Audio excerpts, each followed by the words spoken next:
Blue Star, Dragon Kingdom, Nanjing City Number 3 High School. The sunlight wove golden threads of light and shadow in the classroom. Today was the long-awaited talent awakening day for the 18-year-old students. The air was thick with tension and anticipation, as if even time had slowed down. Yi Bai. At the call of his name, a young man stood up from the back row of the classroom. He was 1.8 meters tall, with long limbs and a well-proportioned physique. His black hair and eyes were clear and his features handsome. Yi Bai walked forward with a faint, indifferent smile, as if unfazed by the impending turn of fate. As Yi Bai stepped into the corridor, the previously noisy students fell silent. They instinctively moved aside, creating a path for him. This scene caught the attention of the leading teacher, who couldn't help but glance back at Yi Bai. This seemingly laid-back youth possessed an extraordinary aura. Outside the classroom, the teacher solemnly reminded him, "Follow the staff's instructions carefully. Talent awakening is crucial, so don't be careless." Yi Bai nodded slightly, a subtle depth flashing in his eyes. After verifying all documents, the staff began the final preparations. "Yi Bai, before the talent awakening, I need to tell you about the history of the Eternal Tower. Are you ready?" Yi Bai nodded again, mentally reviewing the information he had already memorized. As a soul who had just crossed time and space to this world, he needed to understand every inch of this land's past. The staff member spoke in a serious tone. When the Eternal Tower first appeared, the first generation of supreme beings, Nightmare, entered it, ushering in a new era of universal awakening. Talents range from SSS to F levels, and after awakening, you can enter the Eternal Tower to gain abilities and items that can be brought back to the real world. In the same year, the 18 abyssal realms opened, and abyssal armies poured forth. Under the leadership of the supreme being Nightmare, humanity built a wall of flesh and blood, barely holding on. In the latter stages of the Bloody War, the second-generation supreme being, Wu Hin, emerged, awakening an SS-level talent and single-handedly ending 30 years of bloodshed, restoring peace to Blue Star. The third-generation supreme being, Xiao Yao, has been around for 36 years. Through the staff members' words, Yi Bai revisited this tumultuous history. Over a century, humanity had produced 3 supreme beings, Nightmare, Wu Hin, and Xiao Yao. Each name was a legend, a source of pride and hope for humanity. After finishing the information, the staff member smiled at Yi Bai and said, "Do you know? It's been 36 years since the last Supreme Era. There's talk that a new Supreme Era might be dawning." Supreme Era. Yi Bai could clearly feel the pride in people's eyes when they spoke of these words. When humanity awakens another SS-level talent, the doors to the Supreme Era will open again, and a new Supreme Being will rise like a shining star. This is the dream of every Blue Star citizen. The conversation ended, and the staff member's expression turned serious. "Now, place your palm on the Eternal Core Crystal, clear your mind, and begin the talent awakening." Following the instructions, Yi Bai placed his palm on the Eternal Core Crystal and closed his eyes. A gentle white light enveloped his body, like being wrapped in a soft tide. Talent awakening. Clever talent, clear sight. The white light faded like the ebbing tide, and Yi Bai opened his eyes, feeling no different. The staff confirmed the information on the Eternal Core Crystal. Yi Bai, clever talent. Clever talent?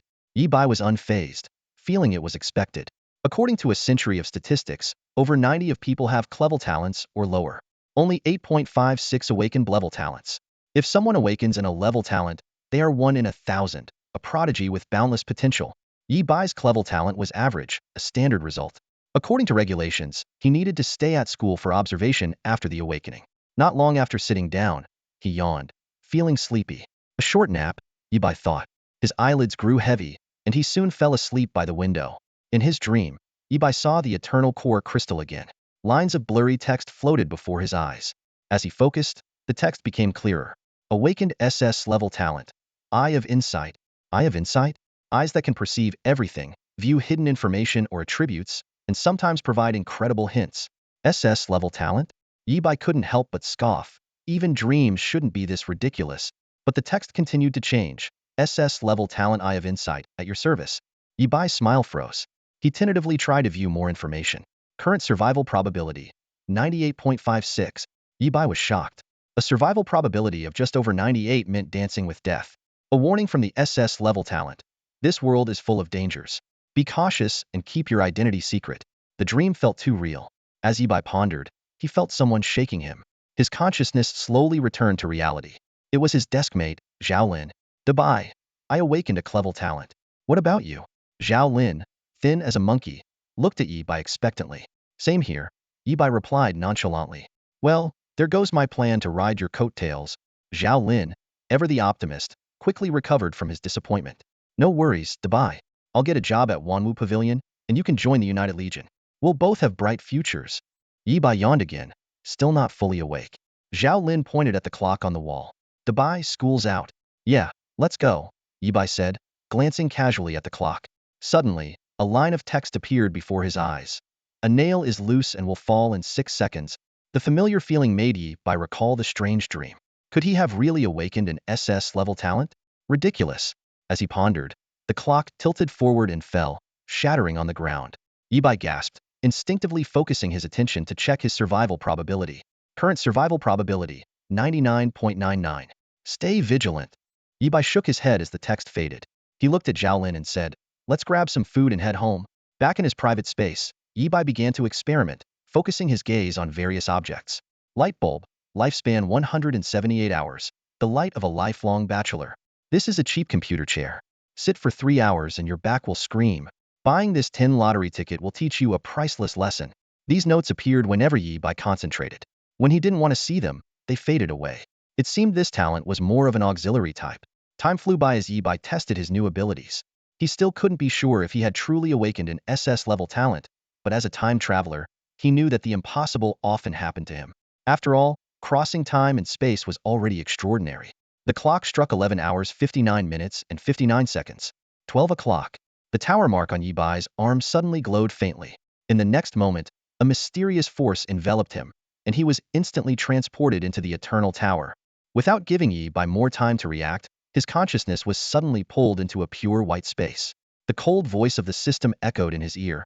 First-time entry into the Eternal Tower detected. Please create an Eternal ID. Yi Bai was prepared and promptly announced the Eternal ID. He had carefully chosen Shura. He knew that before entering the Eternal Tower, one could check if an ID was available to avoid duplication. Surprisingly, this seemingly popular name was available. He thought to himself, perhaps the previous Shura had already passed away. Eternal ID created successfully. The system continued. Please select a profession within the Eternal Tower. Yi Bai quickly filtered out all support and lifestyle professions, focusing on the main combat roles. Warrior, mage, thief, warlock, archer, mechanic, knight, priest. These options flashed before his eyes one by one. Recalling his experience controlling lightning in the Summoner's Rift, those days when people in the cyber cafe called him Little Faker, Yi Bai chose the profession he was most familiar with, mage. Attributes being detected, synchronizing, the system's voice rang out again. A translucent blue floating panel appeared before Yi Bai, listing a series of basic information. He carefully read through each line. Eternal ID, Shura. Talent, Eye of Insight SS level. Level, 1. Profession, Apprentice Mage. HP, 180,180. MP, 190,190. Strength, 9 affects physical damage. Intelligence, 9 affects mana capacity, magical damage. Spirit, 8 affects magic defense, mana recovery speed. Agility, 7 affects movement speed, dodge rate. Constitution, 8 affects health capacity, health recovery speed. Luck, 10. Equipment, none. Skills, none. Yi Bai's eyes lingered on the SS-level talent for a moment, a surge of joy rising in his heart. When his gaze fell on the luck value, a small line of text suddenly appeared. Lucky individual, capable of triggering hidden stages in the newbie dungeon. Yi Bai's spirits lifted. 10 points in luck? Hidden stages? Despite his extensive research on the Eternal Tower, he had never heard of hidden stages. This line of text was clearly the work of his Eye of Insight talent. Putting away the attribute panel, Yi Bai made some calculations. His initial attributes in strength, intelligence, spirit, constitution, and agility were all top tier, making him a well-rounded warrior. And the 10 points in luck were an unprecedented high starting point. As Yi Bai was lost in thoughts about his SS-level talent and the hidden stages, the system interrupted him again. Newbie gift pack for the Eternal Tower has been issued. Would you like to open it? Yes. Yi Bai responded without hesitation. A blinding light flashed, and 3 glowing orbs appeared before Yi Bai. The system prompted. Please select one reward from the 3 options as your newbie reward. Recalling the guides he had read, Yi Bai knew that newbie gift packs typically contained 4 types of rewards: gold coins, equipment, skill books, and special items. Gold coins were useless in the upcoming newbie dungeon. A handy piece of equipment could significantly boost dungeon ratings, leading to richer rewards.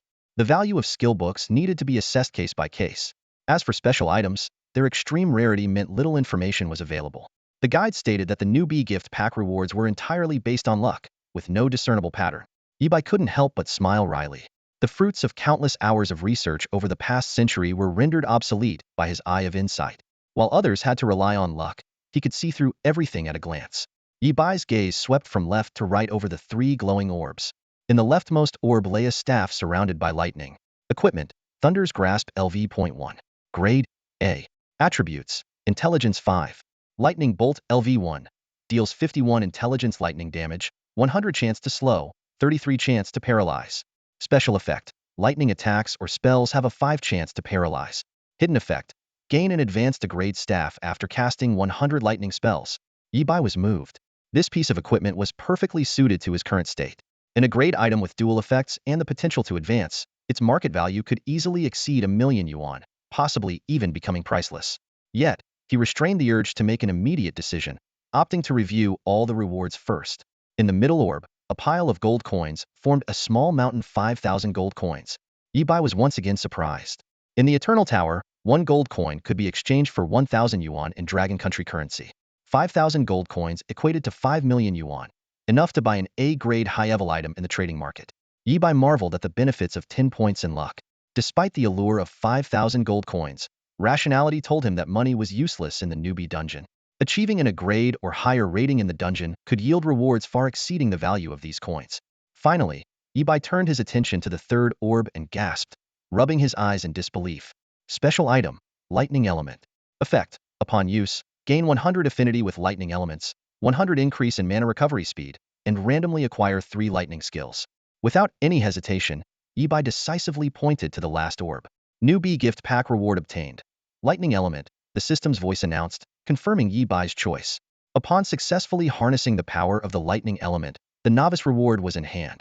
Yibai wasted no time and used it immediately. A tingling sensation, like an electric current, coursed through his body. He could feel the lightning elements around him becoming unusually active, almost as if they were calling out to him. A system notification popped up. Lightning Element Affinity 100. Mana Regeneration Speed 100. 3 newly acquired lightning skills appeared before Yibai. Lightning Bolt LV1. Deals 51 intelligence lightning damage, with a 100 chance to slow and a 33 chance to paralyze.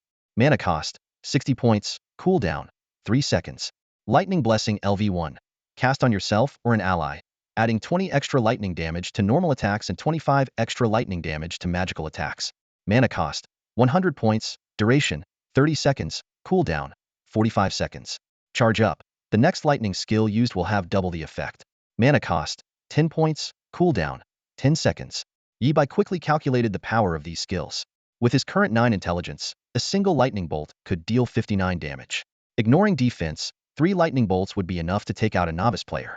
This skill alone was enough for him to shine in the novice dungeon. What excited Yibai even more was the potential synergy between these skills. Using Charge Up with Lightning Bolt would result in an instant burst of 118 damage, enough to one-shot small monsters.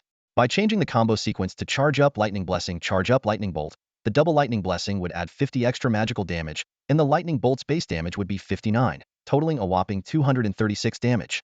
Such an explosive combo could even kill Yibai himself. With years of gaming experience, Yibai recognized Charge Up as an absolute godhood skill. Even in the late game, when Lightning Bolt and Lightning Blessing might be replaced, Charge Up would remain his core skill. Suddenly, a bold idea flashed through Yibai's mind. What would happen if he used Charge Up repeatedly? Could this be a bug? Considering Charge Up only consumed 10 mana and had a 10-second cooldown, and with his enhanced mana regeneration rate restoring 50 mana every 10 seconds, theoretically, he could loop Charge Up infinitely until the final strike. The exponential power increase made Yibai's heart race, and he couldn't wait to try it out. Besides the novice package, the Eternal Tower also gifted a withered wooden staff. Although it was a basic item with no attribute bonuses, it was necessary for casting spells. With the novice package distributed, the system asked if he wanted to enter the novice dungeon. Yibai decisively chose enter. After a dizzying moment, Yibai found himself in a dimly lit corridor. The rough granite floor, uneven walls, and floating dust in the air were awe-inspiring. The Eternal Tower lived up to its name. The level of simulation was incredibly lifelike. Clutching his staff, Yibai surveyed his surroundings. The novice dungeon was a narrow corridor, 2.5 meters high and 1.5 meters wide, just enough for 2 people to walk side by side. Every 5 meters, a pair of torches on either side of the walls provided faint illumination. According to the guide, the first section of the novice dungeon should have 20 monsters. Sure enough, Yibai soon spotted a large shadow ahead.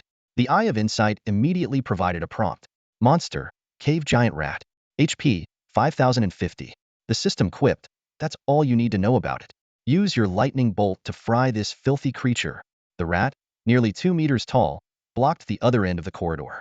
Sensing Yi Bai's presence, it began to move slowly, making strange noises. Yi Bai raised his staff and first cast Charge Up. A pale blue light enveloped him instantly. But he didn't attack right away. Instead, he waited for the monster to approach, slowly retreating to maintain a safe distance. Roar with deafening footsteps, the shadow of the cave giant rat loomed over Yi Bai, making it hard to breathe. Any other novice would likely have panicked and attacked by now.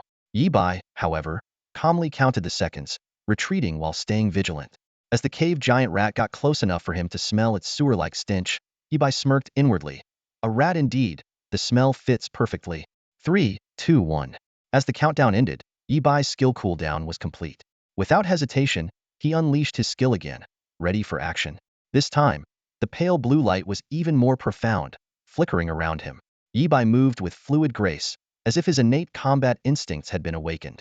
He conjured a lightning arrow, as thick as a finger, which whistled through the air and struck the cave dweller with precision.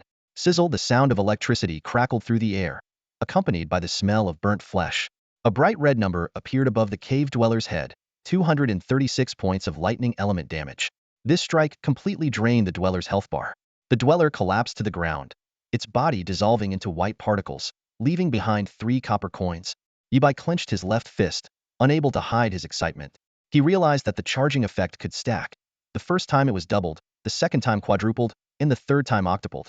This wasn't a simple arithmetic progression, but a geometric one, growing exponentially. A random fact suddenly flashed through Yi Bai's mind. The charging effect could stack up to 30 times. His breathing grew heavier as he imagined the terrifying power of a 30 times stacked charge. Perhaps then, a single lightning arrow could one-shot a boss. Pocketing the copper coins from the ground, Yi Bai warily looked ahead down the passageway. The previous battle had alerted several cave dwellers, who were now wandering through the passage, searching for potential prey. Yi Bai pressed his lips together, trying to control his excitement to avoid affecting the upcoming battles. He knew that the real challenge was just beginning.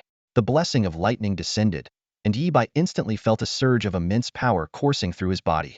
A faint electric glow enveloped him, and with a gust of wind at his feet, he sprinted forward at an astonishing speed.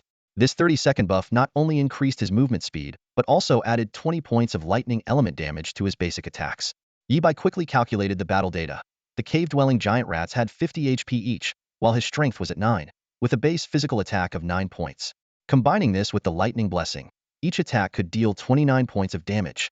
This meant he could take down a giant rat with just 2 hits. He dashed towards the first giant rat, slamming his staff down hard. With 2 precise strikes, the creature collapsed and dissipated into light, leaving behind 3 copper coins. Without missing a beat, Yi Bai continued to fight while constantly using the charging up skill. This tactic temporarily restricted his use of lightning blessing and lightning bolt, but maximized his damage output. In the dim passageway, giant rats fell one after another, numbers floating above their heads. The duration of the lightning blessing was quickly running out, with the last 10 seconds flying by. The intense combat brought a tangible sense of fatigue to Yi Bai's body, a testament to the 100 realistic simulation of the Eternal Tower. Yi Bai exhaled deeply, his eyes fixed on the passage ahead, his staff a blur as he continued to strike. In the final 10 seconds, he took down another 4 monsters. Within a mere minute, Yi Bai had dispatched 12 giant rats, an efficiency that would drive countless players wild with envy. However, the battle was far from over. 8 more giant rats awaited him. Without the boost from the lightning blessing, Yi Bai had to rely on basic attacks to outmaneuver his enemies. At this moment, a special prompt appeared in his vision. Several red dots lit up on the giant rats, marked as enemy weak points. Hitting them deals double damage. The system even added a cheeky comment. A mage resorting to melee combat, you might want to reconsider your career choices. Ignoring the playful jab, Yi Bai focused on exploiting this newfound ability. He precisely struck a red with his staff, immediately triggering the effect. Hit the giant rat's weak point, dealing double damage and causing temporary blindness. Seizing the opportunity, he swiftly followed up with 2 more hits, both accurately targeting the red dots, effortlessly taking down the opponent. In the ensuing battles, Yi Bai fully utilized the Inside Eye ability.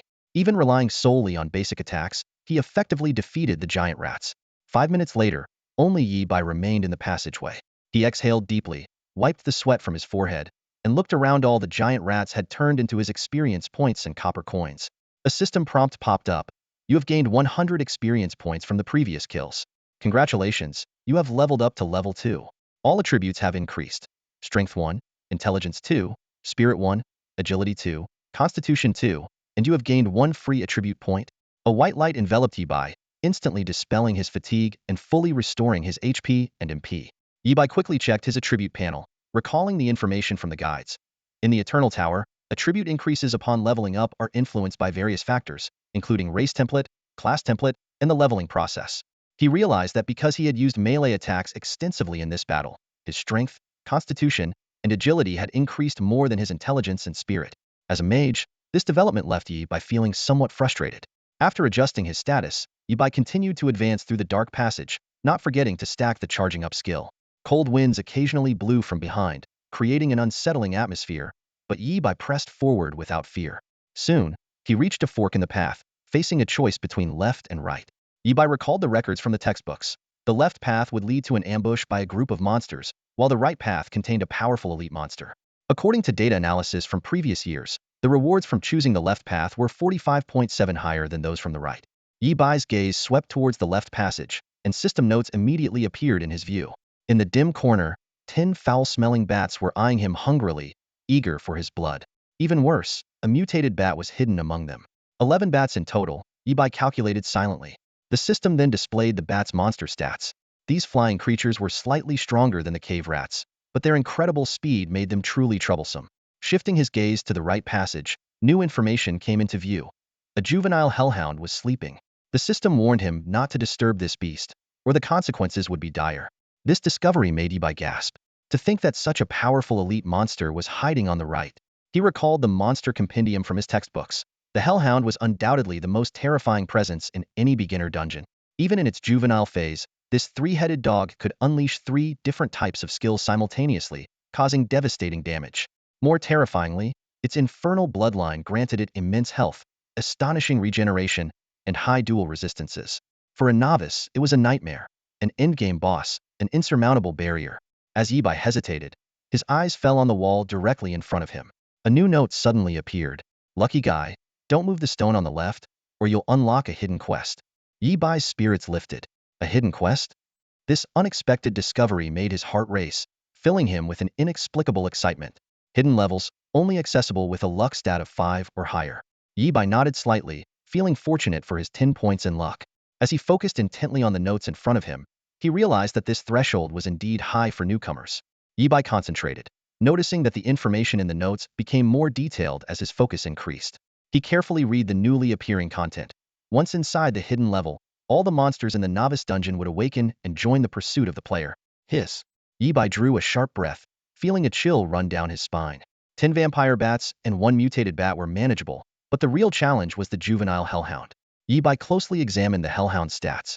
Monster, hellhound juvenile. Level, LV.10. HP, 20,000. MP, 12,000. Physical defense, 150. Magical defense, 200. Special ability, immune to magic damage below 500, takes 33 reduced damage from magic above 500. Its enormous HP was equivalent to 100 times Yibai's total HP, and its 150 physical defense made it nearly impervious to regular attacks. Yibai almost felt defeated, wondering how the legendary Nightmare Slayer had ever managed to kill such a monstrous creature. But then, Yibai remembered his SS grade talent. He quickly calculated the time. Charge up, stacked 1 layer every 10 seconds, and he had been in the dungeon for 5 minutes, accumulating 30 layers. This meant his damage multiplier had reached an astronomical figure, 2 to the power of 30, or 1073, 741, 824 over a billion times. Yibai's eyelids twitched as he realized that a single lightning bolt from him could deal 60 billion damage. Even a mature hellhound wouldn't survive such an attack. Suddenly, Yibai felt a surge of determination. He mocked himself for his earlier hesitation. Facing cave rats with full force, but cowering before the hellhound? That was not his style. Let's do this, Yibai resolved. Following the instructions, Yibai picked up an unremarkable stone and drew a complex symbol on the wall. As the last stroke fell, the entire passage began to shake violently, with dust and pebbles falling. The central stone wall slowly cracked open, revealing a dark passageway. Yibai carefully placed the stone into his backpack, thinking that this item, which could trigger hidden levels, might have other uses. Just then, both side passages began to change. Nearly 10 dark shadows emerged from the darkness, hovering above the passage. Pairs of scarlet eyes stared intently at Ibai, seemingly craving the taste of blood. These vampire bats held back for now, locked in a silent standoff with Ibai. Suddenly, a deafening roar echoed from the right passage. This was followed by violent crashing sounds and the snapping of chains, causing the ground to tremble. A massive figure broke free from its cage and charged towards Ibai. Ibai gripped his staff tightly, not daring to relax for a moment. He knew he had only one chance to strike. Lightning Blessing was clearly unsuitable for this situation. Ibai's speed couldn't compare to the Hellhound's. One misstep, and he would become its next victim. Lightning Bolt was Ibai's only option. With 30 layers of charge up, the Lightning Bolt could deal a terrifying amount of damage, potentially hundreds of billions. This was his perfect one-hit kill opportunity. Ibai held his breath, staring into the dark passage, a countdown timer appearing in his mind. He knew that everything hinged on this moment. 5, 4, 3, 2, 1. Now! Ibai roared, thrusting his staff forward with all his might. Lightning Bolt. With the incantation complete, an enormous lightning bolt formed instantly. Powered by 30 layers of accumulated energy, it swelled to fill the entire passage. The Hellhound Cerberus, just emerging from the shadows, found itself with no room to escape. Its menacing expression, poised to relish the hunt, was cut short as the lightning engulfed it entirely. With a deafening crack, the bolt struck its target with precision. A myriad of emotions flashed through the Hellhound's eyes: resentment, fury, confusion, bewilderment. It couldn't fathom how such a seemingly feeble opponent could bring it down so effortlessly. But it had no time to howl in agony. A terrifying astronomical figure appeared above its head. In an instant, the fearsome creature was reduced to charred remains by the electric onslaught. Ibai felt utterly drained. Before he could savor the victory over the Hellhound, a system notification popped up: level up to 10. Ibai's eyebrow twitched, and an uncontrollable joy surged within him. Level 10. In the Eternal Tower, leveling up was an arduous task, and gaining experience was even tougher. To put it in perspective, Ibai had painstakingly slain 20 cave rats to advance from level 1 to level 2. And now, defeating the Hellhound had propelled him straight to level 10. The system notifications kept coming: Strength 50, Intelligence 50, Spirit 50, Agility 50, Constitution 50. Due to the over-level solo kill, the Eternal Tower had granted him an extraordinary attribute bonus.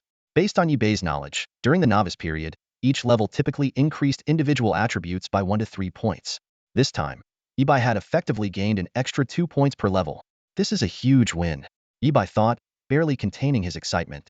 Even without considering the final rewards of the novice dungeon or the Hellhound's loot, the current boost in his 5 primary attributes was already a tremendous gain. Thinking of the loot, Ibai quickly looked ahead. The passage, now blackened and littered with debris from the lightning bolt, was a chaotic scene.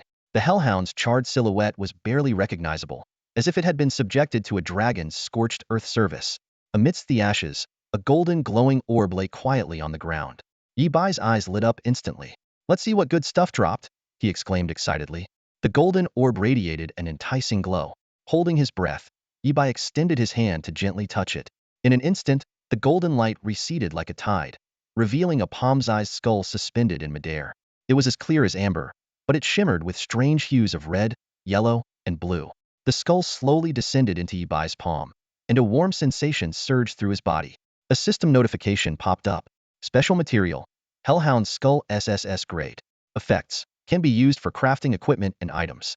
Carry effect: Strength 100, Constitution 100, Magic Recovery Speed 500 inch. Ibai gasped in disbelief, staring at the precious item in his hand. An SS grade material? Just carrying it provided such a massive boost in attributes. If crafted into a staff, it would be at least S-grade equipment. Carefully placing the skull into his backpack, Ibai felt a surge of relief. This was undoubtedly the greatest find of his journey. He recalled the sensational news: the Supreme Nightmare had slain the Hellhound and received an SS grade evaluation in the novice dungeon. A sense of pride swelled in his chest, had achieved a feat on par with the Supreme Nightmare. To be mentioned in the same breath as the strongest was no small honor. But soon, Ibai shook his head, his eyes burning with determination as he looked at the opening in the central stone wall. No, he could achieve far more than this. The hidden levels of the novice dungeon awaited his exploration. Before pressing on, however, there were some minor nuisances to deal with. The recent thunderous lightning had terrified the bats, leaving them trembling and motionless on the walls. Ibai easily swung his weapon, swiftly dispatching 10 blood-sucking bats and 1 mutated bat. The bats fell to the ground, twitching a few times before succumbing. For the level 10 Ibai, these low-level creatures were as fragile as paper. While counting his loot, Yi-Bai was astonished to find that his attributes had nearly sextupled since entering the Eternal Tower. His health had skyrocketed to 1,800 points, with 1,000 of those points coming from the Hellhound Skull's extra 100 Constitution boost. It was well known that leveling up and improving attributes in the Eternal Tower was extremely difficult. Yi-Bai's current stats would make even many level 20 or 30 players envious. Even more exciting was the fact that these enhancements would carry over to the real world. In just one night, Yi-Bai's physical condition had improved 6 or 7-fold, which was simply unbelievable. After closing his attribute panel, Yi-Bai began to tally his specific gains. Killing 20 giant cave rats had netted him 60 copper coins, the 10 blood-sucking bats added 90 copper coins, and the mutated bat dropped 2 silver coins, totaling 3 silver coins and 50 copper coins. In the Eternal Tower, currency was divided into gold, silver, and copper, using a decimal system. 10,000 copper coins equaled 100 silver coins, which equaled 1 gold coin. 1 gold coin was equivalent to 1,000 units of the Dragon Nation's currency. Simply put, after a hard day's work, Yi-Bai had earned just over 35 units, barely enough for 6 meals of spicy hot pot. With his tally complete, Yi-Bai stood once more at the entrance of the hidden level. During this time, he hadn't been idle, continuing to stack his ready-to-strike skill. Judging by his earlier one-hit kill on the Hellhound, this skill was a godsend unstoppable once stacked to a high enough level. The passage to the hidden level was pitch black, with visibility reduced to 0. Yi-Bai tore a torch from the wall to illuminate the area ahead. With the Eye of Insight alerting him that no danger lies ahead, he felt slightly reassured but remained on high alert. Cautiously advancing through the dark passage, Yi-Bai realized he seemed to be descending. The novice dungeon was supposed to be at the bottom of the Eternal Tower, so could there be a 0 level? This thought lingered in his mind. After all, despite a century of human research, the origin of the Eternal Tower remained a mystery. Guided by the flickering torchlight, Yi-Bai walked a long distance, his ready-to-strike skill stacked to an unknown number of layers. Suddenly, a pungent smell filled the air. Sulfur? Yi-Bai's heart raced. Was he nearing an underground magma chamber? As if to confirm his suspicion, a scorching gust of wind blew fiercely, extinguishing the torch in Yi-Bai's hand. With a snap, the only source of light vanished completely. Only a few faint sparks flickered in the darkness before quickly fading. Yi-Bai was plunged into pitch blackness, the passage enveloped in an endless, eerie silence. Darkness lasted less than a second before Yi-Bai's vision brightened again. He couldn't help but roll his eyes, thinking, an SS-level talent without night vision? If I had known it had this feature, I wouldn't have wasted time waving that little stick around. Yi-Bai silently assessed his talent. Not too shabby after all. But before he could finish his thought, he felt a hint of dissatisfaction from the Eye of Insight, as if protesting his underestimation. With the Eye of Insight activated, Yi-Bai's pace quickened noticeably. Everything in his field of vision was crystal clear, leaving nothing unnoticed. Even more astonishing, the Eye of Insight helpfully displayed the remaining distance, 5,601 meters. This passage is so long? Yi-Bai was taken aback. He had already walked a considerable distance, yet nearly 6 kilometers remained.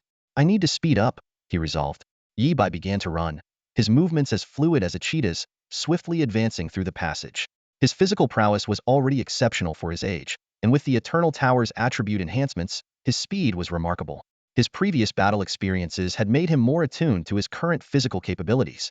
What surprised Yi-Bai even more was that after running 5 kilometers straight, he wasn't even out of breath or breaking a sweat. This is incredible, he marveled. His understanding of the Eternal Tower had always been textbook level, but experiencing it firsthand revealed its true wonders. Most importantly, these enhancements could be fully synchronized to the real world. When he was 200 meters from the end, Yi-Bai slowed down, gripping his staff tightly, ready for any potential combat.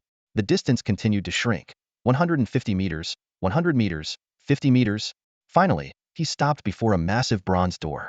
The bronze door was engraved with intricate, cryptic patterns, seemingly imbued with some mysterious essence. Yi-Bai scrutinized it, trying to memorize the entire design. Suddenly, the Eye of Insight issued a warning. These were the markings of an unspeakable, terrifying entity, and observing them for more than 10 seconds would lead to mental contamination. Yi-Bai stared at the patterns until there was just 1 second left on the countdown before averting his gaze, wanting to push his limits with an absolute safety. The air was thick with the pungent smell of sulfur, and the heat was almost unbearable. At that moment, a prompt sounded. Place your hand on the bronze door to complete the hidden level. Easy parkour, right? So simple? Yi-Bai frowned, sensing something amiss. Why would the designer place a powerful Cerberus boss at the beginning, yet no monster at the end? Where was the anticipated boss fight and reward? It quickly dawned on Yi-Bai. The real challenge of the hidden level was supposed to be running 7 kilometers to the bronze door while being chased by Cerberus. It should have been a desperate escape rather than an easy parkour. But for Yibai, the hardest part was already over. Cerberus had been mercilessly killed the moment it was released, reduced to a pile of charred remains, with even its skull quietly resting in Yibai's backpack. Cerberus couldn't handle it? Huh? Yibai mocked himself. The creature meant to be the temple-run NPC ended up as a mere obstacle. This method of clearing the level was likely unprecedented.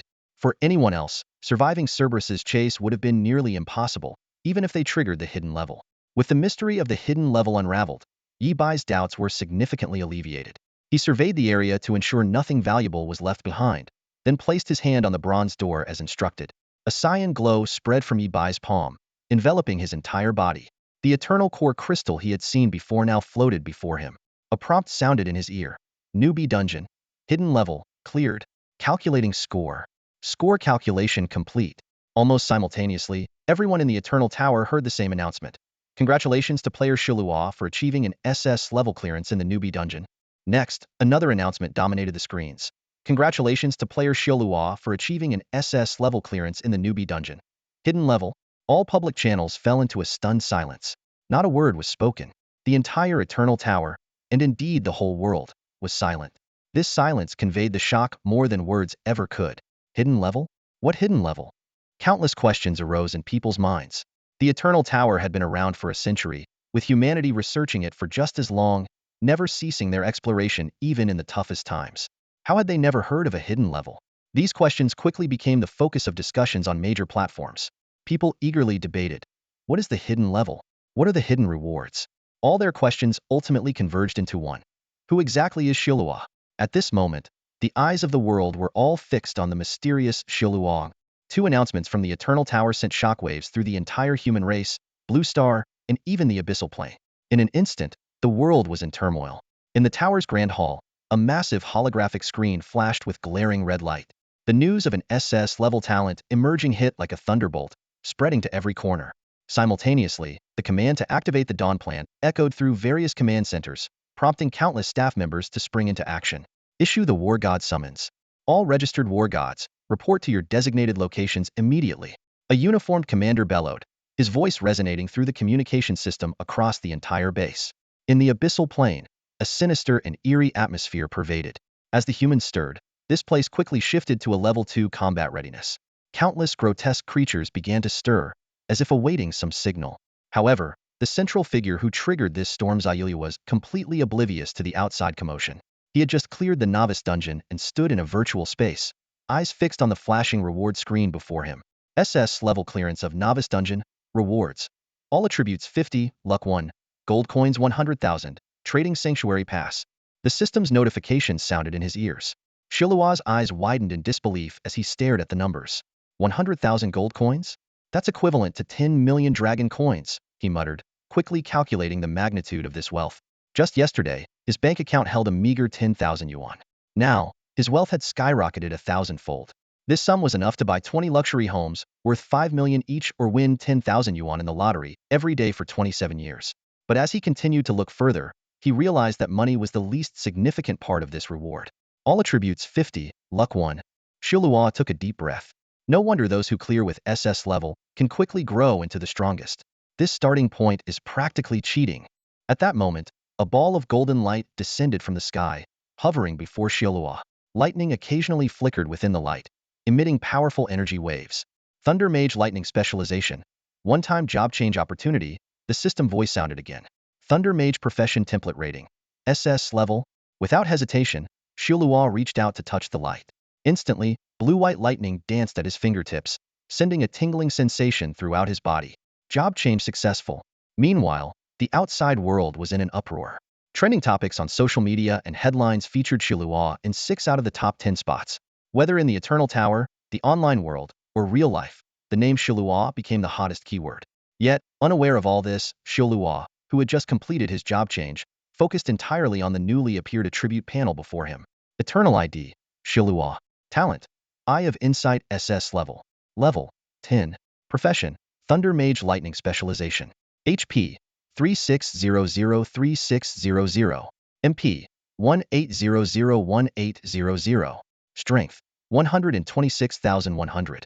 Intelligence, 145. Spirit, 135. Agility, 124. Constitution, 131,100.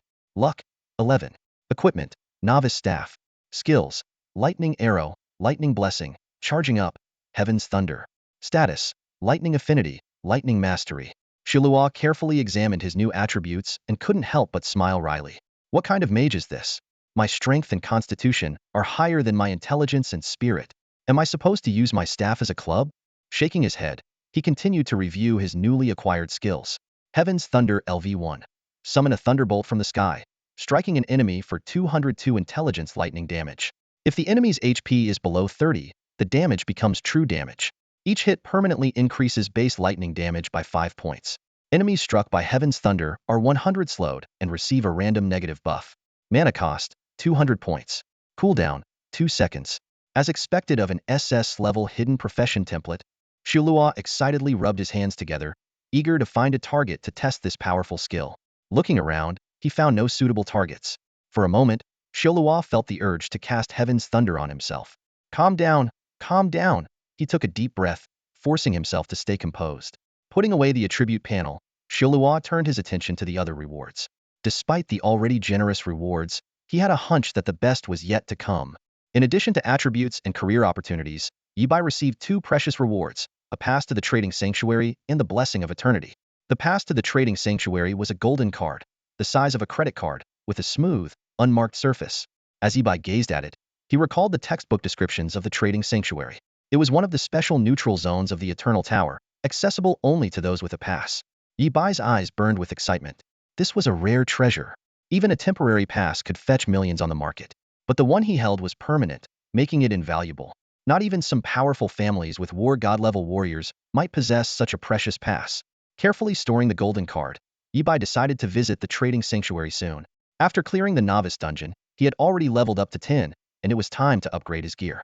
He also needed to prepare for future explorations by purchasing necessary materials and items. Yibai then turned his attention to the final reward, the Blessing of Eternity. This blessing from the Eternal Tower would boost his rating by 1 tier whenever he cleared a dungeon or ascended a level in the Eternal Tower. Yibai took a sharp breath. The value of this blessing far exceeded his expectations. It was no exaggeration to say that all the rewards he had received so far combined paled in comparison to the Blessing of Eternity. Permanently increasing his rating by 1 tier, what did that mean? If Yibai could perfectly clear a dungeon with an SSS rating, the blessing would elevate it to SSSS. This even surpassed the rating limit of the Eternal Tower. With this blessing, Yibai's growth rate would be beyond anyone's imagination. He marveled at the reward for clearing the hidden SS-level dungeon. The 3 strongest humans who rose to power had only cleared the novice dungeon with an SSS rating. None had triggered the hidden dungeon. This meant the Blessing of Eternity might be unique to Yibai. In other words, Yibai's growth rate, potential, and even his limits could surpass the strongest beings. But this was only theoretical. Yibai didn't let it go to his head. He knew that if his true identity were exposed now, a mere thought from a demon lord of the abyss could obliterate him. A dead genius is worth less than a living ant, Yibai reminded himself. Surviving, realizing my potential, and becoming the strongest hat's what truly matters. Putting away the description of the Blessing of Eternity, Yibai calmed his excitement. As a newcomer to the Eternal Tower, he could currently only explore the novice dungeon. Other areas were off-limits for now. Yibai gazed at the golden pass in his palm, deep in thought. Should he visit the Trading Sanctuary today? Would it risk exposing his identity? According to the textbooks, it should be safe. Besides, becoming stronger required vast resources, and the Trading Sanctuary was indispensable. Better sooner than later. If it's destiny, it can't be avoided, Yibai decided, pressing his thumb onto the pass. In an instant, golden light filled Yibai's vision, enveloping him entirely. A series of numbers and letters appeared in his mind, representing his identity within the Trading Sanctuary. As the golden light faded, Yibai found himself in a bustling market corner. The 3-person-wide street was packed with people, and stalls lined both sides, displaying a dazzling array of treasures. The air was filled with the constant calls of vendors, creating a lively atmosphere. News. News. The Defense Command has issued the 26th order, summoning all war god level warriors to report nearby. Today's bulletin. Get to know the path of the Azura. Recruiting war king level warriors to train Scrade talent disciples. This one is destined to be Azura's right hand. Yibai was momentarily confused, thinking, have I been offline too long? Why does every other sentence in the Trading Sanctuary mention the Azura? Just then, A friendly voice called out beside him. Hey there, new face, are you new here? Yibai turned to see a green-skinned goblin standing nearby, warmly greeting him. Yibai nodded and asked curiously, how did you know I was new? The goblin chuckled and explained, I haven't seen your ID before. I know most of the regulars in the trading sanctuary. Plus, you haven't changed your appearance. Newbies often forget to do that. Change my appearance? Yibai looked around and saw a mirror, realizing he appeared as a gray cloud with occasional flashes of lightning. The goblin enthusiastically elaborated. In the trading sanctuary, everyone's identity is kept secret. Your voice, appearance, fingerprints, even your divine sense are all masked. Just visualize a form in your mind, and your appearance will change accordingly. Following the goblin's instructions, Yibai tried it out. Soon, the cloud began to churn and solidify, transforming into a humanoid shape made of clouds. The goblin broker handed over a business card with the trading sanctuary number printed on it and enthusiastically introduced himself. I forgot to introduce myself. I'm the broker from the Wanwu Pavilion. Just call me Shout D. If you have any buying or selling needs, feel free to come to Wanwu Pavilion. Newcomers can enjoy a 2 discount. Yibai silently memorized the name Wanwu Pavilion and politely nodded in response. Thank you, I'm just browsing. Shout D added. You can leave messages in the trading sanctuary using the number. If you have any questions, feel free to ask me. He paused and gave a sly smile. Of course, some information comes with a fee. Yibai acknowledged with understood, and then bid farewell to the goblin, wandering alone in the trading sanctuary. Various shouts constantly echoed in his ears. Team up for exploration on the 76th floor of the Eternal Tower. Led by veteran war gods, join now. Steer mission in the Abyssal Plane. Cleanse the space from demon corruption. Lucrative rewards. Reward for demonic cult information increased by 30. Double the bounty for high-level demon followers. Yibai looked at the dazzling array of goods, feeling a sense of helplessness. The items here started at hundreds of thousands of gold coins, while he only had just over 100,000, not enough to buy even the scraps. After wandering for a full hour, Yibai stopped in a corner of the market, piecing together the current situation in his mind. Because he had cleared an SS-level hidden dungeon, the Planetary Defense Committee PDC had sounded a level 2 alert. This was a massive operation that would consume astronomical resources. The PDC was overseen by 3 supreme beings, always waiting for the emergence of a 4th. As soon as the news of Yibai's clearance surfaced, this colossal war machine immediately went into full operation, executing long-established protocols, increasing investment in educational resources, summoning all war god-level strongmen to stand guard, and eliminating demon cult followers on Blue Star. All of this was to provide a healthy growth environment for the Azura, which was Yibai. Yibai nodded to himself, understanding the PDC's intentions. If his identity were exposed while he was still weak, he would face endless trouble. The demons would never allow another supreme human to emerge and would go to any lengths to kill him in the cradle. Understanding this, Yibai felt slightly reassured and turned his attention back to his own growth. He took out Shouty's business card and sent a message. The green-skinned goblin immediately bounced in front of Yibai, enthusiastically saying, "Happy to be of service." Yibai suddenly asked, "How happy?" Shouty was momentarily at a loss for words. Yibai cleared his throat and changed the topic. A friend's junior just entered the Eternal Tower today and awakened their talent. The goblin instantly understood and handed over a list. Looking to buy equipment and items for this junior? Here's a list of common recommendations. Yibai glanced at it and frowned. Why are these all entire equipment? These enhancements are negligible, too shabby. Shouty patiently explained. At the beginner stage, the most important thing is to level up. Equipment at this stage is consumable. It's more cost-effective to consider high-quality equipment once the level is up.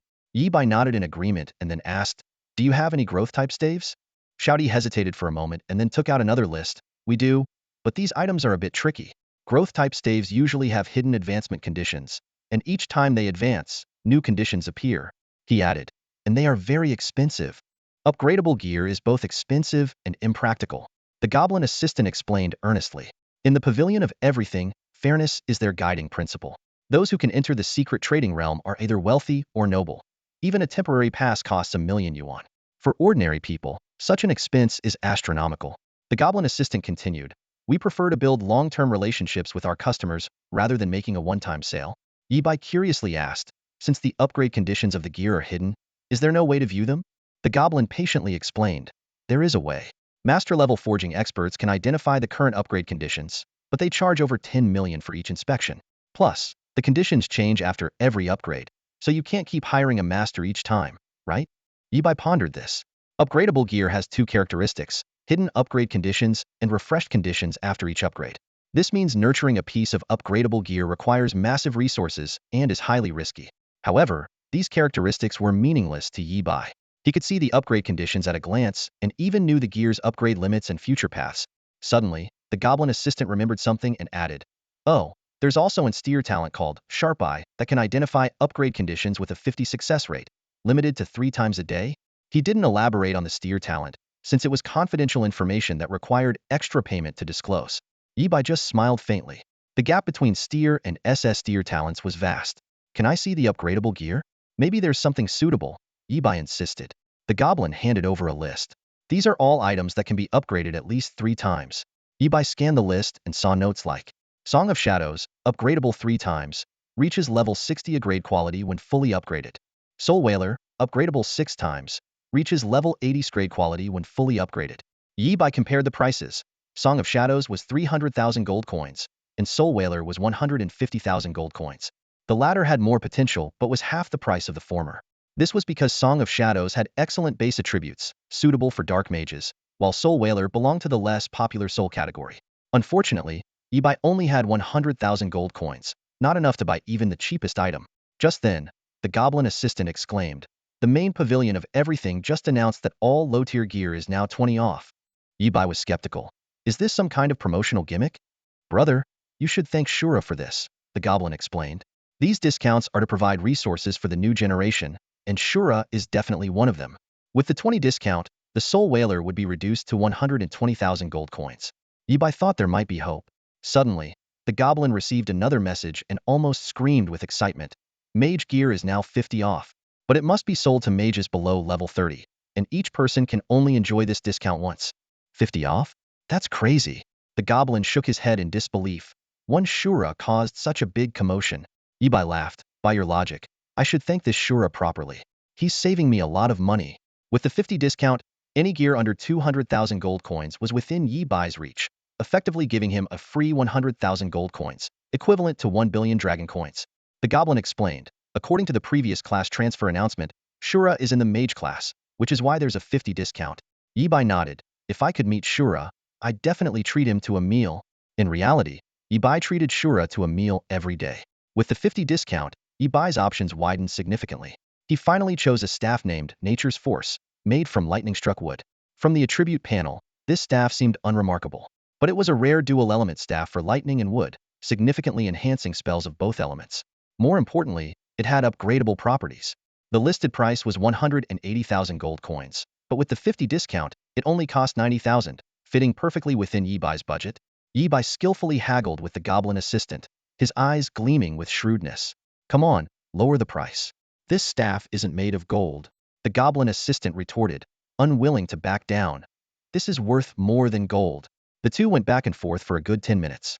In the end, the goblin assistant couldn't withstand Yi Bai's silver tongue and finally conceded. "All right, 80,000 gold coins after discount. I'll throw in 60 Eternal Tower return tokens, 5 level 10 golden scrolls, and 12 level 15 battle puppets. Deal." Yi Bai calculated silently and was quite pleased with the price. Just the 10,000 gold coins saved were worth a fortune. He thought to himself, why not use the savings to buy some chicken drumsticks? After the verbal agreement, the goblin assistant immediately contacted the headquarters of the Everything Pavilion to arrange for the delivery. An order of 80,000 gold coins was no everyday matter for him. More importantly, the advanced equipment Yi Bai purchased was an unpopular item with low sales, and most people wouldn't invest in such gear.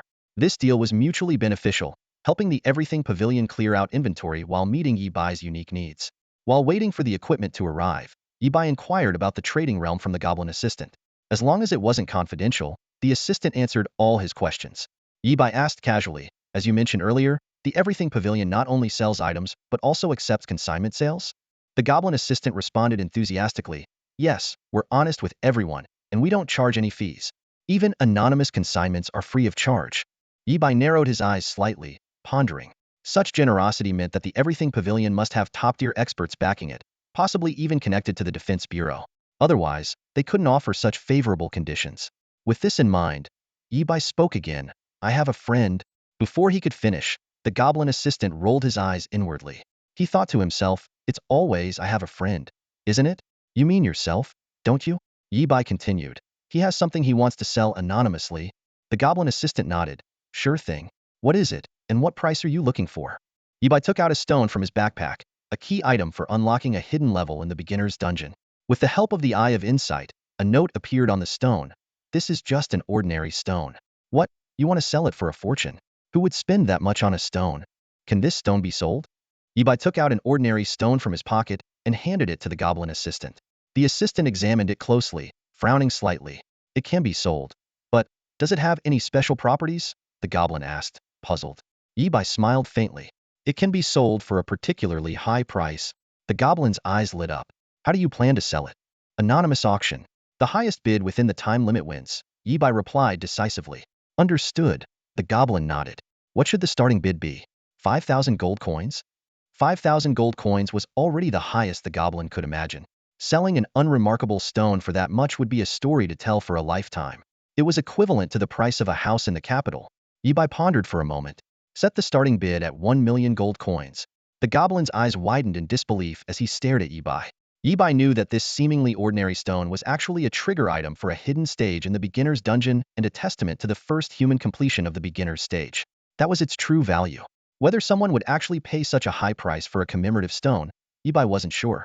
But he decided to give it a try, since listing it cost nothing, and if it did sell, it would be a huge profit. After confirming some details, the goblin placed the stone in the auction house of the Everything Pavilion, setting it for a 1-month, timed auction. Shortly after, the staff of nature's power that Yibai had ordered finally arrived. Under the witness of the Secret Realm elves, both parties signed a trade contract to ensure that the buyer was a mage below level 30, and Yibai enjoyed a 50% discount from the Everything Pavilion. The complex procedures were designed to ensure fairness in the transaction. After completing the transaction, the goblin handed the staff of nature's power to Yibai. Wish you a pleasant life. If you need anything, feel free to contact me anytime. Watching Yibai leave the trading realm, a familiar merchant approached the goblin. Hey, where did you find someone willing to pay a fortune for upgradable gear? That kind of gear is a money pit for us. The goblin shrugged. Who knows? Maybe he can figure out the upgrade conditions. Maybe, the merchant sneered. Maybe my future son-in-law is an Azura. Stop dreaming. There's no such luck. Yibai's transaction at the Everything Pavilion was like a pebble dropped into the ocean, causing no ripples. At this moment, all human discussions were focused on the Azura. After leaving the trading realm, Yibai eagerly took out the staff of nature's power and examined the staff he had spent 80,000 gold coins on. The 1.2-meter-long staff, made from wood struck by lightning, had a dual enhancement of lightning and wood attributes. Yibai was delighted. It was indeed a top-tier staff with the potential for 12 upgrades. He quickly checked the equipment's attributes. Equipment: Nature's Power LV.10. Grade: A.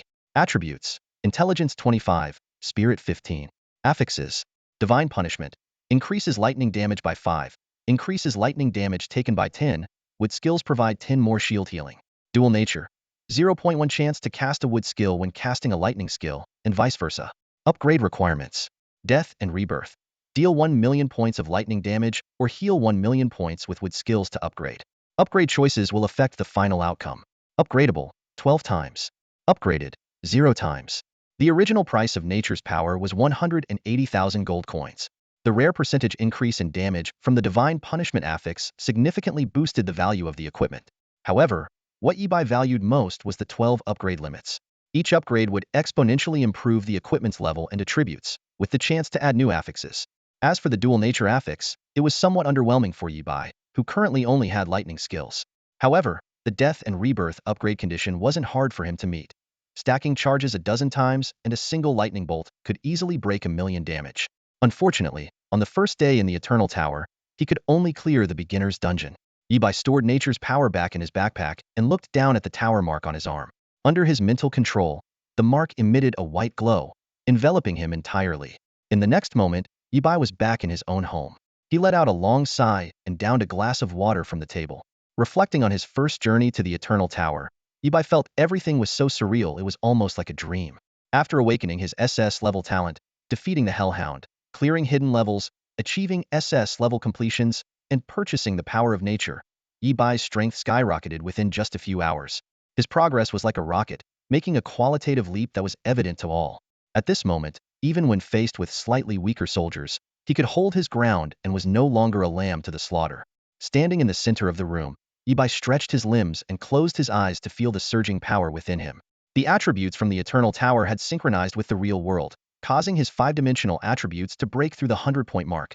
significantly enhancing his physical condition by at least tenfold. Eager to test his new abilities, Yibai began a series of self-challenges. He grabbed a basin of water, took a deep breath, and submerged his head. Minutes ticked by 5, 8, 10 minutes in. Yibai remained motionless, as comfortable as a fish in water. After 10 minutes, he slowly lifted his head, breathing steadily and without any sign of strain, feeling he could have lasted even longer. It's worth noting that before the appearance of the Eternal Tower, the human world record for holding one's breath was only 24 minutes, achievable by only a select few. Now, Yibai could easily break this record, marveling at the transformative power of the Eternal Tower. Next, Yibai decided to test his speed. He stood at one end of the room, took a deep breath, and sprinted. In the blink of an eye, he had covered a distance equivalent to 100 meters. Checking his phone's timer, he was astonished to find that he had easily run under 10 seconds, and this was without any warm-up. Of course, Yibai understood that the enhancements from the Eternal Tower were fair. Everyone on Blue Star was starting from the same point, and the records of the old world had lost their relevance, now confined to the annals of history. Feeling the monumental changes in his body, Yibai, fresh from the Eternal Tower, was exhilarated and even began to look forward to his next journey there. He continued with various tests until he was drenched in sweat, finally stopping with a sense of lingering excitement. Yibai took a cold shower to calm his excitement. After drying off and getting dressed, he finally had a moment to pay attention to the outside world. Picking up his phone, Yibai opened a news app and was instantly stunned by the overwhelming headlines. This is insane. Even though he had prepared himself mentally, Yibai was still shocked by what he saw. He quickly skimmed through the trending topics on Weibo and found that out of the top 50, 34 were related to the Shura. The top trend was, will Shura be the next supreme power? Followed by the Defense Department destroys the 4th demon cult headquarters, kills 3 deputy leaders, and the third was simply demon cult. Intrigued by the second trending topic, Yibai's fingers moved almost instinctively to click on it. The name demon sect strikes fear into many. It refers to those traitors who have betrayed humanity to follow the demon gods. These individuals are also known as cultists, betrayers, or followers of the demon gods. In the Eternal Tower, advancing in power is a challenging journey. Many spend their entire lives unable to break through certain levels, and the higher one goes, the exponentially harder it becomes. However, the demon gods offer shortcuts to these ambitious individuals. When the abyssal plane invaded Blue Star, the demon gods began their schemes. They cast projections, performed miracles, and used eloquent words to seduce those with ill intentions into becoming their pawns. In this invisible war, some couldn't resist the temptation and ultimately fell into the embrace of the demon gods. These individuals gathered together to form the dreaded demon sect. On Blue Star, the primary functions of the demon sect, apart from gathering intelligence on humanity, are to carry out destructive activities by any means necessary. The old saying, guard against a thief day and night, but it's hard to guard against a thief at home, is particularly fitting here. Demon sect members hide in every corner of society, with some even holding high positions, waiting for the right moment to act. Over the past century, they have caused immeasurable harm to humanity. Many talented young individuals were snuffed out before they could shine, secretly murdered by these insidious traitors. Worse still, these betrayals are often so well hidden that the murders are disguised as accidents, leaving the truth forever buried in darkness. After Shura's rise, he made it his secondary mission to strike against the demon sect. Yibai opened the trending news, and what caught his eye were a series of reports about the 4th demon sect. This cult worships the 4th demon god, the god of extinction and wrath, and uses a green torch as its totem. The latest news reported that their main headquarters had been destroyed, and 3 deputy leaders were killed on the spot. Although the leader was severely injured, he managed to escape at a great cost, and his whereabouts are unknown. A god of war level warrior, even when badly injured, is not to be underestimated. Yibai sighed, knowing that such matters were far beyond his reach. But he understood that the demon sect would stop at nothing to find and kill Shura, even offering huge bounties. At the same time, humanity's efforts to combat the demon sect would also intensify. This war without smoke would never end. Yibai, though eager to eradicate evil, knew he was not strong enough. He hadn't even passed the warrior test, so how could he dream of meddling in god of war level affairs? But one thing was certain.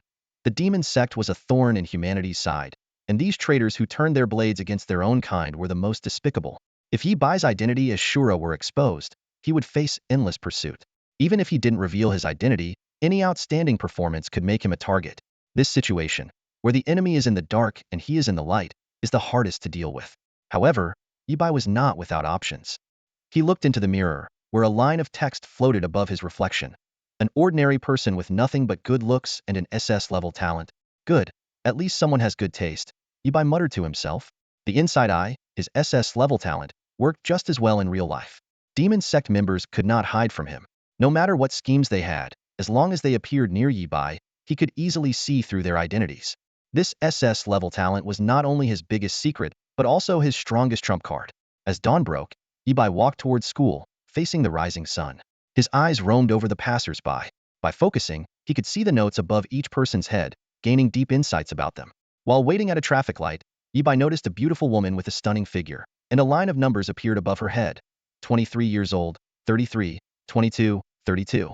Seriously? This talent is so inappropriate. Yi Bai complained to himself. The morning streets were sparse with pedestrians, and the city was slowly waking up. Yi Bai's gaze fell on a young man in a suit, holding a steaming cup of coffee. The man's chiseled face wore a calm smile, exuding a gentle and refined aura. At first glance, this young man seemed to have a bright future ahead of him. However, when Yi Bai saw the note above the man's head, his expression became serious, even a bit worried. Zhuotian Nan, follower of the fourth demon god, recently received a blessing from the demon god last night. He's in a good mood now, even willing to give a beggar an extra 100 yuan. A demon god follower. Yi Bai didn't expect to encounter such a person on his way to school. Was this like finding cabbages on the roadside? How could it be this easy to run into one? Stay calm. Yi Bai quickly steadied himself and started thinking of a plan. As he pondered, the note above Zhuotianan's head changed. Don't even think about fighting Hedon. You wouldn't stand a chance against even one of his fingers. Then, the note turned into a long paragraph, summarizing Zhuotianan's background. Zhuotianan, level talent, fiery passion, holder, level 179 flame warrior. Entered the 6th-ranked martial arts university nationwide 7 years ago. Graduated 3 years ago. Pre-warrior level combat strength, but after demonization, possesses strength rivaling a warrior. After reading this information, Yi Bai felt even more troubled. Warrior level strength was indeed a headache. There's no way I can handle this alone. I'm just a level 10 thunder mage. Should I call for backup? Yi Bai was not a reckless person and began to think of a more reliable plan. In a fight, if you can gang up on your opponent, never go unknown. Yi Bai caught a glimpse of the demon cult follower Zhuotianan out of the corner of his eye, and alarm bells went off in his mind. He needed to come up with a plan to expose Zhuotianan without revealing his own identity. At that moment, Yi Bai's fingers brushed against a golden card in his pocket, and an idea struck him. It was a pass to the trade realm, not only the key to entering the realm but also a communication tool. Even in the real world, the holder could use it to contact others as if using a messaging app. Suppressing his excitement, Yi Bai calmly brushed past Zhuotianan. After putting some distance between them, he quickly made his way to the school and slipped into an empty restroom. Locking the door behind him, Yi Bai eagerly pulled out the pass. Hey, are you there? Yi Bai typed on the card. Moments later, a reply came. Yes, I'm here. No one has bid on the stones you consigned yet. Yi Bai got straight to the point. Can anything be bought or sold at the Wanwu Pavilion? Absolutely. Anything and everything can be traded, came the prompt reply. With that assurance, Yi Bai immediately asked, would you buy information on a warlord-level demon cult follower? The person on the other end was clearly taken aback and replied after a brief pause. Why would you do that?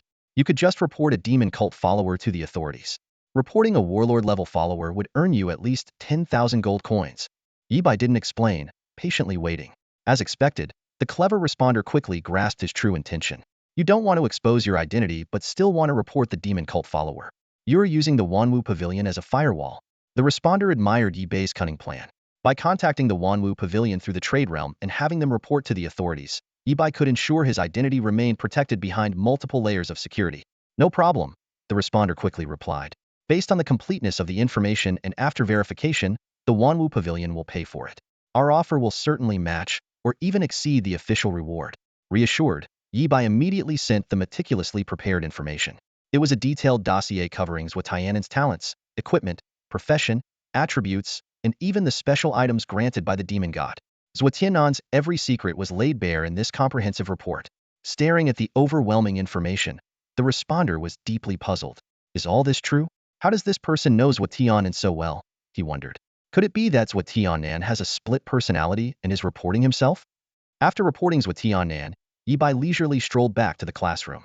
As soon as he pushed open the door, a wave of noise hit him. The entire room was buzzing with excitement. His classmates were enthusiastically sharing their experiences from the Eternal Tower journey, with the topic of Shilua being particularly fervent. Did you hear? Shilua has already been taken as a disciple by the Supreme Nightmare. One boy exclaimed excitedly. Your news is outdated. A girl immediately retorted.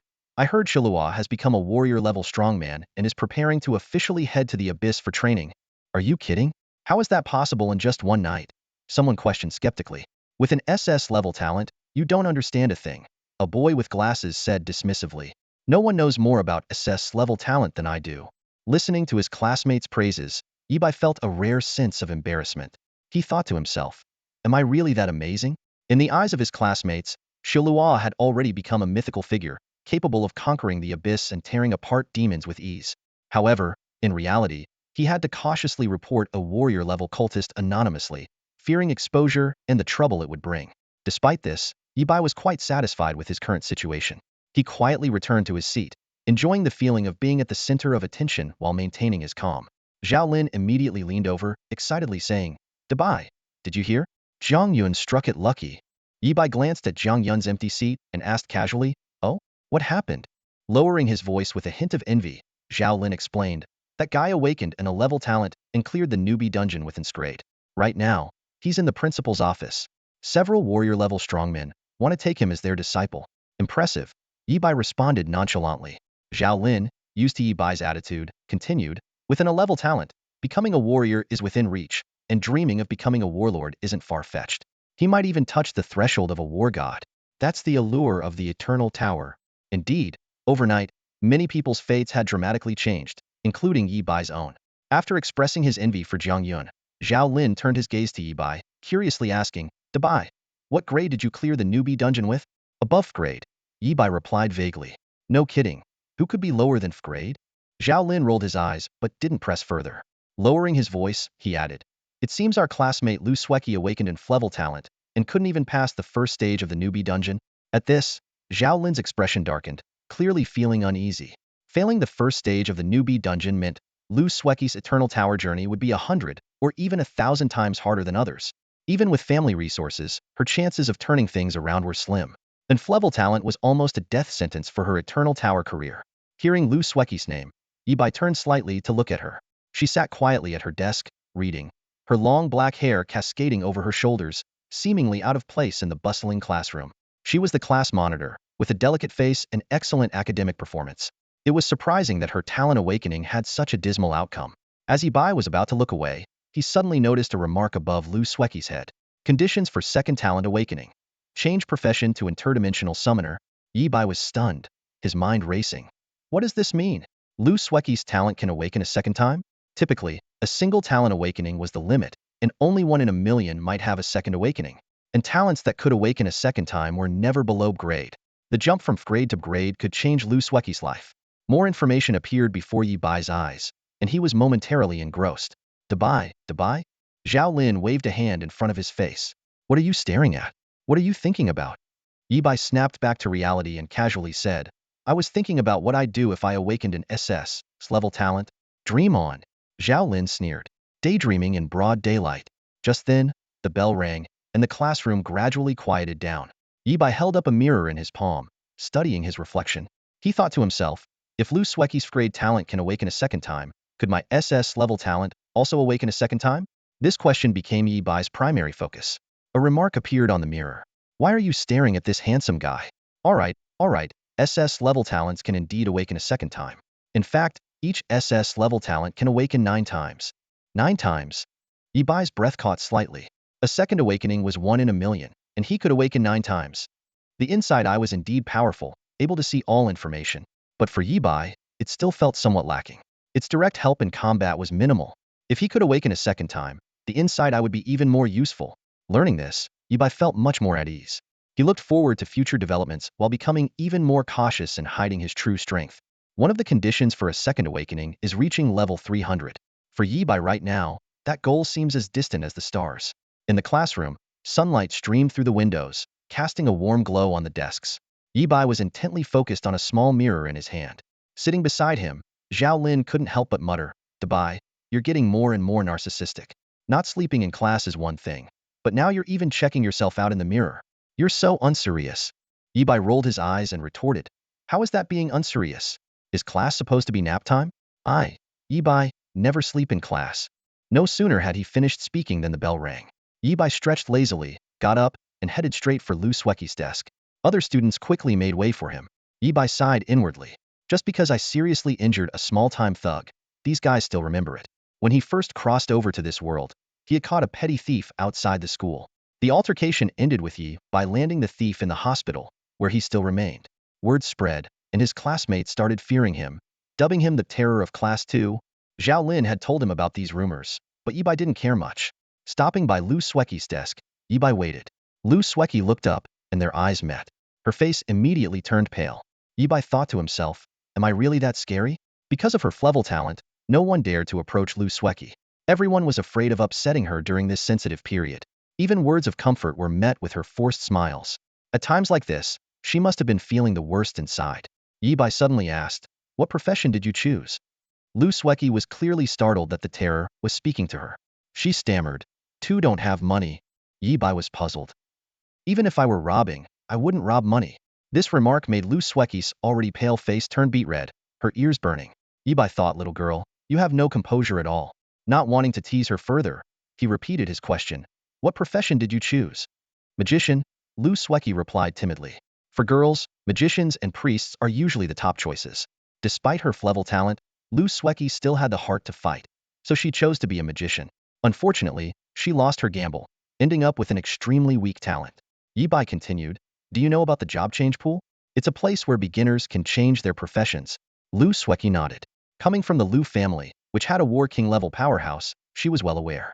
Entering the job change pool costs hundreds of thousands of dragon coins, a sum ordinary families couldn't afford, but it was manageable for the Lu family. If you carry a special item when entering the job change pool, you can switch to a special profession, like an otherworld summoner, Yi explained. I think you'd make a great otherworld summoner. Consider changing your profession. With that, Yi turned and left. He had said what needed to be said. Whether Lu Sueki could change her fate was up to her. It was just a few words, helping a classmate on a whim, no big deal.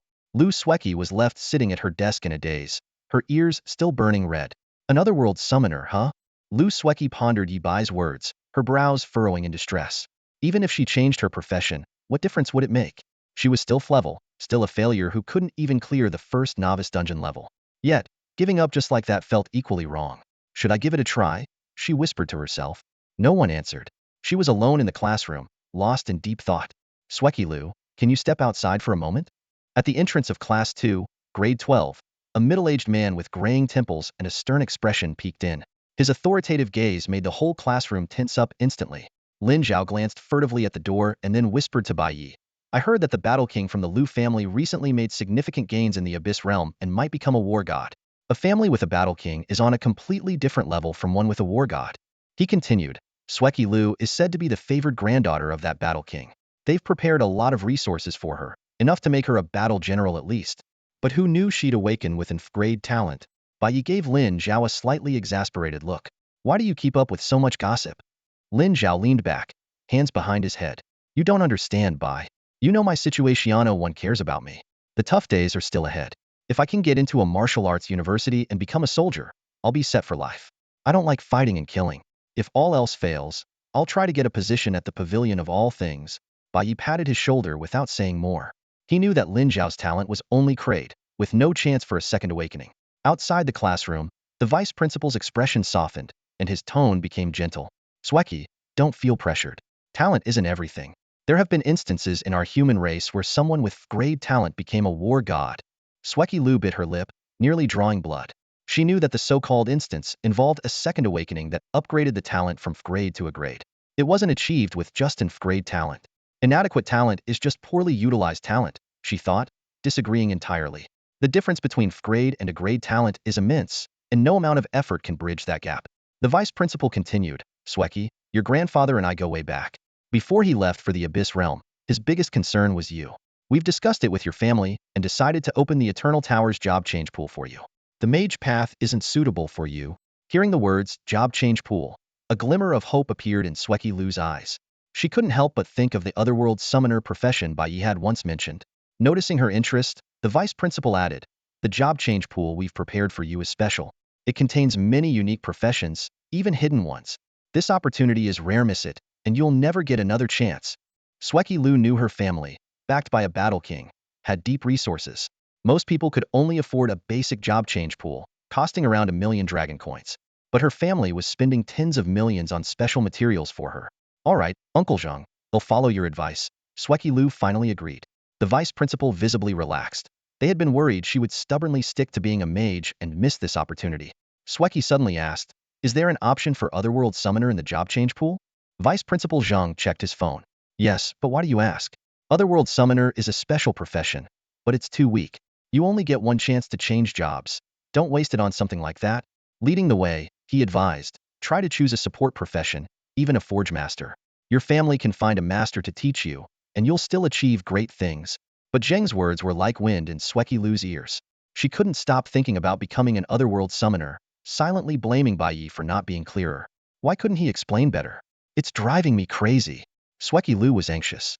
She knew she had to change professions. Her grade talent didn't suit a mage, and continuing on that path would be a dead end. As an obscure and weak profession, being an Otherworld Summoner wasn't much better.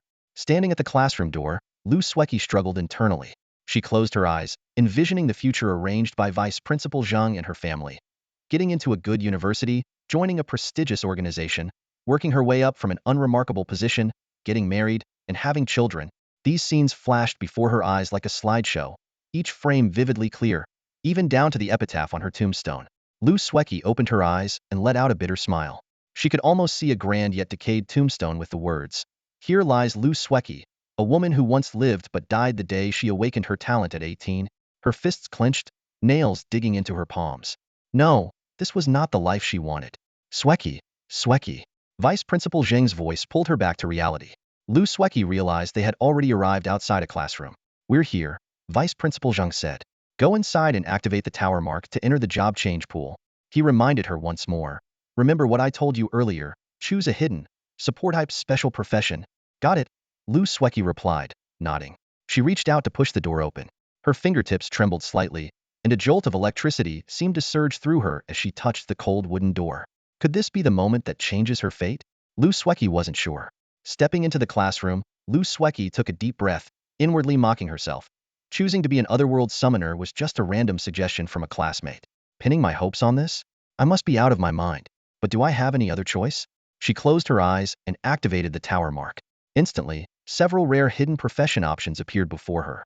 However, Lu Sweki's gaze bypassed these dazzling choices and landed on a seemingly insignificant profession in the corner Otherworld Summoner. It's now or never. Lu Sweki took a deep breath, steeling herself. She bit her lip. If I make the wrong choice, I'll go find Yi Bai and at least make him treat me to a meal. Steadying herself, Lu Sweki straightened her back and took a step forward. Her eyes shone with determination as she made her final choice. Job change Otherworld Summoner. A soft golden light enveloped Lu Sweki, giving her no time to react as a pleasant chime echoed in her ears. Job change successful. Otherworld Summoner. Immediately after, the system delivered another shocking message. Talent awakening conditions triggered for a second time. Talent reawakened. Second awakening talent shrank, as if blessed by the gods.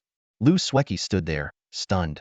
Her cherry-red lips forming an O shape, unable to speak for a long time. Her beautiful eyes welled up with tears, which silently streamed down her cheeks. Waves of overwhelming joy surged through her heart, making her legs give way as she collapsed to the ground, sobbing uncontrollably. In that moment, all the pent-up emotions she had been holding back came flooding out like a breached dam. The pressure of having an frank talent, the whispers and pointing fingers from those around her, the gossip behind her back, and her mother's tearful, pitying glances, all of it disappeared in an instant. The incredible transformation from an frank talent to an shrank one was something no one would believe if she told them. After a long while, Lu Sweki managed to get up from the ground, taking deep breaths to calm herself, and began to straighten her disheveled school uniform. She kept reminding herself, stay calm, don't get carried away. Lu Sweki's maturity and wisdom, far beyond her years, became evident at that moment. She knew that everyone still thought she had an frank talent. No one knew about her second awakening. This would be her biggest secret. She remembered a classmate who, after awakening in frank talent, took leave and was rumored to have broken down crying at home, which only strengthened her resolve. An innocent man gets into trouble because of his wealth, Lu Sweki thought to herself. She recalled the legendary Azura, rumored to have an SS rank talent, who kept his identity a secret to the extremino one knew his true identity. And rank talent would also attract envy, so it was safer to keep it hidden. She decided firmly not to disclose her second awakening to anyone. She would work hard in silence and amaze everyone at the right moment. Just then, Lu Sweki remembered something. Why had Yi Bai suddenly mentioned the Otherworld Summoner to her? Without Yi Bai's suggestion, she wouldn't have chosen this profession. Given her intelligence, she quickly considered a possibility. Did Yi Bai know the conditions for her second talent awakening? The thought made her heart skip a beat. If that were true, it was indeed terrifying. She had to ask Yi Bai about it. With that in mind, Lu Sueki immediately activated the Eternal Tower Mark and returned to Blue Star. She opened the door to find Vice Principal Zhang waiting anxiously outside. So, what profession did you choose? He asked eagerly. Lu Sueki lifted her head slightly and answered confidently, Otherworld Summoner. What? Vice Principal Zhang almost fainted, cursing inwardly. What a waste. But considering she was his good friend's beloved granddaughter, he could only wave his hand helplessly. Fine. You young people have your own ideas. Do as you wish. Thank you, Uncle Zhang. Can I go back to class now? Go ahead. Vice Principal Zhang watched Lu Sueki's departing figure and suddenly sensed something different. This girl, who had been so despondent and gloomy before, now seemed revitalized after her job change. Could there be more to it? He kept the question to himself, not probing further. After all, everyone had their secrets, and Lu Sueki's path was hers to walk alone. In the classroom, Zhao Lin noticed Lu Sueki's return and straightened up in surprise. Hey, she looks really happy. Wait, why isn't she going back to her seat? Why is she coming over here? As one of the troublemakers in class 2, Zhao Lin and Yi Bai sat in the last row. Under Zhao Lin's astonished gaze, Lu Sueki walked straight toward Yi Bai. Many students noticed the scene and turned their attention to it. Some whispered, Look, Lu Sueki is going to see the villain. What's she up to? I heard the villain broke 3 of someone's legs last time. 3 legs? Dude, are you talking about? Several students gasped, feeling a chill down their spines, secretly deciding to stay away from Yi Bai in the future. Standing in front of Yi Bai's desk, Lu Sueki looked at him with her beautiful eyes. Noticing her, Yi Bai asked impatiently, What? Planning to seduce me? You. Lu Sueki was momentarily speechless, forgetting what she wanted to say, almost stomping her foot in frustration. Yi Bai always had a knack for killing the conversation with just one sentence. Lu Sueki took a deep breath and summoned the courage to speak. Yi Bai, may I ask you a question? Yi Bai nodded slightly, his tone indifferent. You can. You've already asked one. Lu Sueki was taken aback by his response and furrowed her brows. She resisted the urge to walk away and told herself she needed to get to the bottom of this. Considering that it might involve Yi Bai's privacy, she lowered her voice and continued, Can we talk outside? Sure. Yi Bai replied succinctly, then stood up and walked toward the window. Without hesitation, he pushed the window frame and leaped out. Even though the classroom was on the ground floor, Yi Bai's action was still surprising. With his current physical condition, he wouldn't get hurt even if he jumped from several floors up. Standing outside the window, Yi Bai turned back to look at Lu Sueki, still in the classroom, and teased. What are you standing there for? Didn't you want to talk? Gritting her teeth, Lu Sueki mimicked Yi Bai and jumped out the window in a moment of desperation. This scene instantly set the classroom abuzz, with classmates exclaiming, Whoa, did I just see that? Are they eloping? Quick, get the dean. Someone's jumping out the window to elope. The classroom erupted in laughter and chaos. Ignoring the commotion behind her, Lu Sueki was focused solely on getting answers. Once they were out of earshot, she cautiously asked, Yi Bai, why did you suggest I switch to being an otherworld summoner? Yi Bai rolled his eyes and replied dismissively, Why make such a big deal out of it? I searched on Jihu, and the top recommendation for grade talent was an otherworld summoner. As he spoke, he pulled out his phone and showed Lu Sueki the search results on Jihu. Look, this question. What's the best profession for grade talent? Lu Sueki's eyes widened, momentarily at a loss for words. This was completely different from what she had expected. Yi Bai's answer caught her off guard. She thought to herself, Yi Bai really doesn't play by the rules.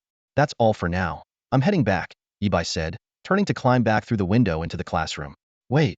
Lu Sueki called out instinctively, her mind suddenly a whirl of confusion.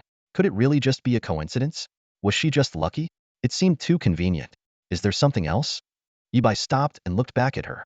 Lu Sueki opened her mouth but didn't know what to say. Logically, she owed Yi Bai a great debt.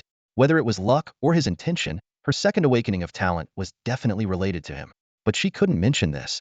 She had to keep it a secret, not letting anyone know she had jumped from nth grade to nth grade talent. Caught in this dilemma, Lu Sueki's face turned red as she stammered, the school doesn't allow phones. Next time, hide it better so the teachers don't find out. Yi Bai chuckled lightly and gracefully leaped back through the low window into the classroom. As soon as he returned to his seat, Zhao Lin looked at him with admiration. Bai, nice one. When did you and Lu Sueki start hanging out? The entire class perked up, eager to hear Yi Bai's response. The gossip-hungry teens were especially intrigued by the unlikely pair of a top student and a troublemaker. You're getting it all wrong, Yi Bai said calmly.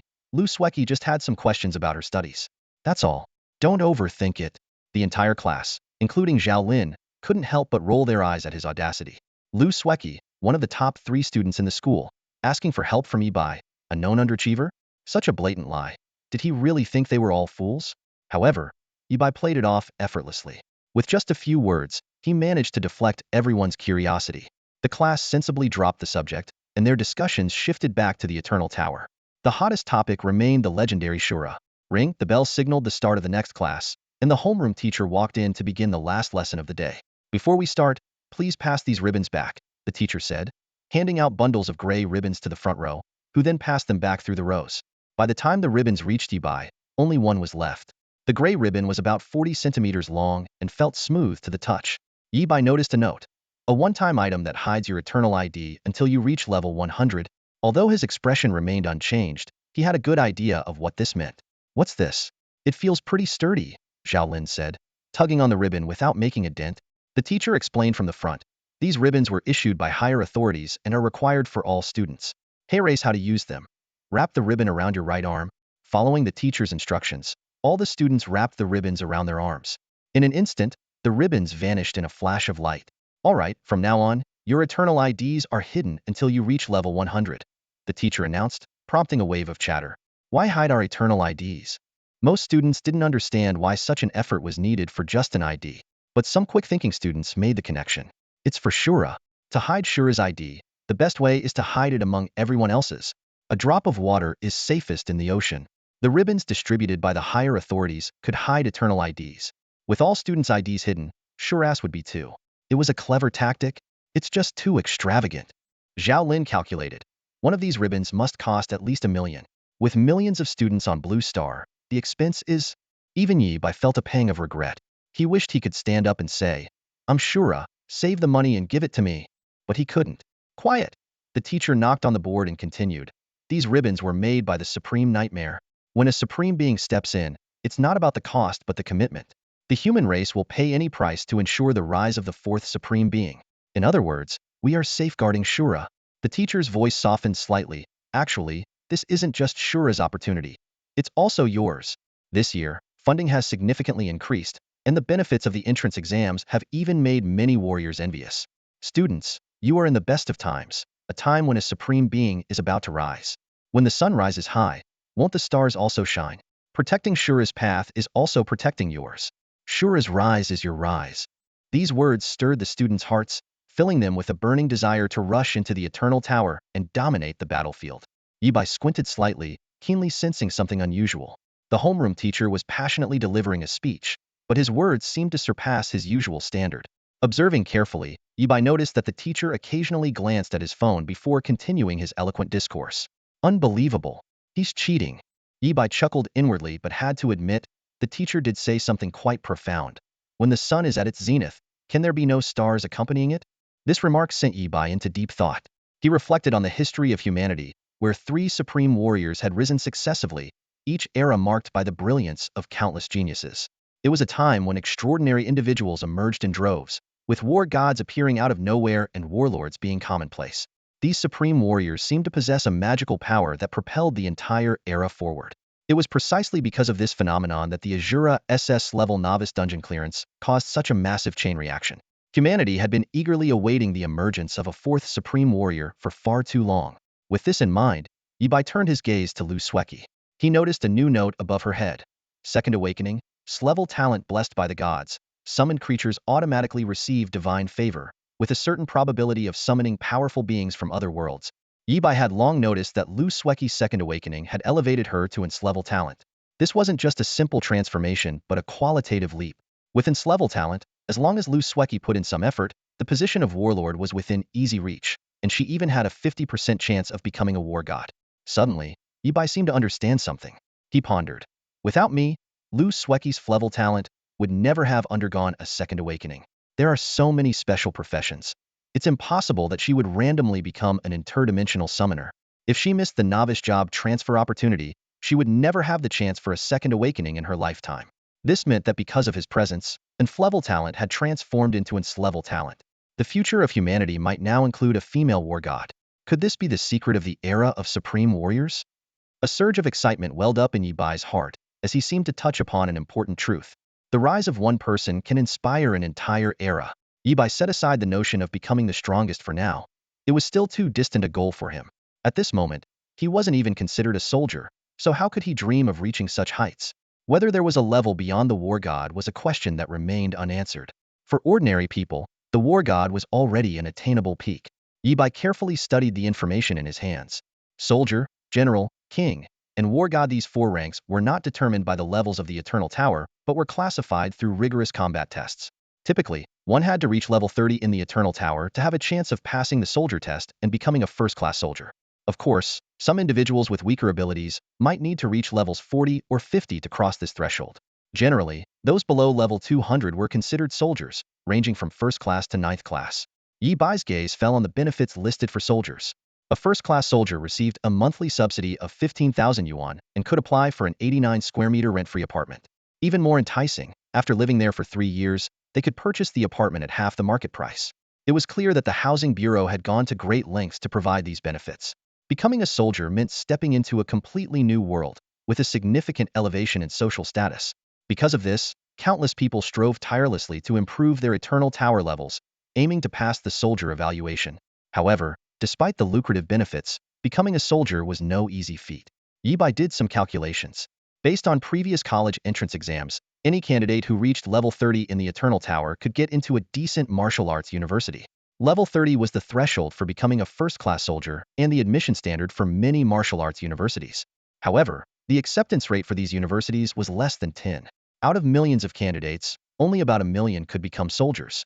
And this was just for the lowest rank of first-class soldier. The higher the rank, the harder it was to improve, and the higher the elimination rate. As Yi Bai pondered, the homeroom teacher on the podium happened to bring up this topic. Students, his voice was filled with urgency. The next 100 days are crucial. You must give it your all to increase your levels, and strive to reach level 30 before the college entrance exams to get into a martial arts university.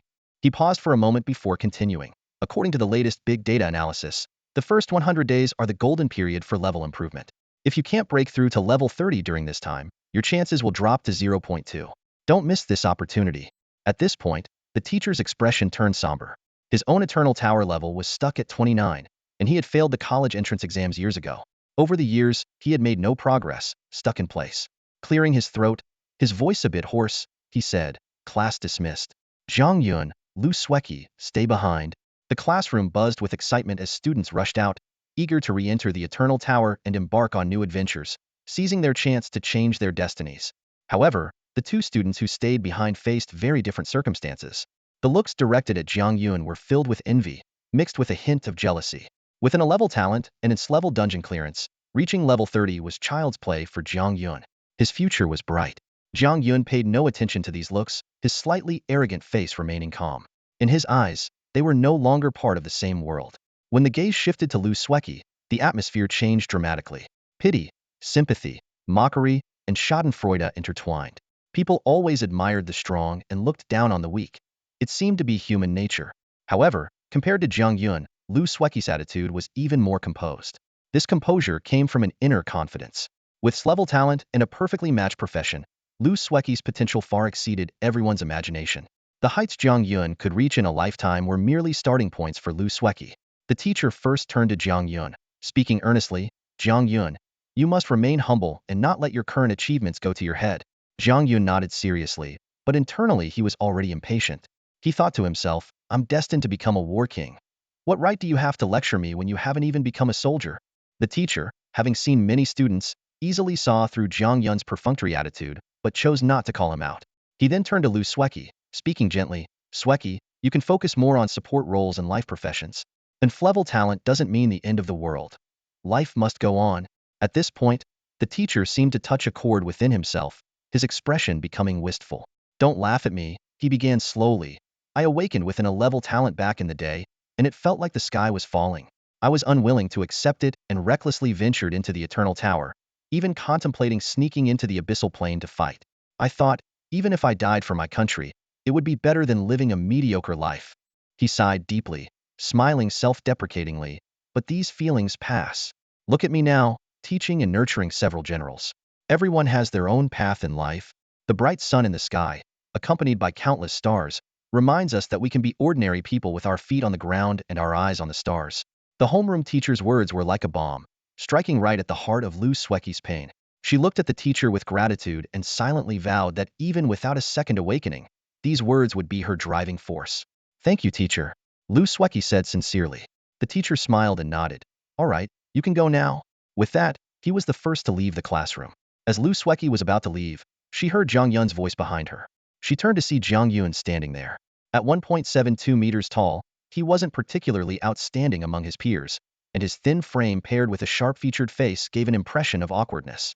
Lu Sueki, do you want to team up to explore the Eternal Tower? Zhang Yun said confidently. Even with your level talent, you can easily reach level 10 if you follow me. Lu Sueki coldly declined. No, if there's nothing else, I'll be on my way. Zhang Yun's condescending invitation sparked a flare of irritation in her.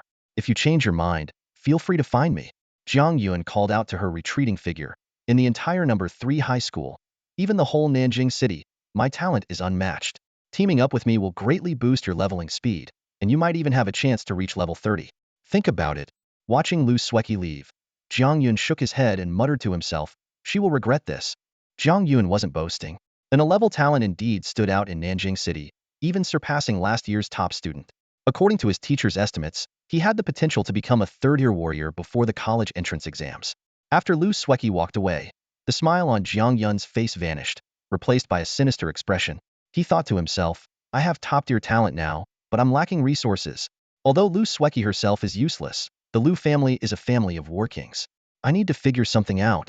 Unaware of Zhang Yun's schemes, Lu Sueki left the classroom and, without waiting for her driver, ran towards the school gate. Yi-bai, wait up. Lu Sueki called out, panting. In the sunset, the shadows of Yi-bai and Zhao Lin stretched long. Hearing her call, they stopped and turned to see Lu Sueki running towards them.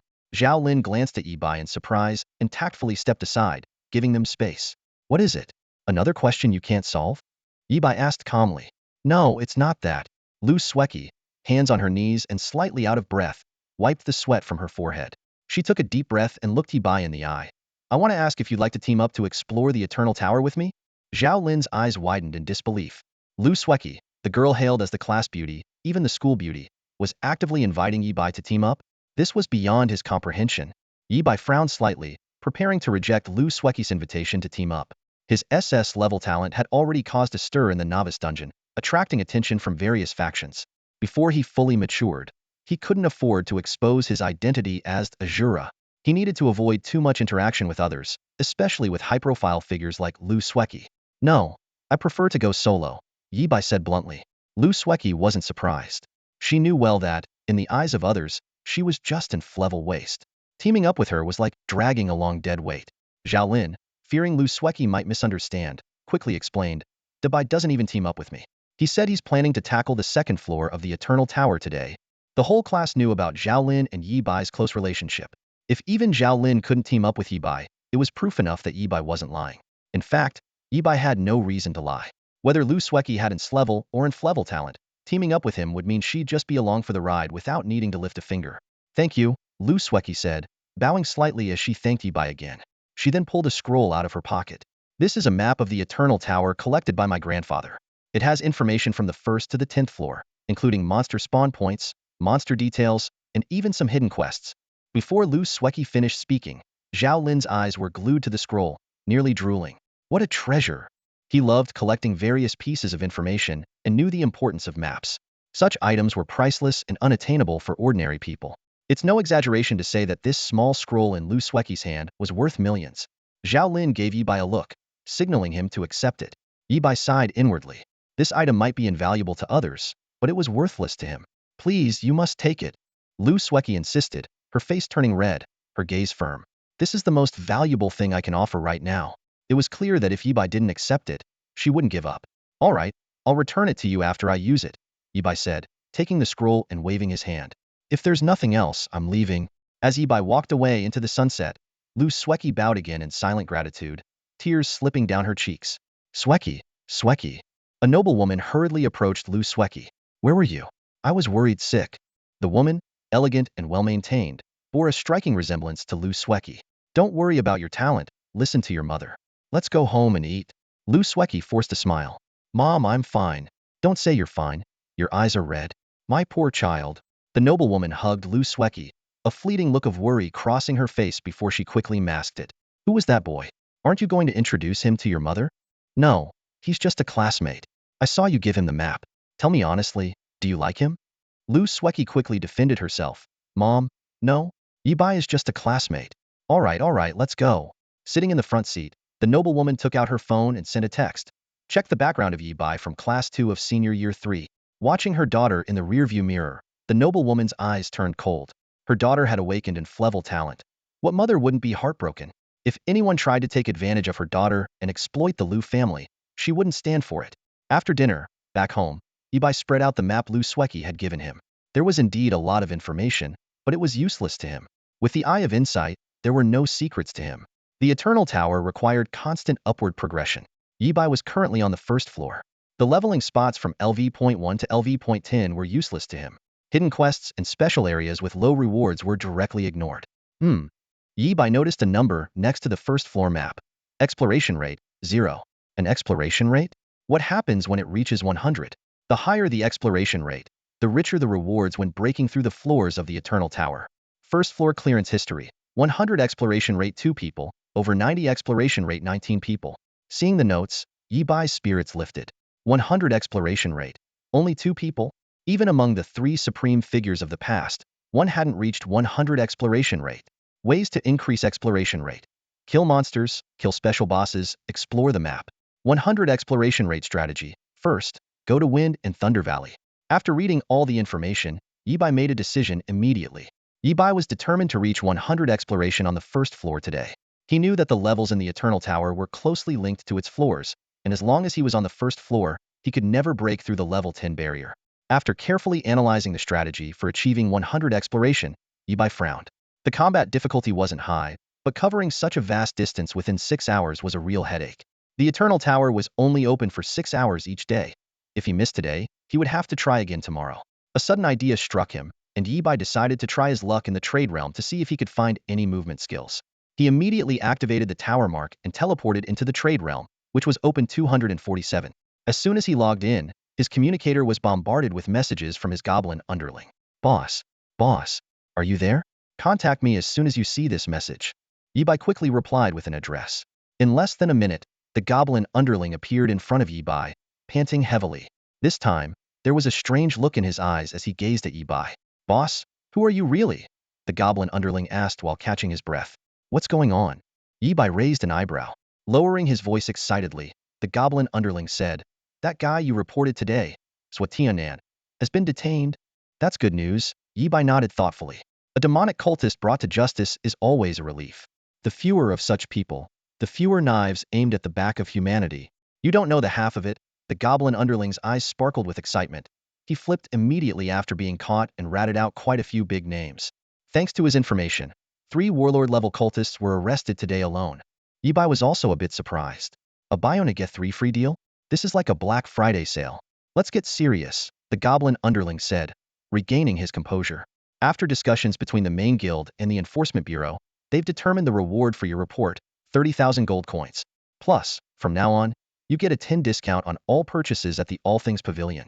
30,000 gold coins and a 10 discount at the Wanwu Pavilion. This was the entire reward for Yibai's report on Azwatianan, equivalent to 30 million dragon coins. Yibai accepted 2 cards handed over by the goblin assistant.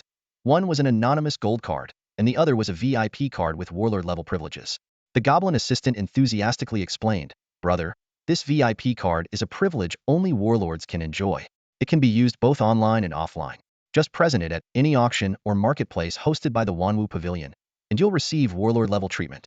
Yibai nodded in understanding and then stated his purpose for the visit. Do you have any movement skills or equipment suitable for low-level mages?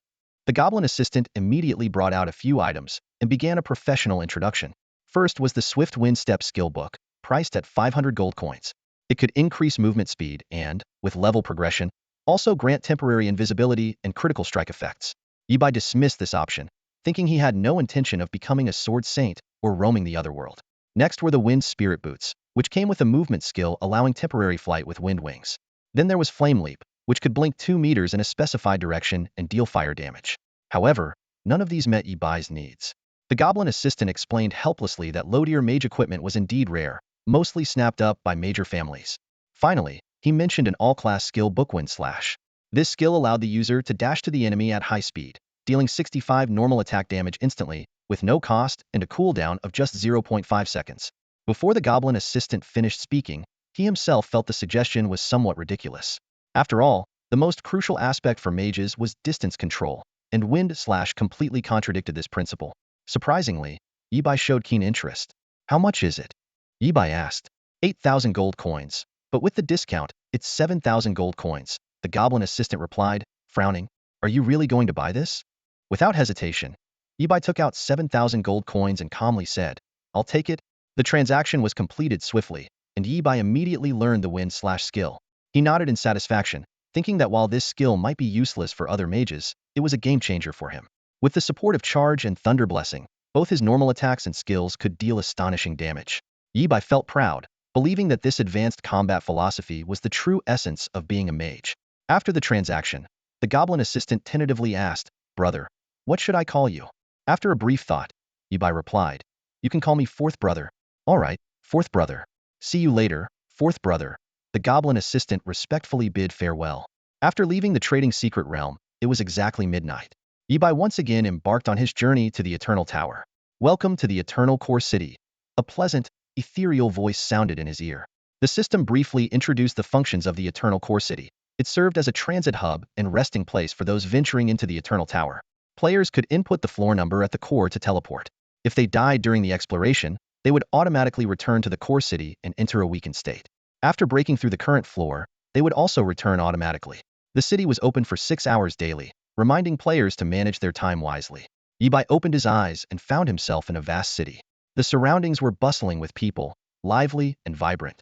This was the Eternal Core City, where everyone, regardless of strength, had to start their journey into the Eternal Tower.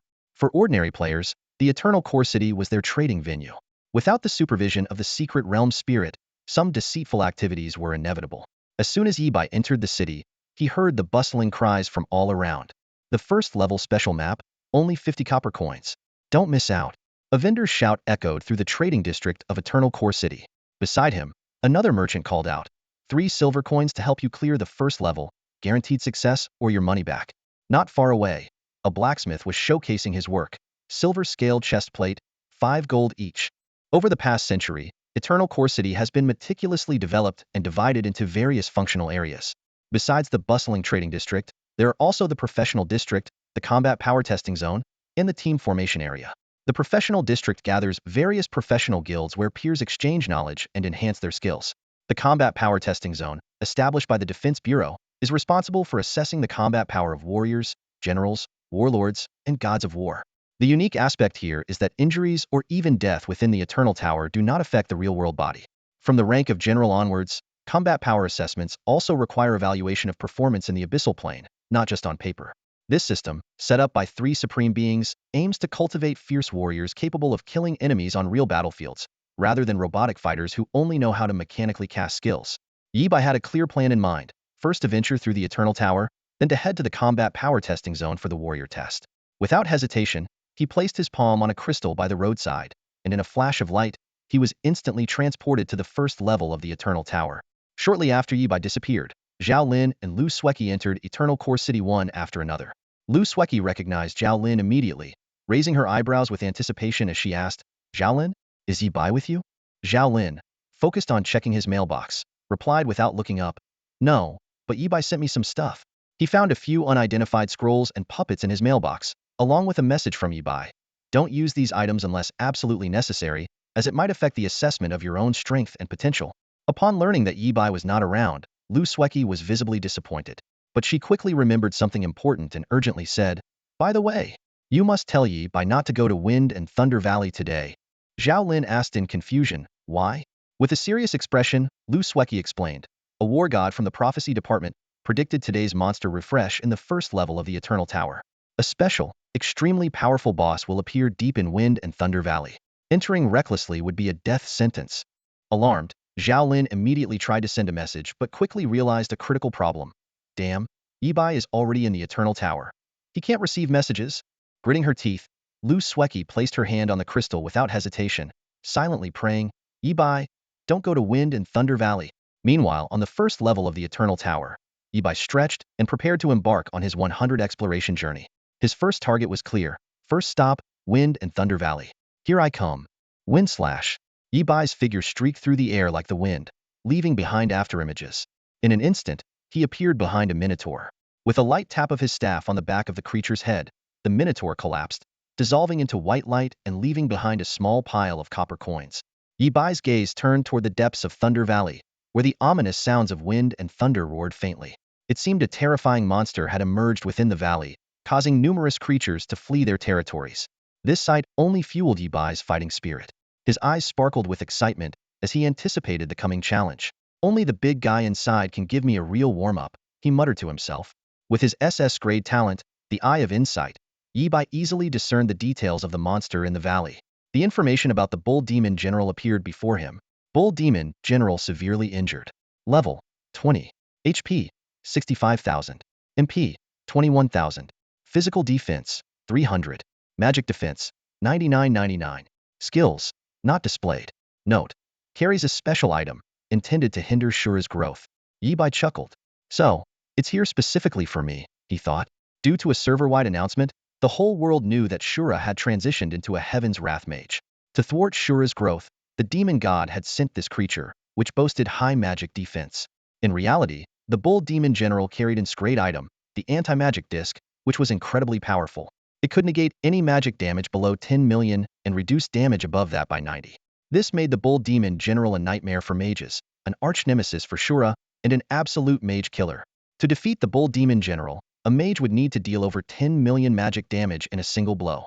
This meant ordinary mages stood no chance and would need to gather a large number of physical fighters to slowly wear it down.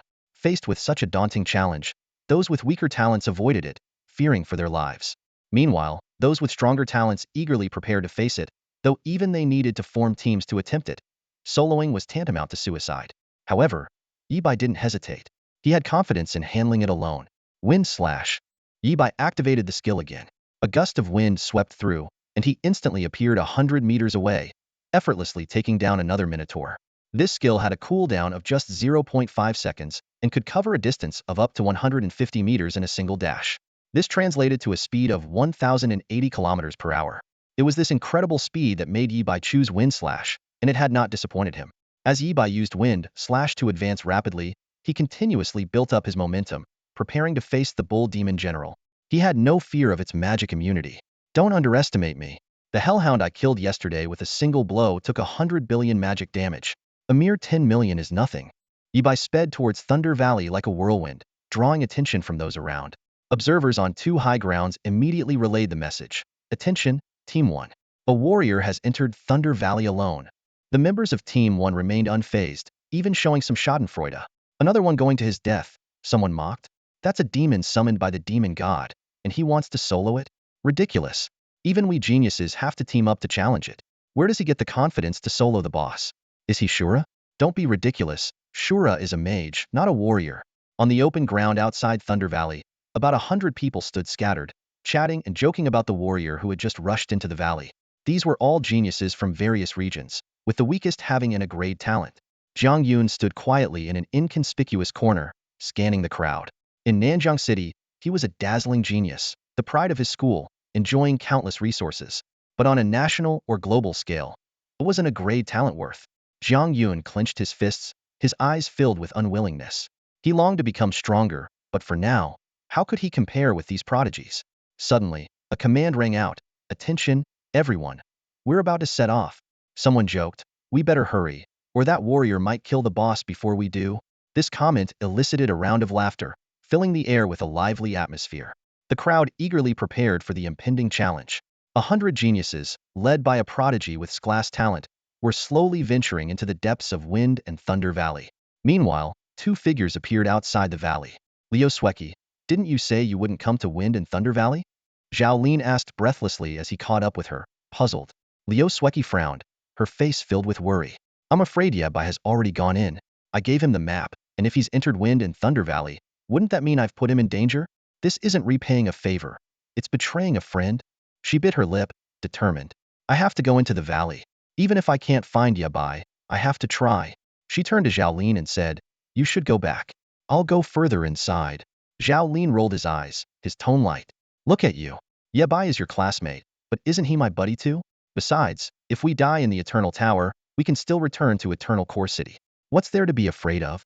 Despite Zhao Lin's casual attitude, Liu Sueki reminded him, the death penalty is long and debilitating. If we die, it would mean wasting an entire day. Seeing her persuasion was ineffective, Liu Sueki didn't say more. She pointed to a small creature on her shoulder. This little one can sense danger and lead us along the safest path, avoiding too many monsters. She explained, the monsters in Wind and Thunder Valley are high-level. Besides the bosses, the other monsters aren't easy for the two of us to handle. With this guiding summon, I feel more confident exploring inside. Liu Sueki sternly instructed, stay close to me and don't get lost. Got it. Zhao Lin nodded eagerly like a pecking chicken and urged, let's get going. The two figures cautiously ventured deeper into Wind and Thunder Valley, with the small creature on Liu Sueki's shoulder vigilantly scanning the surroundings, guiding them along the safest path. The exhilaration of Wind Slash is something a mage could hardly imagine. Ye Bai, utilizing this skill, darted swiftly through Wind and Thunder Valley, leaving behind a trail of monster corpses. These bodies could have served as decent materials, but he had no time to collect them now. The Bull Demon General was waiting ahead, and that was his primary target. Ye Bai glanced at his status bar. His charging momentum had stacked up to 30 layers. He had been in the Eternal Tower for nearly 10 minutes, realizing that the skill's cap was 30 layers. The damage multiplier of 2 to the power of 30 was sufficient for him, but Ye Bai knew better than to rely on a single skill too much. The demon gods had long discovered that Azura was a mage, and had equipped their generals with anti-magic talismans to counter him. To remain undefeated in high-level battles, Ye Bai needed to continuously diversify his combat techniques. With 30 layers of charging momentum now in place, he shifted his focus to the Nature's Force Staff in his hand. This weapon could be upgraded 12 times, offering immense potential. The first upgrade required dealing 1,000,000 points of lightning damage, which coincidentally aligned with his upcoming battle against the Bull Demon General and the exploration of the first floor of the Eternal Tower. With a plan forming in his mind, Ye Bai pressed deeper into Wind and Thunder Valley. Gales roared, and foliage flew wildly, obscuring Ye Bai's figure. 10 miles behind him, Zhao Lin and Liu Sueki were struggling through the rough terrain. Covered in branches and leaves, they looked disheveled. Worried that Ye Bai had ventured into Wind and Thunder Valley, they decided to search for him. Panting heavily, Zhao Lin leaned against a tree to catch his breath, praising the magical abilities of the small creature on Liu Sueki's shoulder, which had guided them past all living threats. Liu Sueki was crouched beside a monster corpse, scrutinizing it carefully. She noticed that the wounds were all inflicted by Wind Slash. Liu Sueki was secretly astounded. A warrior capable of instantaneously killing monsters in Wind and Thunder Valley must have an S or even S-level talent. She reminded Zhao Lin to be extra cautious as they moved forward. At that moment, a thunderous roar erupted from the depths of Wind and Thunder Valley. The entire valley shook violently, the ground splitting open with massive fissures, and countless trees and rocks collapsing into the chasms, resembling the onset of an apocalypse. Members of the Wind and Thunder Valley squad immediately became alert. Injured and in worse shape than Zhao Lin and Liu Sueki, they were already on edge. Someone urgently asked the Sky Eye what was happening, but the young man suddenly clutched his left eye and cried out in agony, black blood seeping through his fingers. A well-trained cleric quickly stepped forward to cast a spell, bandaging half of the Sky Eye's head to stabilize his condition. The upheaval in the depths of Wind and Thunder Valley and the Sky Eye's sudden affliction plunged everyone into a state of tension and anxiety. Heaven's Eye, what did you see? The crowd gathered around him, their anxious eyes fixed on him, waiting for crucial information. The sudden upheaval at Wind Thunder Valley had everyone on edge, and charging ahead recklessly would be suicidal. Heaven's Eye gasped for breath, his face pale and body trembling slightly. Struggling to steady his breathing, he stammered, I saw the boss being awakened. This news hit everyone like a sledgehammer. Someone exclaimed, someone got here before us? Was it the second group? Damn it, they beat us to it. Another person cursed, their tone filled with frustration and unwillingness. The morale of the first group plummeted instantly. Clearly, they weren't the only geniuses summoned here. Other boss groups were advancing from different directions.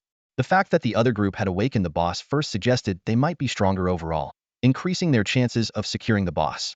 At that moment, Jiang Yuan stepped forward, his voice firm and resolute. Don't lose heart. Awakening the boss first gives them an advantage, but it also means more pressure. The one who delivers the final blow to the boss will get the richest rewards. With just a few words, he reignited the fighting spirit of the geniuses in the first group. Someone echoed, that's right. Winning early doesn't count. So what if they woke up the boss? They might get wiped out by it. Besides, another added, Any gamer knows that the first 99.99 of a boss's health is just the prelude. The real battle is in the final blow. We still have a chance to snatch victory from the jaws of defeat. The group's enthusiasm was rekindled, and they shouted, "Well said. Let's move faster and take down the boss." Someone noticed Heaven's Eye's condition and asked with concern, "Heaven's Eye, are your injuries serious? Can you keep up?" The bandage on Heaven's Eye's head was soaked with blood, and his health was still dropping. Just a glance at the boss from afar had caused him severe harm. As he was about to speak, his expression suddenly changed. "No, something's wrong." Before he could finish, his body turned into a beam of white light and disappeared. His life force depleted. He had died and was forcibly teleported back to the Eternal Core City. The members of Wind Thunder Group's first team were shocked by Heaven's Eye's death, but it didn't dampen their spirits. Instead, their resolve grew stronger as they pushed deeper into the valley. Meanwhile, on the streets of Eternal Core City, a flash of white light appeared, and the pale-faced Heaven's Eye materialized, still shaken. He shouted the words he couldn't finish earlier. No, it wasn't a group that awakened the boss. It was a single man. He intends to solo the boss. However, his voice echoed only in the empty streets. He couldn't contact his teammates, nor relay this crucial information. This astonishing discovery was trapped in Eternal Core City, unable to reach those who needed it most. Deep in the Valley of Thunder and Lightning, Ibai, wielding the power of nature, looked up slightly, gazing at the colossal figure before him. The bull demon warlord, wrapped in chains, emanated a terrifying demonic aura. This was no creature of the first layer. Rather, it was a powerful being forcibly sent here by a demon god through special means. During the transmission, the bull demon warlord was severely injured, causing a significant drop in his level and strength. However, his most relied upon artifact, the anti-demon token, remained intact. This crucial item for restraining Asuras became his greatest asset in this mission. Upon entering the first layer, the bull demon warlord fell into a deep slumber, attempting to restore his strength for the impending battle. Yibai's arrival awakened him. "Weakling, you dare disturb me? You will pay with your blood," the bull demon warlord roared, struggling violently. With his movements, chains clattered to the ground, raising clouds of dust. Standing at a safe distance, Yibai chuckled lightly. "Oh, using such archaic language, are we?" He knew that attacking now would only help the warlord break free from his seal, so he waited patiently. Taking advantage of the break, Yibai scrutinized the bull demon warlord, his eyes scanning the figure. Dragon tendons, neck meat, shoulder blade, 5-flower tendon, 3-flower tendon, shoulder meat. "I'm getting hungry. Hot pot for breakfast tomorrow, it is." This muttering clearly infuriated the bull demon warlord. "Insect, what do you take me for?" Yibai remained unperturbed and continued. "Spicy hot pot. Extra spicy. No goji berries." Roar, the bull demon warlord exerted his arms, breaking the chains on his wrists. His aura surged, startling countless birds and shaking the entire valley. "I am the second deputy commander of the Bloodstained Legion under the 6th demon god, a powerful being beyond level 200, and I have slain your human warlords."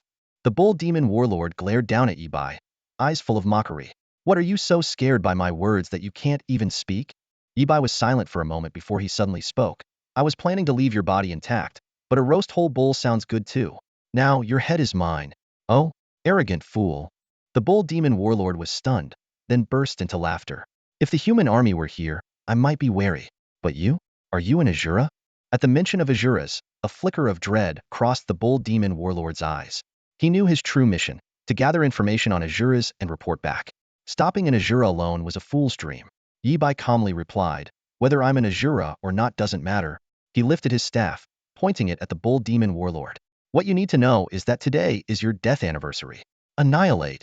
As the conversation continued, the chains on the bull demon warlord's body kept falling off, nearly becoming mere decorations. Yibai had been stalling, waiting for the eternal rule to lose its effect. "I'm waiting for the eternal rule to fail." "What are you waiting for? Death?" "Lightning bolt," Yibai shouted. In the sky, a lightning bolt larger than a mountain formed, charged with 30 layers of energy, amplified 1,000,000,000 times. The bull demon warlord was horrified. "You call that mountain-sized thing a lightning bolt? Do you even know what an arrow is?" Before he could finish, the enormous lightning bolt engulfed him. The terrifying impact spread through his body instantly, destroying everything. No, his desperate roar was cut short. Time seemed to slow infinitely, and the bull demon warlord felt every bit of his being destroyed. "Impossible. This can't be. Why didn't the anti-demon token work? How could I die at the hands of a nobody? What kind of damage is this?" Countless questions flooded his mind, but there were no answers. His eyes widened, filled with complex emotions. resentment, anger, confusion, bewilderment, fear. In his final moment, he seemed to realize something. You are an ASU. But it was too late. The devastating damage obliterated his soul, leaving him unable to transmit any information. Yi Bai kept his promise, controlling the lightning bolt's damage, destroying most of the bull demon warlord's body, leaving only some remains and a head. Boom. A terrifying lightning bolt struck down the bull demon general, crashing into the valley floor and creating a massive crater. A series of deafening explosions echoed through the valley. Suddenly, a wave of scorching heat surged upward, mixed with the acrid smell of sulfur. To their horror, boiling magma started to flow from the ground, the red-hot lava spreading and emitting suffocating heat. Yi Bai looked at the apocalyptic scene before him and couldn't help but feel relieved. Well, this shouldn't count as property damage, right? He hadn't expected his lightning bolt to be so powerful and was secretly astonished. Realizing the area had become extremely dangerous, Yi Bai made a quick decision. This place is no longer safe. He dashed towards the bull demon general's remains and first stored the massive head in his dimensional backpack. The head was enormous, with pupils as large as Yi Bai himself. When laid flat on the ground, it was as imposing as a 3-story building. After securing the head, Yi Bai quickly searched through the debris and soon found a blue glowing disc, the anti-magic disc. His eyes lit up, surprised that this precious S-level special item was intact. He swiftly stored it away for later study. Surveying the surroundings, Yi Bai found that the remaining items weren't of much value. The continuously emerging magma was unsettling, and the intense battle had likely attracted many envious eyes. Time to bail, he thought. His mission was accomplished. Not only had he slain the bull demon general with incredible damage, but his natural powers had also advanced. There was no reason to linger in this perilous place. Discretion was the better part of valor. At that moment, a bird flew across the sky, seemingly trying to escape Thunder Valley as well. Yi Bai, quick as lightning, used a wind slash to appear on the bird's back. With a light touch, he used the bird's momentum to fly out of the valley. Bird, I may not be human, but you truly are, he silently quipped, reflecting on the entire process from awakening the bull demon general to killing it and now escaping it seemed cumbersome, but it had all taken less than a minute. As Yi Bai departed, the magma surged like a tide, consuming the remnants of the battle. About 10 minutes later, 2 disheveled figures appeared at the edge of the battlefield, looking around in shock. Zhao Lin covered his nose and mouth, his face grim. He coughed and questioned, Lu Sueki, did you lead us to a volcano? Aren't we supposed to be in Thunder Valley? Lu Sueki was in no better shape. Her oval face flushed from the heat as if she were drunk. She coughed twice, eyes filled with confusion. No, we are in Thunder Valley. Wait, let me check our position. She tore open a scroll, and coordinates appeared before them. Lu Sueki's face turned as pale as a freshly painted wall.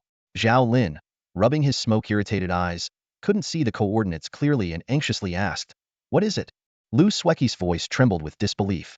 We're in the deepest part of Thunder Valley. This is where general-level monsters descend. What? Zhao Lin exclaimed, the two of them staring at the ravaged battlefield in shock. This is where the boss appears. Lu Sueki's face was pale as she looked around in despair. The eerie atmosphere in the deepest part of Thunder Valley sent shivers down her spine. She never expected they would stumble into such a perilous situation. We're finished. We're dead for sure. Zhao Lin muttered to himself, his eyes darting around, trying to take in as much information as possible before their impending doom. He even had the absurd notion of taking a selfie as a memento. At that moment, Lu Sueki noticed Zhao Lin scribbling on the ground with a stick. What are you doing? She asked curiously. Just leaving. Zhao Lin was here as a souvenir. Zhao Lin replied confidently, continuing his artistic creation. Suddenly, the stick hit something hard. Zhao Lin's eyes lit up as he quickly used his hands to dig through the soft soil, uncovering a black, charred object. What is this? Zhao Lin held the coal-like object in his hand, examining it closely. Lu Sueki was intrigued and leaned in to observe. It looks like it was struck by lightning. It's soft, not like wood. Zhao Lin carefully peeled away the outer layer of charcoal and exclaimed, It's a steak. The golden, enticing beef emitted a rich aroma, making Zhao Lin involuntarily swallow. Lu Sueki frowned, slightly disgusted. You're not planning to eat that, are you? I'm a chef by trade, Zhao Lin explained. High-level monsters are full of treasures. Even a piece of meat could boost our attributes. With that, he took out a silver knife and fork from his bag and cut off a small piece of meat. In the Eternal Tower, even if we die from food poisoning, we'll just respawn in the Eternal Core City. Zhao Lin reassured himself, closed his eyes, and bit into the meat, chewing vigorously. It's delicious. The tender beef melted in his mouth, surprising Zhao Lin. He suddenly opened his eyes and shouted excitedly, Wow! My strength attribute increased by 2 points. What happened? Lu Sueki was startled by his reaction. Zhao Lin explained excitedly, this must be meat from a warlord-level monster to have such a powerful effect. Lu Sueki was momentarily stunned but quickly realized, this is the boss's meat. Who cares? Let's see if there's more of this beef around. Zhao Lin ignored her and started searching the area. Soon, he found 2 more pieces of steak, roughly the size of regular ribs. Lu Sueki joined the treasure hunt, and with the help of her summon creatures, she found 6 pieces of beef. They were delighted with their haul, each piece of meat hiding tender, juicy flesh beneath a layer of charred crust. After scouring the battlefield, Zhao Lin divided the beef into 3 portions and handed one to Lu Sueki. Here's your share. Lu Sueki declined, slightly repulsed. I'll pass. Give my share to Yi Bai. Zhao Lin hesitated, but eventually put all the beef back in his bag. Despite his reluctance to eat something found on the ground, the beef's incredible ability to boost attributes was too valuable to ignore. With their loot secured, Zhao Lin finally addressed the pressing question. If the boss's meat is here, where's the boss? It's dead. Lu Sueki's face regained some color. As the granddaughter of a warlord, she had grown up with knowledge of many secrets, far beyond Zhao Lin's understanding. Look, there are broken chains in the center of the battlefield. I suspect they were manifested by the eternal rules. Zhao Lin nodded, pretending to understand, though he was completely clueless. Lu Sueki continued, the lightning marks here weren't caused by a spell. To create such destructive power, it would take at least a warlord-level fighter. The boss was forcefully summoned here by a demon who paid a huge price, but it was ultimately suppressed and killed by the eternal rules. Lightning punishment sometimes symbolizes divine retribution. Zhao Lin, still confused, could only agree. Makes sense. So, what do we do now? Let's retrace our steps and go level up, Lu Sueki suggested, relieved. With the boss dead, Thunder Valley is safe, and we didn't find Yi Bai. Finally, Lu Sueki relaxed. Since the boss was dead, Yi Bai should be safe too. Don't tell anyone about the beef. It's too valuable. Just eat it yourself, Lu Sueki warned. Got it, got it. Zhao Lin nodded repeatedly, following Lu Sueki back the way they came. They encountered no resistance on their way out. The monsters in Thunder Valley had fled in a frenzy due to the boss's arrival, abandoning their territories. Their return journey was similarly uneventful. About 15 minutes after they left, a group of wild-looking individuals disturbed the peace of Thunder Valley's depths once again. The geniuses of the Thunder Valley faction had finally arrived, albeit too late. Upon witnessing the chaotic scene before them, the crowd gasped in shock. On the ground, lava snaked its way around, emitting an intense heat. People scanned their surroundings, searching for the boss, but all they could see were the floating chains of eternal rules, glowing with a mysterious light. What happened here? Someone exclaimed in surprise. Where's the boss? The geniuses of the Feng Lei Valley group quickly analyzed the signs on the battlefield. Among them were descendants of war kings and war gods, their insights no less sharp than those of Lu Sueki. Soon enough, they reached the same conclusion as Lu Sueki. Damn it, the boss was killed by the eternal rules. One genius said through gritted teeth. We arrived too late, what a pity. The group immediately sprang into action, searching for any possible remnants. Look around, even a piece of flesh is worth a fortune, someone shouted. However, their hopeful search turned up nothing. The overwhelming sense of loss hung over them as they continued to scour the battlefield with dejection. Just then, Jiang Yun's attention was drawn to a crooked line of writing on the ground. As he read the words, his expression changed dramatically. The ground bore the message. Zhao Lin was here. Jiang Yun's mind raced. How could Zhao Lin be here? Could it be someone with the same name? A torrent of thoughts surged through him, leaving his emotions in turmoil. As a prodigy, he had gone through enormous efforts, crossing mountains and overcoming countless obstacles to reach the depths of Feng Lei Valley. Yet, the classmate he had always overlooked had not only arrived ahead of him, but also had the leisure to leave a message. In stark contrast, Jiang Yun felt like a fool. His face flushed and paled alternately, his inner turmoil impossible to calm. Jiang Yun, what did you find? A companion's call brought Jiang Yun back to reality. Nothing, Jiang Yun quickly replied, while discreetly erasing Zhao Lin's message with his foot. He rejoined the main group, wearing a smile that betrayed no hint of his inner conflict. However, deep down, Jiang Yun kept repeating one name, Zhao Lin. Zhao Lin, what secrets are you hiding? Huosha figure descended from the sky, startling a flock of birds in the silent forest.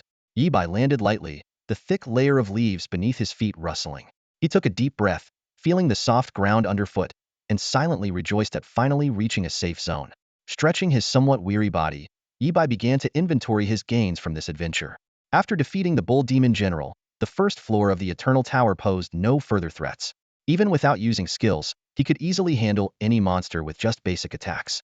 Yibai opened his palm, and a blue disc materialized out of thin air, the anti-magic disc, the most valuable loot from defeating the bull demon general. He carefully examined its attributes. Special item, anti-magic disc, grade, SS. Integrity, 74.8. Requirements, LV.20, bull demon bloodline. Effect, the holder is immune to magical damage below 10 million and enjoys significant damage reduction for magic above 10 million. Note, the anti-magic disc can be crushed to completely block the next magic attack below the war god level. After reading its effects, Yibai couldn't help but smirk, silently complaining, I knew it. Those demon gods aren't logistics experts. Why would they kindly deliver an item to me? Even the special item given to the bull demon general has usage conditions, which I can't meet at all. Despite this, Yibai quickly thought of a workaround. If he used the anti-magic disc as a consumable, its effect was indeed powerful, equivalent to having an extra life. But using an S-grade item as a consumable seemed too extravagant. The real issue was the bloodline requirement. Yibai was purely human and had no connection to the bull demon, making it impossible for him to continuously use the anti-magic disc to enjoy high magic immunity. It would just gather dust in his backpack. Forcing himself to stay optimistic, Yibai thought, having it is better than not. An S-grade special item with nearly 75 integrity could sell for at least 1,000,000 gold coins at the Everything Pavilion. But he quickly dismissed this idea. Selling such a rare item could easily expose the fact that he had killed the bull demon general, attracting unnecessary trouble. Stay low and grow strong, Yibai reminded himself. Only by fully realizing the potential of his SS grade talent could he stand at the center of the stage. Until then, enhancing his strength was the right path. Stowing away the anti-magic disc, Yibai glanced at the massive bull head in his backpack. The unseeing eyes seemed to silently accuse him of his cruelty. Unfazed, Yibai quickly reviewed his other gains. First, all kill rewards had been converted into attribute boosts 100 to all attributes, 1 to luck. This surprised Yibai, as the bull demon general was not a first-floor monster but had been forcibly sent by the demon gods. He reasoned, his appearance broke the rules of the Eternal Tower, which is why he was heavily injured and restrained. By eliminating this bug, I upheld the rules, so the extra rewards make sense. Additionally, the exploration level of the first floor had soared to 65, far exceeding his expectations. This meant he could free up more time to participate in the soldier test. Finally, Yibai turned his attention to the force of nature. This weapon had automatically upgraded due to the 100 billion damage he had dealt. Although its size hadn't changed, its weight had increased to nearly 20 pounds. This posed no problem for Yibai, whose strength attribute exceeded 300, but an ordinary mage would struggle to even lift it. Let alone lifting it to cast spells or engaging in high-speed combat. It's simply impossible. Yibai's gaze fell on the force of nature, instantly acquiring all its details. The force of nature, a level 10 item with A attributes, grants the wielder 40 intelligence and 30 spirit. As a divine retribution staff, it boosts lightning damage by 15, but also increases receive lightning damage by 5. Additionally, it enhances the shield and healing effects of wood-based skills by 15. The equipment also possesses 2 special effects, Twin and Thunderstorm. Twin gives a 1 chance to cast a wood-based skill when a lightning skill is used, and vice versa. Thunderstorm provides a 0.01 chance to deal double damage when a lightning skill is cast. Yibai noticed an advanced attribute, Path to Annihilation. This requires killing 1,000 units above the wielder's level with lightning damage, currently at 0.1000. The force of nature has already advanced once and has 11 more advancements available. After careful study, Yibai became increasingly delighted. Although the expected value of Thunderstorm isn't high, considering its future advancement potential, this attribute's value will significantly increase. Spending 80,000 gold coins was worth it, Yibai thought to himself. If I put the force of nature in the pavilion of all things now, even without revealing the advancement conditions, it could easily sell for over 300,000 gold coins. Stowing away the force of nature, Yibai casually opened his attribute panel. Eternal ID, Azura. Talent, Eye of Insight SSS level. Level, 10. Class, Storm Mage Lightning. HP, 46004600. MP, 31003100. Strength, 226,100. Intelligence, 24,540. Spirit, 23,530. Agility, 224. Constitution, 231,100. Luck, 12.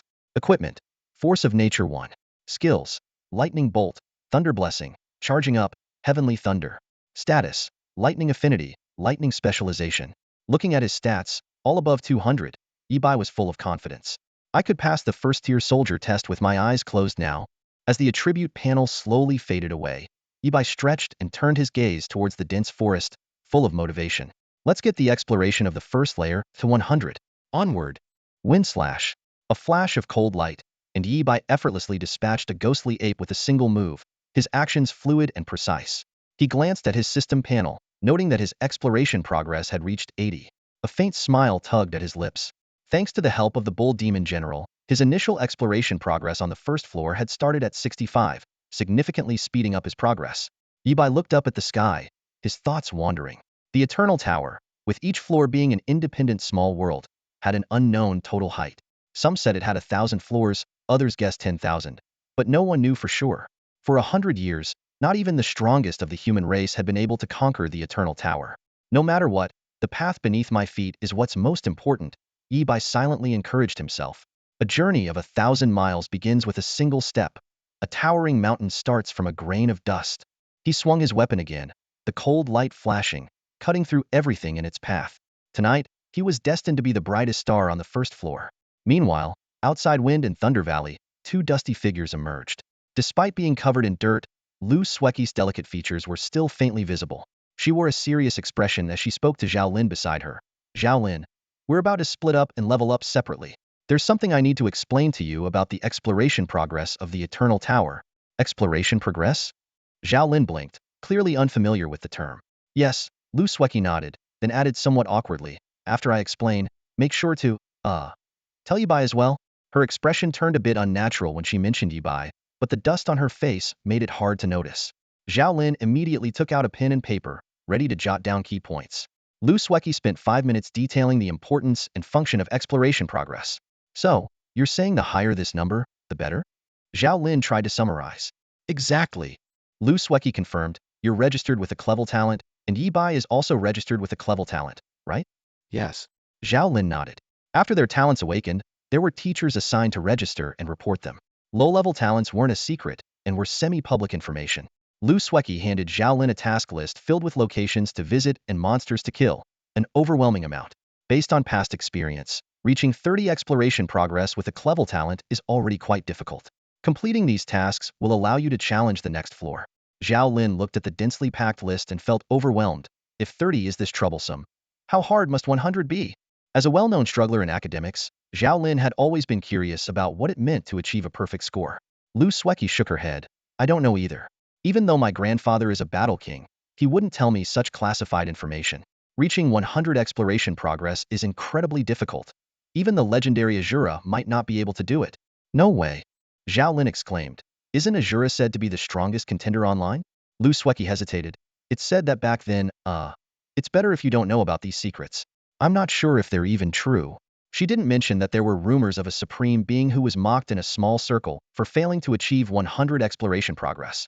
But since it was just a rumor, she didn't dare spread it. By the way, Lu Sweki suddenly remembered something.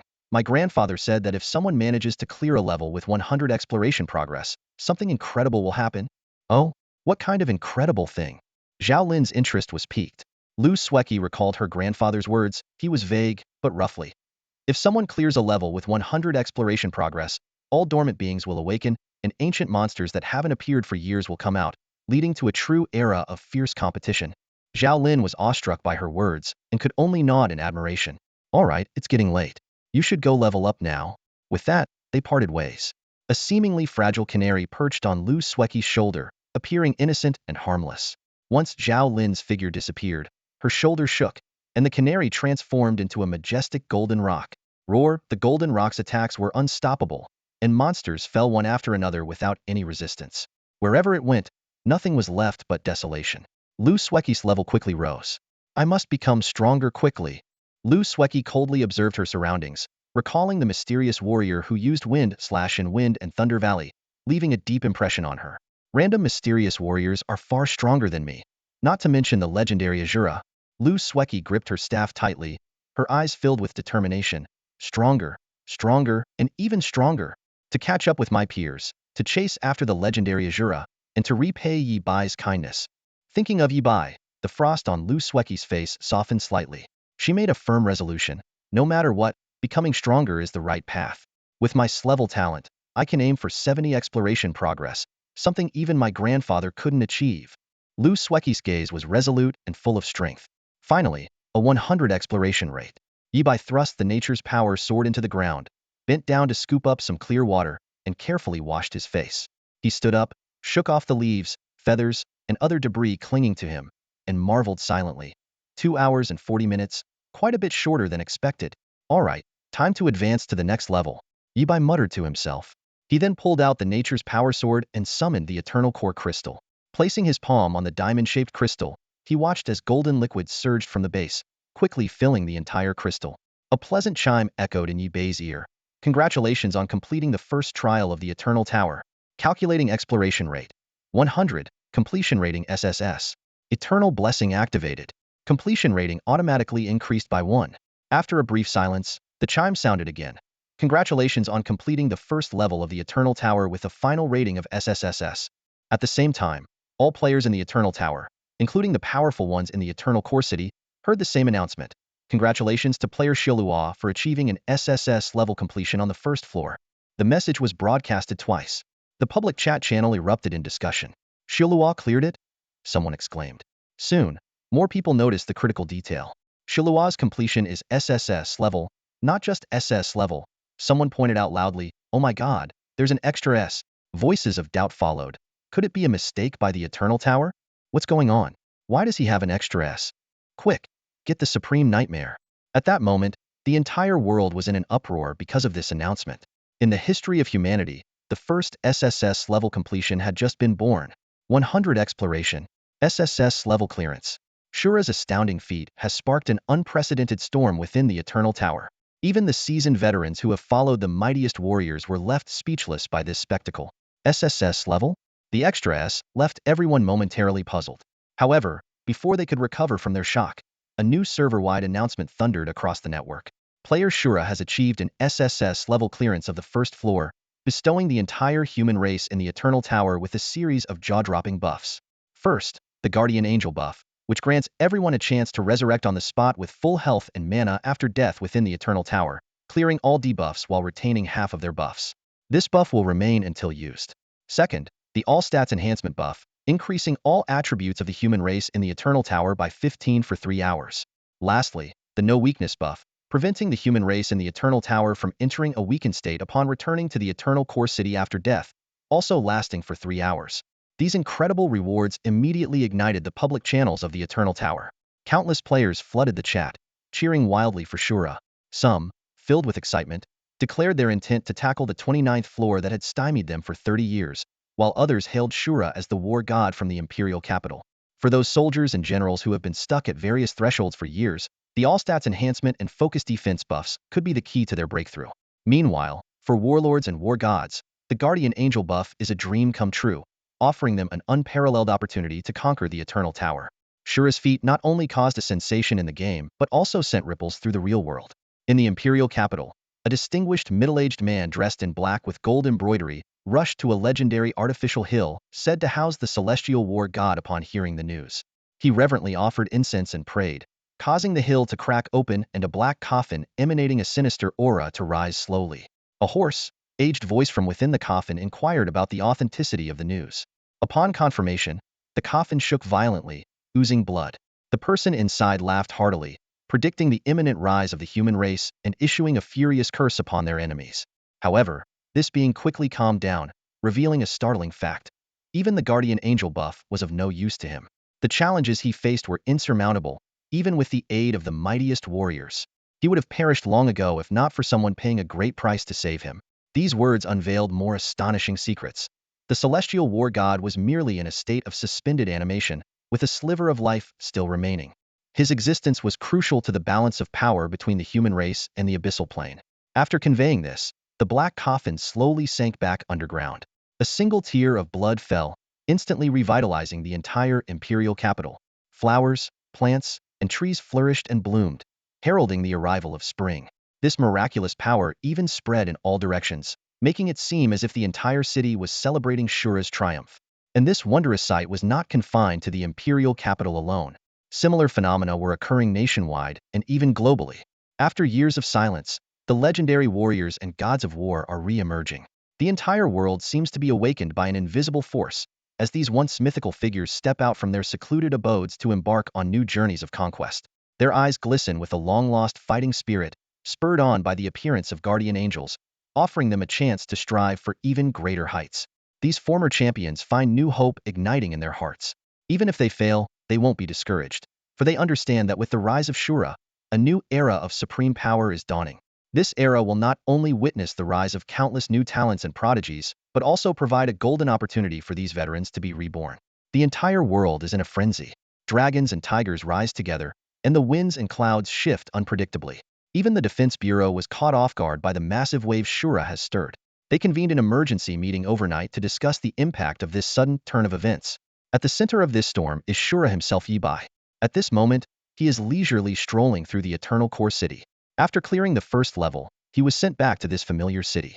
However, the scene before him left him a bit perplexed. The once bustling trading district is now eerily quiet. Most shops and stalls have chosen to close down. Curious, Yibai approached a shop that was in the process of shutting its doors and asked an employee, "Why aren't you open for business?" The employee firmly secured the door and turned around, answering excitedly, "Business? Forget it. Haven't you heard the global announcement? Tonight, all attributes and defenses are getting a boost. Plus guardian angels are appearing. Who has the mind to work? If you don't seize this chance to clear levels, what's the point of grinding away at a job?" Yibai was momentarily speechless, having to admit the employee had a point. Seeing his reaction, the employee enthusiastically advised, "Young man, take my advice and go clear some levels. This is a once-in-a-lifetime opportunity. Make sure to thank Shura for it." With that, he dashed off, leaving Yibai standing there, bemused. These buffs are indeed powerful, but they don't make much of a difference to me, Yibai thought to himself. He knew that the rewards he received after clearing the SSS level not only benefited him, but also the entire human race on the server. In other words, he single-handedly gave everyone a resurrection armor. Thinking of it that way, I guess I'm a benefactor, Yibai mused with a touch of self-mockery. He continued to stroll down the deserted streets, humming a tune, and leisurely made his way to the combat power testing area. Let's see what rank I measure up to now. Eternal Core City, Combat Power Testing Zone. Yibai stepped into the hall and looked around. The usually bustling space was now eerily empty, with only a handful of people lingering. He couldn't help but think that this was likely due to the recent buff. Everyone was rushing to the Eternal Tower, eager to climb higher levels. Even the staff weren't spared. Many service windows were marked with red lights, indicating they were temporarily closed. Following the instructions, Yibai found a self-service machine and began inputting his information, level, class, and Eternal Tower floor. These seemingly ordinary data points cleverly concealed his true identity. Clearly, precautions had been taken to ensure that the Shura wouldn't be exposed. Moreover, in Eternal Core City, with Eternal IDs hidden, there was no way to pinpoint Yibai. The machine asked if he had previously participated in a combat power test, and Yibai selected no. Immediately, a white slip of paper with the serial number 319 was printed out. Yibai took the paper and headed towards window number 3, only to find a long queue had already formed. He frowned inwardly, wondering why so many people were here testing their combat power instead of leveling up in the Eternal Tower. As he pondered, a familiar figure caught his eye. Jiang Yun. A humorous note flashed through Yibai's mind. The unlucky guy who got drowned by a lava eruption. Remembering that he was the culprit, Yibai almost laughed out loud. Jiang Yun noticed Yibai and asked curiously, "Yibai, what are you doing here? Did you also go to Wind and Thunder Valley?" Feigning sincerity, Yibai replied, Sort of, I went to Wind and Thunder Valley." Jiang Yun, assuming Yibai had met a similar fate, sighed, "Bad luck. If you had died a bit later, you wouldn't have a weakened period." It turned out that players who died before Shura cleared the SSS level would still suffer from a weakening penalty. After meeting their end in Wind and Thunder Valley, Jiang Yun and his party were left with nothing to do in Eternal Core City. Eventually, someone suggested they come to the Combat Power Testing Zone to participate in the soldier test to pass the time. After hearing the explanation, Yibai decided to check out the situation ahead. He had a VIP card from the Wanwu Pavilion, which might save him a lot of waiting time. Jiang Yun watched Yibai leave without saying more. At that moment, a rogue named Tianyin suddenly asked, "Jiang Yun, what class is your classmate?" Jiang Yun replied nonchalantly, "Yibai? I'm not sure. I wasn't really close to him. In our class, probably only Zhao Lin was close to Yibai." Tianyin checked the database and found out that Yibai was a mage. He muttered to himself, "A mage, not a warrior." It turned out that Tianyin had previously used his talent to glimpse a warrior solo awakening a boss deep in Wind and Thunder Valley, which had cost him his life. At the time, his focus was on the bull demon general, so he didn't get a good look at the warrior's face. Now, seeing Yi-Bai, he felt a vague sense of familiarity but could only console himself, thinking, perhaps all handsome people look alike. Under the gaze of the crowd, Yi-Bai walked straight to the foremost work robot. He pulled a card from his pocket and waved it over the robot's scanner, gaining immediate access. This scene sparked surprise and murmurs among those around. Why does he get to skip the line? No idea. Skipping the queue usually requires at least a warrior level clearance, right? I think I saw him flash a card. Was that a VIP card from the Wanwu Pavilion? The whispers reached Jiang Yun's ears, making his face darken instantly. A VIP card from the Wanwu Pavilion with warrior level clearance, how could something like that end up in Yi Bai's hands? Jiang Yun thought bitterly. With Yi Bai's strength and background, there's no way he could possess such a high-level card. It must have been given to him by Lu Sueki. Suppressing his inner rage, Jiang Yun forced a calm demeanor and sneered, "It doesn't matter. Let him go first for the test. For a first-tier soldier test, I bet Yi Bai won't last even 10 seconds." Hearing this, the surrounding people nodded in agreement. Although Jiang Yun's words were harsh, they reflected the general sentiment. As a mage with average talent, lasting 10 seconds in a first-tier soldier test indeed seemed impossible. By this time, Yi Bai had already entered the combat testing room. In the enclosed space, he was warming up, preparing for the upcoming test. He felt a silent relief, surprised that the VIP card from the Wanwu Pavilion actually worked. Suddenly, several red lights flashed in the room, and an emotionless mechanical voice announced, "First-tier soldier test, Phase 1, Neural Response Test. Are you ready?" Yi Bai took a deep breath and replied firmly, "Ready." The mechanical voice continued, "Countdown. 5, 4, 3. Yi Bai held his breath, muscles tensed, ready to face the imminent challenge. Bang. As the countdown ended, a gunshot pierced the silence. A bullet sped towards Yi Bai at an incredible velocity. The neural response test began, and the moment the countdown ended, a gunshot shattered the silence. A 6mm bullet whizzed through the air. Yi Bai reacted swiftly, dodging it with a slight sidestep. The bullet hit the wall with a loud bang, leaving a small dent and sparking a few flames. Live ammunition test. Yi Bai's heart tightened as he immediately focused. In the Eternal Core City, part of the Eternal Tower, death didn't bring real consequences, but the soldier test still aimed for the most realistic experience. Bullets, fireballs, lightning bolts, and flying knives came at him in rapid succession. The goal of this level was simple: dodge as many attacks as possible and survive. There were two main strategies. One was to enhance agility and master movement skills to increase mobility. The other was to strengthen shields and health to withstand all damage. As long as one could survive, they succeeded. Typically, an agility attribute of 200, or the ability to withstand over 4,000 total damage, would get one through the first level. This threshold deterred many, but for Yi Bai, it was a piece of cake. His Eye of Insight allowed him to precisely predict all attack trajectories and instantly plan the best evasion routes. Yi Bai just needed to choose a plan and execute it. Amidst the dense attacks, he seemed to stroll leisurely, bullets grazing past without causing him to flinch. To avoid standing out too much, he even allowed himself to get hit a few times, pretending to dodge unsuccessfully.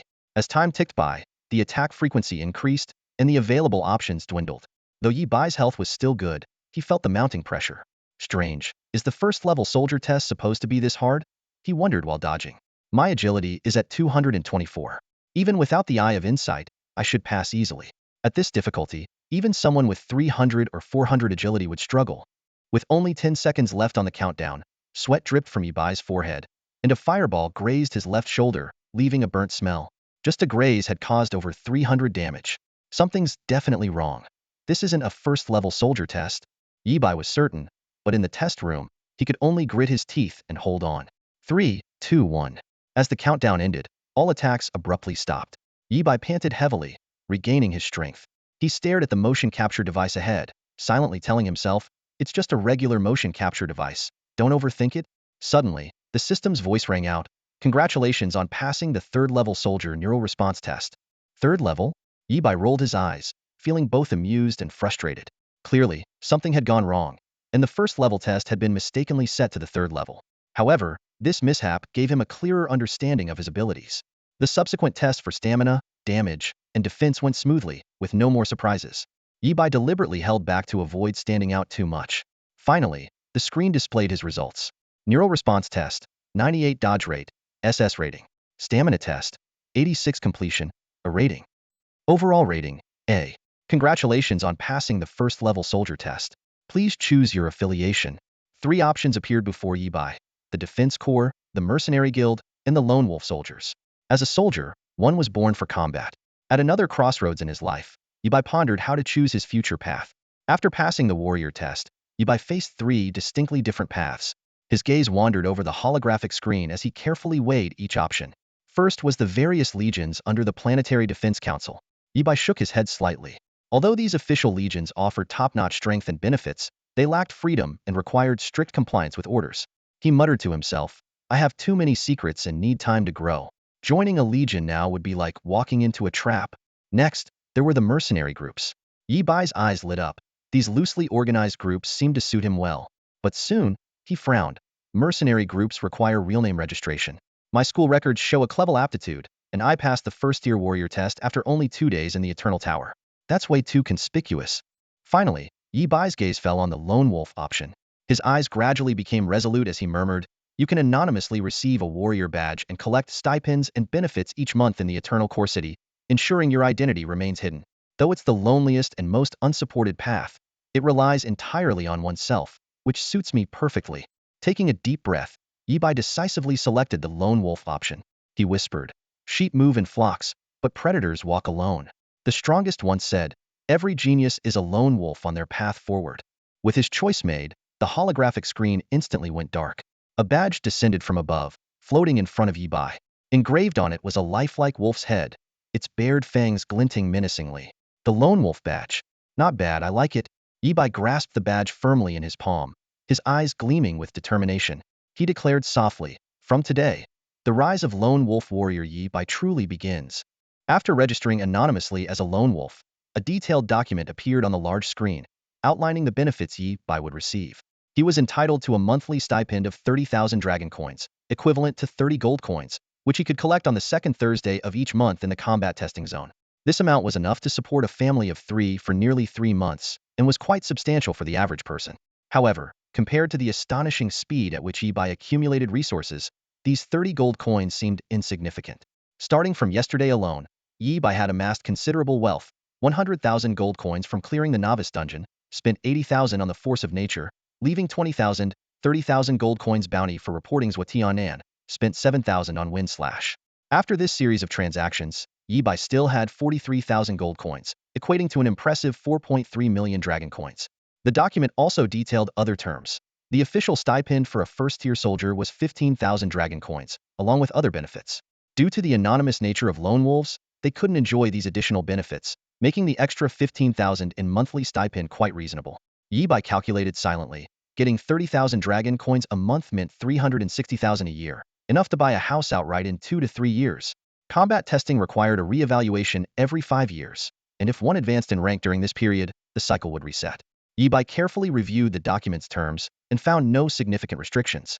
This was expected, as lone wolves were the least constrained and naturally had fewer rules to follow.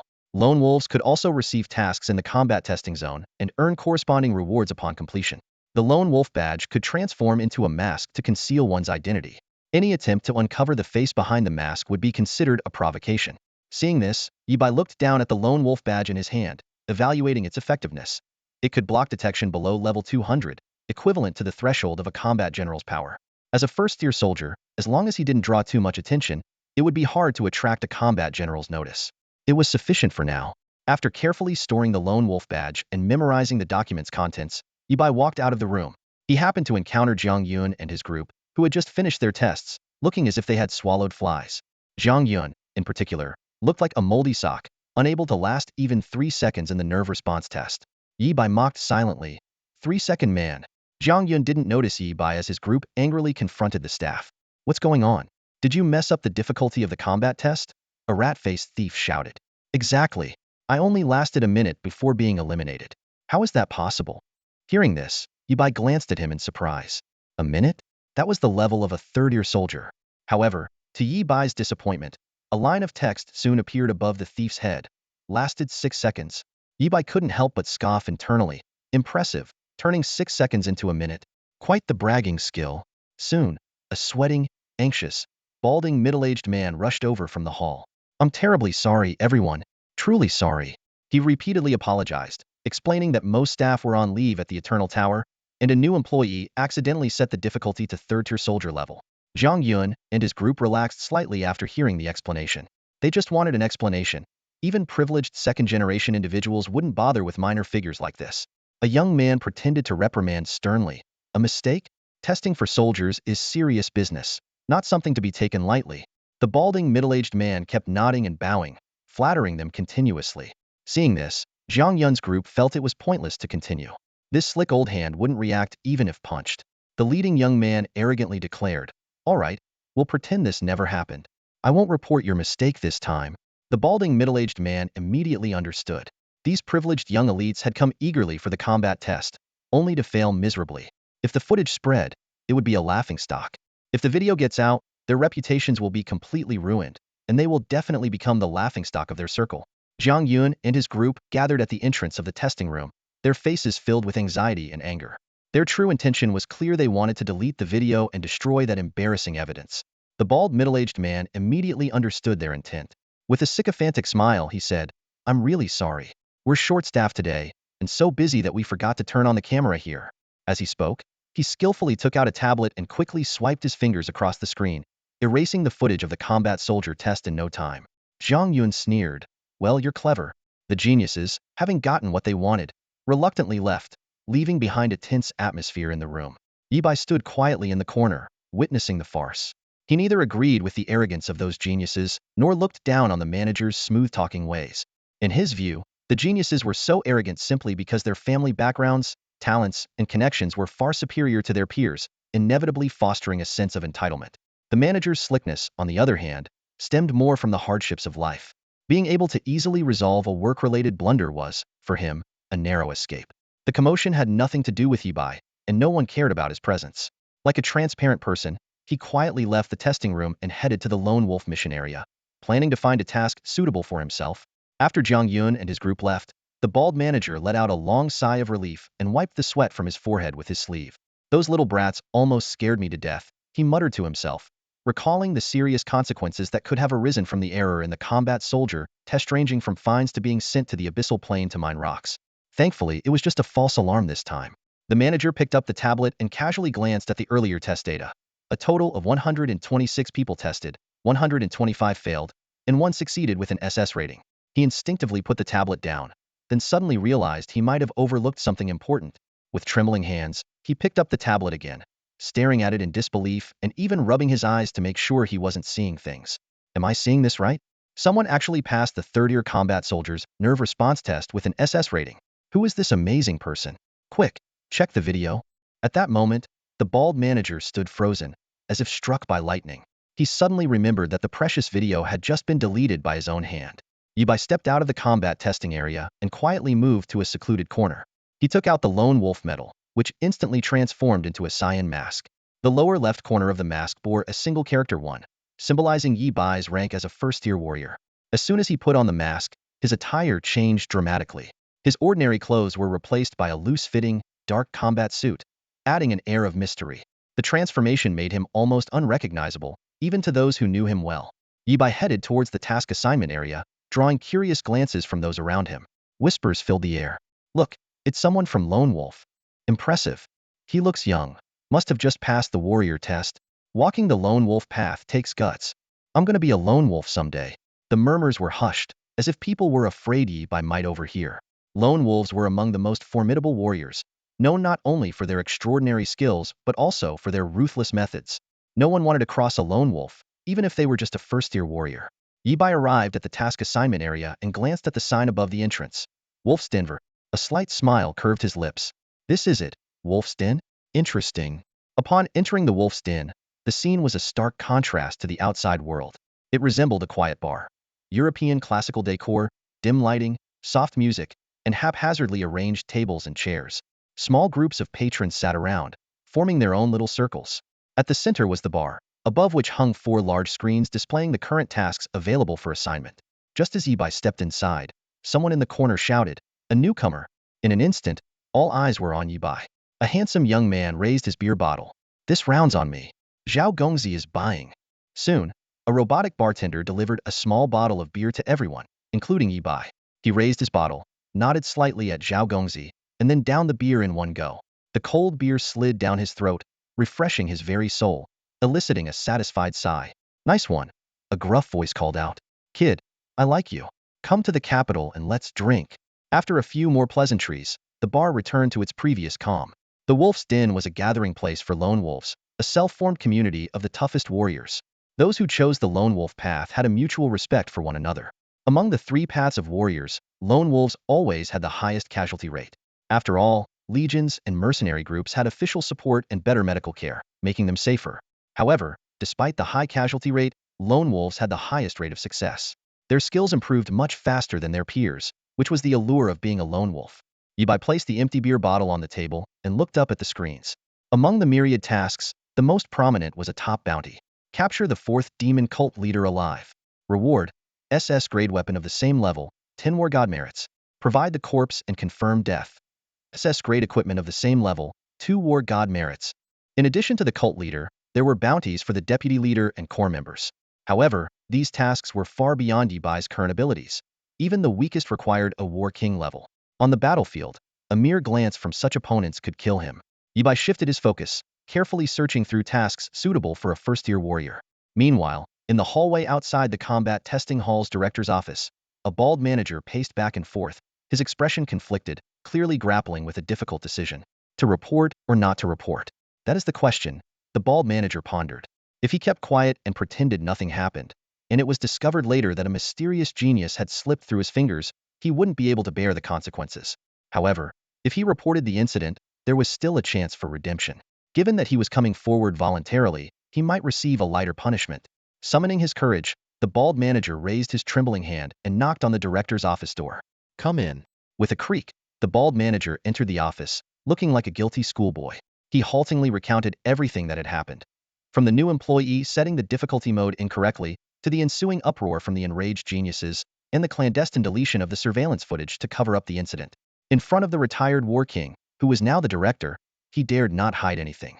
The director's immense power and connections with various legion leaders were beyond his reach. Trying to deceive the director would be tantamount to courting disaster. Surprisingly, after hearing the manager's report, the director didn't fly into a rage. Instead, he pointed to the sofa. Why are you standing?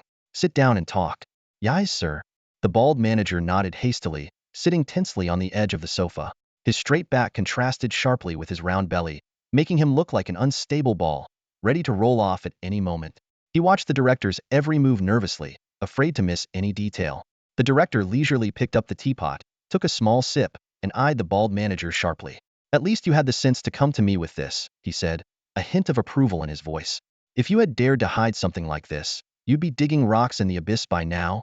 Hearing this, the bald manager sighed in relief, but then slapped his shiny head in frustration. It was foolish of me to delete the footage. I deserve to be punished, he exclaimed urgently. Director, we should go to the tech department right now and recover the footage. There's still time. The director's eyebrows arched slightly. Recover the footage? Who said anything about recovering the footage? His words hit the bald manager like a hammer, leaving him stunned. Without recovering the footage, how can we identify that mysterious genius? The bald manager muttered in confusion. A person with the overall ability of a first-rank soldier, passing a third-rank soldier's neural response test? If that's not a genius, what is?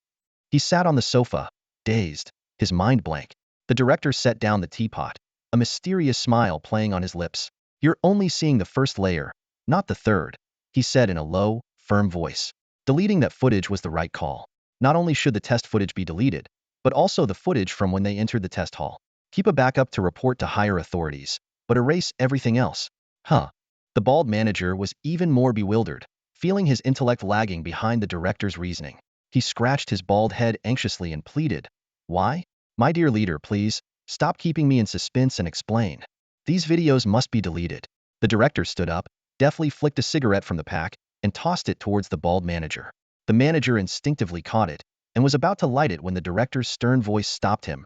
No smoking in my office. The manager sheepishly tucked the cigarette behind his ear, feeling slightly embarrassed.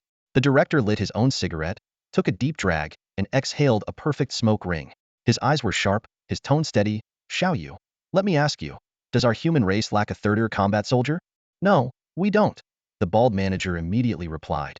Exactly, the director continued, this mysterious genius, whether he's a third-tier combat soldier or a third-tier combat general, even if he's a ninth-tier combat king.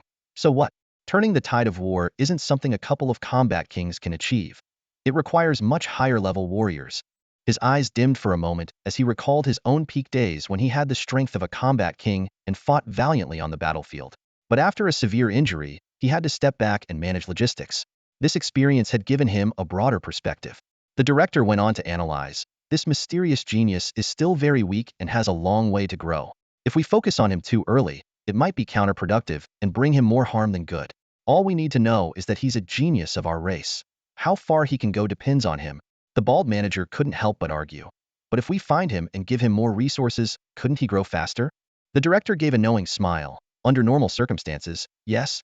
But you're missing something very important. He spoke meaningfully. Think back to those young people, mysterious and difficult to deal with. Were they the ones who made you delete the videos? Yes, yes. The manager suddenly realized. The director gently guided. Because you deleted the videos, and because that genius chose to operate alone, you couldn't find any information on him, right? Exactly. The manager nodded repeatedly. Have you ever considered, the director lowered his voice, that this mysterious genius might be hiding among those young people? The manager gasped, shivering with realization. Could it really be? Under the director's reasoning, the truth slowly surfaced. The manager couldn't help but marvel. What a grand scheme. This genius is meticulous, leaving no stone unturned. Hiding in plain sight, the director confidently concluded. He might come from a family of combat kings or even combat gods with ample resources. Showing too much talent and strength too early would only put him in danger. The manager was completely convinced. The director's analysis was flawless. Finally, the director issued instructions. We'll back up the other videos to a hard drive and delete them from the cloud. Submit the hard drive and report together. Leave the rest to the higher-ups. Brilliant, director. The manager praised and then curiously asked, which department usually handles this sort of thing? Don't ask what you shouldn't. The director stood by the window, extinguishing his cigarette. His lips moved slightly, but he didn't utter the name. Human combat soldiers can choose the lone wolf path, growing in the shadows. But they're not entirely without support. Even the loneliest wolf has a shadow. The word shadow sent a shiver through the director's heart. The secret organization Shadow, created by the strongest warriors, silently watches over these lone wolves, waiting for a new wolf king to emerge. Will Sholua become the new wolf king, the new strongest warrior? Only time will tell. Meanwhile, Yibai sneezed and muttered, who's thinking about me? He rubbed his eyes, faced with numerous first-tier combat soldier tasks, and had to narrow down his options. First-tier combat soldier, Nanjiang City, today. After filtering, dozens of tasks appeared before him. Assist the city defense department with routine patrol, half a day. Reward 3,000 dragon coins. Assist the city defense department's emergency support team, 1 day. Reward 5,000 dragon coins. Additional pay for single emergency tasks based on difficulty. Go to Nanjiang No. 3 High School to coach senior students in combat, 3 hours. Reward 6,000 dragon coins. Overtime 2,500 dragon coins hour. Yibai quickly ruled out tasks that took too long, as he still had school. He also eliminated auxiliary and lifestyle tasks one by one. His eyes focused on the remaining tasks, and he began to seriously consider his options. Yibai stood in front of the mission bulletin board, his eyes shifting between the 3 remaining tasks. Each mission promised a chance for combat, a perfect opportunity to test the results of his recent training. The first task was quickly ruled out. It involved cooperating with the city defense department to eliminate followers of the 4th demon sect. Despite the generous rewards, the operation would likely take place during the day, conflicting with Yibai's school hours. More importantly, working with the city defense department could risk exposing his identity, a risk Yibai was unwilling to take. His gaze fell on the second task, which involved tracking down a missing 4th demon sect follower named Lianzhang. Suddenly, a piece of information caught his eye. Lianzhang was actually the son of the sect's leader. Yibai was startled and was about to dismiss this option when he noticed more details. Lianzhang had undergone a demonic baptism, was now severely injured, suffering from magical backlash that left him paralyzed on one side, and his current strength was only that of a second-tier warrior with no guards by his side. A spark of interest flickered in Yibai's eyes. A second-tier warrior was someone he could confidently face. Moreover, the fact that Lianzhang was the sect leader's son made him an extremely valuable target. Considering the current disarray within the 4th demon sect, with even the leader's son unprotected, Yibai's interest grew. As he hesitated, the system popped up with a new prompt. Lianzhang possessed clues leading to the sect leader. Yibai's eyes lit up, recalling the bounty notice he had seen earlier. Simply providing clues about the sect leader could earn him a reward of at least 100,000 gold coins. After weighing the pros and cons, Yibai made his decision. This was a low-risk, high-reward opportunity. With the enemy in the open and himself hidden, he could always retreat if things went south. He stepped toward the counter and said to the masked receptionist, "Hello, I'd like to take on mission in J1549 41DS. The receptionist's sweet voice replied, "Sure, please wait a moment while I scan your lone wolf badge." After a brief pause, she continued, "The mission is successfully claimed. Completing it within 7 days will earn you the corresponding reward. Failure to do so will be recorded in your file." She bowed slightly with a smile and said, "Good luck with your mission. May you return victorious." After completing his task, Yibai lingered in the wolf's den for a while longer, leaving only when the eternal tower closed. Back home, he looked at the dimly lit sky outside his window and began to ponder the gains from his journey. All his preset goals were achieved, and he successfully passed the first-level soldier test. Yibai opened his palm, revealing the lone wolf medal lying quietly there, like a dormant beast ready to strike at any moment. The greatest gain was undoubtedly the anti-magic disc, though its bloodline restrictions were too stringent. Thinking about this, Yibai took out the trading realm pass and contacted his goblin underling. The response was almost instant. "Fourth brother, you want to remove the bloodline restriction on a special item, right? This is a bit tricky. We generally recommend turning it over to the Defense Bureau for corresponding rewards." The goblin quickly explained, fearing Yibai might misunderstand. "Cases like yours are common with loot from the abyssal plane. Those demons aren't stupid. They add bloodline restrictions to the special items used in battle. Even if we capture them, they become useless to us." Yibai nodded in agreement. The anti-magic disc was indeed similar. The goblin continued, "Of course, over the years, we've found ways to break these restrictions. We can ask high-level experts to help, but hey, raise the price list." Soon, Yibai received a price list. His jaw almost dropped. 100,000 gold coins to break the restriction on an A-level item, and 1.2 million for an S-level special item? That was daylight robbery. This astronomical price completely dissuaded Yibai from lifting the restriction. Even if he sold himself, he couldn't gather 1.2 million gold coins. Sensing Yibai's reaction, the goblin added, "The price is indeed high, but it's already an internal discount. If you have contacts in the Lone Wolf, you could post a task at the Wolf's Den, which would be cheaper." Yibai calculated. The Universal Pavilion wanted 1.2 million gold coins, but he only had 50,000 on hand, a huge gap. Even if the Lone Wolf offered a discount, it wouldn't be less than 100,000 gold coins. Where could he find that kind of money? Should he really turn the anti-magic disc over to the Defense Bureau? Yibai knew the Defense Bureau was always fair, and the reward for surrendering the anti-magic disc wouldn't be less than 1 million gold coins.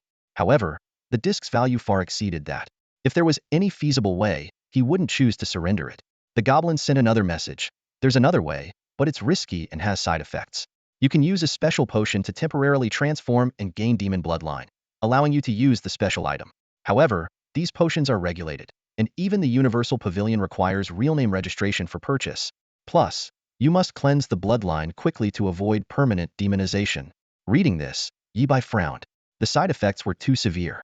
Transforming into a minotaur just to use the anti-magic disc? The thought was too absurd. No minotaurs, no minotaurs, Yibai chanted in his mind, decisively rejecting this last option. Moreover, he would never agree to real name registration. With no other choice, Yibai packed his things and headed to school. The issue of the anti-magic disc lingered in his mind. 100,000 gold coins were an astronomical figure. Could Lian Zhang, the son of the fourth cult leader, provide him with such an amount? Thinking of this, Yibai wrote Lian Zhang's name on a piece of paper to investigate his whereabouts. The results showed that Lian Zhang was still in Nanjing City, without any bodyguards. Yibai planned to observe Lian Zhang's hiding place after school. If an opportunity arose, he would act without hesitation. If the situation was too tricky, he would gather enough information and then report Lian Zhang, delivering a fatal blow through official channels. This mission was somewhat dangerous and required thorough preparation. Yibai was well aware that careful planning was essential for success and his own safety. With this in mind, Yibai sent a list to the goblin via the trading realm pass. Healing potions, healing scrolls, combat potions, defense scrolls, and level 10 defensive gear. These items were for his safety. Since he only needed level 10 items, they weren't expensive, totaling just 300 gold coins. That's quite cheap, Yibai thought as he sent the 300 gold coins to the goblin through the trading realm pass. The goblin minion quickly prepared everything and sent the package to Yibai. When Yibai received it, he felt somewhat reassured, gaining a bit more confidence for the afternoon's operation. However, the issue of the anti-magic disc remained a thorn in his side. Yibai couldn't help but ponder. Lian Zhang, as the son of the demon sect leader, likely carried numerous special items and scrolls, even without bodyguards. If a conflict arose, having the anti-magic disc would significantly increase his safety. After all, this was the real world. Unlike the eternal tower, death here meant the end, with no chance to start over. In class, Yibai was distracted, his mind racing with ideas on how to unlock the bloodline restriction on the anti-magic disc. Suddenly, A thought struck him could use the inside eyes ability to identify hidden attributes and equipment for others, charging a fee or exchanging it for the removal of the anti-magic discs restriction. With this idea in mind, Yibai hurried to the restroom, locked the door, and pulled out the Lone Wolf medal. This medal not only allowed satellite communication but also had a direct line to Lone Wolf services, where he could contact professionals for various needs. The call connected quickly, and a pleasant female voice answered. "Hello, how can I assist you?" Choosing his words carefully, Yibai said, "I want to post a task, or maybe a bounty." The customer service representative patiently replied, "Please describe the specifics, and we will categorize it for you. I need a large amount of gold coins, or someone to lift the bloodline restriction on an SS-level special item," Yibai stated bluntly. "Understood. Do you have anything to offer in exchange?" she asked. "I can identify equipment for people." Yibai paused before adding, "including hidden attributes." The representative remained calm. "All right, we have posted your offer in the barter section. If there are any responses, we will forward them to your voicemail box. Is there anything else you need help with?" "No, that's all. Thank you." Yibai hung up and rubbed his temples, silently praying for a quick response. Soon, a new post appeared in the barter section of the Wolf's Den forum. Equipment identification service, including hidden attributes. Price negotiable. The post quickly garnered thousands of views. However, when people saw that the poster was only a first-tier warrior, many were disappointed and left mocking comments. Meanwhile, in the girls' dormitory at Imperial Capital University, a disheveled beauty sat in front of her computer, frowning. She was about to head to the abyssal plane for an internship but hadn't even prepared basic equipment. As usual, she browsed the Wolf's Den forum, hoping to find something useful. When she saw the popular post, she was skeptical but still sent a meeting request, clinging to a sliver of hope. She flopped onto her bed, muttering to herself, "Oh my god, I'm actually relying on a first-tier warrior. Whatever. Desperate times call for desperate measures." At that moment, Yibai, still in class, felt the Lone Wolf medal in his pocket vibrate slightly. He immediately raised his hand and asked the teacher for permission to leave. "Teacher, I need to use the restroom." The teacher responded impatiently, "If you go, don't bother coming back to this class." "Got it, thanks, teacher." Yibai dashed out of the classroom and into the restroom to check the message. "Want to identify equipment? Fine. Meet me in the trade realm." The message was brief. A smile crept across Yibai's face as he anticipated the opportunity ahead. In the mysterious trading realm of the Eternal Tower, two elegant figures suddenly appeared. One of them looked around curiously, her eyes sparkling with wonder. "So this is the trading realm, huh?" "Zhao, I've been in my third year of college and it's my first time here," exclaimed Li Xiaoping, a slender and energetic young woman. She stood just over 1.7 meters tall, her slim figure accentuating her youthful vitality. The woman referred to as Zhao had a fuller figure and, although she was of a similar age, exuded a mature charm that belied her years. She frowned slightly, clearly displeased with the nickname. "Xiaoping, I snuck out my family's past to bring you here, so don't push your luck," Zhao Ming warned, her tone carrying a hint of admonition. Yes, Zhao, you're the best," Li Xiaoping quickly responded, trying to appease her. Xiaoping's petite frame often made her the subject of Zhao's teasing. The two had come to the trading realm with a purpose. According to the curriculum of the Imperial Capital University, third-year students had to undertake a 3-day exploration internship in the abyssal plane at the end of the semester, during which they were required to slay a 5th-tier or higher demon. Li Xiaoping wanted to purchase a more suitable staff before the trip, but she faced a dilemma. Both weapons she considered had hidden attributes, and she couldn't decide which was better, nor did she have enough money for both. After seeing a post on the Wolf's Den forum offering identification services for a fee, Li Xiaoping impulsively contacted the poster and arranged to meet in the trading realm. She also dragged her good friend Zhao Ming along for support. "Zhao, help me out and haggle a bit, will you?" Li Xiaoping whispered. Zhao Ming scoffed. "Haggle? Xiaoping, are you serious? A first-tier warrior who can identify equipment must have the Scrade talent, Sharp Eye. Such a talent is incredibly rare. If discovered, even a battle king would treat them as a guest of honor. Do you really think you can get a bargain here? Most likely, it's a scammer trying to have some fun at your expense." But, Li Xiaoping stammered, "I have no choice. Besides, if he agreed to meet in the trading realm, he must have some capability and background, right?" Zhao Ming nodded. "True, which is why I said it's most likely a scam. But there's still a slim chance, maybe 0.2 or 0.02 that you'll get lucky." She grinned mischievously, already planning how to mock Li Xiaoping for at least half a month if they encountered a scammer. They arrived at the agreed location, and within half a minute, a ball of lightning element floated before them. "Are you big? The lightning element asked. Li Xiaoping's face turned dark instantly, while Zhao Ming struggled to contain her laughter, eventually failing. "Ha ha ha, what kind of ridiculous name is that? Ha ha ha." Li Xiaoping wished she could disappear. She hadn't expected her casually chosen username on the Wolf's Den forum to embarrass her so much in front of her friend. It was Zhao Ming's constant teasing about her size that had driven her to pick such a name in a fit of anger. Ignoring Zhao Ming's cackling, Li Xiaoping forced herself to respond. That's me. Shall we discuss the price first, or the identification? Behind the lightning element, Yibai didn't expect the other party to show up in person in the trading realm. He silently noted, pretty good looking, slightly less attractive than Lu Sueki. Li Xiaoping was at a loss for words, and looked to Zhao Ming for help. Zhao Ming composed herself, her expression turning serious. Let's first confirm your identification ability, then we can discuss the price. How about that? We won't waste your time. If the test is accurate, we're willing to pay 10,000 gold coins for the test. Yibai nodded in agreement. All right, how do we test it? Li Xiaoping leaned close to Zhao Ming, whispering, Zhao, I only have 150,000 gold coins saved up, so go easy on the spending. Don't worry, I got this. I'll cover the 10,000 coins, Zhao Ming reassured her confidently. She thought to herself that Li Xiaoping was too naive, always either in the library or the combat room, completely clueless about the ways of the world. Otherwise, she wouldn't have considered having a first-tier warrior identify equipment. Zhao Ming knew how sought after the sharp eye identification talent was. If the person could indeed identify hidden attributes, she would gladly pay even 100,000 gold coins to make friends with them. The test is simple. Zhao Ming began explaining the specifics of the test. Zhao Ming took out 3 small balls of different colors and introduced them seriously. These are the most commonly used identification balls. Their hidden attributes are numbers. Using them for identification won't cost much. Among these 3 balls, you only need to identify the hidden attributes of 2. Before she could finish, Yibai interrupted. 4, 5, 6. What? Li Xiaoping looked confused, not understanding what Yibai was saying.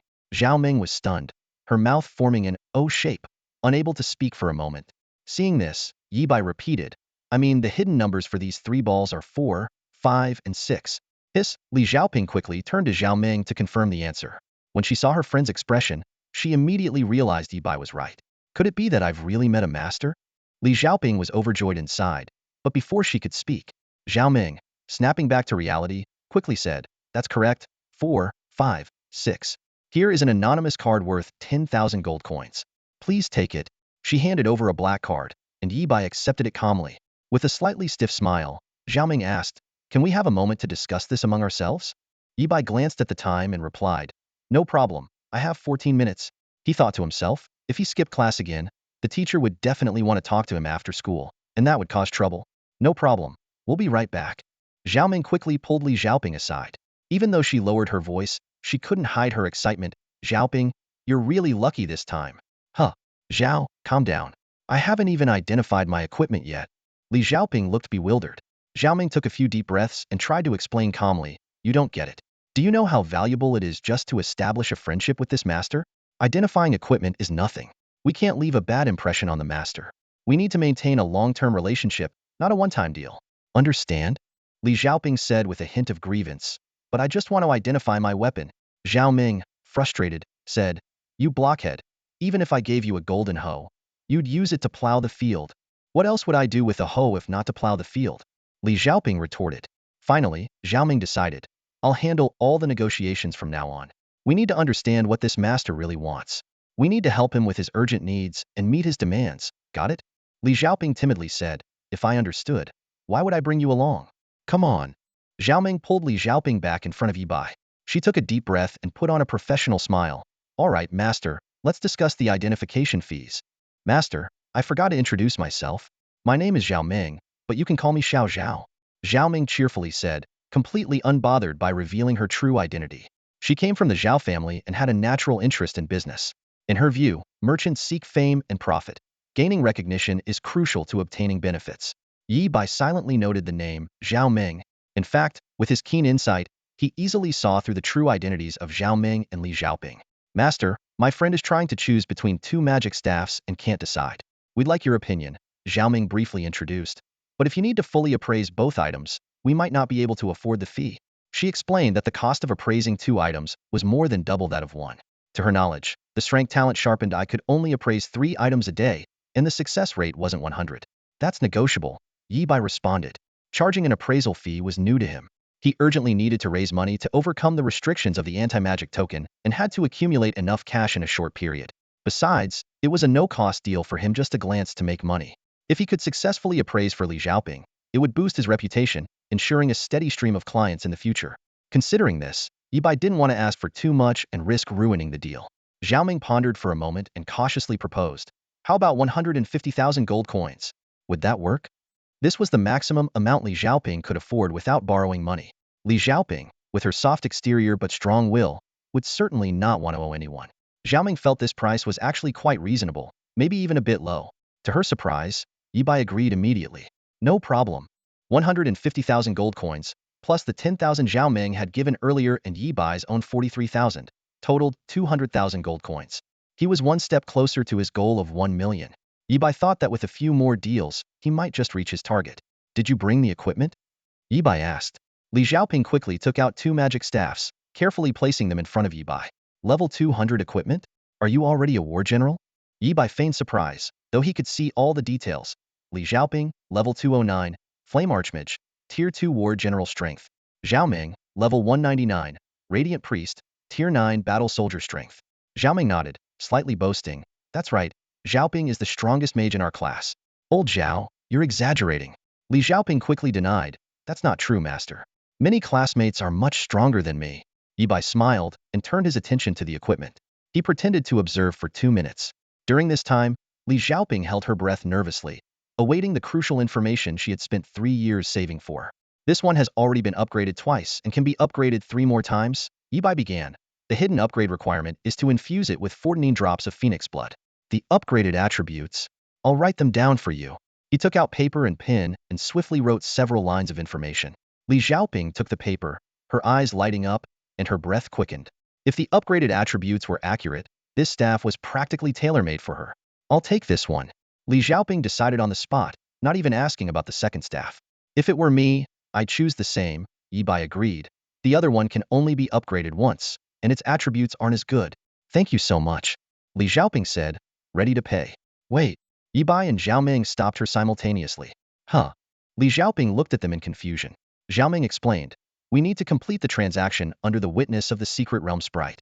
It's the rule of the trading realm." "That's right," Yibai said, skillfully summoning the secret realm sprite, even though it was only his second time using it. After the transaction, 150,000 gold coins were transferred to Yibai, and the secret realm sprite validated his appraisal results. "This is great. Now I have a chance to hunt down a war general." Li Xiaoping hugged the staff, her eyes gleaming with excitement. The reason she valued this trip to the abyssal plane so much was to hunt war general level creatures. Otherwise, with her tier 2 war general strength, she wouldn't have to worry about her internship at all. The usually aloof appraisal master suddenly spoke, a rare hint of hesitation crossing his face. "Besides appraising, could you do me a small favor?" Zhao Ming immediately straightened up, her eyes gleaming with excitement. A request from an appraisal master was no small matter. This mysterious master had already proven his worth through his skills. How could she miss this opportunity? "Please tell me." Zhao Ming responded eagerly. Yibai took out a jaw-dropping item from his backpack, a golden brown, 3 story-tall ox head, roasted to perfection and emitting an irresistible aroma. "Help me deliver this to the cemetery in the far northern snowfields. Place it in front of the 3rd row, 4th column, at the unnamed grave," Yibai said calmly, as if it were the most ordinary task. Zhao Ming blinked, somewhat puzzled. Delivering an item seemed simple enough. With teleportation arrays and planes, a round trip to the far northern snowfields would take only a few minutes. Why wouldn't the master handle such a trivial task himself? She quickly set aside her doubts and agreed readily, "Sure. No problem." Li Xiaoping, meanwhile, stared intently at the gigantic ox head, her expression growing serious. She murmured, "This is a warlord-class creature. I'm certain of it." Yibai smiled slightly, pretending to be wise beyond his years, and praised, "Good eye, young one. This is a warlord from the vanguard battalion of the 6th Demon God's Blood-Stained Legion." "Blood-Stained Legion?" Both women exclaimed simultaneously, clearly familiar with the name. Zhao Ming looked at Yibai in astonishment, forming new speculations about his identity. This elder had registered as a first-tier soldier, likely to conceal his true strength and avoid attention. Among the human race, there were indeed such individuals registered as first-tier soldiers for the convenience of entering the abyssal plane. Their real strength could be that of a warlord, a war king, or even a war god. In Zhao Ming's mind, Yibai had become a seasoned, hidden powerhouse who took on private jobs out of financial necessity. Everything seemed to make sense now. Li Xiaoping focused entirely on examining the ox head. She touched the charred hide and murmured, "This wounded was a one-hit kill, and the damage was controlled, deliberately preserving the head." Yibai couldn't help but admire her. Li Xiaoping was indeed a genius. Otherwise, she wouldn't have been admitted to Imperial University, let alone become a warlord by her junior year. Her insight far exceeded her peers. Hearing Li Xiaoping's analysis, Zhao Ming grew even more excited. She cautiously asked, Xiaoping, based on your observation, how strong do you think the person who did this is? Strength? Huh? Hard to say. Li Xiaoping pondered for a moment. This strike caused at least 1,000,000 level damage. Even if they're not a war king, they're close. Zhao Ming gasped, her gaze towards Yi by changing once again, now filled with shock and indescribable reverence. This was a hidden war king level powerhouse. A war king level powerhouse and an appraisal mastery. Their identity was incredibly prestigious. Zhao Ming's mind was almost frenzied, a single thought echoing wildly. I must establish a good relationship with him. I must. Zhao Ming's heart was in turmoil, but she maintained a gentle smile on her face. She softly said, we will definitely deliver it for you. There's just one question I'm not sure if I should ask. Seeing that Zhao Ming was willing to help, Yi Bai didn't mind chatting a bit more. He knew what to say and what not to say. Zhao Ming carefully chose her words. You're only asking for a small amount of money, in gold coins, to help us appraise the equipment. Are you in urgent need of money for something? She knew that for a high-level expert, gold coins were far from the best choice. Whether it was school credits, military merits, VIP points from the Wanwu Pavilion, or even the internal exchange system of the Wolf's Den, all were more valuable than gold coins. She couldn't help but wonder why this hidden expert specifically wanted gold coins. Yi Bai smiled slightly and explained slowly, it's nothing serious. I have a special item that needs its bloodline restriction lifted. Trading in gold coins is more convenient and less likely to expose my identity. Zhao Ming nodded in understanding, but she could see that Yi Bai might not have enough funds to lift the restriction. She was eager to help but was hesitant to offer financial assistance directly, fearing it might hurt his pride. Suddenly, an idea struck Zhao Ming, and she excitedly said, I know a master blacksmith with a special talent. He can add temporary buffs to equipment, including temporarily lifting bloodline restrictions. The price is much lower, but the effect is time-limited. What do you think? Yi Bai's eyes lit up. He had been worried about the cost, and this suggestion was a godsend. He readily agreed. Great, let's arrange a meeting. This special item is S-grade. Upon hearing this, Zhao Ming's breath caught, further confirming Yi Bai's extraordinary abilities. She immediately contacted the master blacksmith and quickly negotiated the price and conditions. Soon, Zhao Ming returned to report, the master agreed to 200,000 gold coins, which includes one equipment appraisal. It will lift the bloodline restriction on your special item for 7 days, with one free reactivation. How does that sound? Yi Bai weighed his options. Although this deal would deplete his savings, gaining 14 days of protection was worth it. He decisively agreed. No problem, let's do it quickly, preferably within 8 minutes. Zhao Ming acted swiftly, contacting the blacksmith and drafting the contract to ensure everything was completed within the time frame. 7 minutes later, the master blacksmith arrived and lifted the bloodline restriction on Yi Bai's forbidden magic disc. In return, Yi Bai appraised his equipment. Both parties signed a confidentiality agreement, and the process was carried out with great efficiency. With the transaction completed, Yi Bai hurriedly said goodbye. I have something to attend to, so I'll be off. With that, he logged off and left. The master blacksmith, looking at the detailed equipment information, couldn't help but marvel. This person's appraisal skills far surpass mine. And to think, I am a top expert in the forging field, yet I couldn't succeed in the appraisal. Xiaoming, where did you find this master? Zhao Ming flashed a mysterious and radiant smile, grabbed Li Xiaoping's arm, and started to walk away. It's a secret, Uncle Qian. Don't ask. Her eyes sparkled with excitement. Xiaoping, you really are my lucky star. My future wealth and prosperity depend on you. She quickened her pace, pulling Li Xiaoping towards the door. Let's go, let's go. We need to take the bull's head to the northern snow plains for the master. Meanwhile, in another place, Yi Bai was hurrying back to the classroom. He dashed in just as the bell rang, letting out a sigh of relief, thinking, made it just in time. Zhao Lin leaned in close and whispered, Dabai, did you eat something bad?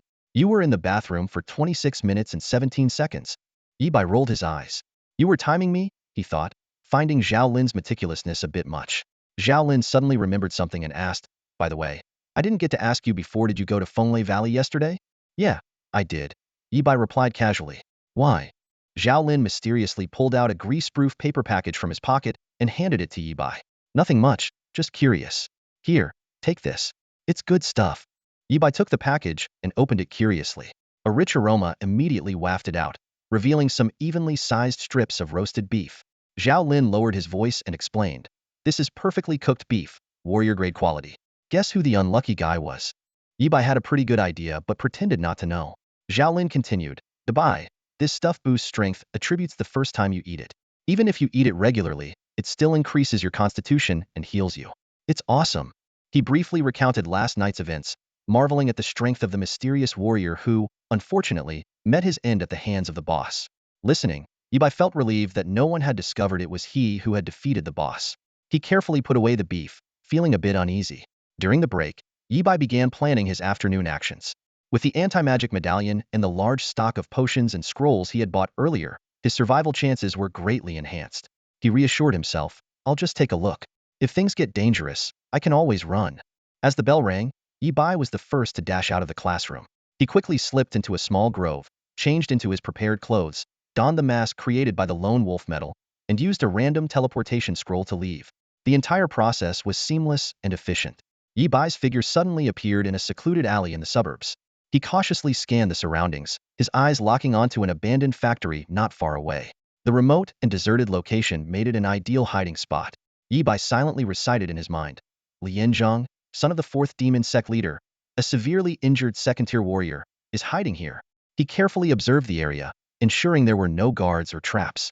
Taking a deep breath, Ibai quietly approached the factory. Just a bit closer, then I'll decide my next move. The factory had been abandoned for several years. The iron gate was covered in rust, and weeds grew unchecked at the corners and along the roadside, with even wild rabbits occasionally darting about. Ibai crouched in a concealed spot 800 meters away from the factory, his eyes sharp as a hawk's, carefully scanning the surroundings. His gaze roamed around the factory, but he found no trace of electronic surveillance systems. Simultaneously, his keen senses detected no signs of defensive arrays or traps. Ibai calculated in his mind. It seems many are searching for Lianzhang, and he wouldn't dare to make any rash moves. If Lianzhang set up arrays around here, it would be like telling the city defense department that something unusual is happening here, prompting them to investigate. The memory of the fourth demon sect's main stronghold being destroyed flashed through Ibai's mind. The sect leader was gravely injured, with heavy casualties among the high-ranking members. The organization's strength and morale were at rock bottom. In this dire situation, the half-crippled Lianzhang was like a frightened bird, hiding like a rat in the sewers, not daring to show any trace of himself. In fact, Lianzhang's choice was quite wise. This remote, abandoned factory in the outskirts was seldom visited, and not a priority for searches. Ibai thought that if it weren't for him, Lianzhang might indeed have escaped this calamity. Ibai took a deep breath and set his strategy, approach slowly and retreat immediately at any sign of danger. He took out 2 items from his space equipment, the anti-magic disc and the skull of a hellhound. Once the bloodline restriction was lifted, the anti-magic disc could withstand massive amounts of magical damage, providing Ibai with considerable confidence for this mission. The hellhound's skull, on the other hand, granted him an additional 100 points in strength and constitution, significantly boosting his health. Ibai quickly activated the effects of these special items. Before this, Ibai had already stacked 30 layers of charging up, ensuring his output capacity was maximized. He then took out nearly 10 scrolls from his space equipment and deftly tore them open one by one. Featherweight, breath concealment, focus boost. Ibai chanted softly, as layers of buffs illuminated his body, rapidly enhancing his attributes to their peak state. Finally, Ibai used a disguise scroll, causing subtle changes in his appearance. He glanced at his watch, which showed 18 hours 28 minutes and 46 seconds. The longest-lasting buff would last 30 minutes, while the shortest would only last 15 minutes. Ibai mentally warned himself. No matter what happens after entering the factory, he must retreat in 15 minutes. He knew well that fortune favors the bold, but one must survive to enjoy it. In 15 minutes, regardless of the gains, he had to retreat to ensure his maximum safety. Go, Ibai whispered, as the countdown on his watch began. He bent low, darting across the open ground like a gust of wind, leaving only afterimages in his wake. Wind slash. Ibai silently invoked the skill, moving with lightning speed. He had previously set up several decoy puppets in concealed spots around the area, not only for rapid movement, but also to serve as cover when he retreated. In less than 10 seconds, Ibai had stealthily approached the abandoned factory, reducing the distance to his target, Lianzhang, to just 500 meters in a straight line. With his extraordinary perception, Ibai confirmed, he's on the 3rd floor. Ibai's vision seemed to penetrate the concrete walls, clearly revealing the interior. From a distance, he couldn't gather much information, but now everything was in sight. In a lavishly decorated abandoned office on the 3rd floor, the entire space was surrounded by special materials, resembling a bank vault. At the center of the office was a bed, and a pale-faced man was leaning against it, propping himself up with his elbow. Lianzhang. Ibai confirmed the target's identity in his mind. At this moment, A display screen in front of Lien Zhang showed an old, sinister face that bore some resemblance to him. Yi Bai instantly recognized it. That was the fourth demon sect's leader. Seeing this warlord-level figure, Yi Bai's pupils contracted and his breath caught. He was secretly delighted. As expected, Lien Zhang has clues leading to the sect leader. The two were conversing, but their voices were muffled by the special materials, making it hard for Yi Bai to hear. Just then, his inside eye activated, generating subtitles for the conversation. Lien Zhang, Dad, save me. Leader, hold on, don't panic. I'll escape first. Lien Zhang, if you don't save me, I'll report you. Leader, you little brat, if you dare report me, I'll kill you. Watching this father-son exchange, Yi Bai couldn't help but mock inwardly. What a loving family. For this family, morality was as worthless as used toilet paper. In their escape, they revealed their true colors, like drowning men desperate to step on each other's shoulders to survive. A minute and a half had passed. While keeping an eye on this dramatic family scene, Yi Bai closely monitored the passing time. The argument between Lien Zhang and the leader didn't last long. Eventually, the leader relented. Leader, I'll help you open the abyssal plane portal and send your soul there. Once I arrive, I'll help you reconstruct your body. How about that? Lien Zhang fell silent, not immediately responding. Abandoning his body would significantly impact his future strength. However, he is now partially paralyzed, and recovery will require an enormous amount of resources. Lien Zhang squinted his eyes, contemplating an alternative solution reconstructing his physical body. Master, hurry up. Lien Zhang's urgent voice shattered the silence. The pursuers are closing in on me. If we're any later, I won't be able to help you, and we'll all be doomed. The master pondered for a moment before finally nodding in agreement with the plan. Despite his limited abilities, Lien Zhang was meticulous in his thinking. He frowned and asked, Master, the teleportation array to the abyss plane takes a long time to activate and causes a huge commotion. What if it attracts the powerful forces of the city defense department? The master responded nonchalantly, no worries. The safe house you're in can withstand damage on a massive scale and can also mask the commotion of the teleportation array. They won't have much time to react. Reassured by this, Lien Zhang felt much more at ease. Father, what are we waiting for? Let's get started, he urged impatiently, his tone now affectionate, a stark contrast to his earlier threatening demeanor. Ignoring his son's contradictory behavior, the master began casting spells from a distance. The prearranged magic array was activated one by one, glowing with sinister light, attempting to connect to the abyss plane. Yi Bai, who was observing in the shadows, turned pale. He hadn't expected to stumble upon Lien Zhang's critical escape moment. Even if he reported now, it would be too late to stop the activation of the teleportation array. As Yi Bai hesitated, a note appeared in the array beside Lien Zhang. After the abyss sacrifice array connects to the abyss plane, it sacrifices a large amount of treasures and the souls of blood relatives to summon a powerful demon. Yi Bai gasped, his body stiffening as a chill ran down his spine. This was no teleportation array, it was a sacrificial array. The master had no intention of saving his son. He planned to sacrifice Lien Zhang. In an instant, Yi Bai made his decision.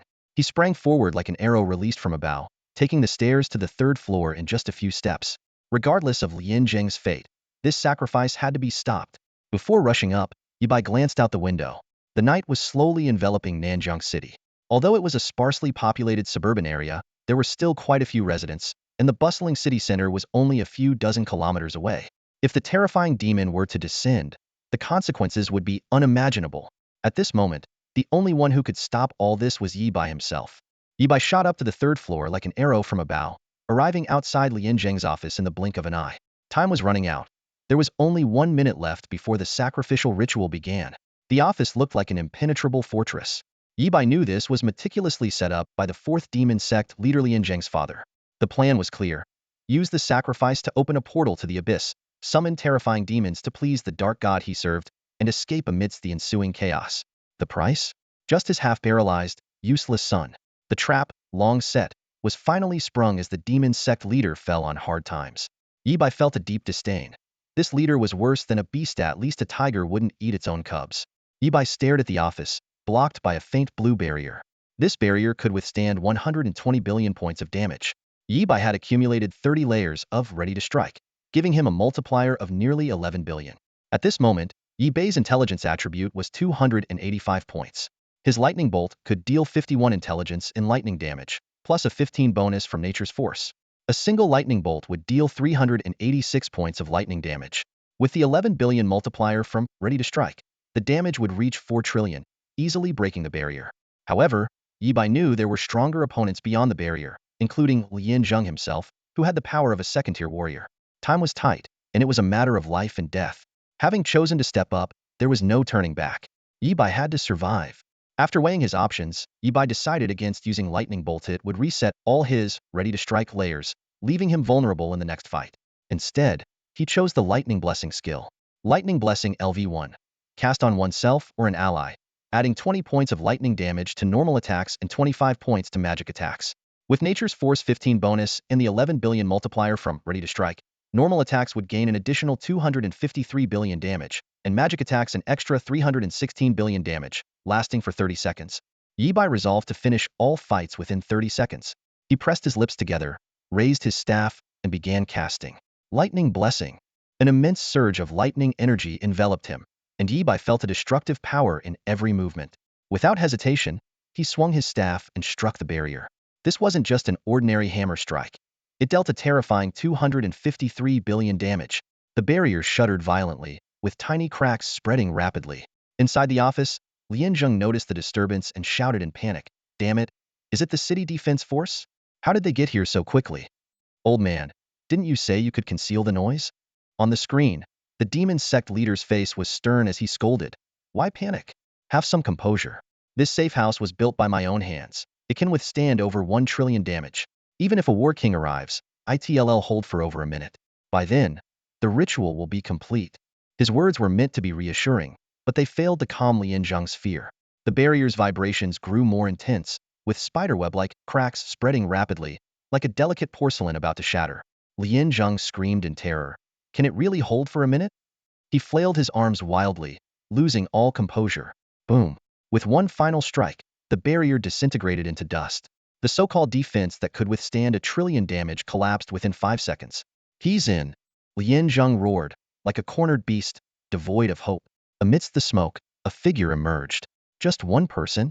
Lien Zheng raised his hands and screamed, "I surrender. Don't kill me. I'll tell you everything. It was all his doing. I never wanted to betray humanity. That damned old man forced me."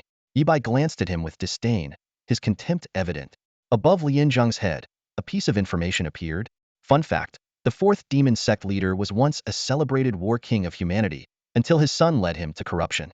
Father and son, their relationship epitomized betrayal. The son entrapped the father, and the father sacrificed the son in appalling tragedy. Yi Bai wasted no time and raised his staff. Lightning Bolt.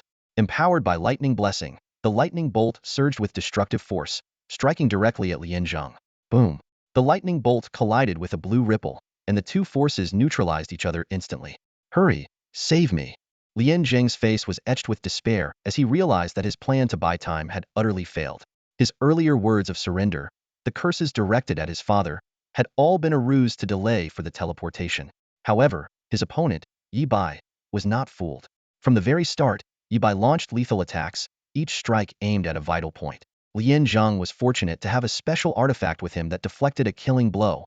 Otherwise, he would have already perished. He calculated silently in his mind just 45 more seconds.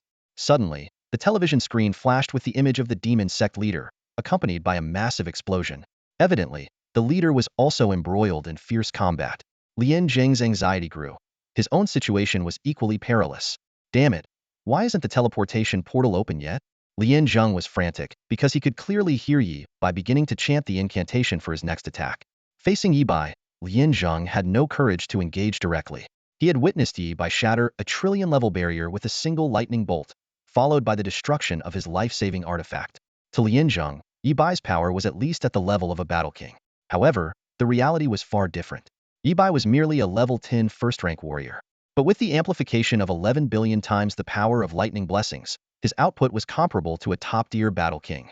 Even with just 30 seconds of duration, it was enough to turn the tide of the battle. Lightning Bolt. Lightning Bolt. Yi Bai unleashed 2 more attacks, destroying Lien Zheng's remaining life-saving artifacts.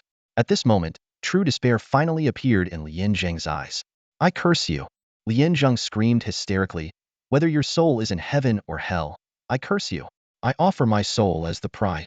Yi Bai didn't give him the chance to finish his final words. The fourth lightning bolt roared through the air, striking Lien Zheng with destructive force, ending his sinful life once and for all. Boom! Lien Zheng was instantly reduced to ashes, leaving only a vague charred silhouette on the ground. His death, as a sacrifice in the ritual formation, triggered a chain reaction that forced the entire formation to halt, terminating the sacrificial ceremony. The crisis averted, Yibai exhaled a long breath of relief. However, a sigh echoed from the other side of the large screen, indicating that someone had noticed the change. Despite the strained father-son relationship, the owner of the voice showed a hint of sorrow at the death of his flesh and blood. Soon, a venomous and raspy voice emerged from the screen. No matter who you are, for killing my son, I vow to kill you. Even if I fall into the depths of hell, I will drag you down with me. Remember this. This is the vow of a battle god staking his life. The raspy voice enunciated each word with venomous clarity. I vow to kill you. I will kill you. The 4 words burst from the screen, as if the palpable killing intent penetrated the electronic device, filling the entire room with a suffocating pressure. Yibai remained unfazed, reaching out to unplug the TV. The screen instantly went black. I thought the war god was something special. Why don't you come through the internet and fight me? Yibai scoffed, tossing aside the power cord. The Eye of Insight suddenly issued a warning to Yibai. Maintaining eye contact with the opponent for more than 10 seconds would pose an unknown danger. Yibai's heart skipped a beat, realizing that the war god indeed possessed the ability to kill from a distance. Even the sacrificial array here had been remotely activated. Time was of the essence. Yibai quickly scanned the room. This office, which served as the demon cult leader's safe house, should have contained many valuable items, but the intense battle earlier had destroyed most of them. Yibai swiftly rummaged through the debris, stuffing a few remaining valuable items into his pocket without a second glance, ready to make his escape. Before leaving, Yibai took out the lone wolf medal and pressed it into the ashes of Lian Zheng's corpse, leaving a clear imprint of the lone wolf emblem. A wolf travels 1,000 miles, always leaving a trace, he murmured. Yibai leaped out and landed lightly on the concrete ground outside the 3rd floor. He quickly retrieved the decoy puppets scattered around, erasing any traces of his actions. His figure flickered in the night, skillfully using wind slash to clean up the scene at lightning speed. In less than a minute, Yibai had finished all his tasks and vanished into the city's night. 5 minutes after the battle ended, the sound of police sirens pierced the silence. Dozens of vehicles roared in, surrounding the office building. Hundreds of elite soldiers swiftly took positions, weapons aimed at the building. Just as one soldier was about to use a loudspeaker, a furious shout descended from the sky. Shut up! An elderly man with blue flames flickering above his head hovered in midair. He was none other than Lu Qingyan, the renowned blue flame war king of Nanjiang City. Everyone fall back. There's an abyssal plane presence here. This is beyond your capability. Lu Qingyan commanded sternly. The city defense personnel immediately retreated, organizing the evacuation of nearby residents. Lu Qingyan's expression was grave as he roared. All soldiers below War General, fall back 50 miles. War Generals and below, retreat 30 miles. A series of urgent commands were issued from Lu Qingyan's hand.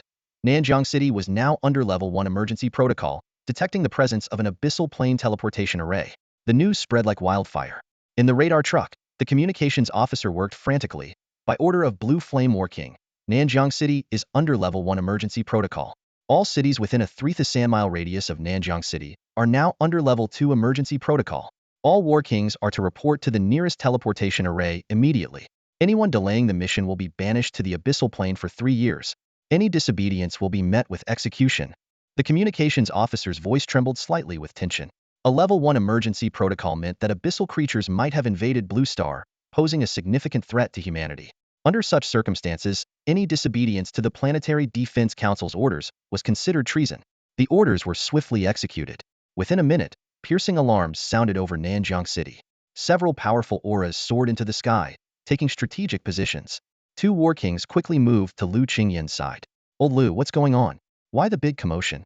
One of them asked with a grim face and furrowed brows. Speak quickly, I need to report to the higher-ups.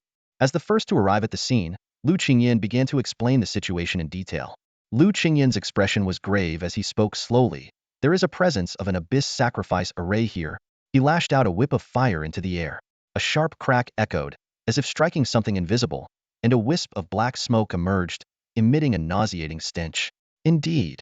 The other 2 immediately tensed, their muscles coiling as they scanned their surroundings warily.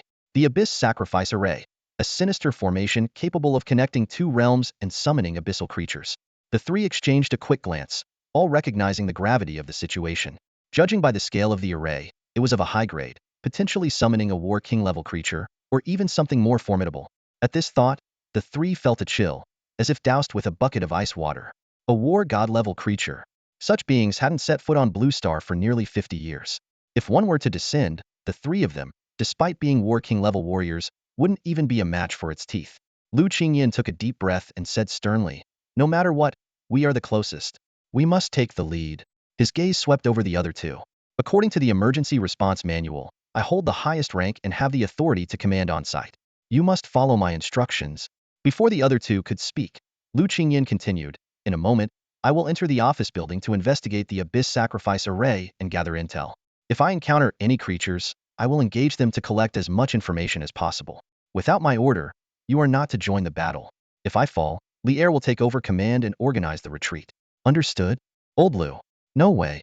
The middle-aged man called Li'er protested angrily, his face full of discontent. As a fellow War King level warrior, he couldn't accept letting Lu Qingyan face the danger alone. Lu Qingyan ignored him and said coldly, "Save your opinions for after we handle this emergency." He took a deep breath, and the azure flames above his head grew more intense, flickering in the breeze. "If the opportunity is right, this battle might be my chance to become a war god." He muttered to himself, "Heh, azure flame war god. I like the sound of that." With that, Lu Qingyan strode forward, his aura reaching its peak, exerting a pressure that made it hard for those around him to breathe. With an unstoppable presence, he stormed into the office building. "Face me, and look into my eyes." Lu Qingyan's roar echoed from within the building, filled with fighting spirit. "Come out and then die." Meanwhile, Yibai was swiftly leaving the scene, the piercing sound of alarms ringing in his ears. He had just killed Lianzhong, and the Abyss Sacrifice Array had been destroyed, meaning the danger should have been eliminated. "What's going on, causing such a commotion?" Yibai muttered with a frown. "Did I miss something?" He recalled everything carefully, ensuring he hadn't overlooked any details. With the power of the Eye of Insight, nothing could escape his notice. Yibai quickened his pace, muttering to himself, "It's got nothing to do with me. Nothing to do with me. I'm just a passing high school student, grabbing some soy sauce and heading home. Yes, that's it." After the residual aura of an abyssal sacrifice array was discovered at an abandoned factory in the suburbs, Nanjiang City was plunged into a state of emergency. 3 war kings quickly rushed to the scene, with the most formidable among them, the Azure Flame War King Lu Qingyan, leading the charge as he stormed into the office building with an imposing presence. Time ticked by, yet no sounds of battle emerged from within the building. The 2 war kings waiting outside grew increasingly impatient, but dared not act rashly, remembering Lu Qingyan's instructions. "Old Lu," Li'er called out, "what's the situation inside?" Moments later, Lu Qingyan emerged from the building, his face ashen and his gaze as cold as steel. "Follow me inside. Everyone else stay put." The 2 war kings, filled with doubt, followed him. "Old Lu, what's going on?" Li'er pressed. Lu Qingyan remained silent as he led them to an office. The scene inside was chaotic, and the 2 war kings quickly reconstructed the battle scenario. Lightning element damage, war king level output. Li'er analyzed. "First, they broke through the barrier, then struck the person down. Have we identified the deceased?" In an abyssal sacrifice, the most important offering is the blood relative soul. This must be the work of the cult's higher-ups. Lu Qingyan's expression was grave. "It's been confirmed. The deceased is Lianzhong, son of the 4th cult leader. His father is—" He stopped short, unwilling to utter the name of a traitor. "Lianzhong?" Li'er was shocked. "So his father is the 4th cult leader? The one who once achieved great military exploits, but later retired from public life. He betrayed humanity." Lu Qingyan redirected the conversation. "Let's not discuss the higher-ups for now. Lianzhong was killed by lightning magic, and the assailant must be at least War King level. The barrier array here can withstand damage in the trillions." The 3 fell silent. Li'er asked, "Old Lu, how long would it take you to deal trillions in damage?" "In peak condition, 5 seconds. Normally, 10 to 20 seconds, Lu Qingyan replied. Li'er continued, "If a War King attacked at full strength, the city defense department would have received a signal by now. This means the attacker concealed their strength, but still had the output of a peak War King." Lu Qingyan nodded in agreement, astonished that such a powerful individual was in Nanjiang City. Not only had they tracked down Lian Zheng's hiding place, but they had also interrupted the abyssal sacrifice ritual. Regardless, they saved Nanjiang City. Li'er breathed a sigh of relief. If the abyssal sacrifice array had been activated, it would have summoned a War King level demon, leading to a devastating battle. Most of Nanjiang City would have been destroyed. Suddenly, Lu Qingyan noticed a mark in the ashes. "Look, this is the Lone Wolf insignia." "Lone Wolf's people? What are they up to?" Li'er exclaimed. After a moment of contemplation, Lu Qingyan speculated. Could it be that Lone Wolf's people tracked down Lianzhong, intending to use him as bait to lure out the 4th cult leader? They must have encountered the abyssal sacrifice ritual in progress and had no choice but to intervene, killing Lin Zheng to stop the ceremony. To conceal their identity, they left the scene quickly. The two war kings nodded in agreement. To bait a war god-level figure, this mysterious person must be even stronger. Let's compile the information and report it, Lier said, taking out a tablet and preparing to operate it. Suddenly, the shadows of the three war kings twisted bizarrely. Watch out! A black mist rose from the shadows. Hold your fire, it's one of our own. Lu Qingyan shouted, stopping his comrades, his expression filled with confusion. Who among the shadows could it be? As the whisper faded, a cloud of dark mist suddenly materialized in front of the three battle kings. Lu Qingyan was the first to recognize the figure, a mix of surprise and reverence crossing his face. The shadow. It's actually a figure from the shadows, the legendary guardian of the lone wolf. Lu Qingyan explained in a low voice to his two companions. From within the dense mist, a raspy voice emerged. I am Ingjiu. Xiaolu, it's been 30 years, and you've nearly become a war god? There was a hint of appreciation in his tone. Lu Qingyan respectfully replied, I served as the lone wolf for a time, and it was Ingjiu war god's disciple who protected me then. Ingjiu war god? Li Er's face was full of shock, his eyes wide open. This mist is actually the war god? Lu Qingyan, now showing none of his usual arrogance, asked with utmost respect, Lord Ingjiu, what exactly happened here? Nothing much, just a young man standing up for what's right, Ingjiu answered nonchalantly. A young man? The three battle kings were stunned. They had thought it might be a hidden master at the battle king level, never imagining it was a young person. A name surfaced simultaneously in their minds: Shiluo, the strongest hope of the human race, the potential fourth supreme being. Lier, startled by his own guess, cautiously asked, Lord Ingjiu, is it really okay to tell us this? Of course not. The mist rolled and a hoarse laugh echoed, which is why I'm here to wrap things up. Youngsters are too reckless. It's up to this old man to clean up the mess. With that, the mist suddenly expanded, enveloping the entire office building and the three battle kings within it. Moments later, the mist receded. The three battle kings emerged from the building, their expressions unchanged. Leading them, Battle King Qingyan announced loudly, this first-level emergency drill is now concluded. The performance of each unit will be evaluated by higher authorities later. Dismissed. The three battle kings transformed into streaks of light, disappearing into the sky. In their minds, the drill had been a success. As for the events beyond the drill, they were buried deep in their memories, only to be revisited when they themselves became war gods. Under the night sky, the dark mist drifted away leisurely. Meanwhile, Yibai paused and glanced at the large screen by the street, which was displaying the latest news. So it was just a drill? What a false alarm. He sighed in relief and prepared to head home to tally the gains from his recent battle with Lin Zheng. However, before he could enter his neighborhood, a well-dressed, sophisticated woman stopped him. Excuse me, are you Yibai? The woman asked softly, a smile touching her eyes. Yes, and you are? Yibai responded warily. I'm Sweki's mother, Lu Sweki. She's your classmate. The woman introduced herself. Could we have a word? Not really, Yibai replied bluntly, walking past her toward his neighborhood. The woman watched Yibai's retreating figure, astonished. She was just being polite. But this kid actually said it wasn't convenient? How could her daughter be interested in someone so unconventional? Mrs. E clenched her teeth and hurried forward with small, quick steps. Her eyes were filled with urgency, clearly indicating something important. Yibai reluctantly stopped and frowned at the unexpected visitor. Why is Lu Sweki's mom looking for me? Is she trying to arrange a marriage? Yibai thought to himself. He decided to take the initiative and said seriously, Auntie, I think there might be a misunderstanding. We are senior high school students and should be focusing on our studies. I'm not considering dating at the moment. His words left Mrs. Lu momentarily speechless. She hadn't even said anything yet, but Yibai's barrage of words completely disrupted her rhythm. I never said I wanted you to date Sweki, she quickly explained, but Yibai had already taken a few steps away. Taking a deep breath, she caught up to him again and said quickly, Yibai, I need to tell you something. Sweki hasn't flevel talent and chose to be an otherworld summoner. She might struggle to even become a basic soldier in the future.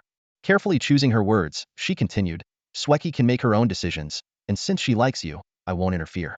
I just hope you can be a bit stronger than her, so your future together might be easier. Yibai patiently explained one last time. Auntie, there must be some misunderstanding. Sweki and I are just classmates. She asks me for help with her studies, and that's all. Mrs. Lu smiled skeptically. Just classmates? Would Sweki give such a precious map to an ordinary classmate?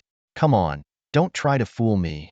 She continued. I just want to tell you that no matter who Sweki chooses, I'll support her. But the Lu family isn't just about my opinion. If you want to be with Sweki, other elders might oppose it. Yibai felt exasperated and thought, what kind of ridiculous plot is this? Like something from a cheesy drama.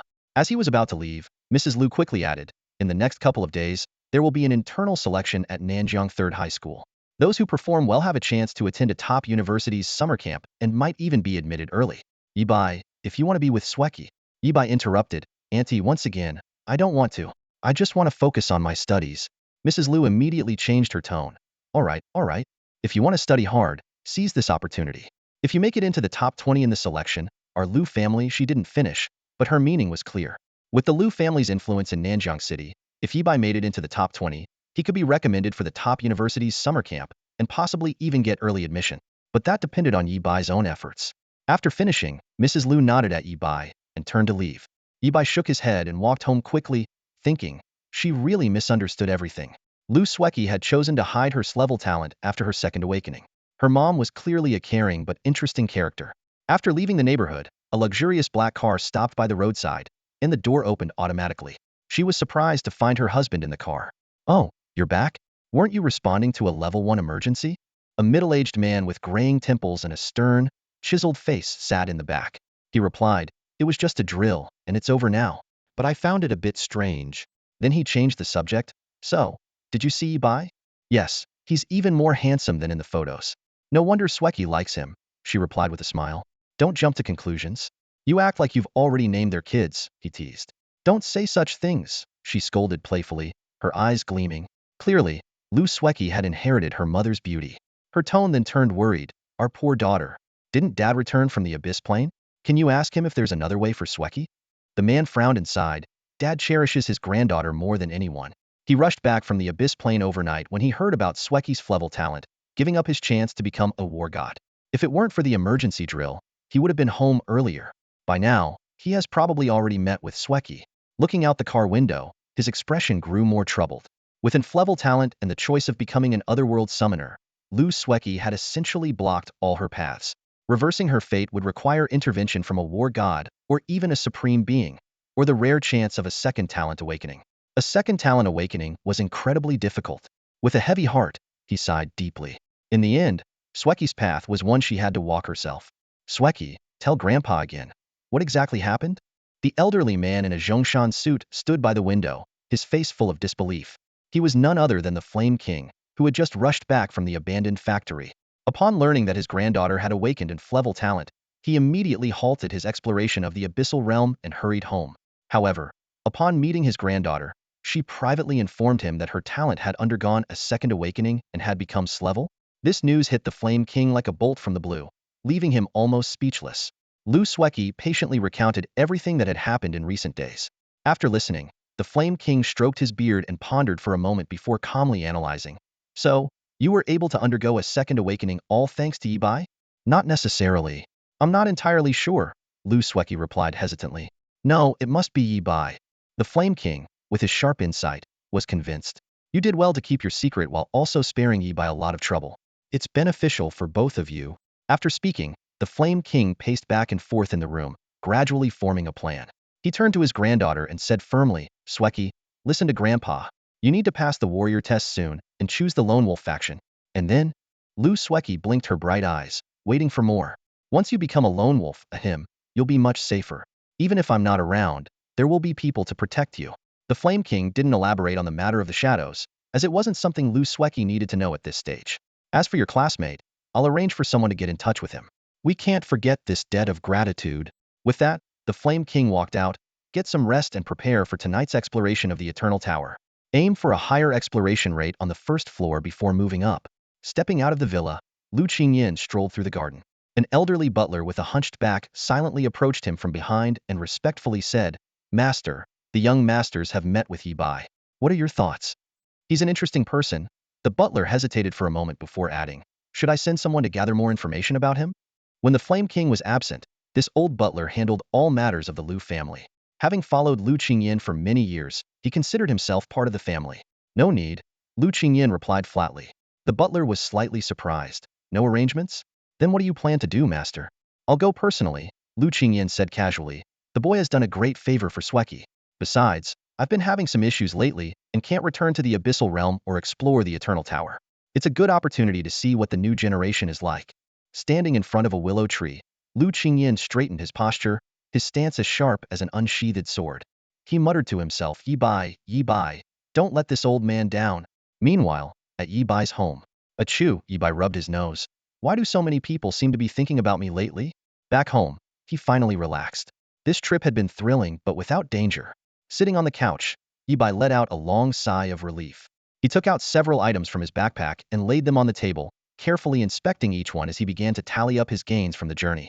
In front of Yi Bai lay the spoils of war, all treasured possessions of the fourth demon sect's leader. The fact that these items survived the intense battle with Lian Zheng was a testament to their exceptional quality. On the far left was an irregular black sphere, about the size of a fist, with golden specks shimmering on its surface, exuding an air of mystery. When Yi Bai tried to lift it, he was astonished to discover that the small sphere weighed 1,000 pounds. Despite his strength attribute exceeding 300, he could barely move it. When he placed it on the ground, the tiles beneath it were instantly crushed into powder. Examining the peculiar stone closely, Yi Bai felt a surge of excitement. Starfall iron, 512 kilograms, a specialty of the abyssal plane. After special refinement, this material could be forged into extremely sharp, armor-piercing War King-level melee weapons. Thinking about this, Yi Bai's heart raced with anticipation. This was the perfect material for crafting top-tier weapons. Recalling his encounter with the Bull Demon General, Yi Bai realized that their enemies would relentlessly target Shura. Even the first-floor boss carried an S-level special item designed to counter Majest's magic ceiling disc. Clearly, the road ahead would only become more challenging. They're targeting mages, so I'll secretly train in melee combat. When the time comes, I'll amaze everyone in battle. Yi Bai calculated silently. He knew that to advance further, he needed to develop comprehensively. However, human energy is limited, and significantly improving his melee skills in a short time was unrealistic. A weapon that suited him perfectly would undoubtedly be the most convenient way to greatly enhance his close combat and survival abilities. Carefully placing the Starfall iron on the floor, Yi Bai was already contemplating how to utilize this precious stone. Although it was invaluable, unleashing its true power would require substantial resources. Next, Yi Bai's attention was drawn to the second item, seemingly worn-out scroll. On closer inspection, it turned out to be a forbidden spell scroll. This magical item could not only imprint forbidden spells, but also release them at 80 of their original power, consuming 5 durability points per use. Its current durability was 55,100, with a storage capacity of 2 spells. Gasp, Yi Bai couldn't help but take a deep breath. It can store forbidden spells. It was said that even the residual power of a forbidden spell could alter the landscape. This skill, which only War King-level experts could barely unleash, could now be carried around by him. Yi Bai silently thanked his good fortune. He had picked up this treasure near Lian Zheng, who clearly also recognized its value.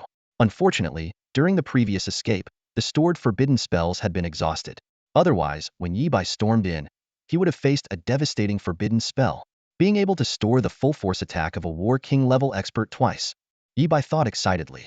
If used wisely, this is not just a life-saving trump card, but also a powerful weapon for battle. As for the durability consumption and imprinting of forbidden spells, Yi Bai thought, money can fix it. Can imprint forbidden spells? Pay a War King-level expert to do it. When it comes to matters involving my life, spending money is no big deal. The more Yi Bai looked at the forbidden spell scroll, the more he liked it. He couldn't help but marvel. This item's value far exceeds the Starfall iron. It might be my greatest gain from this trip. He carefully handled the scroll, already planning in his mind. I'll contact a master blacksmith to repair it and find someone to imprint forbidden spells. However, thinking of this, Yi Bai suddenly felt a pinch in his finances. I almost forgot. I only have 2,700 gold coins left. He smiled wryly, 2,700 gold coins, which converts to 2.7 million dragon coins. Yi Bai couldn't help but sigh. In just 2 days, he found himself worrying about having only 2.7 million. It was quite an inflation of expectations. But it wasn't entirely his fault. In front of a war king, 2,700 gold coins probably wouldn't even earn a second glance. Convincing a war king to help imprint forbidden spells is the real hassle. Yi Bai felt a headache coming on. Lack of money, still lack of money. Yi Bai's gaze swept over the remaining 2 items. A damaged staff caught his attention. This staff had once been a war god level weapon, but now it was severely damaged, and the cost of repair far exceeded the staff's own value. It had been the 4th demon sect leader's cherished item, accompanying him through countless battles, until it was heavily damaged in a life-threatening fight, causing the staff spirit to perish as well. After a brief glance, Yi Bai decided to ignore the staff. Its background was too special. Selling it in the trading realm would undoubtedly attract unnecessary trouble. Moreover, the staff's current value was quite low and wouldn't fetch much money. Yibai decided to stash it in the warehouse for now, to be dealt with later when the opportunity arose. The final item was a black box. The method to open this box was extremely complex, and even a war god couldn't force it open. If the box was broken by force, the documents inside would automatically be destroyed. In essence, the black box was an excellent document security device. Even if it fell into the hands of someone like the Flame War King, they couldn't access its contents. Unfortunately for the box, it had encountered Yibai. Yibai stood in the center of the room. With his SS level talent, the Eye of Insight, he didn't need to open the box to see its contents. His pupils contracted, and a flash of inspiration hit him. He immediately realized the importance of the document. This is a list of mid to high level officials in the fourth demonic cult. Yibai exclaimed softly, quickly grabbing paper and pen to jot down the names from the document. His hands trembled slightly with excitement as he recalled the 30,000 gold coins he had earned for reporting a single general. The weakest on this list are 5th-tier generals with bounties as high as 100,000 gold coins. Yibai murmured to himself, scanning the dozens of names. If I report everyone on this list, I should be able to get at least 10 million gold coins. Just this morning, he had been worrying about 1 million gold coins. Now, he could easily earn 10 million gold coins just by writing a few dozen reports. Yibai felt no guilt. These cult members were all guilty of heinous crimes. Setting the list aside, Yibai began to inventory his gains from this trip.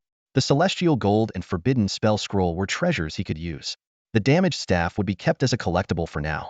And this list of cult members was undoubtedly a check for millions of gold coins. After organizing everything, Yibai casually picked up the Lone Wolf medal. During the previous battle, he had set it to silent mode. Switching it back to normal mode, the medal suddenly vibrated intensely. You have 19,827 unread messages. Buzz, you have 20,193 unread messages. Yibai was astonished to find his voice mailbox nearly overwhelmed. Curious, he opened the first voice message. Master, this is Old Wong. I have an item that needs appraisal. Name your price. Yibai quickly skimmed through a few messages and found that they were all requests for equipment appraisals. He frowned, utterly confused. What's going on here? Over 20,000 unread messages sat in Yibai's voicemail, and the number was rising rapidly with no sign of stopping. Setting aside his lone wolf medallion, Yibai turned on his computer and logged into the Wolf Den forum. The forum's homepage prominently displayed a bold, fiery red title, Paid Equipment Appraisal, including hidden attributes, price negotiable. Yibai frowned. Wasn't this the post he had made that morning?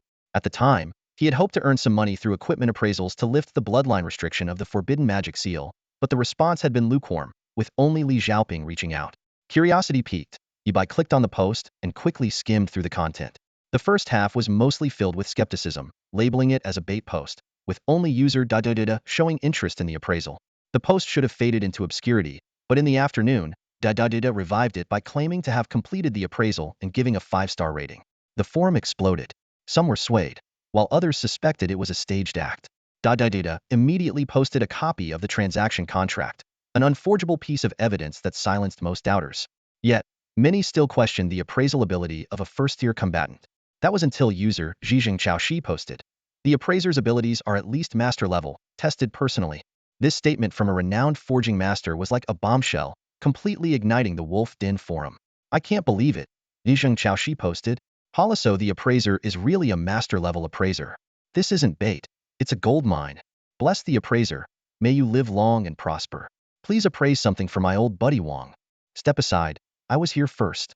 Appraiser, I have a king-tier weapon. Comments flooded in like a tidal wave. Yibai read through them all, smiling wryly. The unexpected surge of interest made him realize the potential of the appraisal business. Although he had resolved his immediate financial issues with the blacklist, a steady side income was crucial for his continued growth and strength. Yibai dialed the Wolf Den hotline again, requesting to change the terms of his service. He set new appraisal conditions. A king-tier warrior imprinting forbidden spells on special items, crafting melee weapons with potential capped at king-tier, and repairing the durability of special items, with a choice of 1 out of 3. He also stated that he would only appraise 5 items per day, with 2 slots still available for today. This strategy was carefully crafted by Yibai. He knew that unlimited appraisal ability would attract unnecessary attention. By disguising it as an S-tier talent, Sharp Eye, he could justify the daily limit and avoid potential trouble. Despite the stringent conditions, Yibai quickly received nearly 10 messages. As he browsed through them, a plan began to take shape in his mind. Yibai carefully sifted through the information on the message board, prioritizing them based on urgency.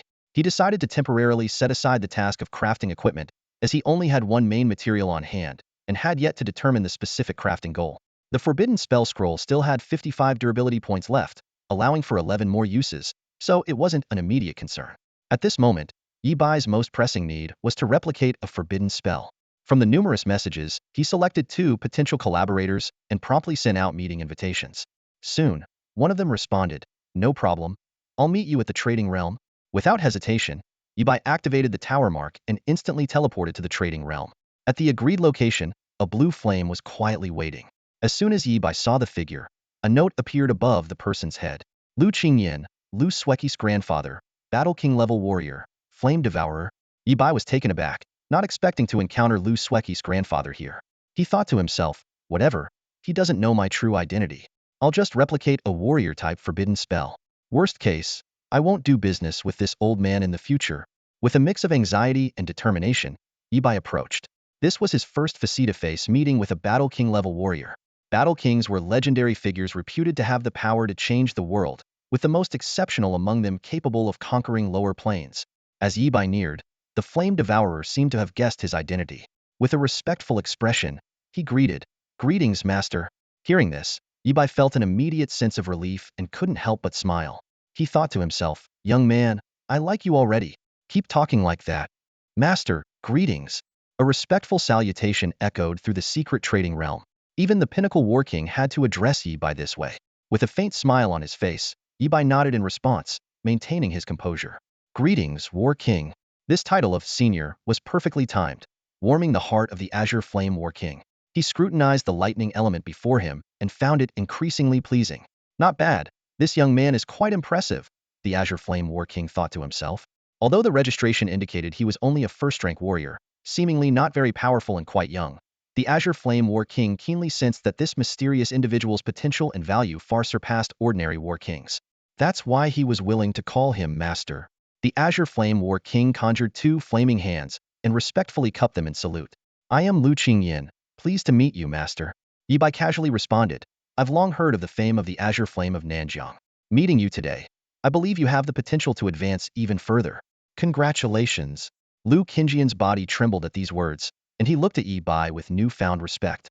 This guy can gauge my level even through the secret trading realm. Even if he's not a war king, he's not far from it. Lu Qingyan was astonished and puzzled.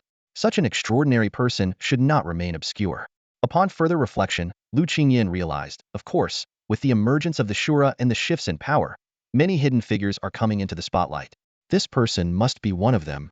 Lu Qingyan laughed heartily and warmly said, "Let's dispense with the formalities. How should I address you? I'm the 4th in line, so if you don't mind, call me 4th brother." Yi Bai was slightly surprised but went along with it. "4th brother, I have a rather tricky matter and hope you can swear to keep it confidential." "No problem," Lu Qingyan readily agreed. Under the witness of the realm spirit, Yi Bai swore an oath of confidentiality, promising not to disclose Lu Qingyan's secrets. Only then did Lu Qingyan briefly describe what had happened to his granddaughter, mentioning her accidental second awakening of her talent, now in rank, while cleverly omitting Yi Bai's involvement. Feigning ignorance, Yi Bai remarked, "That's quite fortunate." Lu Qingyan, with a hint of pride and modesty, replied, "We also had some help from benefactors." Yi Bai thought to himself, "Of course, I know there was help. The benefactor was me." But outwardly, he maintained his serene demeanor. "So, Senior Qingyan, does your matter have something to do with your granddaughter?" Yi Bai asked, pretending not to know. "Indeed," Lu Qingyan earnestly replied, "4th brother, my granddaughter can summon otherworldly beings through sacrificial items to aid in battle. Could you help identify them?" Yi Bai modestly responded, "I can give it a try, but I can't guarantee success." "You're too modest, brother. It'll definitely work." Lu Qingyan exclaimed with joy. "Tonight, my granddaughter will reach level 10 and undergo a class change. After that, I'll bring her to the secret trading realm to seek your guidance. As for the reward, it will surely satisfy you." After discussing Lu Sueki's matter, Lu Qingyan produced a War King level weapon, asking Yi Bai to help determine its advancement conditions. After a careful inspection, Yi Bai stated the conditions. Burn the 6th demon god's finger bone to ashes and apply it to the handle every 12 hours. After 6 applications, it can advance. Yi Bai silently thought, such stringent conditions, who would have guessed? No wonder my post on the Wolf's Nest forum caused such a stir. Many have advanced equipment but can't determine the conditions. Identifiers are even rarer than forgers. Lu Qingyan stored the weapon, feeling invigorated by the recent good fortune. Brother, let's discuss the reward. Known for his generosity, he continued, I saw on the forum that you need to imprint a forbidden spell. How many times? Twice, Yibai replied. Consider it done, Lu Qingyan assured, patting his chest. Even for a war king, using a forbidden spell comes at a significant cost. Otherwise, it wouldn't be called forbidden. Using it affects the war king's power, and weaker war kings might even enter a period of weakness. Of course, with enough resources, various healing potions and scrolls can also help you recover quickly. Lu Qingyan's words revealed his deep understanding of forbidden spell imprints. He candidly said, I haven't been involved in frontline battles recently, nor have I ventured into the Eternal Tower, so it's the perfect time for some imprinting. Lu Qingyan's generous offer intrigued Yibai. Without hesitation, he made his request. Then I'll trouble you, Senior Qingyan, to help me imprint the forbidden spells, Burning Seas and Eternal Flame. Excellent choices. Lu Qingyan couldn't help but praise, a hint of admiration in his eyes. He explained, these two forbidden spells are my signature skills, known for their exceptional effects. While they aren't the strongest forbidden spells I possess, they are the most convenient to use. Lu Qingyan went on to detail the power of the two spells. Burning Seas is a large-scale AoE spell that deals massive fire damage to the surrounding area, incinerating everything and dealing extra damage to water-based creatures. Those below the level of a Battle King have almost no chance of surviving this spell. Even a Battle King would suffer greatly if caught off guard. Eternal Flame, on the other hand, is an excellent survival skill. When cast, it can ignite up to 18 heart lamps on the caster's body. As long as the lamps remain lit, the caster's life is preserved. However, against overwhelming power, this skill can still fail. Taking the forbidden spell scrolls, Lu Qingyan began the imprinting process. Burning Seas took 2 attempts to succeed, while Eternal Flame required 4 tries to achieve a satisfactory result. After finishing, he handed the scrolls back to Yibai, beads of sweat forming on his forehead. Burning Seas should be capable of dealing fire magic damage in the billions, equivalent to a casual strike from a Battle King. Lu Qingyan explained, panting slightly. Eternal Flame has been imprinted multiple times, so its effect is better. It should be able to light up 16 heart lamps.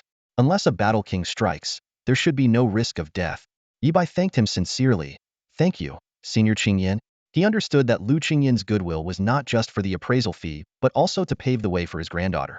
Senior, I have other matters to attend to, so I'll take my leave now, Yibai said, then turned and left.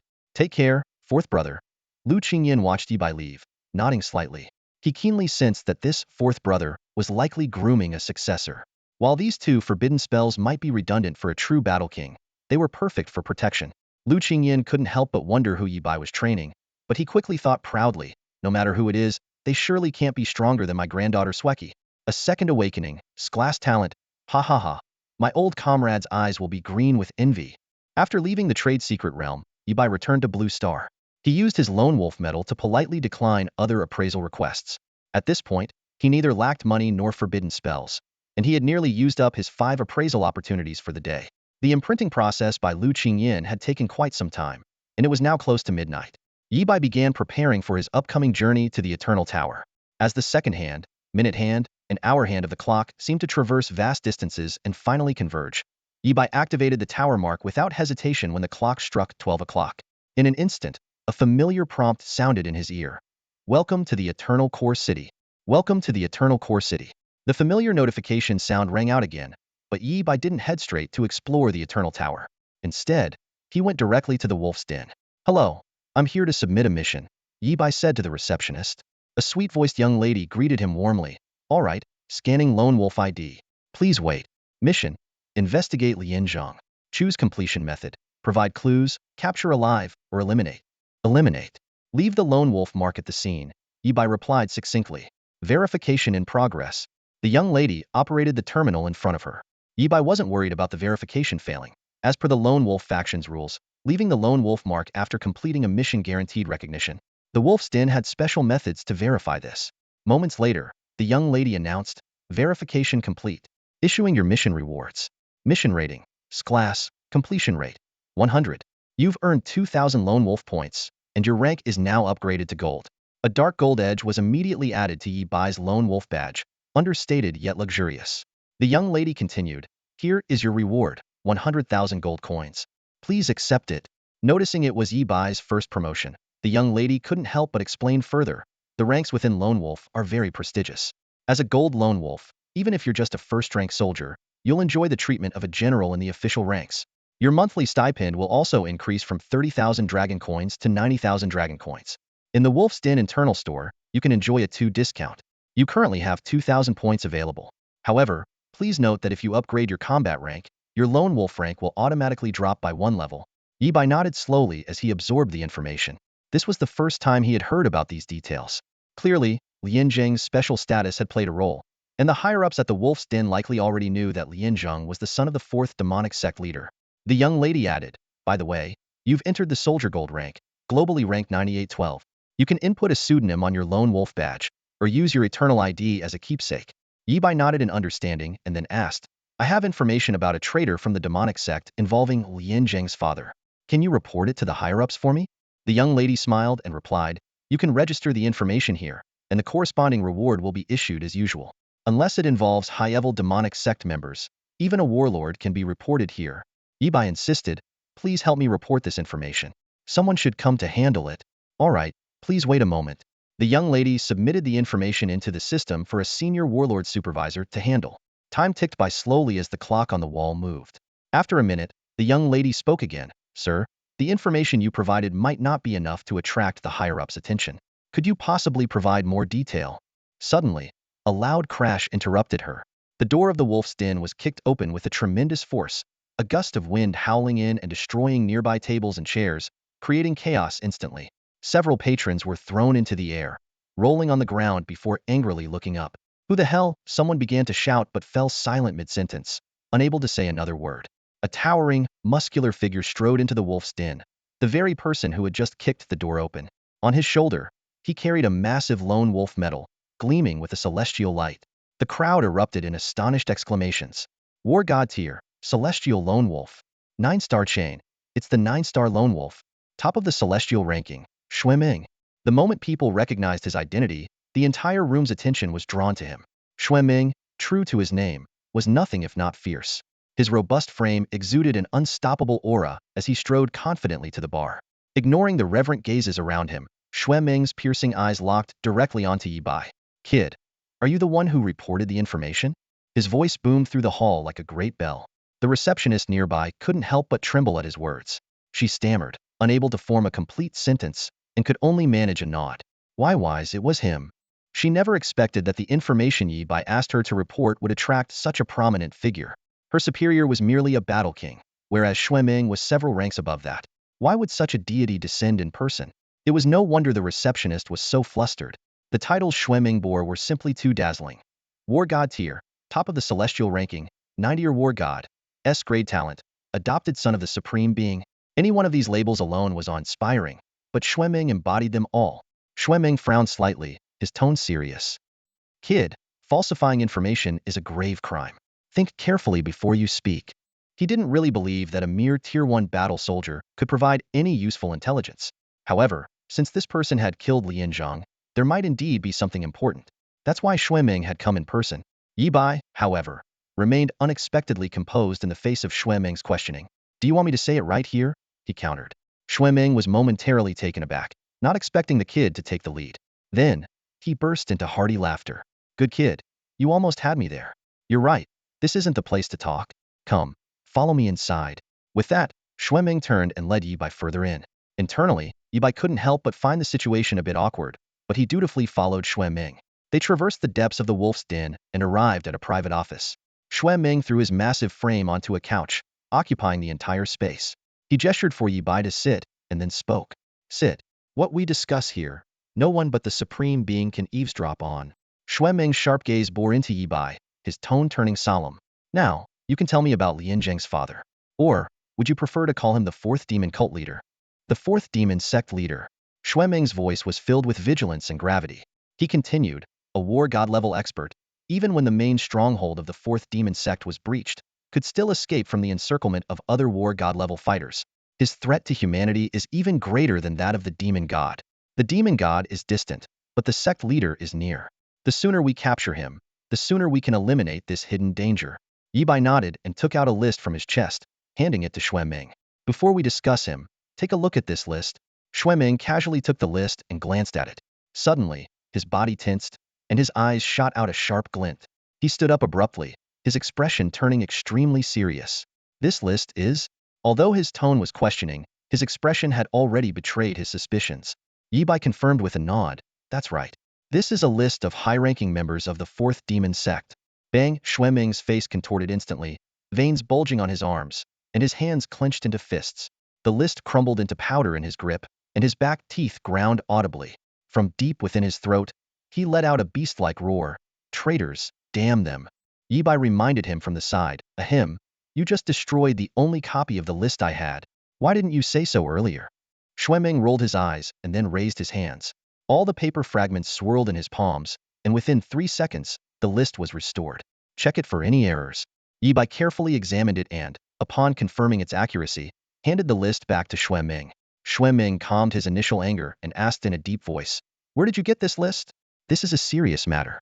Many of the people on this list hold high positions and critical roles. Accusing them of being cultists is no small matter. You'd better have solid evidence. Yi Bai was prepared and explained. After Lian Zheng's death, I found a small box among his belongings that contained this list. I only glanced at it before the box transformed and locked itself. As he spoke, he placed a black box in front of Xueming. Have you opened this box since? Xueming asked, gripping the box with one hand and scratching his head with the other. No, Yi Bai replied. How do you open this thing? Xueming was tempted to smash the box but feared destroying the list inside. Yi Bai suddenly said, I think you should be able to open it easily, right? Xueming hesitated, his expression changing slightly. He reluctantly responded, of course.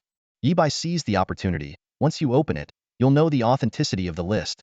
In fact, Xueming already believed in the list about 70 to 80%. A third of the names were of people who were already dead, their identities exposed after the fall of the fourth demon sect stronghold. The remaining 2/3, however, were still deeply hidden. These individuals were a significant threat that needed to be eradicated to completely eliminate the fourth demon sect. Xueming calmed down and said in a serious tone, we will verify the authenticity of the list using various methods. We won't wrong the innocent or let the guilty go free. As for your reward for the report, it will be issued once the list is fully verified. If you wish to advance part of it, up to 1 billion gold coins, just say the word. Yi Bai declined the advance. There's no need for an advance. My report is not solely for the money. There is still righteousness in this world.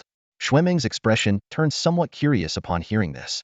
However, he quickly dismissed the thought and asked the question that concerned him most.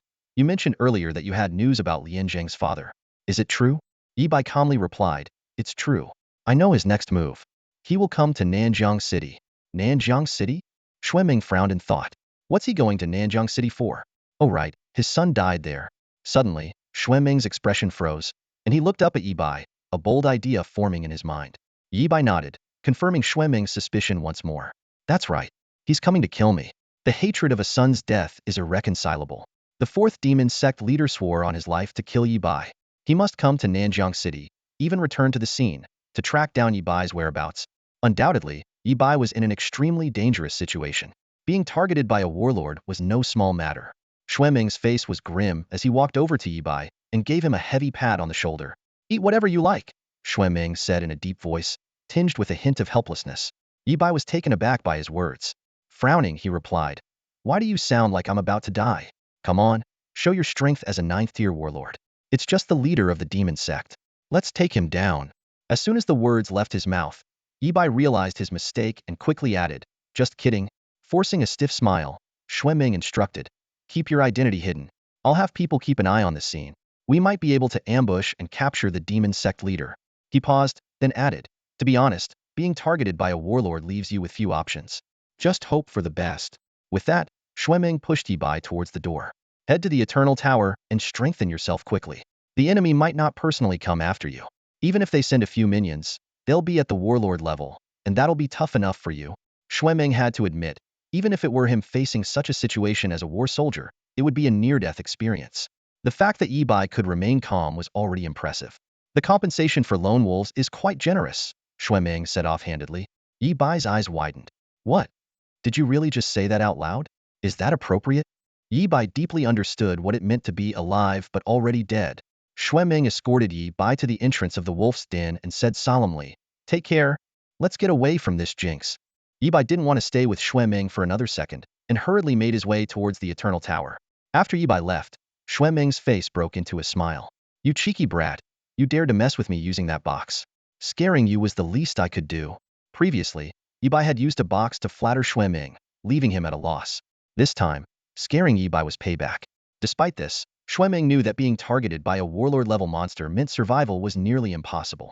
He took off his lone wolf badge and began to operate it, applying to the shadow for an elder-level protector for Yibai. If I can get an elder from the top 40 to protect him, he'll be safe. Xue Ming thought, though he had little hope. Elder-level protectors in the shadow were the elite, assigned based on the potential of the lone wolves. Back in the day, Xue Ming had Elder 23 by his side, meaning he ranked 23rd in potential among his peers. Applying for a top 40 elder, even temporarily, was nearly impossible. At the very least, I should upgrade his security and secretly assign a warlord to protect him, Xue Ming calculated. Within 3 seconds of submitting the application, he received a response. The information displayed on his badge left Xue Ming thunderstruck, standing motionless like a statue. The lone wolf badge showed 8 bold black characters. Insufficient authority. Application denied. I'm a 9th-tier warlord, ranked first on the star list, and I don't even have the authority to apply? Xue Ming muttered in disbelief. Just who is that kid? Leaving the wolf den, Yibai headed straight for the Eternal Tower. He summoned the Eternal Core Crystal, placing his palm on it, and was instantly engulfed in a dazzling white light. The system's prompt sounded, teleporting, current floor, 2. Wishing you a swift journey through the Eternal Tower. In the blink of an eye, Yibai found himself in a desolate land. The ground was scarred and littered with debris, and thick, oppressive clouds loomed overhead, casting the entire world into a suffocating darkness. The system prompt appeared again. Eternal Tower, 2nd floor class advancement realm. Yibai quickly recalled the relevant information. The first floor of the Eternal Tower was a leveling area for players from level 1 to 10, while the second floor was a personal dungeon for level 10 players to undergo their first class advancement. Players needed to defeat monsters to obtain class advancement items and choose the one best suited for them. However, Yibai faced an awkward situation, had already advanced to an SS grade class, the Thunder Fury Mage Lightning specialization. For him, this class advancement realm seemed redundant. As Yibai pondered, a new system message popped up. Upon reaching 100 exploration, an extra reward would be granted in additional specialization for the Thunder Fury Mage. This unexpected surprise made Yibai's eyes light up.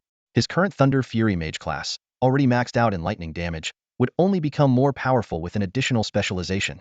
Yibai quickly formulated a strategy. First, achieve 100 exploration to gain the new specialization. Second, use this opportunity to frequently employ his Thunder skills and aim for their advancement. He promptly reviewed the Thunder skill description. Thunder LV1. Summons a bolt of lightning from the sky, hitting the enemy for 202 intelligence and lightning damage. If the enemy's health is below 30, the damage converts to true damage. Each hit permanently increases base lightning damage by 5 points. Struck enemies are 100 slowed and receive a random negative debuff. Mana cost, 200 points, cooldown, 2 seconds. After some calculations, Yibai found that, without stacking any buffs, he could deal 1,655 lightning damage to a target with 0 magic resistance, and if the target's health was below 30, the damage would convert to true damage. Scanning his surroundings, Yibai locked onto a 2-headed ogre in the distance. The system indicated its health was 25002-500. As Yibai observed, the ogre noticed him and clumsily charged forward. Thunder! Yibai muttered. A cyan bolt of lightning struck down, and a red damage number appeared above the ogre's head, its movements immediately slowing. Thanks to the Thunder Fury Mage's 50 cooldown reduction, Yibai cast another Thunder skill just 1 second later. This strike dealt true damage, bringing the ogre crashing to the ground, the air thick with the smell of burnt flesh. Experience 200. Exploration 0.1. The system prompt followed. Dispatching the ogre in under 2 seconds, with a 10-point increase in base lightning damage, left Yibai quite satisfied with the start. His gaze now fixed on more distant monsters, ready to continue his exploration journey. To Yibai, these monsters were nothing but walking experience points, perfect aids for his growth. Excitedly, he shouted, "Stop right there. Take this heavenly thunder." Instantly, thunderous roars echoed across the wasteland. One by one, the monsters fell, and Yibai relished every moment. He unleashed a variety of skills: wind slash, heavenly thunder, monkey steals the peach. For him, joy was as simple and direct as that. Meanwhile, Lu Sweki was curiously observing her surroundings, her canary on her shoulder full of disdain. So this is the second floor of the Eternal Tower, she muttered to herself. Yesterday, she had fought for a full 6 hours on the first floor, and with the help of her powerful pet and the time-limited buff from Shura, she had quickly leveled up to 10. Today, she had successfully cleared the floor with an 83 exploration rate. Lu Sweki recalled her grandfather Lu Qingyin's advice before entering the Eternal Tower. She must complete her class change today, as a significant opportunity awaited her, one she couldn't afford to miss. She dared not slack off and hurried to the second floor, ready to undergo her class change. Her goal was clear: kill as many monsters as possible, obtain high-tier class change items, and increase her exploration rate. Then, the canary on Lu Sueki's shoulder transformed into a golden-winged rock, with golden flames sweeping across the land, incinerating the monsters.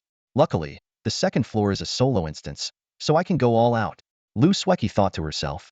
She needed to keep the secret of her second awakening of this level talent under wraps. Even Lu Qingyin supported her decision. In these critical times, it was best to develop quietly and prosper in silence. Lu Sueki was realistic. Based on my previous experience, if I can achieve an 80 exploration rate on the second floor and obtain this level class template, that would be an exceptional performance. Higher levels will be much more challenging and likely to fail. She set a practical goal for herself: aim for 80 and strive for it. For level talent, this is already an excellent achievement. With her mind made up, Lu Sueki followed the golden-winged rock and embarked on her journey of conquest. On the other side, Yibai looked at the wasteland littered with monster corpses and retracted his natural power. Not a speck of dust tainted him, making him appear particularly relaxed and free. At this moment, he was the only living being left on the entire wasteland, as if the Grim Reaper had descended, leaving nothing but desolation in his wake. Yibai felt a surge of joy. 90 exploration rate. He recalled the strategy guide. Once all monsters were killed, reaching a 90 exploration rate, the final boss would appear. By dealing as much damage as possible to the boss, he could further increase the exploration rate, and successfully killing it would push the rate to 100. Yibai's eyes sparkled as he gazed at the sky. With the last monster's breath, the thick clouds began to shift, emitting deafening roars. A massive shadow loomed over Yibai, signaling the arrival of an indescribable terror. Yibai focused intently, ready for battle. He took a deep breath and murmured, "Here comes the big one." The heavy, inky clouds slowly descended, creating an oppressive atmosphere that made it hard to breathe. Yibai stood on a small hill, slightly tilting his head back as he silently gathered his strength. His ready-to-strike skill was accumulating, needing 150 seconds, or 2.5 minutes, to fully charge with 30 stacks. The boss behind the clouds didn't keep Yibai waiting for long. Soon, a massive figure burst through the clouds, revealing its true form. It was a three-metertal humanoid creature, rippling with muscles that exuded raw power. A pair of gray wings on its back stirred up a fierce wind with each flap, creating an intimidating presence. Before Yibai stood a birdman, a fallen angel corrupted by demonic power, looking like a cosplay version of Lei Zhenzi. The birdman boss took on an air of superiority and spoke, "Mortal, worship me and kneel, and you will gain immense power." Yibai continued to silently stack his ready-to-strike skill, replying nonchalantly, "So, what's the price?" The birdman arrogantly responded, "Price? True power requires no price, only a heart that yearns to grow stronger." As he spoke, he crossed his arms and looked down on Yibai. The fifth demon. The fifth deity I serve was once the ruler of the Eternal Tower. Yibai couldn't help but roll his eyes internally. This birdman not only had cliché lines, but also revealed all his cards nothing more than a lackey of the fifth demon. He had no interest in this spiel but was curious about one thing. How did this boss manage to find him in the second layer of the single-player dungeon, where each player faced different monsters and bosses? Quickly, Yibai realized the truth. They had collectively tainted the entire dungeon layer. Anyone entering the second layer during this period would encounter corrupted bosses. This realization filled Yibai's gaze with a deadly determination. He was resolved to cleanse the second layer as soon as possible. Yibai glanced at his ready-to-strike stacks, which had reached 20. Only 10 more to go, about 50 seconds. Seeing that Yibai remained unmoved, the birdman understood that mere promises wouldn't sway him. He extended his right hand, a glowing orb appearing in his palm. "Mortal, kneel before me, and you shall obtain what you seek." This is an S-class hidden job transfer item. Even if you defeat me, this is the best reward you can get. For others, this might be a significant temptation. But for Yibai, who possessed the SS class job template, Heaven's Wrath Mage, it was trivial. He responded dismissively, impressive, even raising his hand to offer a few sparse claps. The birdman snorted, clearly seeing through Yibai's indifference. With a sneer, he said, "You humans have a saying. Refuse a toast only to drink a forfeit." Yibai interrupted, "I'm under 18, can't drink alcohol." The birdman was so infuriated by this unexpected response that his feathers stood on end. He roared angrily, "This isn't about the alcohol. It's a metaphor, do you understand?" Suppressing his fury, the birdman said sinisterly, "I'm telling you, refusing to follow my master will bring you nothing but suffering. I will tear you apart, shred you to pieces, and even chew on every bone. Do you know what's most exquisite? Throughout this process, you will not only be alive but also painfully aware, feeling every bit of agony and every cell scream. It's beautiful. Yi Bai's ready to strike was nearly fully charged, and he was tired of pretending. He replied, "Oh, I'm so scared." He was ready to reveal his hand. A battle was inevitable. The birdman's eyes blazed with fury. He swore this was the most infuriating person he'd ever met. This guy shouldn't be a mage. He should be a warrior with a built-in taunt skill, maxed out in effectiveness. Seems words alone won't do. Time to teach you a lesson, the birdman snorted, flapping his wings and diving straight at Yi Bai. Wait, Yi Bai suddenly called out, halting the birdman's attack. Actually, I lied about something earlier. The birdman stopped his charge. To him, the power disparity between them was as vast as that between an ant and a dragon. The other had no chance of turning the tide. Listening to his last words of struggle could be entertaining. Clearly, he didn't understand the trope that villains talk too much. His attitude towards Yi Bai was full of arrogance and prejudice. What did you lie to me about? I'm actually 18 now. As soon as the fallen angel finished speaking, Yi Bai felt a surge of joy. His plan to buy time had succeeded. He could feel the power within him building up, ready to be unleashed, now stacked to 30 layers. Suddenly, new annotations appeared before Yi Bai's eyes. The Eye of Insight revealed the enemy's weakness. The fallen angel had only 120,000 health and an 80 resistance to lightning magic. However, to Yi Bai, these numbers were nothing more than a death sentence for his opponent. You can easily take him down now, the Eye of Insight continued. You're waiting to unleash your power, but what's he waiting for? A slight smile crept onto Yi Bai's lips as he silently added, he's waiting to die. Sensing the danger, the fallen angel's ears twitched. His eyes flared with anger as he shouted, arrogant fool. Watch how I end you. You insignificant insect. Enough with the chatter, Yi Bai retorted dismissively, pointing his staff forward. In a deep, powerful voice, he commanded, heavenly thunder. In an instant, the sky changed color. A massive red lightning bolt tore through the clouds, as if it were about to split the heavens apart. It struck down with blinding speed, smashing into the fallen angel's head and obliterating all in its path. The fallen angel didn't even have time to react. The shock in his eyes hadn't faded before his body began to disintegrate into ashes, scattering in the wind across the desolate land, becoming part of the earth. In his final moments, the fallen angel realized a shocking truth. Heavenly Thunder was a skill exclusive to the Heaven's Wrath Mage. You are Shura. This secret sank into oblivion along with his consciousness. As Yi Bai defeated the fallen angel, the dark clouds in the sky receded like a tide. Everyone on the second level of the Eternal Tower felt the ground beneath them shake violently. Lu Sweki stood on the back of the golden-winged rock, looking down at the ground in shock. She witnessed a terrifying fissure opening up, swallowing countless monsters. She herself had almost fallen into it. This unprecedented phenomenon left her utterly baffled. At that moment, a clear voice echoed throughout the space, an announcement from the Eternal Tower. Congratulations to player Shura for achieving SSS level clearance of the second level of the Eternal Tower. Detecting contamination on the second level, initiating purification, purification complete. The clearance rewards for player Shura will be calculated shortly. Lu Sweki's wide eyes were filled with astonishment. Shura, it's Shura again.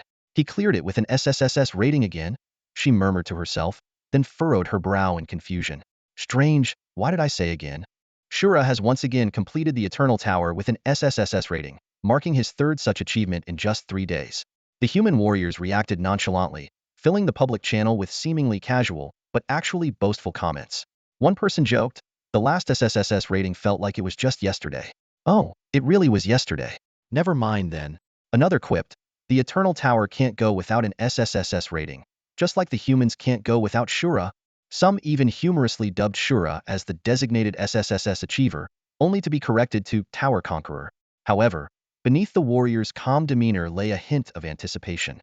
The purification of the second layer of the Eternal Tower, which had been tainted by a demon god, took some time, delaying Shura's rewards. Everyone gathered, not just to wait for the server-wide rewards, but also to praise Shura's prowess. Yesterday's SSS rating had brought many powerful temporary buffs, including the game-changing Guardian Angel buff. What would today's reward be? Everyone was eager to find out. Meanwhile, Yi Bai stood on the wasteland, hearing the notification from the Eternal Tower, calculating clearance rating and rewards. Eternal Blessing activated, clearance rating automatically 1. Reward received, Elemental Mastery Orb of the Storm Mage. Please choose the corresponding elemental types, limited to 2. Several options appeared before Yi Bai. Wood, water, fire, wind. Unlike the previous 100 exploration SSS rating, which only granted a randomly assigned element, this SSS rating offered two major benefits: the freedom to choose the desired elements and the ability to gain two elements instead of one. To make the best choice, Yibai tested his elemental affinity with a mirror. The results showed lightning 200, soul 110, fire 95, wind 90, water 70. According to the Eye of Insight, the optimal choice would be soul and fire. Unfortunately, soul was not an available option, so Yibai had to reluctantly forego it. After careful consideration, Yibai chose wind and fire. He reasoned that wind, lightning, and fire had synergistic properties and could complement each other. Although water excelled in healing, shielding, and sustainability, its 70 affinity was too low compared to fire and was incompatible with it, making coordination challenging. Having made his choice, Yibai confirmed and received the elemental mastery orbs of wind and fire. The two orbs fell into his hands and were immediately absorbed. Class template evolution successful. Storm Mage has acquired the skills Wind Fury and Ignite. The system notification sounded. The effect of Wind Fury LV1 is enhances the next skill or attack to be released twice in succession, with the buff lasting 6 seconds. Wind Fury cannot be triggered again during this period. Mana consumption, 300 points. Cooldown, 6 seconds. Yibai noted that Wind Fury differed from the charged state. While the charged state doubled the effect, Wind Fury released the skill twice consecutively. This meant that both instances of damage would be subject to magic resistance reduction, potentially resulting in overall lower damage. The system also specified that Wind Fury couldn't stack, likely to prevent players from exploiting bugs. Despite this, Wind Fury had unique advantages in certain situations. For instance, when casting Heavenly Thunder, the first strike under Wind Fury could reduce the enemy's health to below 30, allowing the second strike to deal true damage. In such cases, a single Wind Fury might outperform a single charged state. Yibai realized that Wind Fury's greatest benefit might be saving the time required to stack the charged state, as the charged state only affected lightning skills. This new skill added more strategic options to his combat repertoire. Yibai astutely realized that by adjusting the sequence of his skill combos, he could significantly boost his efficiency. A combo like Wind Fury Power Surge 2 Wind Fury could cut the stacking time in half, giving him a sizable advantage in battle. He carefully examined the three newly mastered skills: Sky Thunder, Wind Fury, and Ignite. Each one was incredibly powerful and unique. Sky Thunder provided massive burst damage. Wind Fury not only shortened the power surge time, but also enhanced melee capabilities. Ignite compensated for the lack of sustained damage while adding a grievous wound effect, reducing the enemy's healing effectiveness. Yibai silently reviewed the detailed information for the Ignite skill. At LV1, it releases flames to scorch the designated target, dealing 201.5 intelligence fire damage over 5 seconds, along with a grievous wound effect that reduces the target's healing by 40 and grants true vision of the target. For every 10 enemies killed, the grievous wound effect increases by 1. For every 100 enemies killed, the duration increases by 1 second, with damage scaling proportionally. It consumes 200 mana and has a cooldown of 20 seconds. The sheer power of these three skills undoubtedly highlighted the extraordinary nature of the Sky Fury Mage's SS level template. As Yibai reveled in his newfound power, a server-wide announcement rang out, declaring his advancement to a Sky Fury Mage specializing in fire and thunder. However, Yibai keenly noticed that the announcement only mentioned fire and thunder, omitting any reference to wind. He immediately realized this could be because the wind element was an additional option awarded for an SSS level rating. This discovery thrilled him, as he recognized that he had gained a powerful trump card. The entire world believed that Shura was only dual specialized in fire and thunder, while the wind skill he secretly mastered became his ace in the hole. This not only diversified his combat tactics, but also provided perfect camouflage for his true identity. He could easily claim to be a wind-specialized mage to avoid any association with Shura. At that moment, the Eternal Tower announced the server-wide rewards for this SSS level advancement. The rewards included 1. A Perfectionist, buff that increases all attributes by 20. 2. A Lightning Speed, buff that boosts movement speed by 30 and attack speed by 15. 3. A Farewell Weakness, buff that prevents entering a weakened state after death. 4. An Exploration Expert, effect that grants an automatic 20 exploration rate upon entering the next job transition dungeon, with a higher probability of obtaining hidden and special classes. These buffs lasted for 6 hours and only counted time spent within the Eternal Tower. The moment the rewards were announced, the entire human world fell into a brief silence. Everyone stared in disbelief at the announcement before cheers erupted like a tidal wave. The public channels, faction channels, and family channels were filled with celebratory voices. These powerful buffs were invaluable to the entire human race. Everyone benefited, with their strength increasing to varying degrees. Faces beamed with happiness, and hope for the future was palpable. In various channels, Countless praises and thanks eventually coalesced into a resounding shout that echoed through the skies. Shura, you rock! After his class change, a white light engulfed Yi-Bai once more, transporting him back to the bustling metropolis of Eternal Core City. The streets were abuzz with lively discussions, all centered around one hot topic: Azura. Unlike last time, the limited time buff now only counted down inside the Eternal Tower.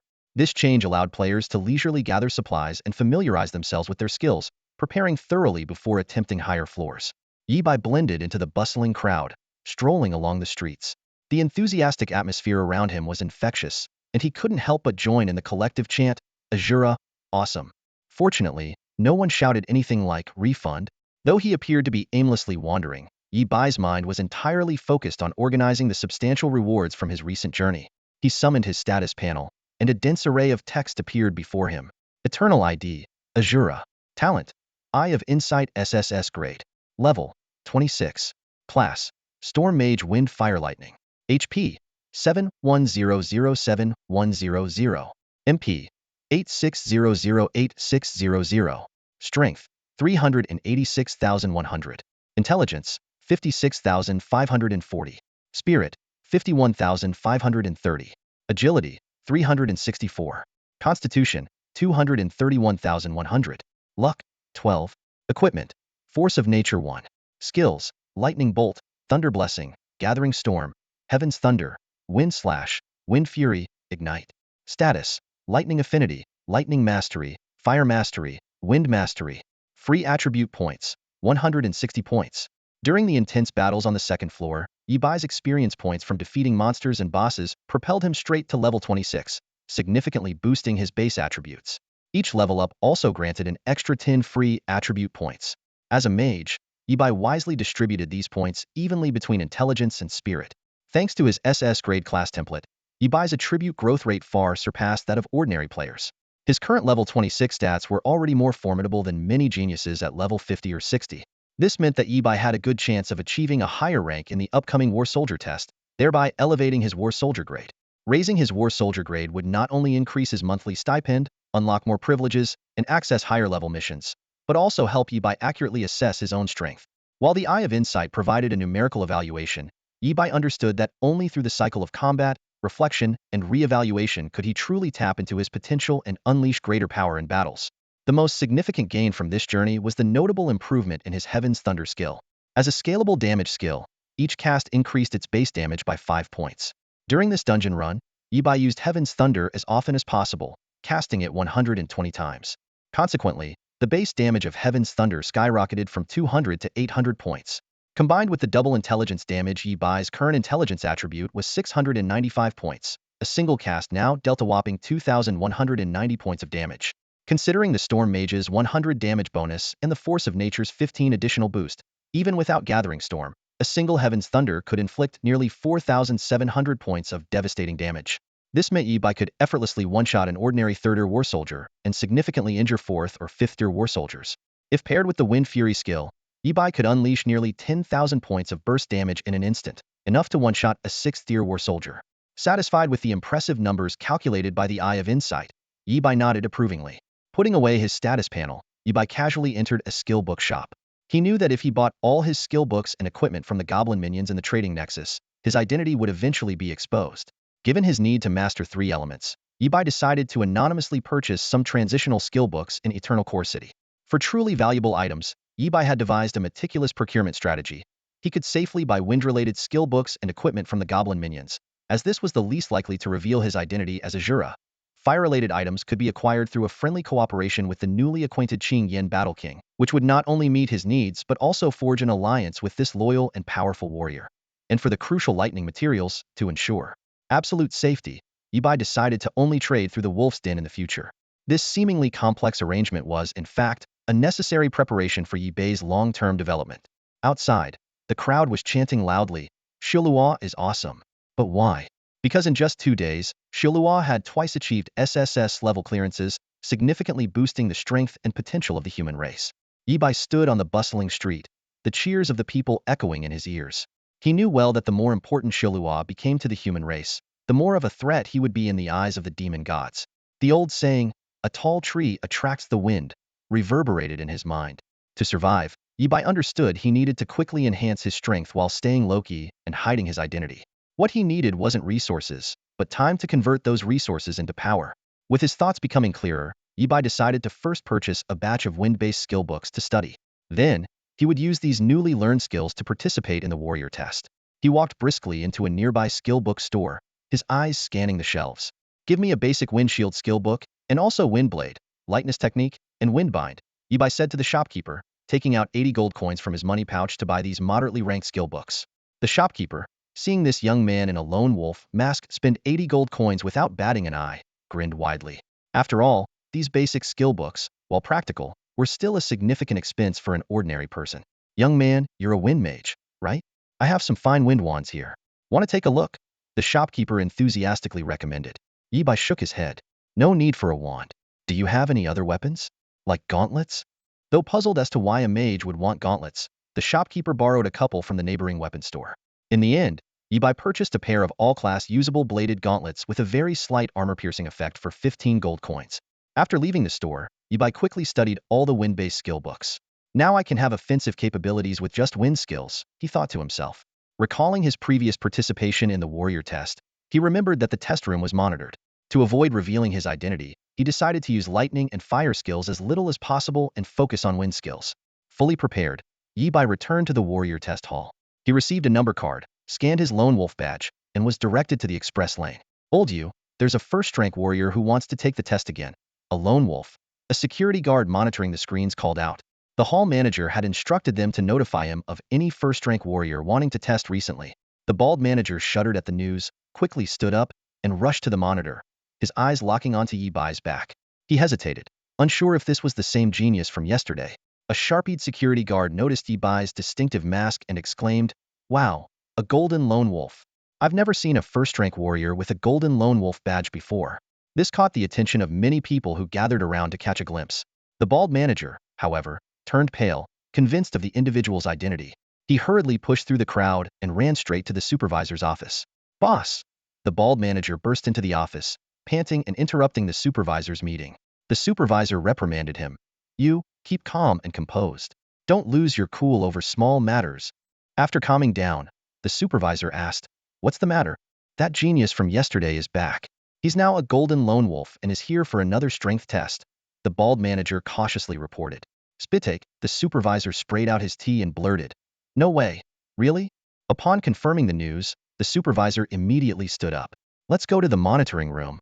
His eyes gleamed with excitement, showing his special interest in this mysterious genius.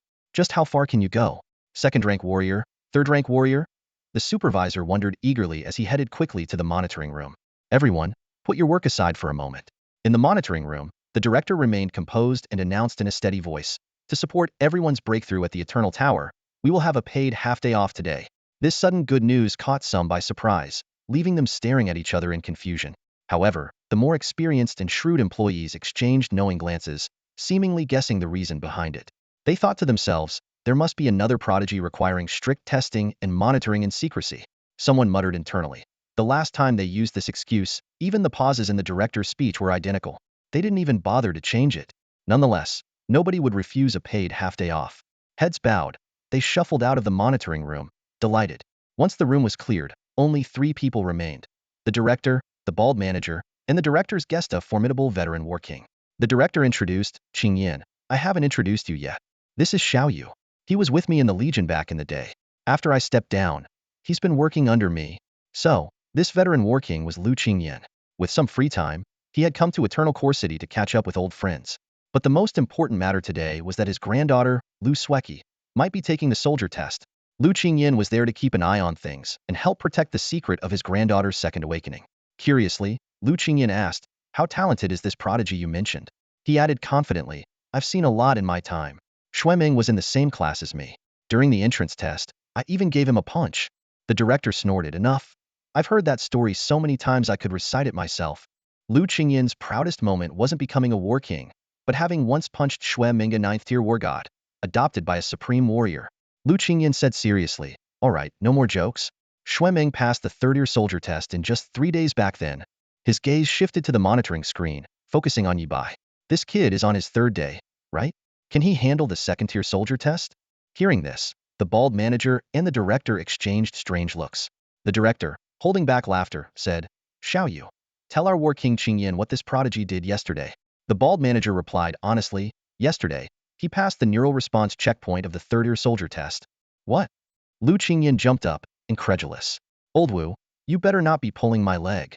The director responded calmly, "Why would I lie? I submitted the report first thing this morning. Xueming is indeed impressive, but this guy surpasses him. I bet you his advancement speed will outstrip Xueming's." "Stop talking. He's starting the test." Lu Qingyan stared at the screen, casually asking, which tier soldier test did he choose? The director operated the controls, and a number appeared on the screen. When that number appeared, the entire monitoring room fell into a deathly silence. Apart from the hum of the equipment, not a breath could be heard. 5. This prodigy chose the 5th-tier soldier test. As they stared in shock, the test began. Yi Bai effortlessly dodged each attack, thinking, the 5th-tier soldier test doesn't seem that difficult. Even without using the Eye of Insight, he could handle this level. After choosing the wind element, Yi Bai's mobility was maxed out. Wind skills are known for their agility and speed, and with a 100 effect boost, it was like adding wings to a tiger. Even basic low-tier skills could be wielded with the power of high-tier skills in his hands. Yi Bai even had the leisure to try new moves. He targeted a cleaver, using wind slash to test high-speed movement. His figure left after images as he instantly appeared next to the cleaver. Got it. Yi Bai's eyes lit up, realizing wind slash could be used this way. In future battles, he could throw flying objects or even flying skills himself and use them for rapid movement. The neural response test that troubled so many became a playground for Yi Bai to experiment with skills. Even with a casual mindset, he handled it with ease, as if he were an outsider. The 5th-tier soldier test posed no challenge for him. The shock on the faces of the 3 onlookers grew more intense. The bald manager asked with a slight tremor in his voice, Sir, is this what we are supposed to be looking at?" His eyes were glued to the screen, and he had a few suspicions about Lone Wolf's identity. In just 3 days, Lone Wolf had grown to a level above a 5th-tier warrior.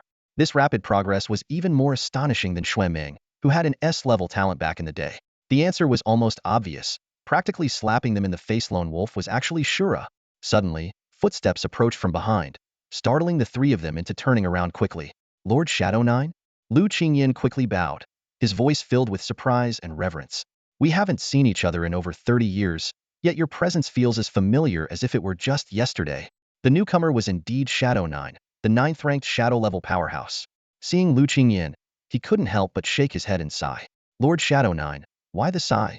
Lu Qingyan asked, puzzled, wondering if he hadn't yet reported the critical discovery of the suspected Shura. Shadow 9 extended a withered hand, gently patting Lu Qingyan's head, his gaze full of affection, like a kind elder. "I sigh for you," he said slowly. Lu Qingyan was even more perplexed, unsure if he had done something wrong. Shadow 9 continued, "Xiao Lu, do you know that repeatedly using memory-sealing forbidden spells on the same target significantly affects their intelligence? This is the first I've heard of it." Lu Qingyan began to ask how this related to him, but his vision suddenly went black. A silent black mist enveloped him, rendering even a peak Battle King powerless.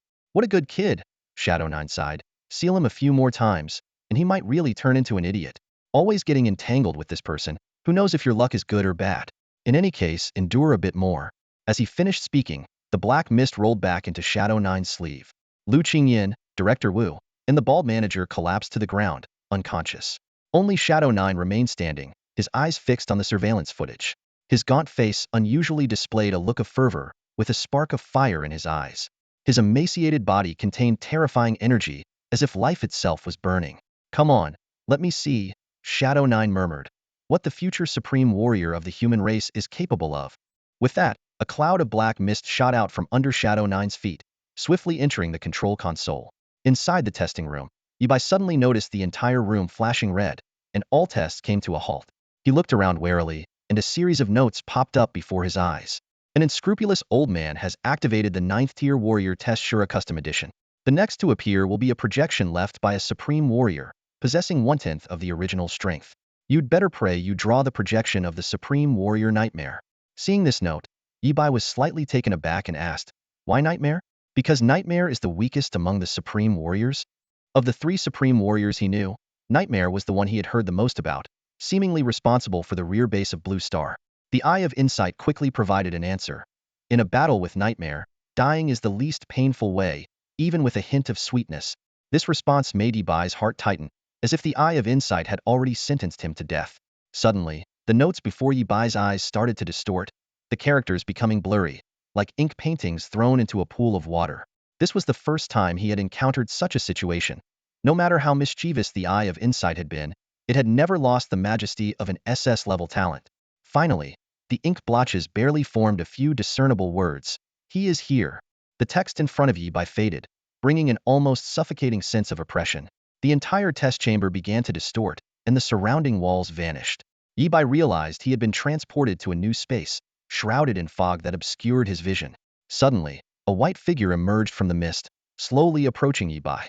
Though they were not far apart, the thin fog between them made it difficult to see each other's features.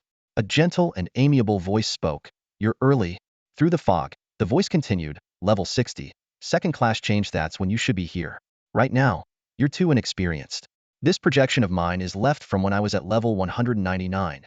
Even at just 1/10 of my strength, the gap is too vast." Yi Bai nodded thoughtfully and asked, "Should I leave then?" The figure chuckled softly. "Since you're already here, why not chat for a while? This projection will dissipate soon anyway. Your next challenge will be one of the other two." Taking the opportunity, Yi Bai asked, "May I have the honor of knowing your name?"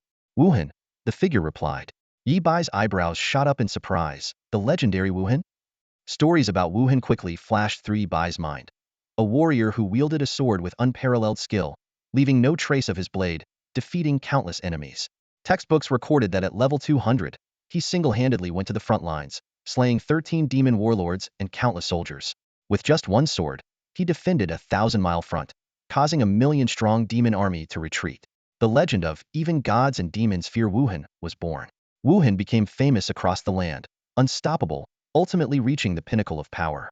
Yi Bai's eyes lit up, thinking that such a close combat expert in front of him was a golden opportunity. He immediately said, "Wuhan, my desk mate is a huge fan of yours." The figure across the fog seemed taken aback. "What does your desk mate being my fan have to do with you? What's the point of this flattery?" Yi Bai persisted. "How about giving me some skill books? I can learn them and then teach my desk mate."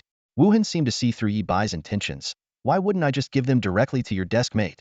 Are you trying to act as a middleman and make a profit? Besides, you're a mage, why do you need close combat skills?" Wuhan thought to himself, "This guy, is he planning to train in both magic and martial arts, just to have an edge in battle? People shouldn't, or at least shouldn't, be this shameless." "Interesting kid." Wuhan raised his arm, and a round disc flew out from Yi Bai's arms. "The forbidden magic disc," Wuhan explained. "This object carries a demon god's mark. Even a master forger of war god level could be deceived by it. You can carry it on Blue Star or the Eternal Tower without any problem. But if you go to the Abyssal Plane, it won't be a life-saving tool but a death warrant." As he spoke, Wuhan pressed his palm down. Numerous black threads began to unravel from the forbidden magic disc, like peeling silk from a cocoon. The black threads gathered into a mass, constantly changing shape, seemingly nurturing some terrifying monster. "I've stripped the demon god's mark and condensed it into a monster, roughly at the level of a Quasar warlord." Wuhan pointed at the black mass in front of Yi Bai. "You came too early and your level is too low. Fighting me would do you more harm than good. Instead, why don't you battle this monster? If you can defeat it within 5 minutes, I'll give you a skill book." "Deal." Yi Bai, thrilled at the prospect of gaining something, raised his staff, ready to attack. "Hold on, the monster hasn't fully formed yet." Wuhan took the opportunity to explain. "This monster, at the Quasar warlord level, has over 1 billion health points and magic resistance exceeding 10,000. Its resistance to lightning damage should be around 65. Wuhan's words effectively lowered the difficulty for Yi Bai. He explained that ever since Azura transitioned to Thunder Mage, all the demon gods in the Abyssal Plane had been crazily stacking lightning resistance. They knew that on Azura's rise to power, a few unlucky ones would lose their heads and become stepping stones for his fame. By stacking their magic resistance, they hoped to make it someone else's problem. Yi Bai had the Eye of Insight, so he could see this information clearly. On the other hand, with Yi Bai's current output capability, a Quasar warlord was nothing. A health pool of over 1 billion might seem impressive, but Yi Bai's lightning strike could deal nearly 5,000 damage. With 30 layers of buildup and an 11 billion bonus, his output exceeded 1 trillion. Even with a 65 damage reduction, it was still in the hundreds of billions. 1 billion health points wouldn't even be a snack. "It's almost ready," Wuhan announced. Wuhan suddenly halted, his gaze fixed on the scene before him. What was once a black mass had transformed into a terrifying, six-armed monster, struggling to charge at Yi Bai. The air was thick with tension, as if an intense battle could break out at any moment. "Don't hold back, give it your all. This place shields us from any prying eyes." Wuhan's voice pierced the silence. "Remember, Finish it within 5 minutes. Time starts now. No sooner had he spoken than the monster lunged at Yi by like an arrow released from a bow. Its 4 eyes glowed with a terrifying red light, and its 6 arms flailed wildly, as if intent on tearing Yi Bai apart. However, Yi Bai's reaction was swifter. Heavenly thunder, Yi Bai muttered, pointing his staff forward. In an instant, the sky seemed to split open, and an immense red lightning bolt descended with destructive force. This strike, powered by 30 layers of accumulated energy, was incredibly potent. Boom! The lightning cascaded down like a waterfall, engulfing the monster completely. Under this cataclysmic assault, the creature didn't last even a tenth of a second, disintegrating into ashes in the blink of an eye. Yi Bai retracted his staff, looking relaxed as he glanced at Wu Hin through the thinning mist, as if he had just performed a trivial task. Now, where were we? Let's continue, he said nonchalantly. Wu Hin was secretly astonished. As a top-tier warrior, he hadn't anticipated that a level 26 Azura could obliterate a Quasi-Psychic level opponent in a single strike. 5 minutes? One move was all it took. However, Wu Hin's keen perception noticed something crucial. The Azura's explosive damage was the result of stacking some kind of buff. This indicated that while the Azura's burst damage was exceptionally high, its sustained damage might be lacking. The question remained, how long did it take to accumulate these buffs? As the mist slowly dispersed, Wu Hin's form became clearer. Yi Bai's expression grew serious, awaiting what was to come. Wu Hin's voice broke the silence once more, this time with rare solemnity. Azura, I retract my previous assessment of you. I apologize for my underestimation. Now, you are worthy of facing me. You are now worthy to face me. Wu Hin's words echoed like thunder in the vast combat testing room. Coming from his mouth, it was an unparalleled honor. If it were any other novice, they would likely be brimming with excitement, eager to start the fight. However, Yi Bai remained unusually calm. With a slight frown, he asked, "Can we not fight?" A gentleman uses his words, not his fists. We're all on the same side, and fighting only breeds animosity. With a hint of jest in his tone, Yi Bai continued, "The key issue is, you're already a level 199 with 3 job changes. Bullying a level 26 mage like me is hardly an accomplishment." His eyes gleamed with cunning, clearly weighing the pros and cons. Wu Hin's interest was piqued by Yi Bai's reaction. He raised an eyebrow and inquired, "Oh, why not fight?" Without hesitation, Yi Bai replied, "You've always been my idol." Just as Wu Hin was about to speak, Yi Bai quickly added, "My deskmate's idol. And mine too," Yi Bai declared earnestly, as though stating an undeniable fact. "How could I possibly strike my idol?" Wu Hin chuckled softly and pointed to the remnants of embers on the ground. "Fair enough. I've removed the demon god's mark from you and lifted the bloodline restriction of the forbidden magic tablet. As promised, I'll give you a close combat skill book." He paused before continuing, "If we fight, win or lose, I'll give you an additional skill book." Yi Bai looked troubled. "It's not about the skill books, it's just that," Wu Hin interrupted with a smile, "I could have a close combat weapon crafted for you, but you'll need to provide the materials." Hearing this, Yi Bai's expression turned serious. Straightening his posture, he solemnly said, "I've long wanted to experience the swordsmanship of the supreme Wu Hin. Please enlighten me." Wu Hin gave Yi Bai a deep look and slowly said, "I wouldn't dare call it enlightenment. This projection of mine is over 100 levels higher than you, so a direct fight wouldn't be fair." After a moment's thought, he proposed, "You attack first. I'll let you have one move. After that, we settle this." At this moment, Yi Bai's expression became extremely grave. He knew all too well that if he were to face Wu Hin's projection, the level difference of over 160 would mean instant defeat. Letting him have one move was Wu Hin's way of testing Yi Bai's maximum output and giving him a chance. "All right." Yi Bai nodded. "We can start any time." As soon as he finished speaking, Yi Bai launched his attack without hesitation. Wind Fury. Sky Thunder. He had already stacked up 30 layers of readiness, starting with Wind Fury and immediately following with Sky Thunder. A terrifying red lightning bolt descended from the sky, striking towards Wu Hin's head. The entire space was filled with swirling mist, and time seemed to slow down, like a scene from a slow-motion movie. However, all of this happened in the blink of an eye. Boom! Less than a meter above Wu Hin's head, the red lightning exploded. The destructive power of the lightning was like a grand fireworks display, filling the sky with countless sparks. Wu Hin, however, stood motionless, not even glancing at the lightning. Yi Bai drew a sharp breath, marveling. The supreme Wu Hin, truly terrifying. After one move, Wu Hin remained unscathed, the disparity evident. Yi Bai quickly retreated, trying to buy time to stack up his readiness again. Wu Hin, however, did not move. His gaze towards Yi Bai shifted slightly. "It's been about 10 years since I last used my innate ability," he murmured. That last strike should have exceeded 1,000,000,000,000 damage, touching the realm of the war god. Wu Hin hadn't expected that Yi Bai's output capability would be even more terrifying than he had imagined. To surpass the peak War King's burst at level 26 was something even he couldn't achieve back in the day. Just as Wu Hin was about to make his next move, his figure began to turn semi-transparent, gradually fading away. Heh, out of energy, Wu Hin chuckled lightly. In the last few seconds, if he had chosen to strike, Yi Bai likely wouldn't have been able to dodge. However, as a supreme being, even a mere projection, he had his own dignity. In Wu Hin's heart, since Yi Bai had forced him to use his innate ability, this match was Yi Bai's victory. Before the projection completely dissipated, Wu Hin solemnly said, Yi Bai, the items I promised will be delivered to you. You've done well so far. This world is far more dangerous than you imagine. Hide your identity and strengthen your abilities as much as possible. Wu Hin's voice echoed in the space as the mist slowly dissipated, and Yi Bai found himself back in the combat testing room. It all felt like a dream, and even after waking, Yi Bai remained cautious, vigilantly watching his surroundings for any further surprises. Meanwhile, in the combat testing monitoring room, Shadow 9 stared intently at the snowy monitor screen. The moment the supreme projection appeared, the monitoring had been blocked. Shadow 9 could see nothing and was merely waiting for the final outcome. Isn't a 9th-tier warrior test too difficult for Yi Bai? Shadow 9 muttered to himself. This kid has only been in the Eternal Tower for 3 days. Shadow 9 stared at the surveillance footage, his brow furrowed.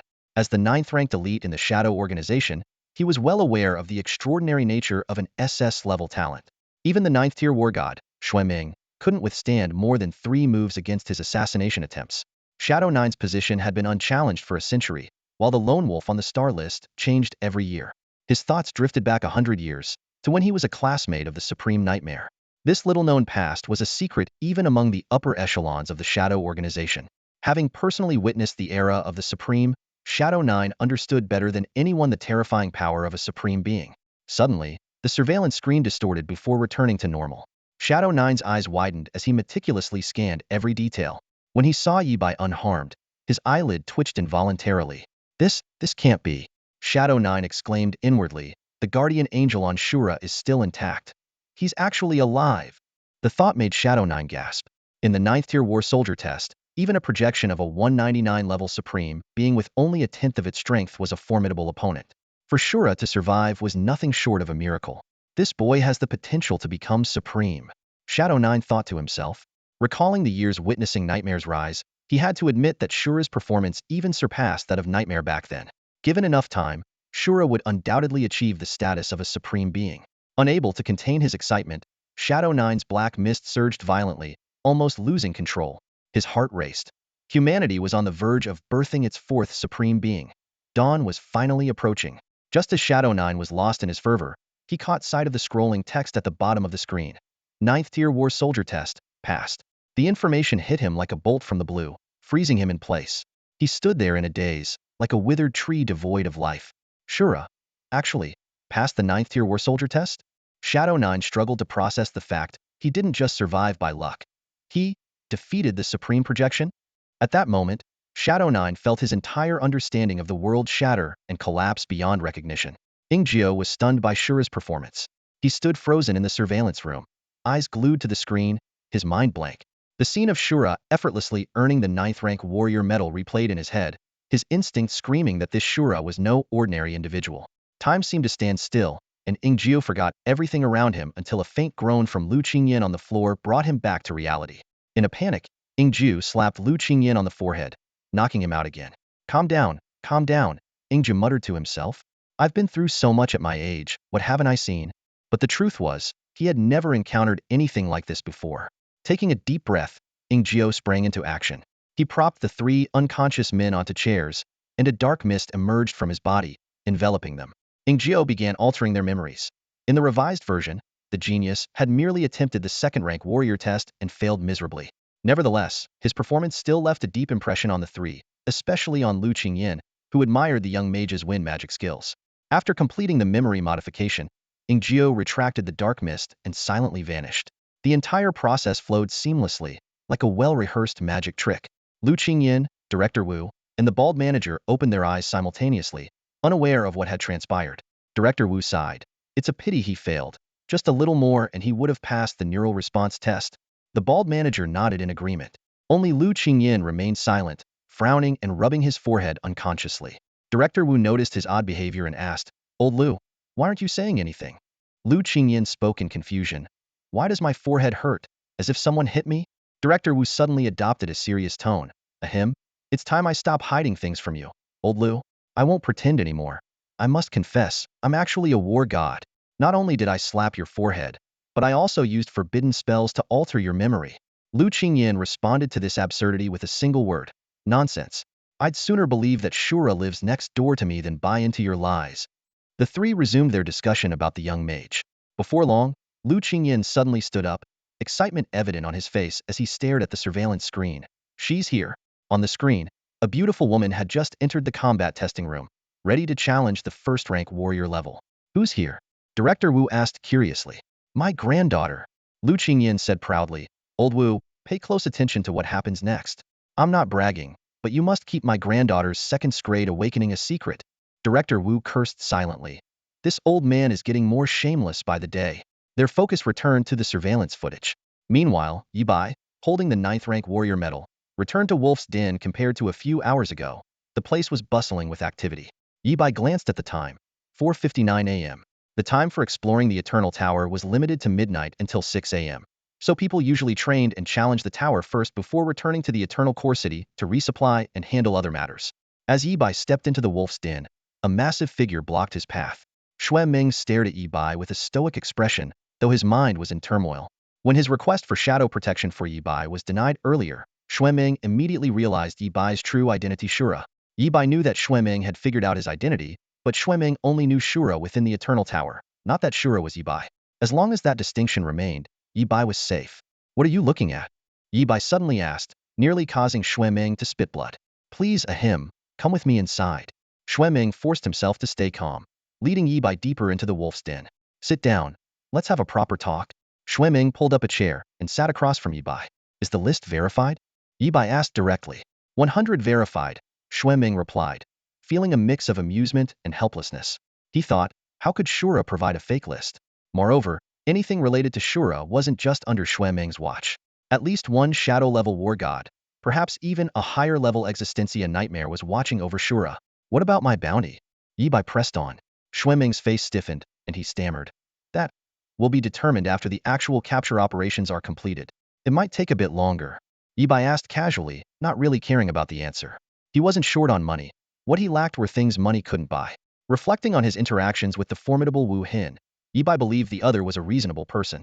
He trusted that as long as the top was upright, any deviations below could be easily corrected. Yi Bai had full confidence in Xue Ming and Lang Chao.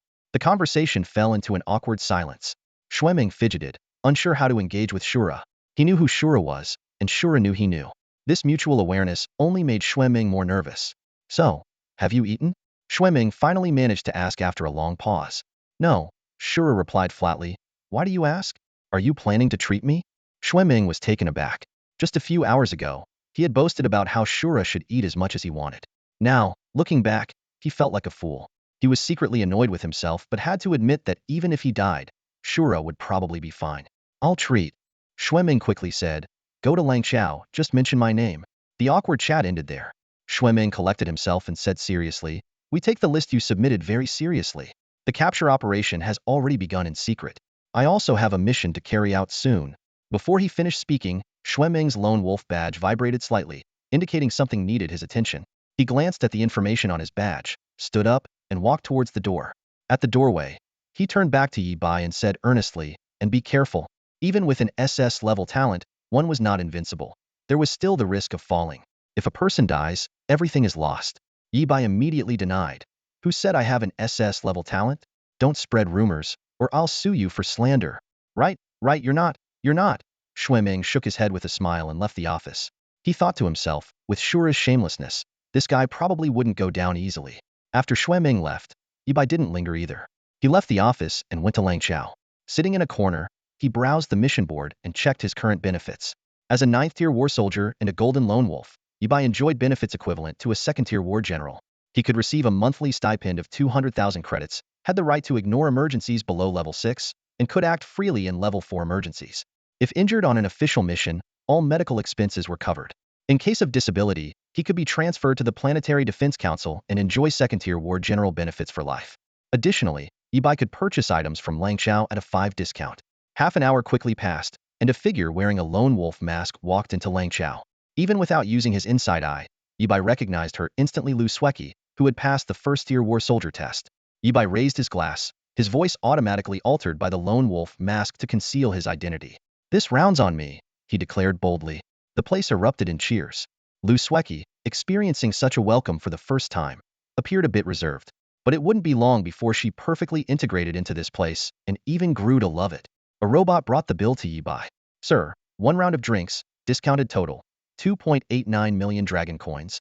2.89 million dragon coins, equivalent to nearly 3,000 gold coins." Yibai didn't mind at all, waving grandly and saying, "Put it on Xueming's tab. This drink tastes great. Another round on me." Also on his tab. "This round is on Mr. Zhao." The low voice echoed through the Wolf's Den bar, sparking a wave of cheers. Yibai frowned, puzzled. He wasn't surnamed Zhao. Could Xueming's real surname be Zhao? He recalled someone shouting the same thing the first time he came to the Wolf's Denver. As he pondered, a graceful lady emerged from the front desk and elegantly approached him. "Is this your first time buying drinks here?" The lady, wearing a silver mask of a lone wolf, had a melodious voice. She explained, "In the Wolf's Den, no matter who pays, everyone shouts the same phrase. After all, the lone wolf's original intent is to provide anonymity. We never inquire about anyone's identity." Yibai suddenly understood and nodded. Makes sense, he thought. Maybe there never was a Mr. Zhao. Perhaps everyone here was Mr. Zhao. The lady continued, "People here call me Dai Ming. May I ask how I should address you?" "Just call me Fourth Brother," Yibai replied nonchalantly. Dai Ming turned to the front desk and said, "Put Fourth Brother's tab on me tonight." Then she looked at Yibai, smiling lightly. "Hope you enjoy your time at the Wolf's Denver." Clearly, Dai Ming recognized Yibai's potential and wanted to make his acquaintance. As a 9th-rank golden lone wolf, Yibai was just one step away from becoming a battle general. Lone wolf generals typically had combat power 3,040 higher than ordinary generals, with some even capable of fighting beyond their rank. More importantly, Yibai became a golden lone wolf while still at the soldier stage, indicating immense potential and a high likelihood of becoming a battle king. "With the Shura emerging, we're all in for exciting times," Dai Ming said, raising her cocktail. "Here's to you becoming a battle general soon." She downed her drink and nodded to Yibai before walking away. At the bar, a bartender teased, "Dream sister, did you meet a handsome guy you like?" Dai Ming casually replied, "Nothing like that. Just noticed a 9th-rank soldier I didn't recognize, who knows Xueming. He might be a prodigy from a war god family. Too bad he didn't graduate the same year as Shura. In this era of the strongest, he can only watch others feast while he sips soup." Seeing the puzzled looks from the bartenders, Dai Ming explained, "The last 3 eras of the strongest have proven one thing. Those who graduate the same year as the strongest benefit the most. He's already a 9th-rank soldier, at least 20 years old, likely a sophomore at a top military academy, 2 years behind Shura." With that, Dai Ming stopped dwelling on it. To her, even if Fourth Brother became a battle king, it would be a minor matter. Her family had several war gods and connections to the strongest, giving her a unique perspective. As it neared 6 o'clock, Yibai stretched and decided to exit the Eternal Tower. There were no suitable tasks for him in the Wolf's Den, and he was facing threats from the 4th Demon Sect's leader, leaving him little time for other matters. The Demon Sect leader had sworn to kill Yibai, and any carelessness could cost him his life. This was no small matter.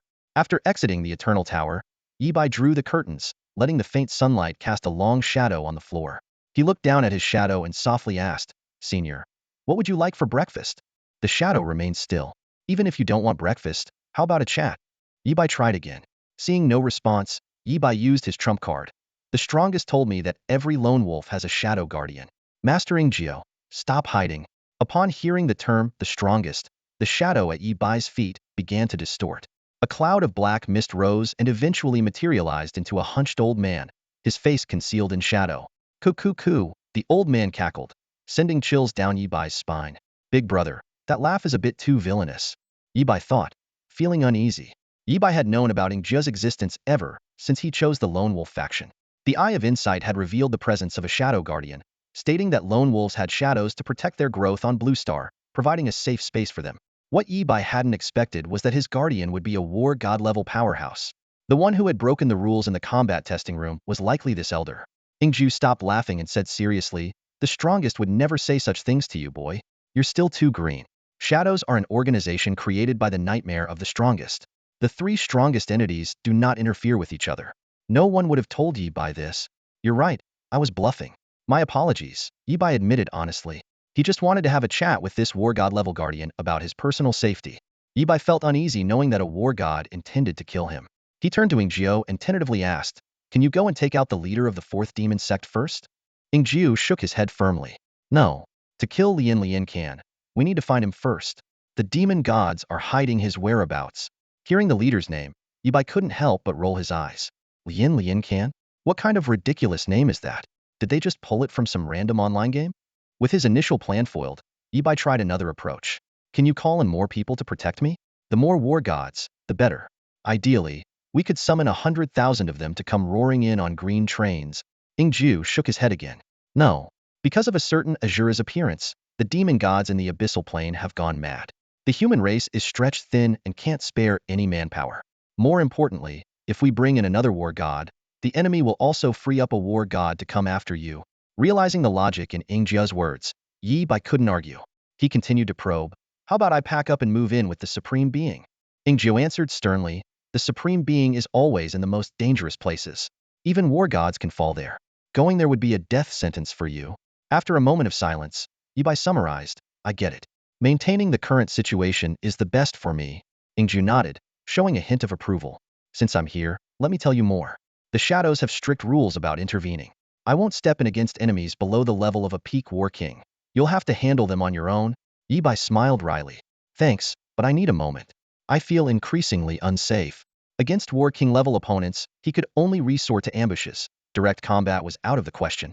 Finally, Yi Bai asked the most pressing question on his mind. If that little game character, Lian can, shows up, can you beat him? Ingjiu replied with confidence. I can kill him with a single strike. With that, he turned into black mist and disappeared into the shadows on the ground. Yi Bai rubbed his temples and muttered to himself. Listening to you is like listening to, well, more talk. Enemies below the peak war king level. I have to rely on myself. Just then, Yi Bai's trading realm pass chimed.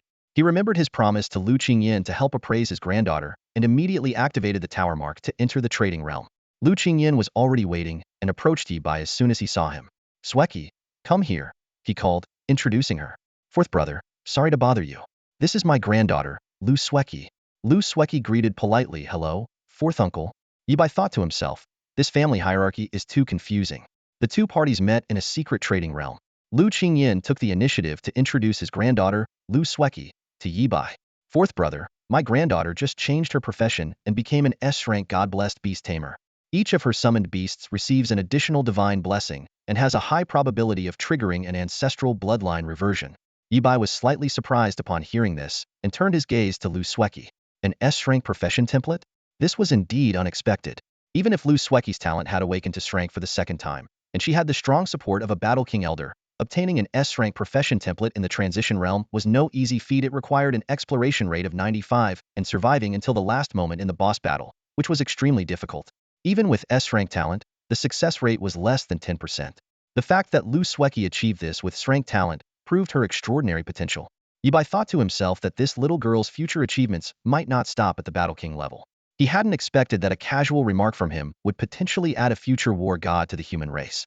Although this was just a theoretical possibility, the fact that Lu Sweki had come this far was already astonishing. Suppressing his surprise, Yi Bai looked at Lu Sweki and asked, I understand the situation. What do you want me to appraise? Lu Sweki felt a bit nervous. This fourth master gave her immense pressure. According to her grandfather, fourth master was not only terrifyingly strong but also a rare appraisal master. She took a deep breath and said, Fourth master, I would like you to appraise what items are needed for this bird's advancement. As she spoke, the canary on her shoulder flew into her palm, standing obediently. Yi Bai took one look and revealed the canary's background. It has the bloodline of the golden-winged roc and has undergone 2 divine awakenings. Not bad, not bad. This casual remark revealed the canary's origins, shocking Lu Sweki. So this was the level of an appraisal master? Truly terrifying. Yi Bai continued, since it has already enjoyed 2 divine blessings, focusing on its cultivation is a wise choice. There are 3 options. Through the eye of insight, the bird's advancement methods were laid bare before Yi Bai. He directly ignored the lower-level advancement methods and introduced those with the highest potential and combat power. You can feed it the 10,000 poisons powder, feed it 500 doses, and it will die from the poison, self-immolating. Bury its remains in a pile of diamonds and, with the help of a necromancer, You can summon a 10,000 poison bone rock. The canary in Lu Sueki's palm trembled all over, its eyes filled with fear. It screamed internally. Are you a demon? Is this really a good advancement method? Its life was hanging by a thread, and it feared Lu Sueki might agree. Yibai added, of course, this method is quite sinister, and the summoned 10,000 poison bone rock is extremely difficult to control and prone to backlash. Lu Qingyin immediately decided, fourth brother, let's skip this method. Sueki is quite fond of this little bird. The canary breathed a sigh of relief, but still didn't dare to get close to Yibai. In its mind, fourth master was now synonymous with a demon. Next, Yibai introduced two other hidden advancement methods. One could enhance the canary's eyes for wide-range scouting and intelligence gathering. The other could establish a telepathic connection between the canary and its summoner, making them more coordinated in battle. He left the decision to Lu Sueki. Lu Qingyin quickly expressed his gratitude. Thank you, fourth brother. Sueki, thank fourth master. Thank you, fourth master. Lu Sueki said respectfully. Yibai responded calmly, no problem. It's all paid services. I take money to solve problems. Lu Qingyin signaled his granddaughter to log off, instructing her to carefully consider which advancement method to choose. He then stayed with Yibai, strolling around the trading realm, indicating there were still matters to discuss. Fourth brother, 3 hidden advancement paths. According to the appraisal market rates, one is worth 250,000 gold coins. How about rounding up to 1 million gold coins for all 3? Lu Qingyin offered, showing the generosity of a veteran battle king, proposing a staggering 1 million gold coins, equivalent to 1 billion dragon coins. It's rare to see a battle king paving the way for the younger generation so lavishly. Yibai slowly replied, gold coins are not essential for us. Elder Qingyin, I'd prefer a barter. Fire-related equipment, skill books, items, and materials, valued at 800,000 gold coins.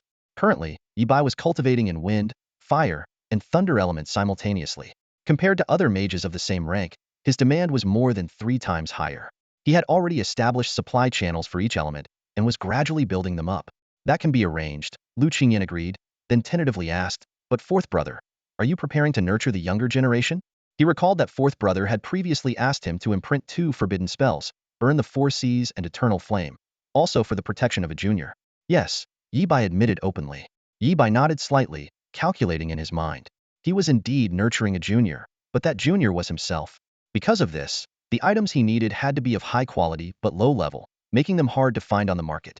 Only senior Lu Qingyin might have some treasures he could use. Of course, of course.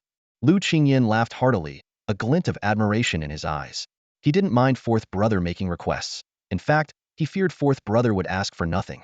If fourth brother had chosen to take the 1 million gold coins, that would have disappointed him. In Lu Qingyin's view, fourth brother's appraisal skills far surpassed anyone he knew.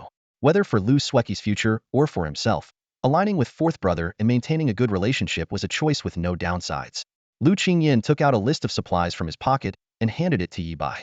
I originally prepared a lot of fire-type materials, thinking Sueki might follow the same path as me. Now that Sueki has found her own way, these items are just gathering dust. It's better to trade them with you. The list not only clearly marked the quality of the items, but also included the latest trading prices from the Wanwu Pavilion, ensuring a fair and just transaction. Yibai carefully reviewed the list and ultimately chose a pair of grade fire element boots and a high-grade fire elemental core, totaling 820,000. Lu Qingyin generously waived the remainder, and the two quickly reached a deal. Yibai meticulously examined his new gear. Equipment, Flame Dance Boots. Level, LV.25. Grade, S. Attributes, Agility 65. Traits, 1. Flame Leap. Increases fire spell effects by 15 during high-speed movement. 2. Dance with Fire. Allows instant teleportation to nearby flames within 1,000 meters. Cooldown 600 seconds. Advanced trait. Endless parkour. Escape 3,000 miles from an eternal monster above your level. Advancement potential, 2. Advancements used, 1. Yibai couldn't help but chuckle at the quirky advanced trait, but what he valued most was that the Flame Dance Boots could still be advanced twice more, making them useful for a long time. The Flame Leap and Dance with Fire traits were powerful. The former increased sustained output ability, while the latter provided more versatile mobility options. As for the high-grade Fire Elemental Core, it was a material for crafting War King-level weapons. The supreme expert Wu Hin had already agreed to help him contact a master blacksmith, but Yibai needed to provide the materials himself. After pocketing the items, Yibai parted ways with Lu Qingyin and lingered in the trade realm for a bit before returning to Blue Star. He quickly tallied the gains from this trip. 100 exploration rate, SSS level clearance of the second floor, transforming the Heaven's Wrath Mage from a single element to 3 elements. He also passed the 9th tier warrior test, advanced to Golden Lone Wolf, and even snagged 2 bottles of wine from Ming. Adding the flame dance boots and the high-grade fire elemental core, the total gains from tonight easily surpassed 1,000,000 gold coins. However, the most valuable rewards were yet to come: the bounty from the report and the 2 skill books promised by Wu Hin. Now, even if faced with a war general level pursuer, Yibai could hold his own without using his hidden trump cards. But those targeting him weren't just war generals. They were war gods. Yibai shook his head with a bitter smile. Being targeted by a war god was no joke. He had to increase his strength as quickly as possible. Too weak, not enough power. Yibai sighed to himself. If I can maintain this pace, just give me a bit more time. After organizing everything, Yibai pushed open the door, ready to head to school. Good morning, young man. The door across the hall was open, and workers were moving furniture. An elderly man with a kind face greeted Yibai from the stairs. I just moved in. My surname is Liu. I used to be a teacher. You can call me Teacher Liu. We'll be neighbors from now on. So let's look out for each other. Yibai sneered inwardly. Nonsense. I not only know your surname is Liu, but also that your name is Liu Qingyan, and 15 minutes ago, you were calling me fourth brother. Unfortunately, he couldn't say that out loud.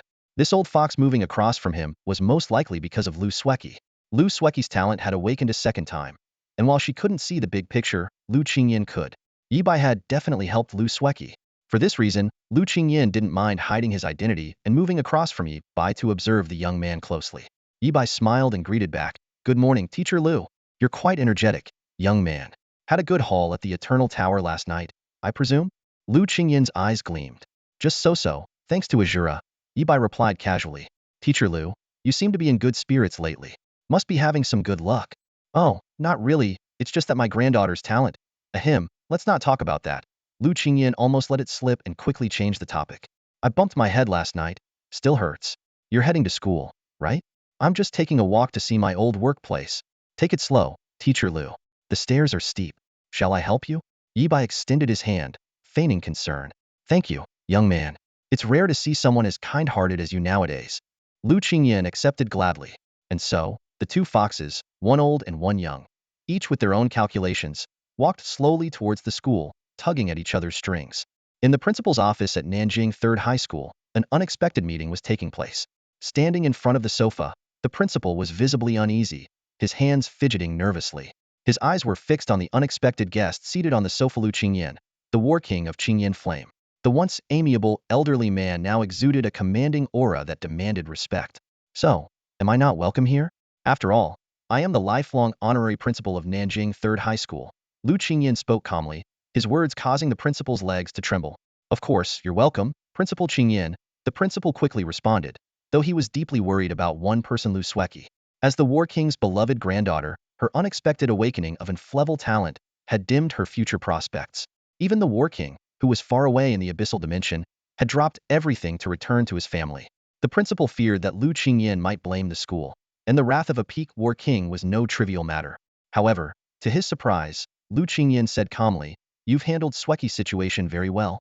The principal was momentarily stunned, unable to believe his ears. Flevel talent equated to handled very well? If these words hadn't come from Liu Qingyan, he would have suggested the speaker get their brain checked. Before the principal could gather his thoughts, Liu Qingyan asked, I heard that the summer camp selection is being held earlier this year? The principal quickly nodded and explained, Yes, that's correct. Because the era of the Supreme has begun, the higher authorities have notified us that this year's students are progressing much faster than in previous years. Starting the summer camp early will help identify talented students, provide them with more resources, and foster healthy competition among them. He briefly introduced the summer camp for college entrance exams. It was jointly organized by top universities, gathering talents from various regions for intensive training and assessment. Those who performed well could earn extra points on their college entrance exams, or even gain early admission. In previous years, the summer camp was held a month before the exams, by which time most talents had already emerged, some even reaching the level of a war soldier. The principal continued, This year is very different from previous years, even from the earlier era of the Supreme. Previously, when 3 Supreme beings broke through the Eternal Tower, the rewards were mostly personal and didn't affect the entire human race. They relied mainly on their own abilities to fight for resources for humanity. But Shura took a different path. An SSS level rating, unprecedented in the history of the Eternal Tower. More importantly, Shura single-handedly provided powerful buffs for the entire human race. Everyone's strength and potential have been elevated. The principal pulled out some documents. Even at Nanjing Third High School, we can clearly feel the changes. Over a dozen students have already reached level 10, and Jiang Yun has completed a job transition, acquiring an A-level job template. And it's only been 3 days. After the briefing, Lu Qingyan asked, "Is the summer camp selection starting today?" The principal, feeling somewhat relieved, answered truthfully, "Yes, this morning we collected the class lists, and the official test will begin this afternoon. We'll start with basic tests, and the final rankings will be based on combat tests." "Good. I plan to observe this selection. Is that all right?" Lu Qingyan inquired. "Having the War King of Qingyan Flame as an observer would be an honor for our school's staff and students." The principal's face lit up with excitement. He thought to himself that the War King seemed different today. Could he be here for Jiang Yun? Jiang Yun had an A-level talent and an A-level job template, and his specialty was fire, just like Lu Qingyan's. If Lu Qingyan wanted to evaluate Jiang Yun and possibly take him as a disciple, it would make sense. With this realization, the principal became even more enthusiastic and quickly said, "Senior Qingyan, the top student in Nanjing City this year will most likely be from our school." "I believe so too," Lu Qingyan replied confidently. He knew his granddaughter's capabilities well. S-level talent, S-level job template, and the full support of a peak War King. With such conditions, who else could be the top student in Nanjing City? Suddenly, a name flashed through Lu Qingyan's mind: Yi Bai. Could it be that kid Yi Bai? Meanwhile, in the classroom, Zhao Lin approached Yi Bai with 2 application forms in hand. "Yi Bai, are you signing up for the summer camp selection?" Zhao Lin handed one of the forms to Yi Bai. "I heard the school is offering big rewards this time. As long as you make it into the top 50, you can earn a reward worth 100,000 dragon coins." Zhao Lin urged, "We both have clever talents. Let's go together. If we're going to embarrass ourselves, let's do it together." "Sure," Yi Bai agreed, taking the application form from Zhao Lin. The two began to fill them out. Zhao Lin was filling out a form while quietly asking, "Yi Bai, did you eat the roast beef I gave you?" Hearing this, Yi Bai couldn't help but picture the brave bull being struck by a lightning bolt and turned into charcoal. He silently prayed, "May there be no lightning in heaven." Then he nodded and replied, "Yeah, I ate it. It was pretty chewy. Got any more?" Zhao Lin swallowed hard, a hint of regret flashing in his eyes. "If I did, I would have finished it by now. That stuff boosts strength attributes, you know? It's worth a lot." He lowered his voice conspiratorially. "Did you know half of your portion was given to you by Lu Sueki?" "Oh." Yi Bai raised an eyebrow, looking puzzled. Seeing this, Zhao Lin briefly recounted the events. He excitedly described, "Let me tell you, that warrior was amazing. Just swish, swish, swish, and all the monsters on the road were instantly taken down." Zhao Lin spoke animatedly, as if he had witnessed it firsthand. Yi Bai knew very well that the warrior Zhao Lin was talking about was actually himself. Casually, he asked, "Did you see that warrior in action?" Zhao Lin shook his head. "No, but that doesn't stop him from being my idol." Yi Bai thought, if Zhao Lin had really seen him in action, he would have recognized him by now. "Isn't your idol the supreme warrior Wu Hin?" Yi Bai asked. Zhao Lin replied excitedly, "The supreme warrior is too distant. I've decided to idolize this mysterious warrior. Once I save enough money, I'm going to buy the wind/skill book." He picked up a book and mimicked drawing a sword, his face full of longing. Yi Bai sighed inwardly, thinking about how joyful souls are always drawn to each other. The wind/skill, highly sought after by warriors, had its price inflated. When Yi Bai bought it from the goblin underling, it cost him 7,000 gold coins, equivalent to 7 million dragon coins. Given Zhao Lin's talent and level, who knows how many years it would take him to save up. After finishing the form, Yi Bai tossed it to Zhao Lin. "Hand this in for me. I'm heading to the restroom." Zhao Lin teased, "Yi Bai, why are you always running to the restroom lately?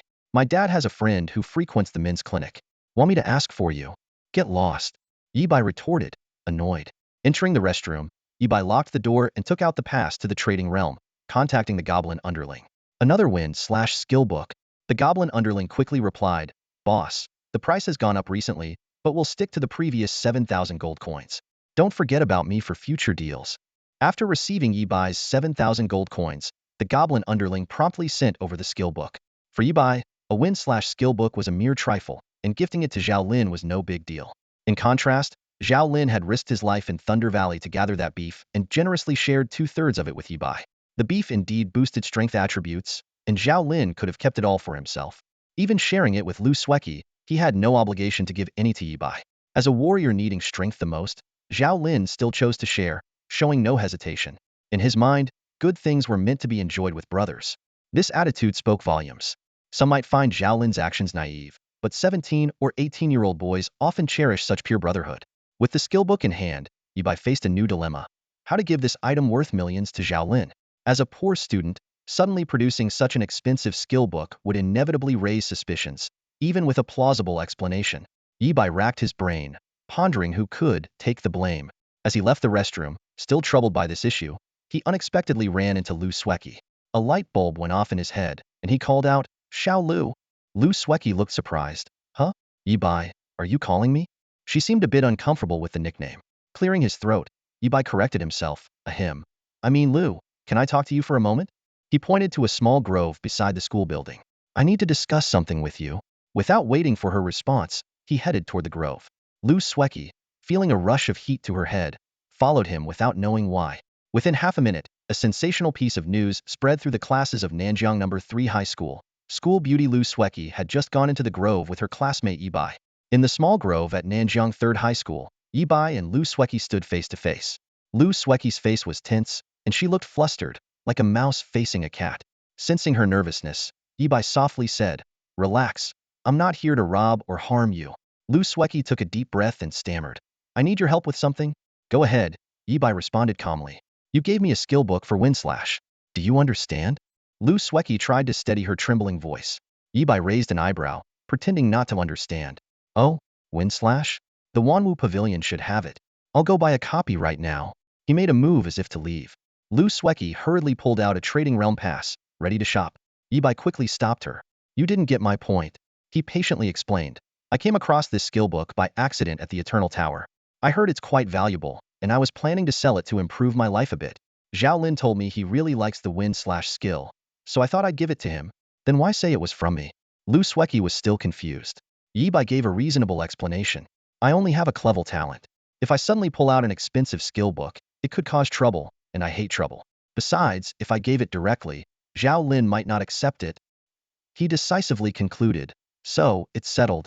Yi turned and started walking out of the grove. As he left, he added, "I heard about your trip to Fenglei Valley from Zhao Lin. Thanks." The beef was delicious. When Yi stepped out of the grove, he was stunned by the sight before him. The corridors of the entire school building were packed with people, heads leaning over the railings, all eyes fixed on him. Yi shouted confidently, "Don't you have classes? Where's your sense of discipline?" Given his previous reputation for catching a thief off campus, his shout was enough to scare many students. The crowd quickly dispersed, rushing back to their classrooms as the bell rang. Yi muttered, "If you all don't study hard, how will you join me in conquering the abyssal plane?" With that, he climbed through a window and returned to his seat. Before he could settle in, Zhao Lin approached him eagerly. "Debai, tell me the truth. What were you two doing?" Yi calmly replied, "Nothing much. She thanked me for helping her with her studies and gave me a gift." He tossed the Wind/Skill book in front of Zhao Lin. "I said I didn't need it, but she insisted, saying it was payment for tutoring. I thought you wanted to learn that skill, so I brought it for you." Zhao Lin was overjoyed and didn't know how to react. He first threw the book back on the table, then quickly picked it up again, admiring it for a few seconds. Finally, he handed it back to Yi, shaking his head. "Debai, I can't accept this. It's too valuable." Yi had anticipated Zhao Lin's reaction and nonchalantly picked up the skill book. "If you don't want it, I'll return it to Lu Sweki." Zhao Lin panicked and grabbed Yi. "Can't you use it yourself?" Yi response left Zhao Lin speechless. "Xiao Lin, I'm a mage. Have you ever seen a mage learn Windslash? Even a Shura wouldn't do something like that." Zhao Lin hesitated for a moment, then nodded. "You're right. But even if you don't use it, selling it could fetch quite a bit of money." Yi replied seriously, "How can I sell a gift? Yi am a man of integrity. I wouldn't do such a thing." He left the decision to Zhao Lin. "If you want to learn it, keep it. If not, I'll return it." After a moment's hesitation, Zhao Lin finally decided, "I'll learn it."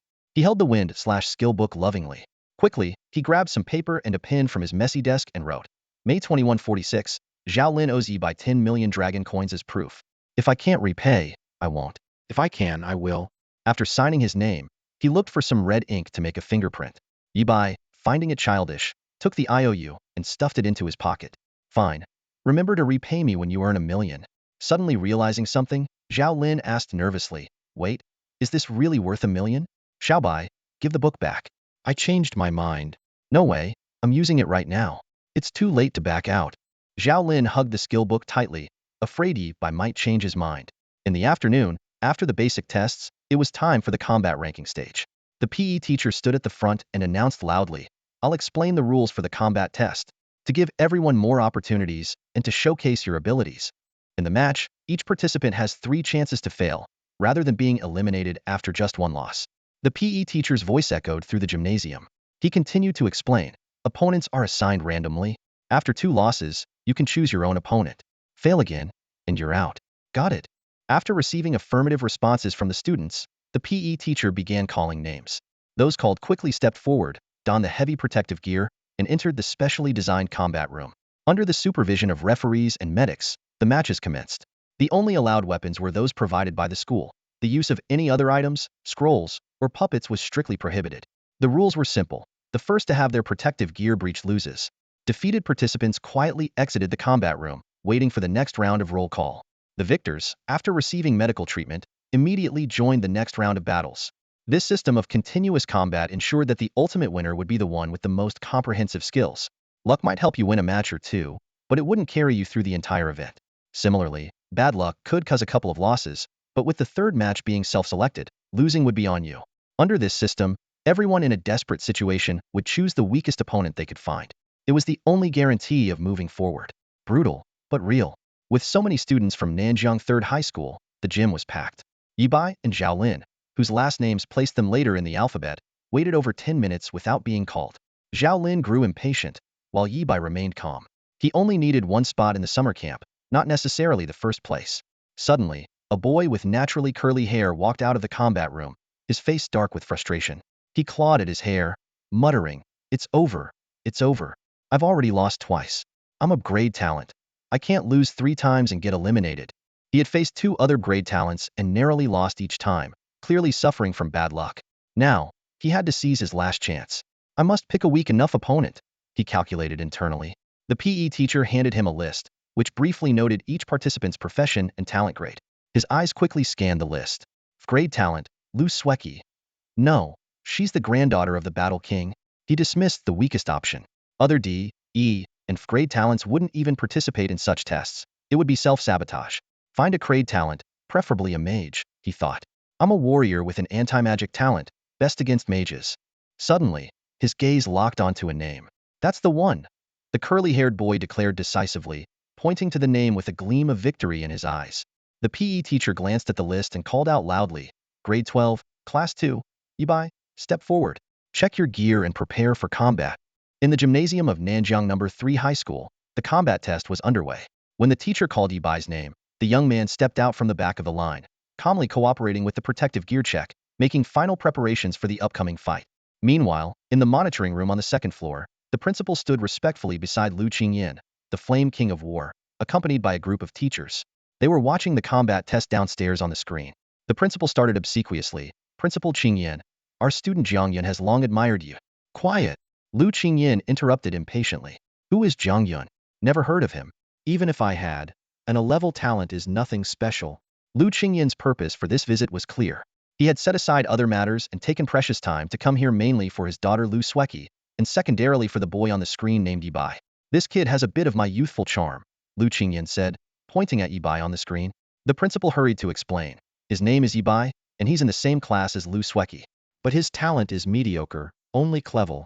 As he spoke, he handed over Yibai's profile. Lu Qingyan didn't even glance at it, and stood up to head downstairs. I'm getting restless. Let's see this kid's fight. Handsome people always attract each other. Before leaving, Lu Qingyan instructed, I don't like watching with others. No referees or healers should be present. I'll judge the fight myself. Despite his doubts, the principal could only smile obsequiously in the face of the renowned Flame King of War. We'll do as you say, Principal Qingyan. Lu Qingyan added, by the way, if Sweki participates in the fight, notify me. I want to watch her too. With that, he headed straight to the combat room prepared for Yibai. Inside the combat room, Yibai's opponent, a curly-haired boy, was taking deep breaths to steady himself. Stay calm, stay calm. The opponent is just clever and a mage. I have a good chance of winning, he kept reassuring himself. With the staff's prompt, both fighters entered the room from opposite sides. The curly-haired boy looked around and noticed the absence of referees and healers, feeling a pang of confusion. Suddenly, a hoarse voice came from the ceiling speakers. You may begin. I will serve as both referee and healer. Do not hesitate. The curly-haired boy forced himself to focus, recognizing his opponent. You're the notorious guy from Class 2, senior year? Yibai waved his hand nonchalantly. Just rumors, all rumors. I'm a gentle person. I even feel bad when I accidentally step on an ant. Despite the alarm bells ringing in his mind, the curly-haired boy quickly adjusted his mindset. Don't panic. He just has better physical attributes. I'm already at level 9, with a strength attribute of 45. My talent is better, my level is higher, and my profession counters his. Seeing his opponent hesitating, Yibai asked, "Shall we start?" "Yes." The curly-haired boy nodded firmly, assuming a combat stance. Unexpectedly, as soon as the curly-haired boy took his first step, Yibai also dashed forward. This move completely disrupted the curly-haired boy's expectations. His pupils contracted, unable to comprehend the situation. Before he could react, Yibai had already closed the distance in a flash. "Excuse me," Yibai said as he grabbed the boy's arm, swept his right leg, and executed a flawless shoulder throw. The curly-haired boy felt the world spin as he lost his balance and crashed to the ground with a heavy thud. His face hit the floor first, stars exploded in his vision, and his head buzzed, clearly concussed. A piercing alarm sounded. The curly-haired boy struggled to get up, but his vision remained blurry. He looked down at the gear in front of him, the screen flashing with a blinding red light. In an instant, his face turned pale as he muttered in disbelief. I lost? I lost a close combat fight to a mage? How is that possible? What just happened?" Recalling the battle, everything happened so fast. Yibai's movements were seamless, like flowing water. Dash, strike, over-thresholder throw, and a final hit to break the gear. The entire sequence took less than 5 seconds, leaving no time for his opponent to react. Suddenly, a flare of light descended from the sky, instantly healing the curly-haired boy's injuries. He regained his clarity, but his face remained pale, unable to accept his defeat. With such an advantage, why did I lose in the end? He kept questioning himself. At that moment, an elderly voice announced again, "Yibai wins." As the verdict was delivered, a door slowly opened. The curly-haired boy walked out dejectedly, while Yibai stayed in place, waiting for his next opponent. While waiting, Yibai glanced at the loudspeaker and thought to himself, "Lu Qingyan, what's he doing here? Old guy, thinking I wouldn't recognize your voice with that nasal tone?" Yibai pondered for a moment and decided that since Lu Qingyan was present, he would mainly use wind magic to maintain his mage persona. Yibai reminded himself not to engage in close combat right away in his next fight. He realized his base attributes were too high. A single punch could break the gear. These classmates, who hadn't even reached level 10, were no match for him. Soon enough, Yibai swiftly finished another battle. Meanwhile, in other combat rooms, intense fights were ongoing. In the combat room next to Yibai's, Zhao Lin's voice rang out, "Wind slash." He appeared swiftly behind his opponent, slashing with his long sword, catching them off guard. Seizing the advantage with Wind Slash, Zhao Lin continued his attacks, dominating the fight. Ultimately, he used a Wind Slash followed by a heavy strike to break his opponent's gear, securing his victory. "Zhao Lin wins," the referee announced. "Yes." Zhao Lin cheered joyfully in the combat room. In another combat room, a girl was visibly anxious, muttering to herself, I'm doomed. How did I get matched with Jiang Yun? There's no way I can win." Opposite her stood Jiang Yun from Class 2, Grade 3, a grade talent and the strongest contender of the year, with hopes of becoming the top student in Nanjing City. Fighting against Jiang Yun, she felt she had no chance of winning. She was so flustered that she didn't even hear the referee announce the start of the fight. Just then, something unexpected happened. "I forfeit," Jiang Yun suddenly said. "What?" She couldn't believe that Jiang Yun would concede. The referee looked at Jiang Yun sternly and reminded him, "Jiang Yun, you've already forfeited once. If you forfeit again, you'll only have one chance left." "I know," Jiang Yun insisted. "I forfeit." Behind the glass, the principal and teachers watching were filled with confusion. What is this kid thinking? With his strength, there's no need to forfeit. As everyone was puzzled, Jiang Yun spoke again. "According to the rules, after losing 2 matches, I have the right to choose my next opponent." The referee nodded, confirming, "That's correct."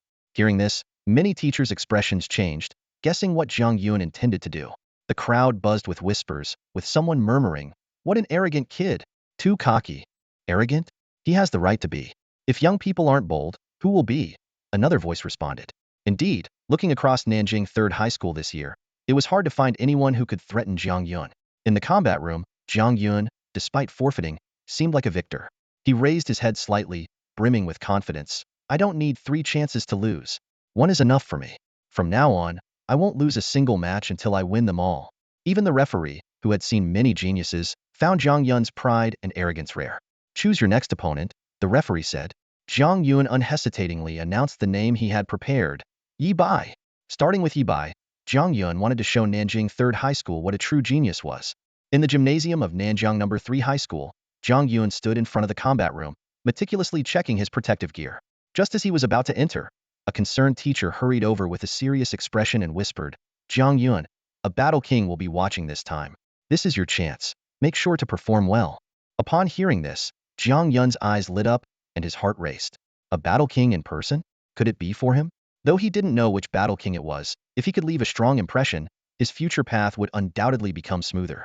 He couldn't help but recall why he had tried to curry favor with Lu Sueki before it was because her grandfather was a battle king. Now, with another opportunity at hand, Jiang Yun swore to himself that he wouldn't miss it. Jiang Yun, enter the combat room. With the command, the heavy metal door slowly opened and then closed, isolating Jiang Yun from the outside world. While the spectators outside couldn't see what was happening inside, most had already made up their minds. Jiang Yun would win. After all, he had an grade talent, had reached level 10, and had transitioned to an grade mage profession.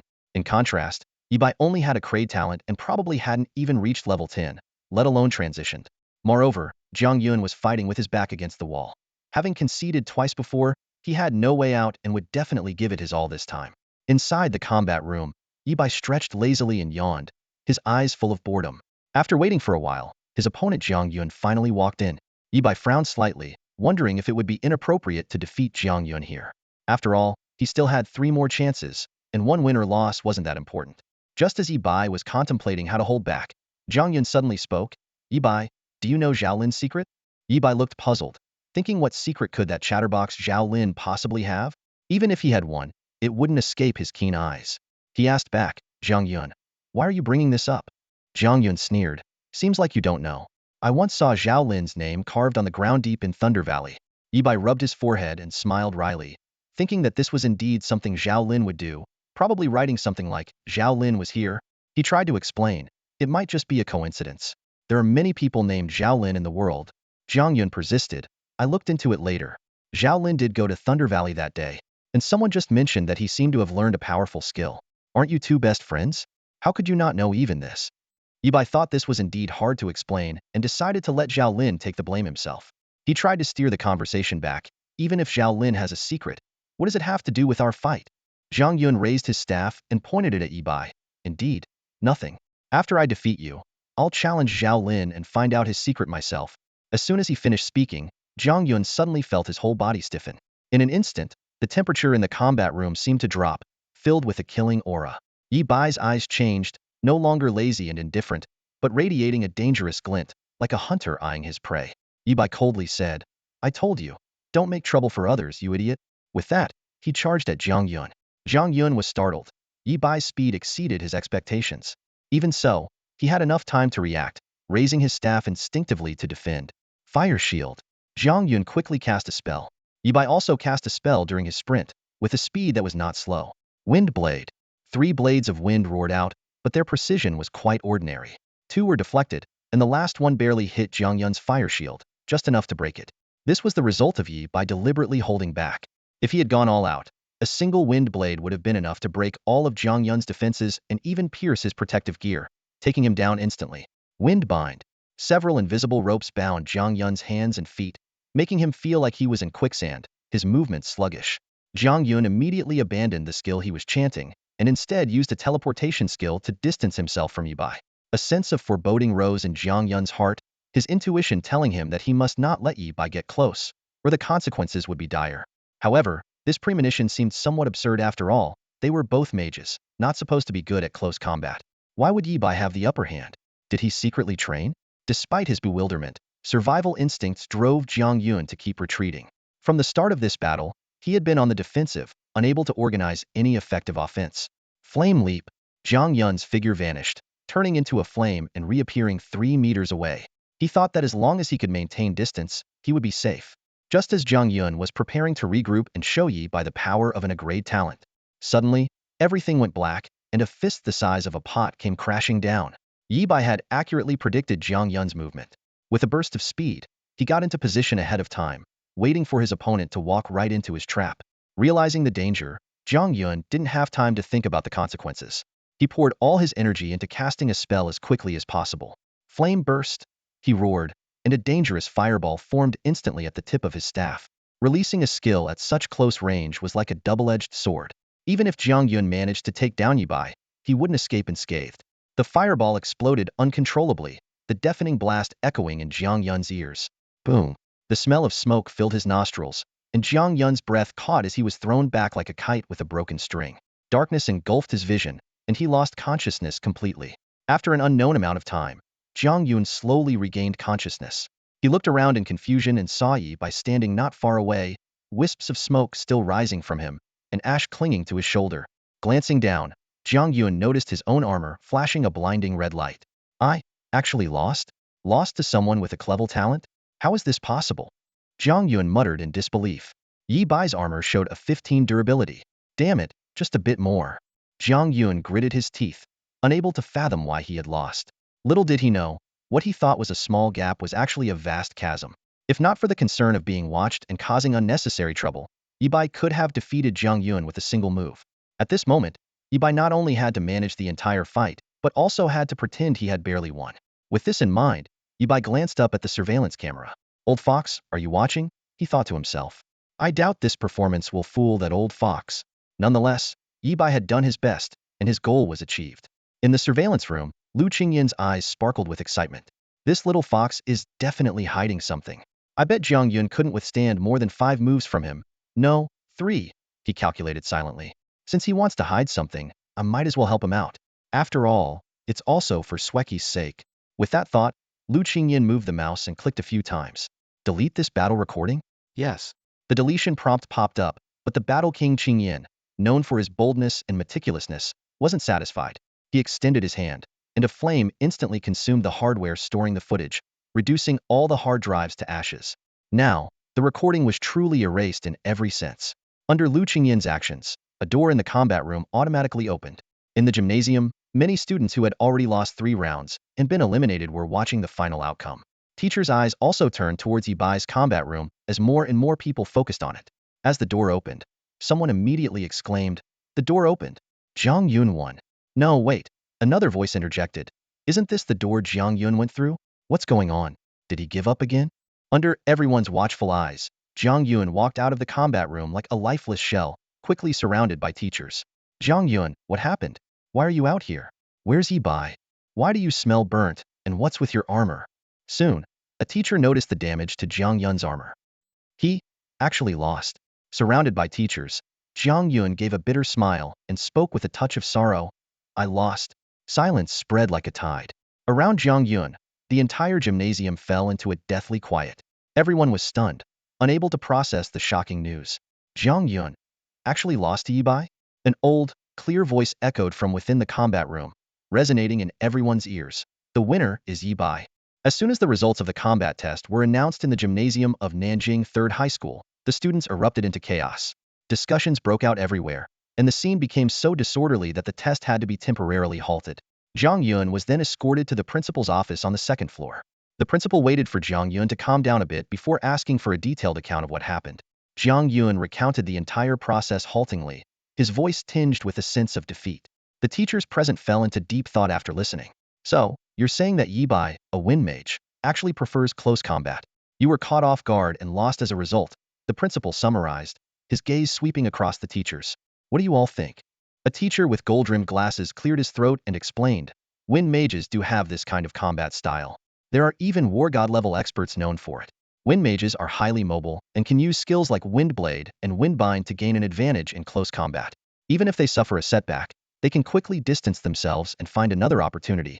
He paused and added, however, this fighting style is not traditional. It's strong in the early stages, but tends to falter later on, often forcing a transition. Jiang Yun, you lost because you underestimated your opponent and lacked experience. Jiang Yun's face grew even paler, and he lowered his head. A vice principal suddenly raised a question. Yi Bai is a mage, but why is he so good at close combat? I've heard that he was already in good physical condition before entering the Eternal Tower. That's right, another teacher agreed. But that doesn't explain why he could break through protective gear with brute force. I asked some students who previously fought Yi Bai, and they were also defeated in close combat. Everyone nodded. A teacher then asked in confusion, how strong can a mage's strength attribute be? Without a strength attribute of 40 or 50, breaking through defenses is nearly impossible. At this point, Vice Principal Zheng, who was in charge of teaching and had close ties with the Lu family, stepped forward. He had once taken Lu Sweki to change her profession. I might know the answer, he said slowly. Yi Bai's friend, Zhao Lin, once obtained a batch of beef from the depths of Wind and Thunder Valley. Consuming it can significantly boost one's strength attribute. Zhao Lin gave at least half of it to Yi Bai, and Lu Sueki can confirm this. Vice Principal Zhang continued. Zhao Lin is a clever talent warrior. After his strength attribute was enhanced, he performed exceptionally well in this combat test, even surpassing many level talent students. Hearing this explanation, Jiang Yun nodded slightly. He knew Zhao Lin had ventured deep into Wind and Thunder Valley and had gained substantial rewards. The principal comforted, Jiang Yun, don't overthink this. It's just a minor setback. Go home and get some rest. He instructed 2 teachers to escort Jiang Yun home and monitor his mental state. After Jiang Yun left, the atmosphere in the office changed abruptly. Vice Principal Zhang was the first to speak up. I don't believe that just enhancing his strength attribute could allow Yi Bai to defeat Jiang Yun so easily. Exactly, another teacher agreed. There must be some details we're overlooking. Their earlier analysis was merely to console Jiang Yun. For these experienced educators, such an explanation was hard to accept. Vice Principal Zhang continued. In terms of talent, level, and profession, Yi Bai is no match for Jiang Yun. There must be something fishy about his victory. Vice Principal Zhang snorted and retorted. Why not call them back and have a rematch until Jiang Yun wins then? Zhang, what do you mean by that? Are you implying that I'm biased towards Jiang Yun? I mean no such thing. I'm just reminding certain people to accept the facts and move on. The two started arguing publicly, the tension palpable. Enough, quiet down. The principal slammed his palm on the table, and the office fell silent instantly. Even the 2 vice principals closed their mouths. The principal rubbed his temples, feeling a headache coming on. He was about to retire, and the new principal would be chosen between Vice Principal Zhang and Vice Principal Zhang, depending on this year's college entrance exam results. Whoever students performed better would become the next principal. Jiang Yun's class, Senior 3 Class 2, was under Vice Principal Zhang's jurisdiction, but Jiang Yun was closer to Vice Principal Zhang, who was currently working on transferring Jiang Yun to a different class. In short, if Jiang Yun topped the Nanjing College entrance exam, the principal position would be Vice Principal Zhang's. Conversely, if Jiang Yun failed, Vice Principal Zhang would take the role. Internal conflicts like this were common even within the same high school. To stop the endless bickering, the principal made a decision. Ultimately, Jiang Yun himself is to blame. If he had won, none of this would have happened. Or if he hadn't been so arrogant from the start, it wouldn't have come to this. Confidence requires capability. The atmosphere in the principal's office was tense. Vice Principal Zhang, with a serious expression, looked directly at the principal and said, Principal, I'm not trying to cause trouble, but I have a question. He paused before continuing. Jiang Yun claimed to have cast a fireburst spell just before he lost consciousness. At such close range, the fireburst would have destroyed both their protective gear, resulting in a draw, not Yi Bai's victory. The surrounding teachers nodded in agreement. Even the usually contrary Vice Principal Zhang chose to remain silent this time. Vice Principal Zhang concluded, following this logic, there's only one explanation: the Blue Flame Battle King must have intervened and shielded Yi Bai from the fireburst damage. In other words, the Blue Flame Battle King helped Yi Bai cheat. Just as he was about to suggest reviewing the footage, the principal interrupted him. The principal sighed, pulled out his phone, and displayed a message received 10 minutes ago. The Blue Flame Battle King was donating a batch of supplies to the school, including a brand new set of surveillance equipment. As for the old set, it was supposedly burned by accident while he was lighting a cigarette, and he promised to compensate at double the original price. The office fell silent again. The excuse was so flimsy that even Vice Principal Zhang couldn't help but curse. Damn it. Seeing everyone's surprised looks, he muttered with a dark expression, that old guy never smokes. The principal looked around and slowly said, no matter what, this is how it will be resolved. Jiang Yun indeed has talent, but the path to becoming strong is not without setbacks. If he can understand this and use it as motivation, it's a good thing. If he can't, then so be it. Everyone must take responsibility for their own life. He continued, regarding your concerns about the fairness of the fight, I will officially request the Blue Flame Battle King to swear by his true name before my term ends. If it was a draw, we will amend the test results, make a public announcement, and publish a clarification. If Jiang Yun indeed lost fair and square, then there's nothing more to say. The principal finally asked, any objections to this approach? Everyone shook their heads. This was the best solution, even if it risked defending the Blue Flame Battle King. The principal's decision to address it at the end of his term was to minimize the impact. Then let's announce the summer camp recommendation list based on today's test results. Meeting adjourned. Outside the gymnasium, the bulletin board was crowded with people. Zhao Lin pulled Yi Bai, who was reluctant to push through the crowd, excitedly checking the list. Moments later, he came running back, face flushed, shouting, we made it. Bai, we made it. Yi Bai looked at him helplessly. All right, calm down. Don't get too excited. He wondered if Zhao Lin had a relative named Fan.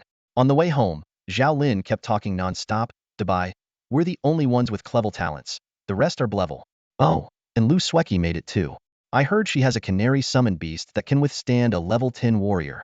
Yibai recalled the trembling little canary and thought, if that creature goes into full combat mode, it could roast half the gym students with a single breath. Sprinkle some sesame seeds, chili powder, and cumin. Just thinking about it made his mouth water. Let's have a barbecue for dinner to celebrate, Yibai suggested. Sure, my treat. Don't forget we have a 100,000 dragon coin bonus. Zhao Lin readily agreed. As night fell, the two parted ways after a satisfying meal. Just as Yibai reached his apartment building, he encountered an elderly man hunched over Teacher Lu. Hey there, young man.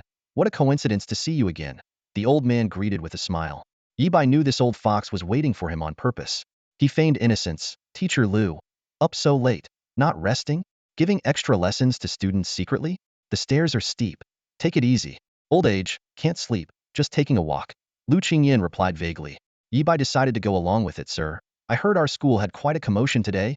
Indeed, I heard it involved a big shot at the Battle King level.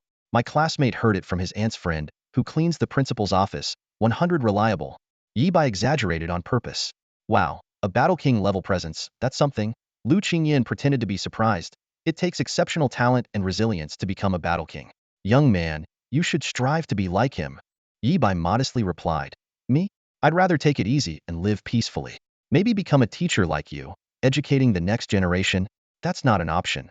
We rely on you youngsters. Lu Qingyan shook his head with a smile. After a round of back and forth, they each went home. As soon as Yibai sat down, the lone wolf badge in his pocket started vibrating. He quickly checked it, and his face changed dramatically. Xue Meng had sent a message. We've located Lian Lian. The fourth demon cult leader is active near Nanjiang City. Nanjing City was shrouded in the darkness of night. Yibai sat in the living room, his expression serious, tightly gripping the lone wolf medal in his hand. He softly read out the message just sent by Xue Meng. The fourth demon cult leader appeared 400 kilometers northwest of Nanjing City, attempting to infiltrate the city. A small skirmish broke out when they encountered each other, but the demon cult leader managed to escape, and his whereabouts are once again unknown. Yibai furrowed his brows, contemplating the significance of this information. The demon cult leader was under the protection of a demon god, making it difficult to track him once he created some distance. Even a war god could only detect his identity at close range. So, he really did come to Nanjing City. Is he here to kill me? Yibai muttered to himself, feeling that something was off. He recalled previous events, particularly how Lian Lian can had planned to sacrifice Lian Zheng to summon an abyssal creature. This indicated that Lian Lian can had no real affection for his unworthy son and could easily sacrifice him. Suddenly, a thought struck Yibai. What if the fourth demon cult leader's goal wasn't to hunt him down but to escape? Lian Lian can had indeed sworn to kill Yibai, but the premise of that oath wash had to stay alive. It was a clever play on words. As long as he was alive, he would eventually kill Yibai, but the timing was another matter. If he died, he would have fulfilled his oath with his life, and Yibai's fate would no longer concern him. Yibai couldn't help but sigh. No wonder he's a war god-level figure. Even when his own child is killed, he can quickly feign extreme anger and issue threats to mislead me and influence others' judgments. These high-level figures are indeed all cunning and shrewd. He continued to analyze the situation. Lian Lian Can, the fourth demon cult leader, a war god-level figure, was now severely injured, being hunted and cornered by various human factions on Blue Star. Survival had become his only motivation. Staying on Blue Star meant certain death. To survive, he had no choice but to flee to the abyssal plane. Yibai deduced two possibilities. 1. Lian Lian Can was creating a diversion, pretending to head to Nanjing City while actually having another target. 2. His method of escaping to the abyssal plane was in Nanjing City, and even if his movements were exposed, he had to come here. Understanding this, Yibai looked down at his shadow and smiled appropriately. Shadow 9. Have you had a late-night snack? A mass of black mist rose from the ground, and Shadow 9 materialized, his hoarse voice echoing, I did. Just had some barbecue, and it's on your tab. Kid, what kind of scheme are you cooking up now? Yibai feigned innocence. Look at how you talk about me. I, Yibai, am always upright and never scheming. He then briefly explained his analysis. Shadow 9 nodded slightly. Great minds think alike. I was thinking the same. Your shamelessness has a bit of my style. He continued. It's most likely the second scenario. The abyssal sacrifice array once activated in Nanjing City, even though it ultimately failed, it weakened the spatial barriers here, making them easier to breach, possibly even allowing physical traversal. The enemy is probably here for that. All the clues came together, revealing the truth. Shadow 9 added, you can sleep soundly tonight. Given his war god level status, he won't foolishly fight you to the death if he has a chance to survive. It seems like the assassination was just a distraction, and his real goal is to escape. I'll inform Xueming to set up an ambush near the abyssal sacrifice array. If he really comes, I guarantee with Xueming's life that Lian can will not survive. Yibai couldn't help but laugh. If you're going to guarantee, just guarantee. Why involve Xueming's life? What did he ever do to you? Please be reasonable. After a moment of silence, he added, this is the best outcome. A war god level enemy was something Yibai couldn't contend with at his current strength. The prospect of eliminating Lian Can, this major threat, made Yibai feel a significant weight lifted off his shoulders, so much so that he felt like singing. Shadow 9 suddenly changed the topic. Kid, you're planning to enter the Eternal Tower tonight, right? Yes, Yibai confirmed with a nod. The Nightmare of the Supreme asked me to pass a message to you. Shadow 9 paused. Wait, that introduction sounds too ominous. Ahem, please continue. Suppressing his laughter, Yibai gestured for Shadow 9 to proceed. Shadow 9 adopted a serious tone. The Nightmare of the Supreme said, if you reach the 100th level, the moment you step in, destroy the wall in front of you. There will be unexpected benefits. Shadow 9 appeared with a serious expression. He wasn't here for himself, but as a messenger for the supreme power. Destroy the wall? Yibai frowned, puzzled by the cryptic instruction. Shadow 9 did not explain further and simply said, I have delivered the message. The rest is up to you. As soon as he finished speaking, black mist surged, and his figure dissolved into the shadows. As night fell, Yibai began preparing for the impending ambush. Facing a war god level opponent like Lian Can, he knew he couldn't afford any mistakes. All mobile forces would be mobilized. This would be an extremely perilous battle, Yibai calculated. Once he entered the Eternal Tower, safety would no longer be a concern. Then, Shadow 9 could join in the ambush. With Xueming in the open and Shadow 9 in the shadows, their sole objective was to deliver a fatal blow to Lian Can. Free from the worry of being assassinated by a war god, Yibai focused on tonight's journey to the Eternal Tower. He took out the map given by Lu Sueki and studied it carefully. When his eyes landed on the 3rd floor, a note suddenly appeared. Levels 3, 4, 5, and 6 are interconnected. If you're lucky, you can break the best record in human history and jump directly from the 3rd to the 6th floor. Ready to challenge 99 exploration rate, my Shuralord? Oh. Yibai raised an eyebrow, sensing something unusual. The Eye of Insight seemed particularly excited today, even letting out a howl like a husky, which was quite out of the ordinary. As he delved deeper into the mechanics of these levels, Yibai gradually understood the Eye of Insight's excitement. The 3rd to 6th floors formed an extended tunnel that required continuous digging forward. Each step increased the exploration rate by 1, with a total of 100 squares. During the excavation, players could choose different directions, each choice bringing different effects. Some squares offered buffs or debuffs, some provided special rewards or penalties, and some even reduced the exploration rate. More dangerously, some squares hid lethal traps that could kill instantly upon stepping on them. Every step presented 3 choices, and the further one went, the higher the difficulty and danger. After progressing a certain distance, powerful boss guards would appear, and defeating them was necessary to continue. Reading this information, Yibai couldn't help but smile. This level seemed tailor-made for the Eye of Insight. For others, each unknown choice was a huge challenge, with any mistake potentially leading to disastrous consequences. Dying in this tunnel not only resulted in a weakened state, but also a loss of 10 exploration rate, pushing back 10 squares. Many opted to claim rewards at 50 exploration rate and move to the next level, as continuing was too risky and not worth the effort. However, for Yibai, with the Eye of Insight, these choices posed no problem. Every option's hidden dangers were laid bare, easily seen through. Yibai chuckled to himself. I'm not cheating. Putting away the map, Yibai began to look forward to tonight's journey to the Eternal Tower. Time ticked by, and finally, midnight arrived. Yibai entered the Eternal Tower. Simultaneously, Shadow 9 left Yibai's side, lurking near an abandoned factory, waiting for Lian Can to step into the trap. Meanwhile, the leader of the 4th demon cult began his escape plan into the abyssal plane, seeking a slim chance at survival. They were all fighting for their futures. Welcome to the Eternal Core City. The familiar prompt sounded. Yibai wasted no time and went straight to the point. For tonight's journey in the Eternal Tower, he needed no other preparations. A 100 exploration rate completion? All it took was a pair of discerning eyes. Yibai summoned the Eternal Core Crystal and placed his palm on it. In an instant, white light engulfed him, and the prompt sounded again in his ears, wishing you a swift completion of the Eternal Tower. Eternal Tower, 3rd floor, initiated. Boom. A flash of white light, and Yibai suddenly appeared in a dimly lit tunnel. As soon as he landed, the ground began to shake violently. Stones fell from the ceiling, stirring up clouds of dust. Amidst the chaos, a rough male voice shouted, Run! The mine is collapsing. Before the words finished echoing, another tremor shook the ground.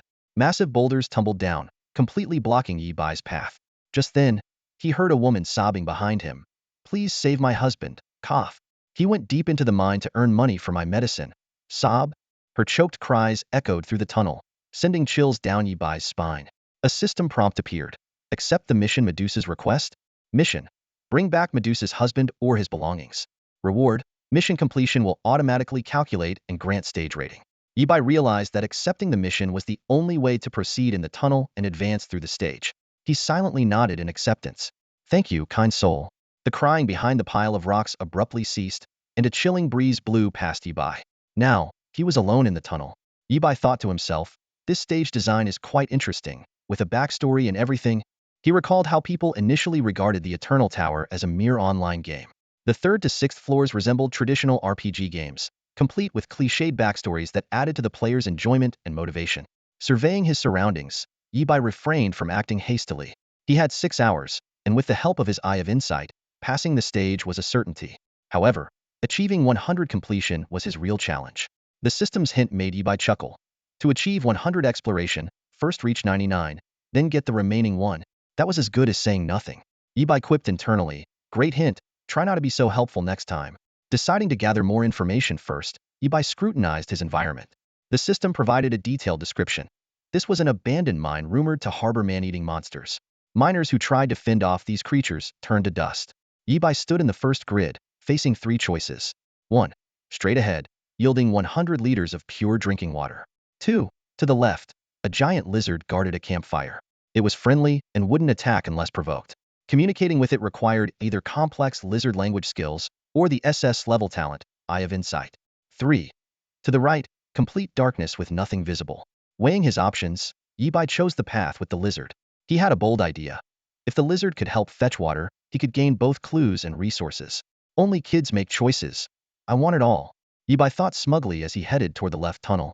In the second grid, Yi Bai found a massive lizard lounging by the campfire. The lizard glanced at him briefly before looking away, clearly uninterested. As Yi Bai pondered how to communicate, lizard language characters appeared before him. He was exasperated.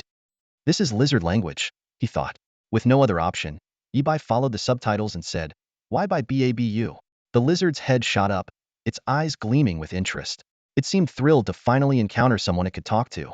Yi Bai continued in lizard language, a B, while using the Eye of Insight to translate the lizard's responses. He quickly understood the lizard's message. It urged him to flee immediately, warning of a petrifying monster that he couldn't handle.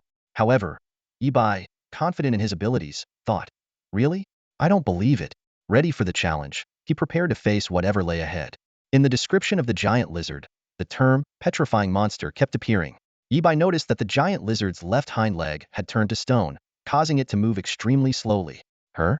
This is the first time I've heard of it. Is she a female monster? Yi Bai became interested.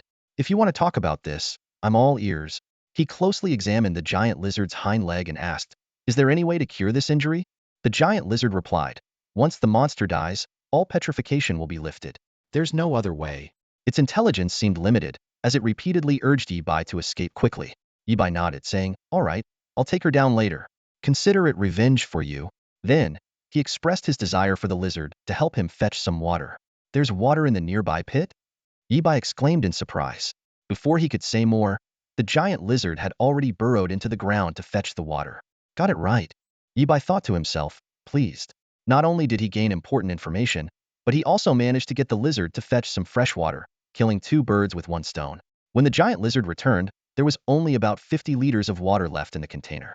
It explained, "I was very thirsty. Drinking water can ease the pain of petrification and slow its spread. Water is the source of life." Yi Bai felt a bit guilty about taking all the water and asked, "Should I leave some for you?" The giant lizard shook its head, saying, "I've drunk enough water to last me the next 100 years. Wow. Yi Bai exclaimed, "All right, little lizard, I'm off. See you around." With 50 liters of water, he bid farewell to the giant lizard and continued to the second grid. With the help of his keen insight and years of RPG gaming experience, Yi Bai was able to make optimal decisions in almost every grid. His exploration progress rapidly increased. 1, 5. Soon reaching 10. Yi Bai cleared 9 grids in a row and was about to move to the 11th when something unexpected appeared in front of Hema message board. These message boards were placed every 10 grids to provide valuable information for future travelers.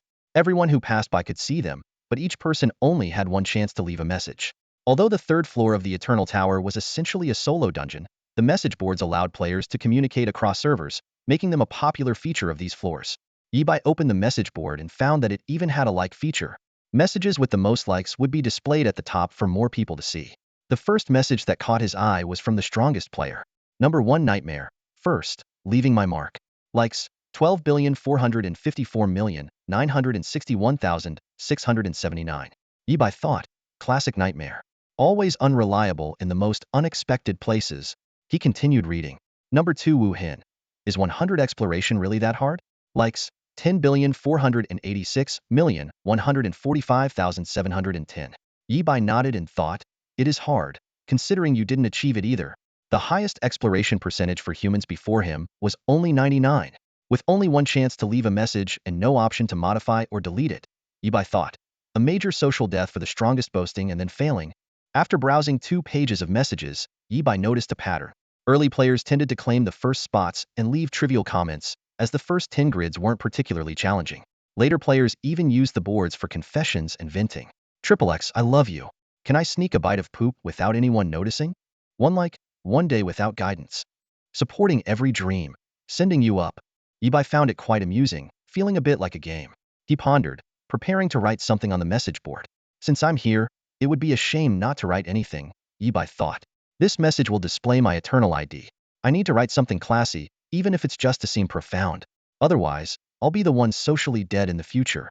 Learning from Wu Hen's example, Yibai knew his message needed to be thoughtful. Otherwise, it would be mocked for eternity. After some contemplation, Yibai's expression turned serious. He opened the message board and wrote a line. Shura, water is the source of life. Done. Yibai closed the message board and continued his journey in the Eternal Tower. However, when Shura's name appeared on the message board, it immediately caused a stir. Shura is on the 3rd floor of the Eternal Tower. He left a message. Water is the source of life. Is Shura urging everyone to protect the environment and conserve water? Wake up with the War King's great water spell. There's plenty of water. Regardless, these 6 words quickly dominated the headlines on major platforms, maintaining high popularity. After writing that message on the bulletin board, Yibai didn't worry about the consequences and continued forward. Along the way, his eyes kept searching, and whenever he spotted traces of pure water, he would carefully collect them. Suddenly, Yibai encountered a dying miner. This poor guy was half crushed under a huge boulder, his legs already shattered, with only a small portion visible. Yibai's eye of insight flickered, indicating that the area was protected by eternal rules and couldn't be damaged. The miner, with a weak voice, pleaded for some pure water. Yibai hesitated for a moment, then took out a bottle of mineral water from his backpack and poured a capful, handing it to the miner. The miner, as if receiving a treasure, drank it with trembling hands. Are you looking for Medusa's husband? Yibai asked tentatively. The miner sighed. It's not his fault, really. He didn't need to do all this for everyone. It was too dangerous. Yibai squinted slightly. This version of the story differed from what he had heard before. According to Medusa, her husband ventured deep into the mines to earn money for her medicine. But when Yibai entered the mines, the eye of insight clearly indicated that it was an abandoned mine. Mining in an abandoned pit was strange to begin with.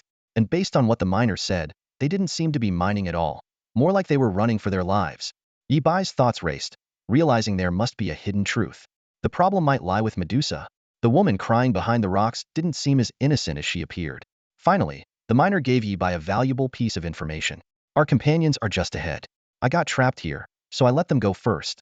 They told me they would leave marks as they moved forward. A triangle means safe, a circle means unknown, and an X means extremely dangerous. They haven't been gone long. If you can find them, they might be able to help you. After bidding farewell to the miner, Yibai continued forward and soon reached the 19th square. A warning was carved on a stone. Beware, giant python ahead. Watch out for lightning. Yibai glanced at the time. 12:21. He had been in the Eternal Tower for 21 minutes, with a current exploration rate of 18. Compared to others, Yibai's progress was remarkably fast. If not for collecting more clues to uncover the truth, his speed could have doubled. Giant python, petrification. This feels like it's from some myth. Medusa, perhaps? Without overthinking, Yibai, fully charged and ready, stormed into the next square. Suddenly, lightning struck. The massive python didn't even have time to appear before a red bolt of lightning struck it. The lightning entered through the crown of its head, passed through its vital points, and exited through its tailbone. sparing no cell. The entire body turned to ash, harmlessly disposed of. A system message popped up. Killed mine python LV.18, experience 20. Yibai rolled his eyes. That's so stingy. The experience in the Eternal Tower has a flexible, intelligent compensation mechanism. Killing monsters of the same level grants 100 experience. If you kill higher level monsters, you receive extra experience. Conversely, at level 26, killing an 18-level boss only grants 20 experience points. Better than nothing. Due to this experience system, players can't level up by repeatedly killing weaker monsters.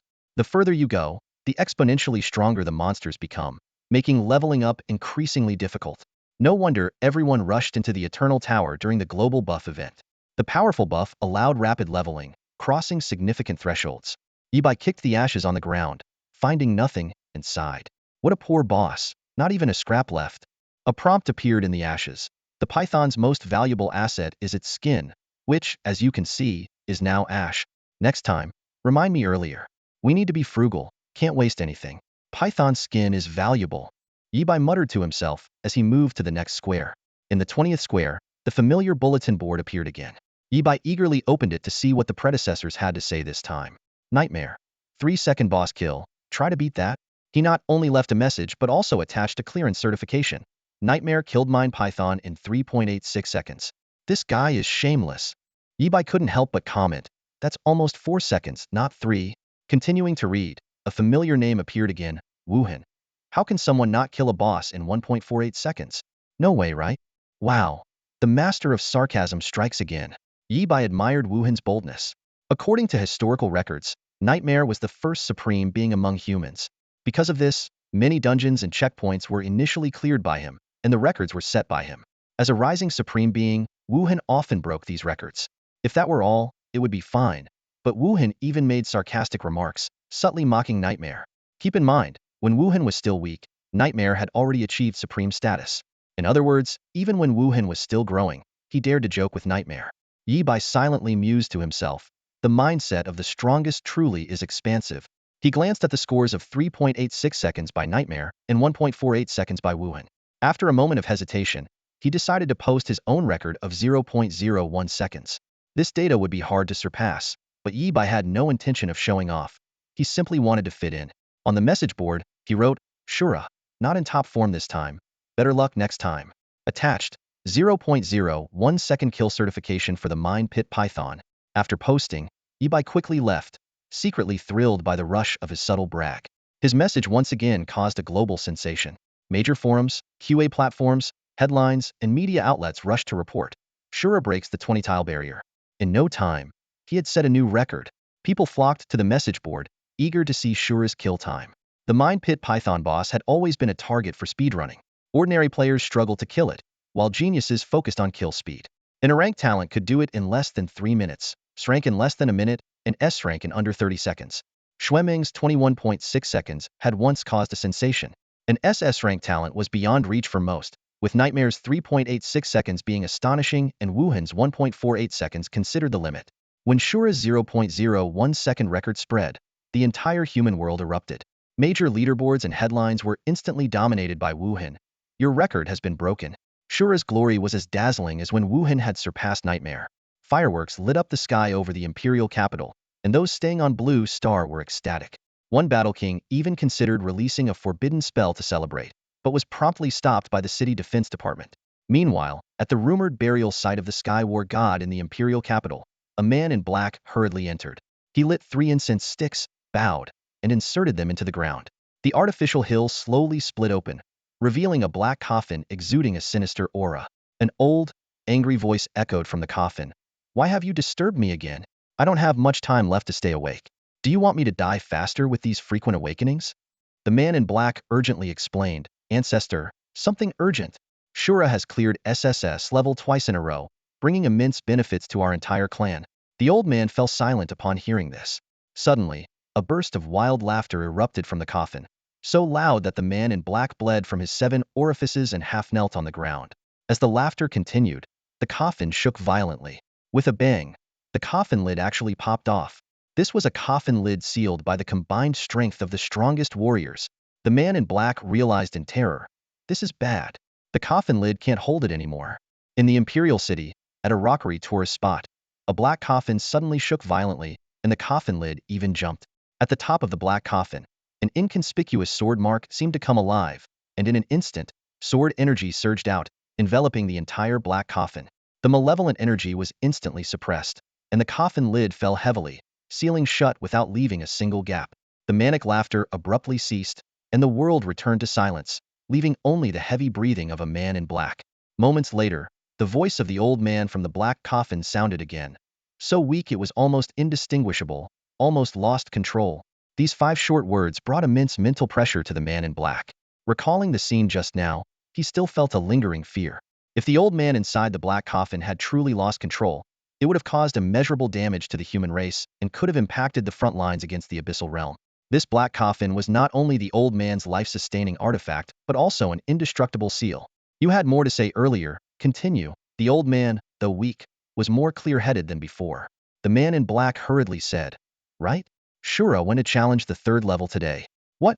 Did he clear it with SSS rank again?" the old man blurted out. "Not yet."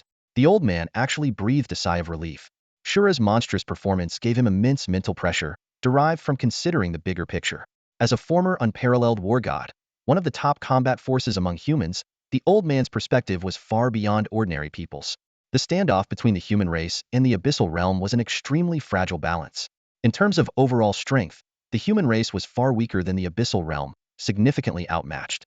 However, the numerous demons of the abyssal realm were not united, constantly fighting among themselves and suffering severe internal strife.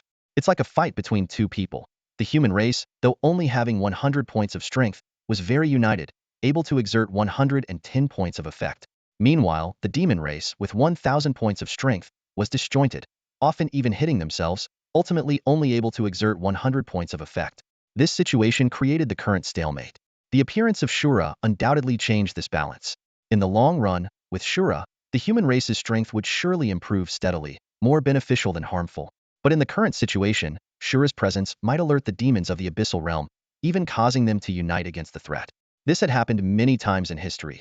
Whenever a supreme seed emerged among humans, the demons' unity would sharply increase until the supreme seed achieved the position of supreme, and everything settled, returning to a new stalemate. The old man said intermittently, "Cough, cough. If Shura is too monstrous, those demons might put aside their past grudges and disputes, uniting like never before, which would be terrible for our human race." In fact, this situation had already shown signs.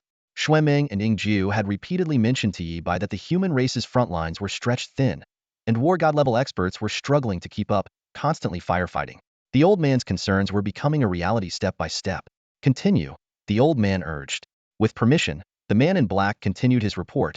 "Shura entered the 3rd level today, and moved to the 20th grid 21 minutes ago." "The 3rd level?" Memories from long ago. The old man reminisced. "Now that I think about it, that woman called Medusa deceived us." The older you get, the more you like to reminisce. "Go on." The man in black took a deep breath and delivered the most crucial news of his visit. Shura killed the giant snake in the mine in 0.01 seconds. Yesterday, when Shura cleared the level with SSS rank, the man in black did not wake the old man as instructed because frequent awakenings would accelerate the old man's death. But this 0.01 second clearance, he deemed significant enough to report immediately. However, unexpectedly, the old man reacted unusually calmly to this news. This only indicates that Shura possesses extreme burst damage, possibly from a buff, skill, or even a talent. The old man analyzed. Our human race already has an invincible sword. An additional one won't cut through this stalemate. In any case, initiate the Dawn Plan. Initiate the Dawn Plan? The man in black froze. This plan was supposed to be activated only when Shura had at least War King level strength. Could it be that, in the old man's mind, Shura was already comparable to a War King? How could this be? Shura had only appeared for the 4th day. Not daring to think further, the man in black felt a chill down his spine and quickly responded, "As you command." As everyone knows, the darkest time is just before dawn. So the Dawn Plan is also a plan for the darkest period. The old man said, "In the short term, don't wake me up again. I still want to live a few more centuries. With so little life left, don't keep troubling me." The black coffin slowly sank, marking the end of this meeting. The man in black bowed again, then moved backward without making a sound and left. Half a minute later, he hurried back, disregarding etiquette, and shouted at the black coffin that hadn't fully sunk into the ground, "Ancestor, Shura has just passed the 80th grid and left a message." The black coffin trembled slightly and then sank rapidly. The entire artificial mountain shook, causing the imperial capital to sway violently, like a paper boat adrift in a storm. From within the black coffin, the elder's voice emerged once more, uttering just 2 words, demonic spawn. Then, he fell back into the abyss of darkness and slumber. Meanwhile, Yibai stood in front of the message board at the 80th grid, contemplating how to leave a message that would make an impression. Finally, he decided to write, Shura, I came, I saw, I conquered. After leaving his message, he quickly advanced to the 81st grid. In the mine of this grid, a group of weary miners were resting.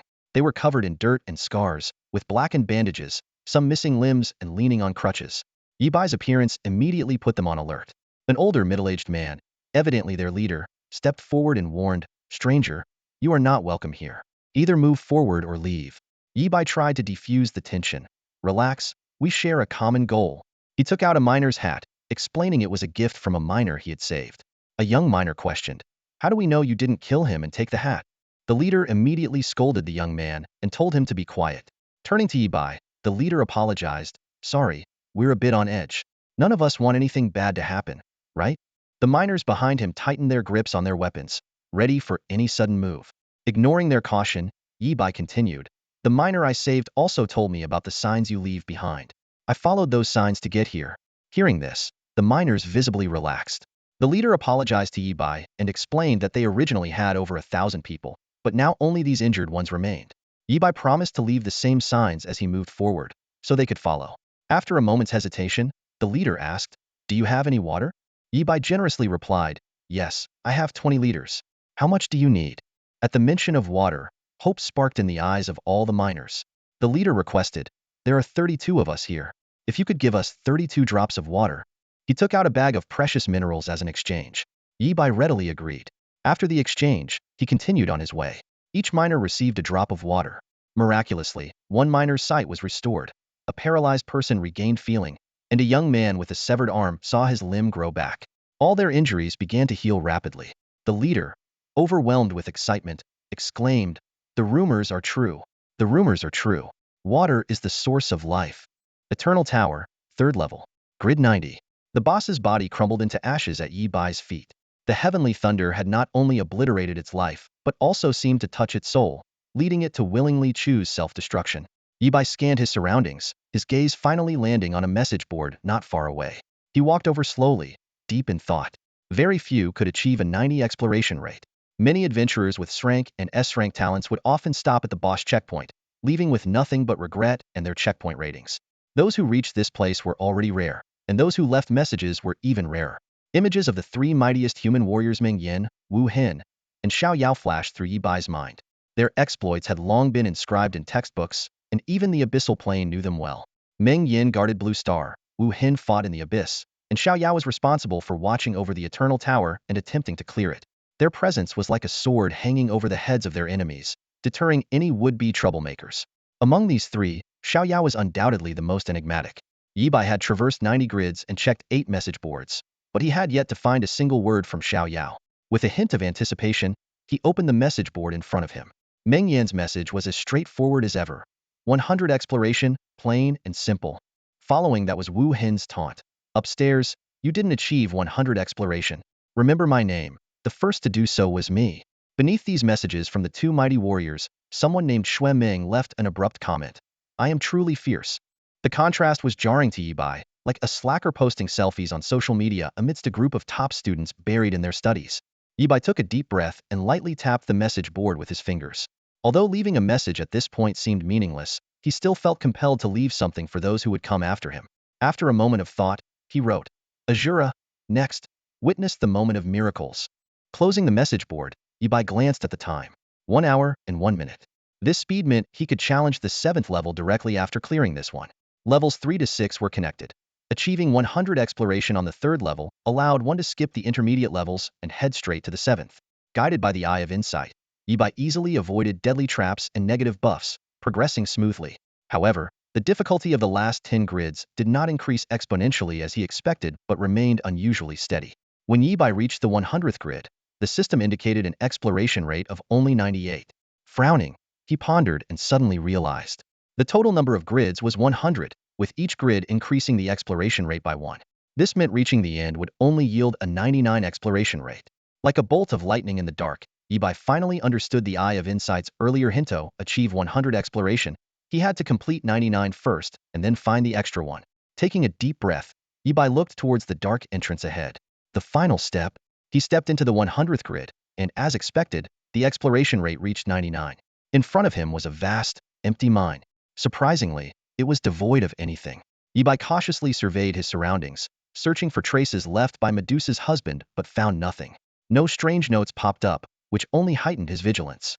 Piecing together everything he had seen and heard along the way, a story began to take shape in Yibai's mind. A powerful creature capable of petrifying people had suddenly appeared, wreaking havoc. To survive, the miners had to flee into an abandoned mine shaft, hoping to escape through another exit. This creature was likely related to Medusa. Medusa's husband, to atone for his wife's destruction, ventured ahead alone, leaving marks for those who followed. The miners relied on these marks to navigate the perilous mine, paying a heavy price along the way. All clues pointed to a single source: Medusa. The name conjured images of the mythical serpent-haired Gorgon. Unable to find any other clues, Yibai recalled the advice of the mighty Ming, Yin blasting the walls might yield unexpected rewards. His gaze swept over the surrounding rock walls, finally resting on a familiar message board. The name Ming Yin was boldly written on it. The message from the nightmare made Yibai realize something crucial. This wasn't a tragic love story about Medusa's husband. It was a dangerous trap.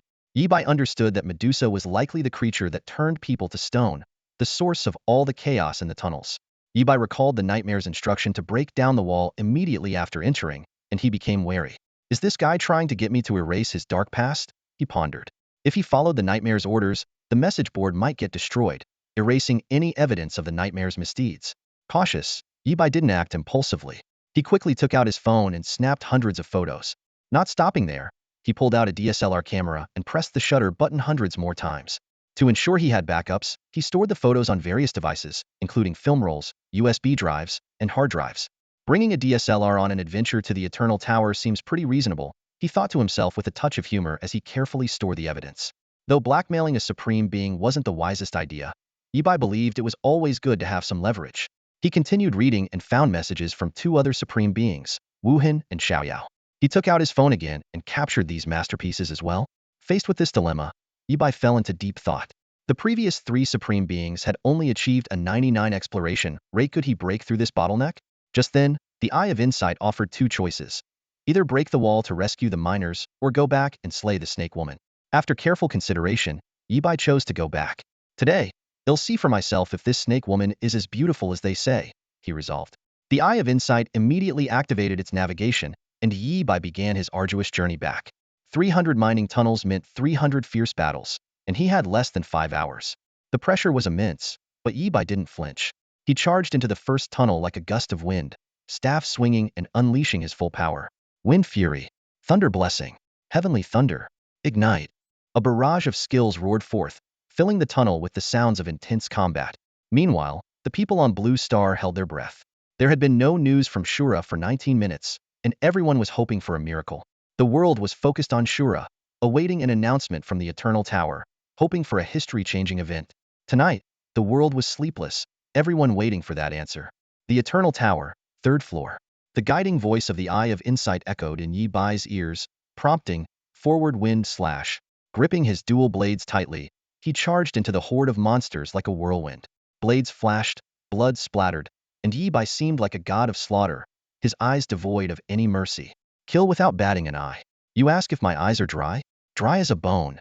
Yibai roared, continuing to swing his weapon, which resembled a massive cleaver, carving a bloody path through the throng of monsters. After the battle, Yibai took a deep breath and collapsed onto a rock. Sweat dripped from his forehead, clearly showing the toll the fight had taken on him. These enraged monsters had significantly higher levels and attributes. Fighting unknown was manageable, but dealing with dozens of them simultaneously in a mine was a different story altogether. To complete the task within the time limit, Yibai had to kill with extreme efficiency. In such a high-pressure environment, some might become flustered, but Yibai seemed to enter a different realm. The greater the external pressure, the more focused he became, his combat skills improving at a terrifying pace. Yibai utilized every bit of his MP to the fullest, seamlessly integrating wind, fire, and lightning skills. The perfect combination of wind slash and basic attacks not only maximized damage but also allowed for rapid movement. Each of his actions was incredibly precise, his combat techniques continuously refining and evolving, becoming an art form. As his proficiency increased, the time it took Ibai to clear a mine decreased from nearly 2 minutes to under 40 seconds. After slaying a monster, the system prompt sounded. Killed Lan Bafu, MP restored by 15.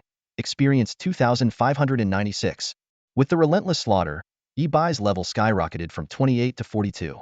However, the monsters in the mines also grew stronger with the intruder's level, keeping the difficulty unchanged. Just the way I like it, Ibai thought. Grinding weaklings is fun, but it's a waste of time without experience.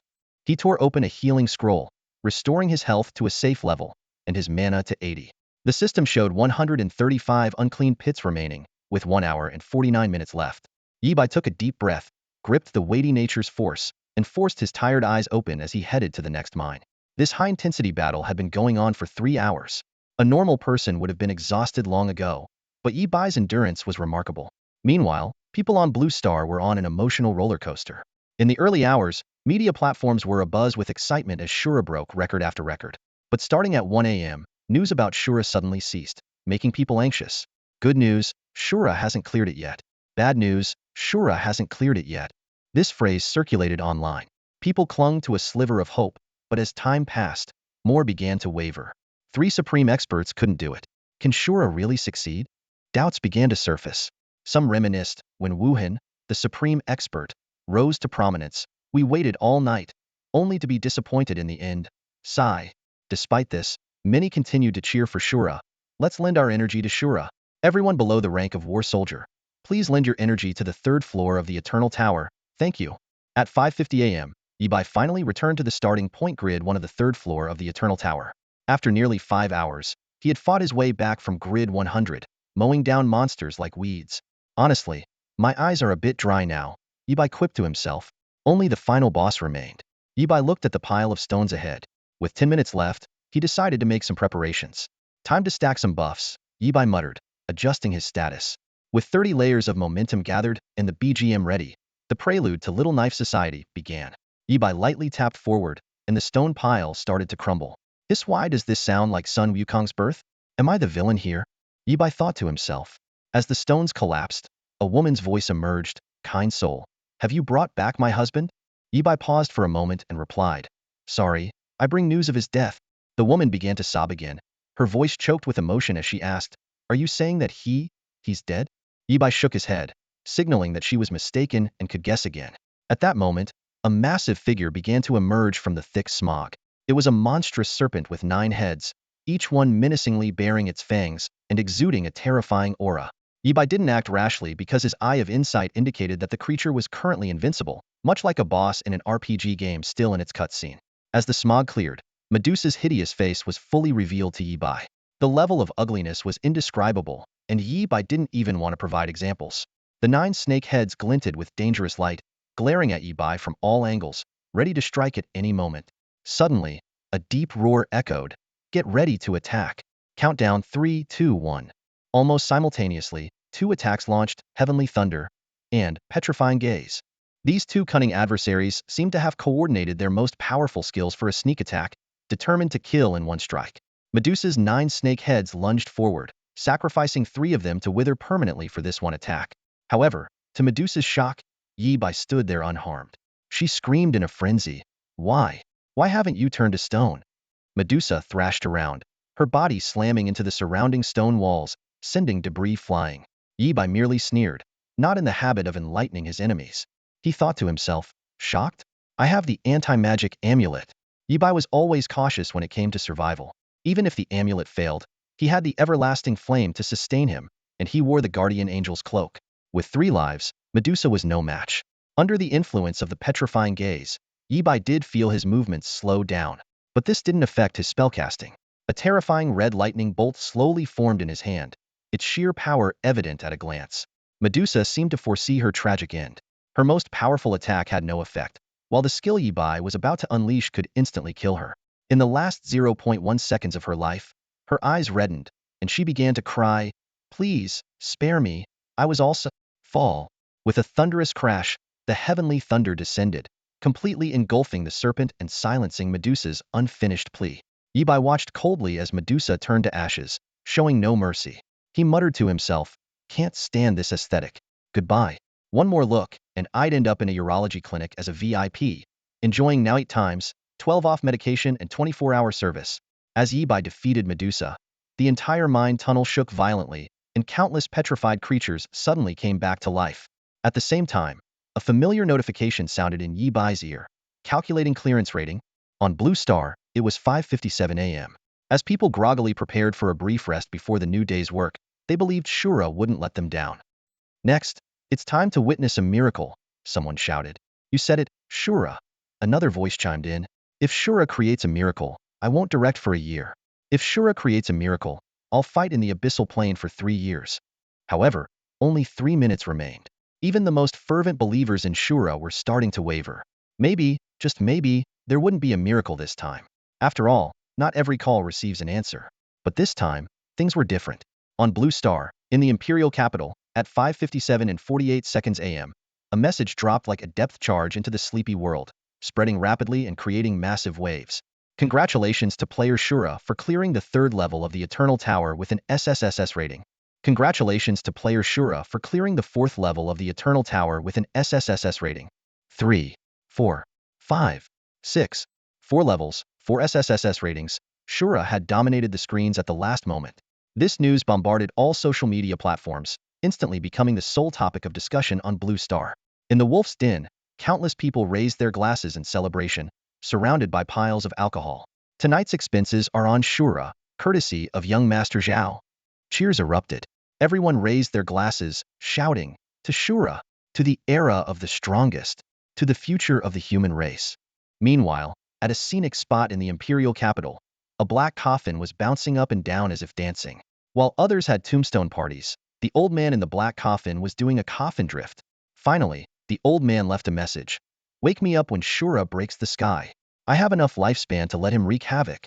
With that, the black coffin sank to the deepest part, sealing itself tightly. As the first rays of sunlight illuminated the land, the sun was surprised to find that these people were having a wild celebration even earlier than it started work. The sun couldn't help but ask, "Don't you have work today?" At that moment, all media platforms displayed the same headline. The moment to witness a miracle. Because, indeed, a miracle had occurred. The Eternal Tower, 3rd floor. The shrill sound of server-wide notifications echoed incessantly as a series of reward prompts popped up in front of Yibai. His eyes quickly scanned through them. SSS level clearance for the 3rd to 6th floors, with rewards including 2 mysterious mines, a superpowered furnace, and a non-Ha miner group. As the rewards were distributed, the environment around Yibai began to undergo a remarkable transformation. The bloody battlefield gradually faded away, replaced by a space exclusively his own. This newly formed area resembled a miniature trading sanctuary, accessible only to Yibai and the NPCs he allowed, available around the clock. Yibai carefully examined the attributes of the mysterious mines. The 2 mines had reserves of 30 million and 45 million tons, respectively, and astonishingly contained 75 tons of SS-grade raw, or based on quality probability. Although these rare ores were mostly hidden deep within the mines, making extraction exceedingly difficult, they undoubtedly represented a massive fortune. Yibai couldn't help but feel a surge of joy. He could finally claim, without exaggeration, that he had a mine at home. Just as Yibai was basking in his happiness, the sound of hurried footsteps echoed from the depths of the mines. A group of ragged, dust-covered miners approached him, their numbers now swelling to 200 or 300. The lead miner bowed deeply to Yibai, his gratitude evident. Thank you for defeating that terrifying monster and for everything you've done for us. The non-Ha miner group pledges eternal service to you, sir. No sooner had he finished speaking than nearly 300 miners removed their helmets, placed them over their hearts, and in unison declared, the non-Ha miner group pledges eternal service to you, sir. Yibai modestly replied, no need for thanks. I only made a small contribution. Inwardly, he calculated that with this workforce, the development of the 2 giant mines could be significantly accelerated. To reassure these miners who had just escaped Medusa's clutches, Yibai generously announced, from now on, as long as you follow me, your wages will be paid, and your benefits will remain the same. 3 meals a day, plenty to eat, and after work, there will be enough wine and meat. However, his words left the miners puzzled. The lead miner cautiously explained, sir, we usually only eat 2 meals a day. Yibai immediately grasped the gravity of the situation and resolutely said, from now on, it's 3 meals. This simple statement brought tears to the eyes of many miners, and their goodwill towards Yibai soared. To quickly improve the miners' conditions, Yibai asked the lead miner to compile a list of urgently needed supplies. 15 minutes later, the list was delivered to Yi Bai. In addition to basic food and fresh water, there was a significant demand for medicinal supplies. Without hesitation, Yi Bai used his trading sanctuary pass to contact his goblin subordinates, instructing them to prepare party food, clean water, and drinks for 1,500 people. He speculated that the outside world was likely celebrating, and such a request wouldn't raise any suspicions. The efficiency of the goblin minions was impressive. As soon as Yi Bai transferred 150 gold coins, food and fresh water were delivered by mail. He handed the supplies to the miners' leader and instructed, distribute these to everyone. Make sure everyone gets their share. Hold off on the alcohol for now. The miners' leader nodded and immediately organized the distribution. The food, sufficient for 1,500 servings, could last 300 people for a week if used sparingly. However, following Yi Bai's 3 meals a day standard, it would only last a day and a half. Moments later, Yi Bai contacted the goblin minions again. We have a situation here. I need 400 low-tier healing scrolls, purchased anonymously. 200 gold coins. Shortly after, a new mail arrived, and the healing scrolls were distributed. The miners' leader expressed his gratitude to Yi Bai once more. Boss, the miners' leader pointed to the super furnace by the mine. We're only good at mining. We're not skilled in smelting and forging. If you want to process these raw ores, you might need to hire some professionals. Yi Bai nodded in understanding. Got it. Once the professionals are here, you can send a few people to learn from them. Before long, we'll be able to handle it ourselves. He then turned to the other miners. You guys can rest for now. There's no rush to mine. We have plenty of time. You've worked hard. Eat well and rest up. After settling the miners, Yi Bai finally had the chance to check his own status. The mine, the miners, and the furnace were like a steady stream of wealth for him. With these resources and some hired smelting and forging NPCs, he could be self-sufficient and even sell equipment and items externally. After battling through 300 mines and the ultimate showdown with the boss Medusa, Yi Bai's strength had increased significantly. He had skyrocketed from level 26 to level 54. Summoning his attribute panel, Yi Bai carefully reviewed. Eternal ID, Shura. Talent, Eye of Insight SS grade. Level, 54. Class, Storm Mage Wind, Fire, Thunder. HP, 164-001-6400. MP, 215-002-1500. Strength, 672,100. Intelligence, 146,980. Spirit, 135,770. Agility, 63,445. Constitution, 543,100. Luck, 12. Equipment, Force of Nature 2.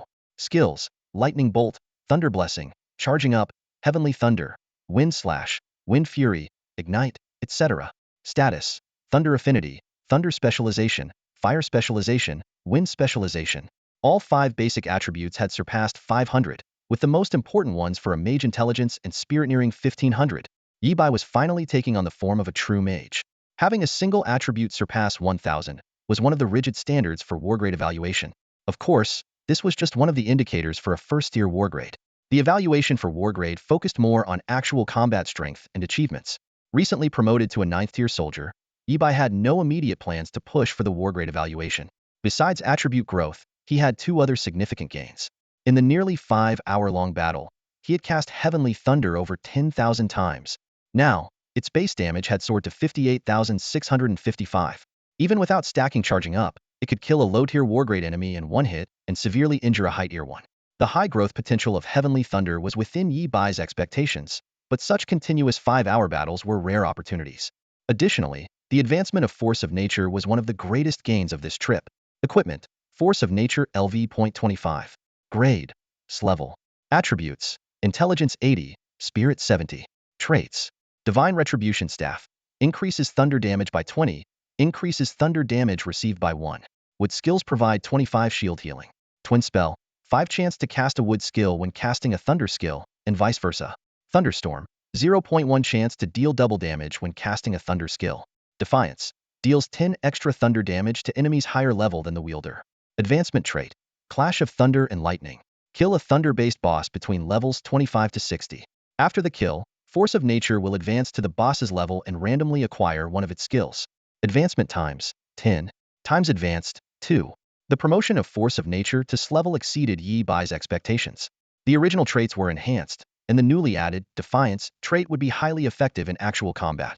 Considering Yi Bai's special status, where he often faced higher-tier enemies, this trait was a significant boon. You never know whether a surprise or a shock will come first. For Yi Bai, the words Lian Kin is still alive hit like a hammer. With a grave expression, he conveyed the news to Ing Gio, whose reaction was unexpected. Impossible. Absolutely impossible. Ing Gio denied categorically, his brows furrowed.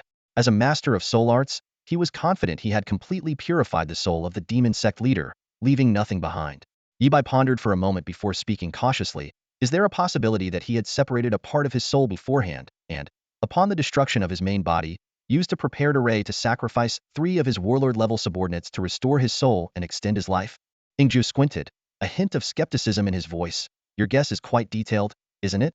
His expression seemed to say, were you watching this happen? After a long silence, Ingju had to admit the possibility. He added, if the demon god is willing to help him, the success rate is very high. As a war god-level soul expert, Ingju had not considered this before because the opponent's soul fluctuations appeared entirely normal, with no signs of damage. However, Ingju continued, there's a significant drawback to this method. Once his soul is restored, Lian Kin is no longer the same person he once was. It's like a ship whose parts have all been replaced. It becomes unrecognizable. Just as Yi Bai was about to speak, Ingju abruptly changed the subject. I am going to take Xue Ming's head right now. Yi Bai was momentarily confused. Wait. What does failing to kill Lian Kin have to do with Xue Ming? Ingjiu insisted, as a war god, I always keep my promises. Since I guaranteed Xue Ming's life, I must follow through. Yi Bai responded calmly. Oh, remember to take out the trash on your way out. The sooner you go, the sooner you'll be back. Ingjiu pressed on. Aren't you going to try to stop me? Yi Bai retorted bluntly. Isn't it inappropriate? If you manage to kill Xue Ming today, I'll change my surname. Surprisingly, Ingjiu's thick skin exceeded Yi Bai's expectations. He agreed. Since you say it's inappropriate, I'll give you this favor. Otherwise, Xue Ming wouldn't see the sunrise tomorrow. Yi Bai shook his head helplessly. When it comes to shamelessness, Ingjiu reigns supreme. I concede defeat. You deserve the SS-level talent. Ingjiu dropped his playful demeanor and spoke seriously. We'll continue tracking Lian, Kansas. You don't need to worry too much. Fragmenting and then restoring a soul significantly reduces one's strength. At most, he has warlord-level power. Besides, your neighbor is a peak warlord bodyguard, though a bit dim-witted. Yi Bai's heart skipped a beat. Could it be that Lu Qingyan's dullness was due to some hidden ailment? Ingjiu continued. Now that Lian Kin has been reborn, he might choose to sever his past and live under a new identity. Even if he has any plans, he won't come after a minor like you. Rest assured. Yi Bai rolled his eyes. Please stop jinxing me. The more you say that, the more likely he is to come after me. After finishing his conversation with Ingjiu, Yi Bai got ready for school. On the way, he ran into Zhao Lin, who was visibly excited. Goodbye. I successfully changed my class last night. I'm now a Gale warrior. Zhao Lin exclaimed, brimming with excitement and unable to stop talking. Yi Bai responded perfunctorily, great, that's wonderful. Zhao Lin continued enthusiastically. I was worried about the difficulty of the 3rd level, but I heard that due to the Azura, levels 3 to 6 will be reset, kind of like purification. The difficulty will decrease, and the base rewards will increase. From Zhao Lin's words, Yi Bai understood the significance of the reset. Similar things had happened in the previous 3 Supreme eras. In exceptionally difficult special stages, once a Supreme being achieved 100 exploration and an SSS rating, the stage would undergo drastic changes. The difficulty would decrease, base rewards would increase, and the entry threshold would be lower. Although the reward cap would slightly decrease, it was negligible compared to the overall benefits for humanity. Zhao Lin excitedly said, with the intervention of a war god-level prophecy expert, it's predicted that after this reset, the success rate of the new generation will be higher, and the number of first-tier warriors will surge. Defy, do you know what this means? We have a great chance of becoming warriors. Yi Bai's reaction was much calmer than Zhao Lin's. Makes sense? Thanks, Azura. Warrior? He was already a 9th-tier warrior, and his next step was to aim for the warlord level. Zhao Lin's reaction was even more outrageous. He excitedly shouted, if Azura appeared in front of me right now, I'd bow to him twice. Yi Bai raised an eyebrow and asked, really? You said Dragon Country people don't lie to Dragon Country people. Zhao Lin scoffed. Forget bowing to Azura, bow to your father first. Yi Bai glared at him. Get lost? In an abandoned factory on the outskirts of Nanjing City, a god-level battle quietly took place last night. Thanks to special formations and techniques, this earth-shattering fight did not spill over into the real world, keeping the damage to a minimum. Xue Ming reappeared on the battlefield, frowning and secretly astonished. Is this guy a cockroach? How is he still alive? The scene was bustling with activity. Many people were tinkering with various instruments and setting up complex formations, trying to find any clues about the opponent's true identity. Ming looked around and sighed. Difficult? This guy is like a stone sinking into the sea. Even though his strength has declined, he's become even more dangerous. 80 kilometers away, in a mid-range apartment in downtown Nanjing City, a young man with black hair lounged on a sofa, swirling a glass of red wine in his hand. He gazed out through the floor-to-ceiling windows, overlooking the celebratory world outside. His eyes were cold, a stark contrast to the joyous atmosphere around him, and a faint smile played on his lips. Safe houses, you can never have too many, he muttered to himself. 3 battle kings, 2 uses of the demon god's gift, and finally, I get this rebirth. That idiot Ming probably thinks I'm really dead. As for that old shadow, he might be fooled for a while, but he'll figure it out eventually. The best plan is to head to the abyss plane as soon as possible. The black-haired young man looked around warily, reminding himself that his current safety was only temporary and that he would eventually be tracked down. Suddenly, a ghostly voice whispered in his ear, "Don't forget our deal." His face darkened, and he responded irritably, "I'll keep my promise. I'll hunt down that lone wolf who killed my son." As he finished speaking, a flicker of confusion crossed his eyes. Why did the 4th demon god specifically want to kill a battle king level lone wolf? Was this a matter of moral decay or demonic distortion? Regardless, for this rebirth, he had struck a deal with the 4th demon god. He must kill the lone wolf before he could escape to the abyss plane. In return, once he reached the abyss plane, the 4th demon god would help him regain his god-level powers. Enough, the black-haired young man said, standing up and walking to the window. The sunlight fell on his face, casting shadows.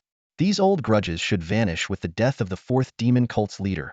Talking to himself, he continued, "Now, I'm a young teacher at Nanjing No. 2 High School, promising and full of potential. This is the backup identity I prepared long ago. Let's see the latest work schedule. Assigned to Nanjing City's summer camp as an assistant instructor.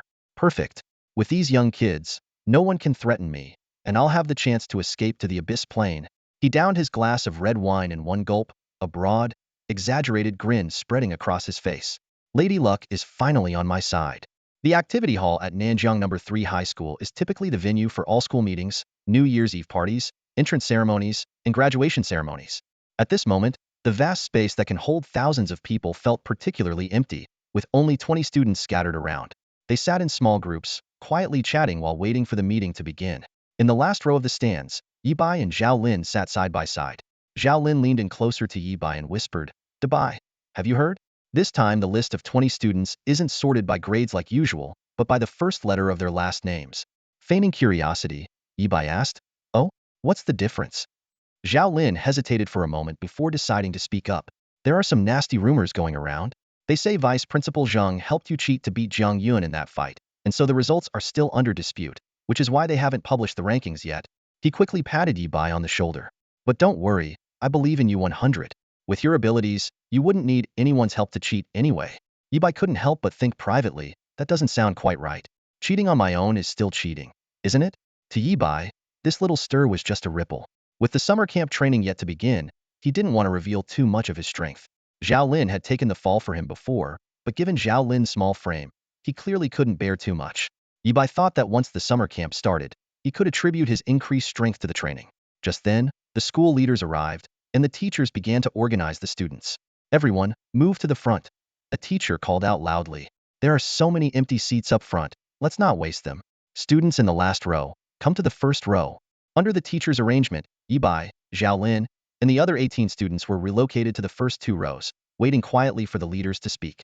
Vice Principal Zhang hurried over to the principal, panting. "Principal, Zhang Yun isn't coming. No matter how hard we tried to persuade him, he refused."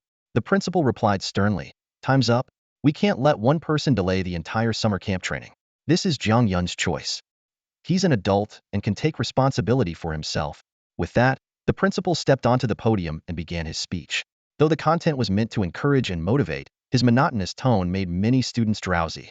"That's all I have to say. Students in the first row, you can wake up now," the principal suddenly joked, causing many students to laugh and easing the previously tense atmosphere. Next, Vice Principal Zhang, who was also the dean of students, stepped forward and picked up the microphone. "As the principal mentioned earlier, you won't be attending regular classes for now. Go home and pack your essentials, and be back here by 1:30 p.m. to depart for the summer camp." He paused for a moment, then continued, "The summer camp will have a semi-closed management system, and the special training will be unknown with an elimination system." He emphasized the words elimination system, his gaze unintentionally sweeping over Yibai, Zhao Lin, and Lu Sueki. Among these three, there were two with clever talents and one with inflexible talent, making them the weakest group in the summer camp list. It seemed likely they were the first ones to be eliminated. When the other students heard about the elimination system, they all glanced at the trio, feeling relieved that there were others who might be at the bottom. Vice Principal Zhang continued to emphasize, "You all better listen up. You can't afford to be careless in the summer camp. Each week, the students at the bottom of the test will have to fight the new arrivals, and the losers will be eliminated. The camp will constantly bring in new students and eliminate the old ones. Keep your minds sharp." He added, "The resources invested in this summer camp are beyond your imagination. If you perform well, you could get into top universities and even have the chance to be classmates with Shilua." When the name Shilua was mentioned, everyone held their breath. Their young faces were filled with hopeful light. Becoming classmates with the future strongest warrior Shilua? This meant they would enjoy the greatest benefits of the new era and have a chance to advance from an already high starting point. Yibai awkwardly rubbed his nose, thinking to himself, "Am I really that popular?" But he quickly realized an awkward truth. They were already classmates with Shilua. After painting a promising picture, Vice Principal Zhang didn't forget to give one last motivation. This time, teachers and students from Nanjiang No. 2 High School will also be participating. Last year's top scorer in the college entrance exam came from No. 2 High School. This year, let's work hard to redeem ourselves. Dismissed. With scattered applause, the send-off ceremony for Nanjiang No. 3 High School's 2146 summer camp came to a successful end. On the way home to pack his things, Zhao Lin leaned in close to Yibai and whispered mysteriously, "Yibai, I just found out that there are actually 21 spots on the list this time. There's an extra spot." Yibai raised an eyebrow, immediately catching on.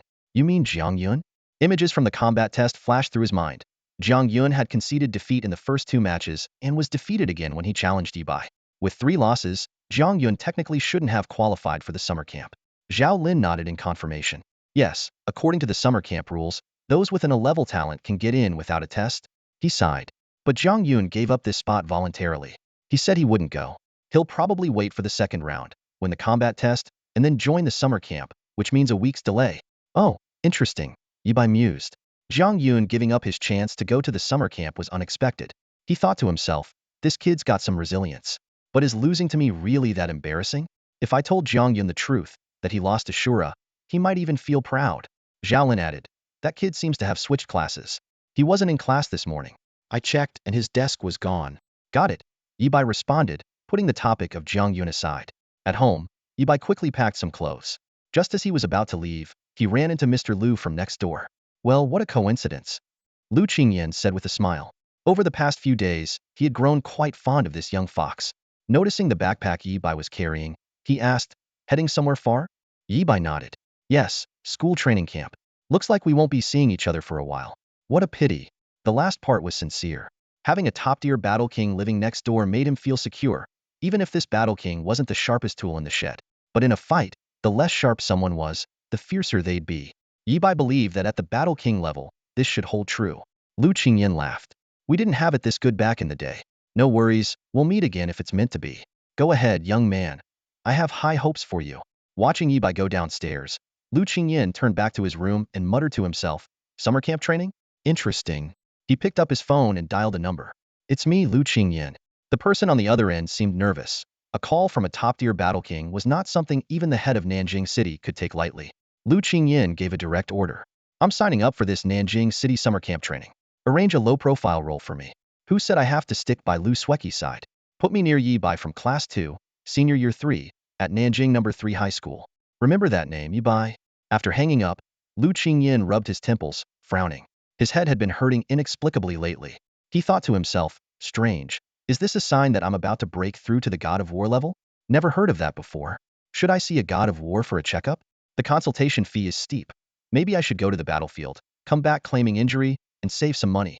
Forget it. I'll deal with it after the summer camp training. Shaking his head, Lu Qingyan felt the pain subside. He decided it wasn't a big deal. Outside the activity center of Nanjing No. 3 High School, 4 or 5 camouflage-painted buses stood out conspicuously in the parking lot. These buses were heavily armored, clearly made with reinforced steel plates, and adorned with intricate magical symbols.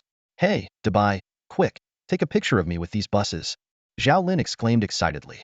It was his first time seeing such imposing and majestic buses, revealing his mischievous nature. To outsiders, both Yibai and Zhao Lin seemed like typical troublemakers, and their trip to the summer camp was probably just an excuse for some fun, much like crabs taking a dip in Qingyang Lake in autumn. Just as Zhao Lin was about to strike a pose, a man in a black cloak kindly reminded him, "Hey, these buses belong to the city defense department and are classified. No photos allowed." "Oh, sorry." Zhao Lin quickly put away his phone but couldn't resist taking another glance at the robust buses that made him feel so secure. "Defy, do you think all this is really necessary?" Zhao Lin asked, puzzled. After a moment of thought, Yibai replied, "They're probably worried about an ambush from the demon cult. That seems a bit much, considering we're only level talents," Zhao Lin said with a bitter smile. "If they send warriors to kill us, it feels like we'd be getting the better end of the deal." The escort force for this summer camp was indeed formidable. Not only were there powerful figures from Nanjing No. 3 High School, but also a significant number of personnel from the city defense department. Even 2 war kings had been dispatched to protect the younger generation. These war kings would remain on guard at the camp to prevent any attacks. The exact number of covert guards was unknown. Such tight security meant that any demon cult followers who dared to strike would face certain death. Only those with a death wish would attempt to ambush the convoy. Following their teacher's instructions, Yibai and Zhao Lin boarded one of the buses. 20 students were distributed among 5 buses to avoid being taken out in one fell swoop. Once on board, the doors closed and locked immediately, and the sound of welding could even be heard. "The doors are welded shut. No one's getting off," Zhao Lin muttered, gradually realizing the gravity of the situation. Welding the doors, the weakest part of the bus, would indeed increase its defense. This tactic was common in many zombie movies. But was their situation truly that dangerous? A middle-aged man holding a list glanced at Yibai, Zhao Lin, and Lu Sueki, saying, "Yibai, Zhao Lin, Lu Sueki, everyone's here. We've received intel that the 3rd and 6th factions of the demon cult are planning a joint ambush on the convoy, and they might have War King level experts. Buckle up, we're leaving soon." With that, he moved to the front of the bus. Zhao Lin whispered, "Having just a few people on each bus seems like a waste. If it's just us 3, why not use a smaller car?" "This isn't an ordinary bus," a pleasant but unfamiliar female voice said. "You could call it the latest model of the city defense battle vehicle, an experimental version not yet in mass production." Zhao Lin then noticed a new girl sitting next to Lu Sueki. She wore a mechanical suit, had a delicate appearance, and a warm smile with charming dimples. "Let me introduce myself. I'm Lingxia. You can call me Lingxia. I'm a sophomore in the mechanical engineering department at Imperial University," she said, nodding to both of them. "Yibai. Zhao Lin. Nice to meet you, senior." After the introductions, Lingxia continued. "This battle vehicle was designed by my professor. I'm responsible for its adjustments during this transport mission. The outer shell can withstand attacks from 9th level warriors, and with the protective array activated, it can endure a full force strike from a war king. If the vehicle detects catastrophic damage, the emergency teleportation array under the seats will activate, transporting passengers to a safe location." Hearing this, Yibai asked, "If we're using such high-spec vehicles, it means the enemy is quite strong. Why not just use the teleportation array to get us there? It's obviously safer and more reliable than the buses." Lingxia patiently explained, "Teleportation arrays leave spatial traces that can be easily tracked, revealing the camp's location. This summer camp is a joint effort involving 12 cities in the southeast region, with 31 high schools participating. There are at least 10 students with S-level talents. Therefore, the camp location must remain highly confidential. The battle vehicles are just one part of the transport process." "Thank you." Yibai looked out the window again, noticing that iron plates had covered the windows, blocking the view. Activating transparency function. Youth mode engaged. "No inappropriate content allowed," the system voice announced. Yibai wanted to ask if there was an adult mode, thinking it might suit him better. The outside scenery reappeared in his view. Lingxia added, "Besides its strong defense, the vehicle also has formidable offensive capabilities. With the right operator, it can easily fend off small demon cult squads. The greatest historical record. 1 combat vehicle, 2 operators, taking down 12 generals and over 1,000 soldiers." As Yibai and the others listened to the introduction by their beautiful senior, the bus they were on slowly began to move. Senior's Lingxia swiped on her tablet and continued. "When the combat vehicle is on land, it can reach a top speed of 380 kilometers per hour. In flight mode, it can even perform short-range spatial jumps." Her words were filled with pride, and her eyes sparkled with excitement. Zhao Lin was captivated and couldn't help but ask, "Senior Lingxia, if the combat vehicle is so powerful, why don't we use it in the abyssal plane?" Lingxia smiled and explained, "Xiao Zhao, you probably haven't been to the front line. In reality, we have many engineers helping to fortify our defenses there, and there are even more powerful weapons and equipment. But," she paused, her expression turning serious, "the cost is a major issue. The machines built by engineers not only consume their own MP, but also require special minerals to operate. The more powerful the machine, the more precious the minerals it consumes." She continued, the highest quality minerals can currently only be mined in the abyssal plane. It's rumored that the Eternal Tower has a mysterious mine. Without high-quality minerals, mechanical equipment can only exert a fraction of its power.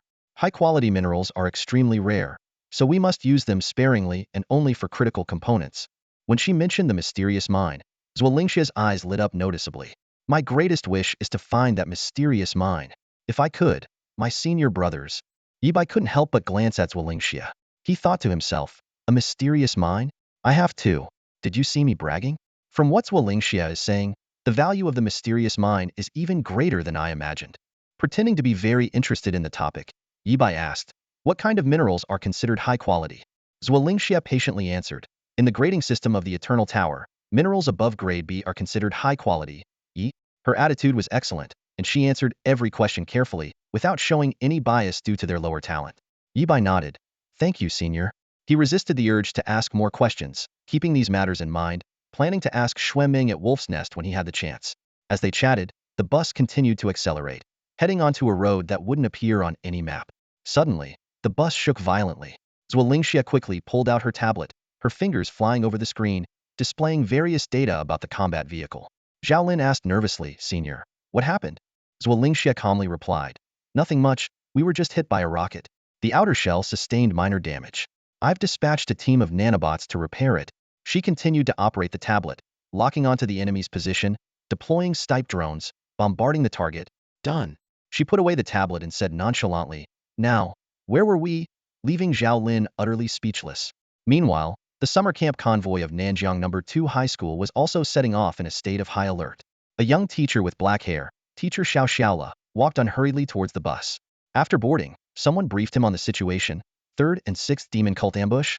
Teacher Xiao gritted his teeth and said hatefully, those demon cult followers deserve to die. They should have their souls shattered and purified, their bodies ground to dust, leaving nothing behind. It would be best if their sons who also joined the cult were struck by lightning right in front of them. He paused, then added, anyone who sides with the demon god is no good. A colleague lowered their voice and reminded, Old Xiao, that's a bit extreme. There are students here. Then, changing the tone, but I do agree with you. Those demon cult followers deserve to die. Teacher Xiao nodded, his voice filled with determination.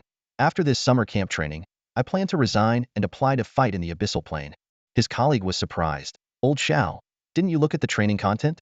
Starting from the 2nd week, there are already plans for battles in the abyssal plane. If you want to lead a team, I can sign you up.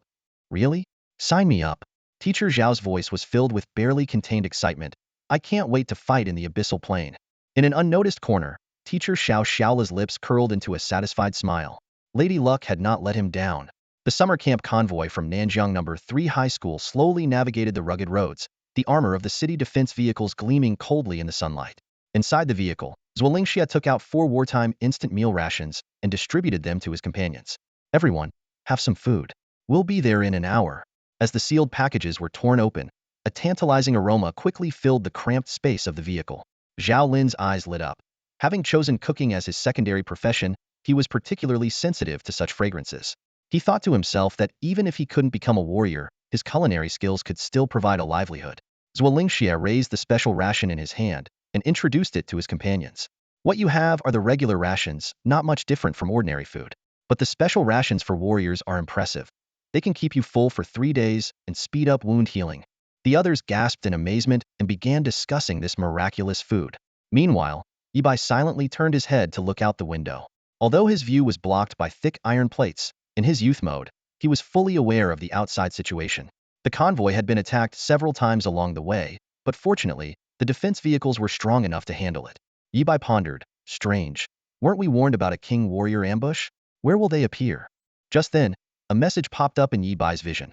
217 kilometers southeast, 2 king warriors were waiting. The system prompted him to choose a clearing plan, listing options like Sky Thunder, Shadow 9, and Lu Qingyan. Yibai was startled to learn there were 2 king warriors. Weighing his options quickly, he decided to strike first. Given his limited strength, he opted to seek help from Shadow 9. Taking out his phone, Yibai quickly typed, King Warrior Ambush. However, Shadow 9's response was disappointing. I can't intervene.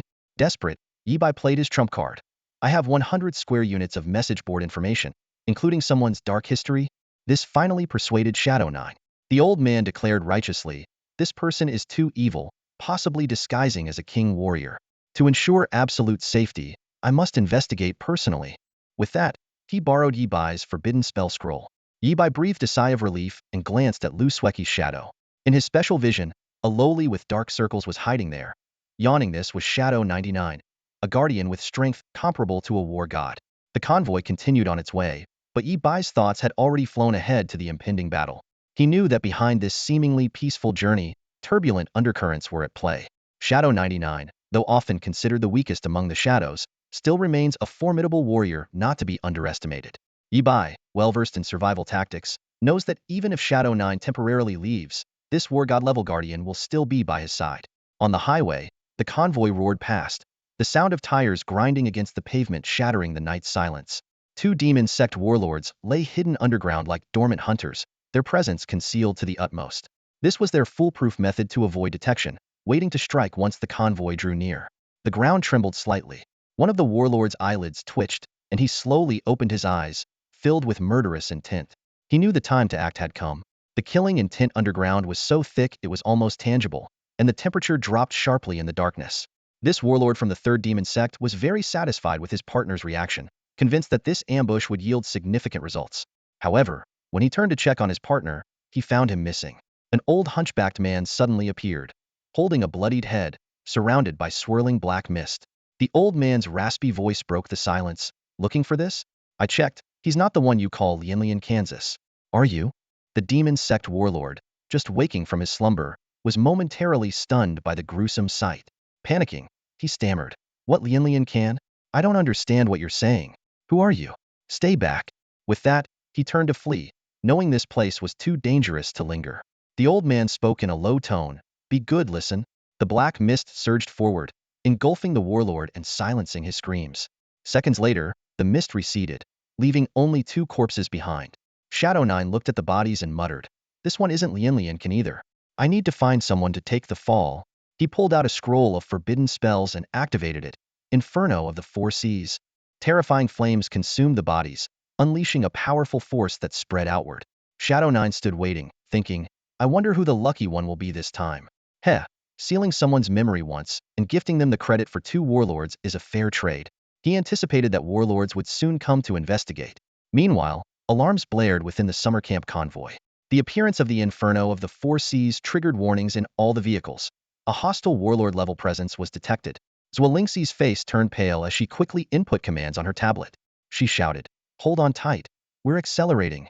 The outer steel plates of the vehicles detached, shedding unnecessary weight. Engines roared to life, even pushing beyond their limits. With a thunderous noise, the convoy surged forward, doubling its speed and even incorporating space warps. Reactions inside the vehicles varied. Zhao Lin turned pale, pinned to his seat by the powerful thrust. Lu Sueki, though slightly better, still felt a lingering fear at the approach of a warlord-level enemy. Only Yi Bai remained calm, even glancing out the window with idle curiosity, thinking, Shadow 9 succeeded. Why is old Lu rushing over? In Yi Bai's view, a blazing streak of light sped towards Shadow 9. It was Lu Qingyan. As the alarm sounded, all the convoy drivers heard an old man's urgent command in their earpieces, follow the plan. All convoys full speed ahead. Lier, come with me to face the enemy. The presence of this old man reassured all the guards. Peak warlord Lu Qingyan, the top warlord of Nanjiang City, was a formidable force in the southeastern region. With him around, nothing could go wrong. Lu Qingyan, closer to the target, rushed ahead first. His body flickered with green flames as he cautiously surveyed the scene.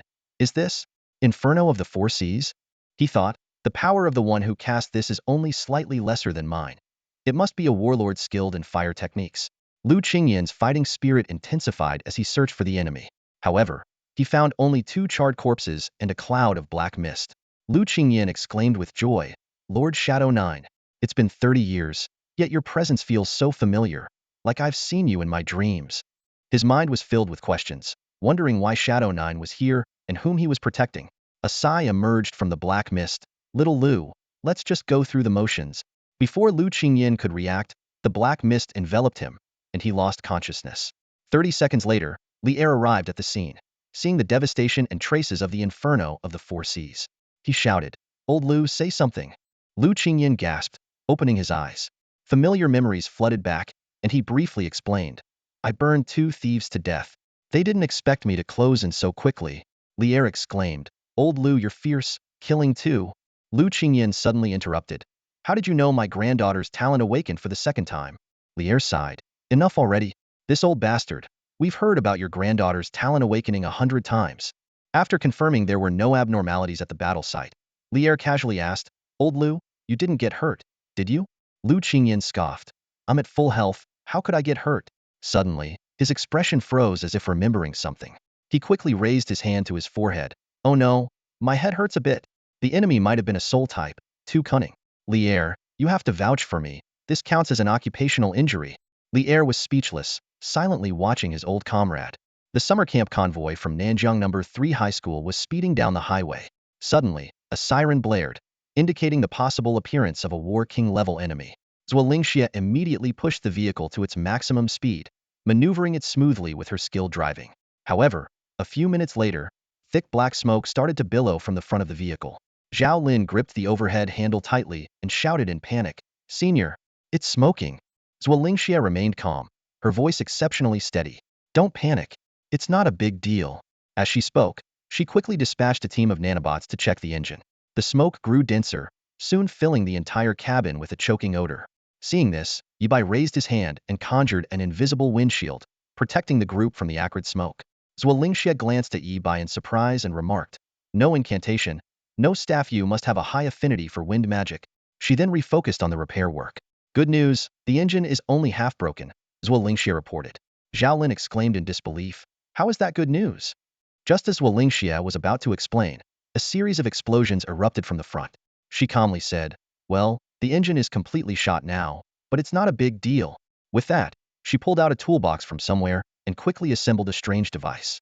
In no time, Zuolingxia handed 3 assembled spheres to Yibai and the others, instructing, the engine is done for. According to the plan, the random teleportation array beneath your seats will activate. These spheres can block immense damage. Keep them for self-defense. Time is short, this is all I could do. Before she finished speaking, the teleportation arrays beneath their seats lit up with white light, and the 3 figures vanished instantly. Left alone, Zuolingxia remained unperturbed. She walked through the smoke to the front of the cabin. A middle-aged man stood there holding a list and asked, How did the 3 of them perform? It turned out that this was all a meticulously planned drill. The engine was perfectly fine, the vehicle continued at high speed, the black smoke was from special smoke bombs, and the jolts and explosions were simulated. Even the final teleportation was part of the plan. The purpose of the exercise was to observe the students' most genuine reactions in a dangerous situation. Zuolingxia began to give a detailed evaluation of the 3 students' performances. She noted that Zhao Lin was somewhat impulsive, possibly due to his eagerness to improve his relatively poor talent. Lu Sueki, on the other hand, remained exceptionally composed, quickly adapting even in the face of danger. When discussing Lu Sueki, Zuolingxia mentioned the seemingly ordinary canary on her shoulder, speculating that it might be the juvenile form of a War King-level pet. The middle-aged man explained that it was Lu Sueki's own summoned beast, as her talent had undergone a second awakening, reaching S level. This revelation surprised Zuolingxia greatly, as she had been unaware of it. The middle-aged man explained that Lu Sueki's Real file was encrypted, and Zuolingxia didn't have access to it.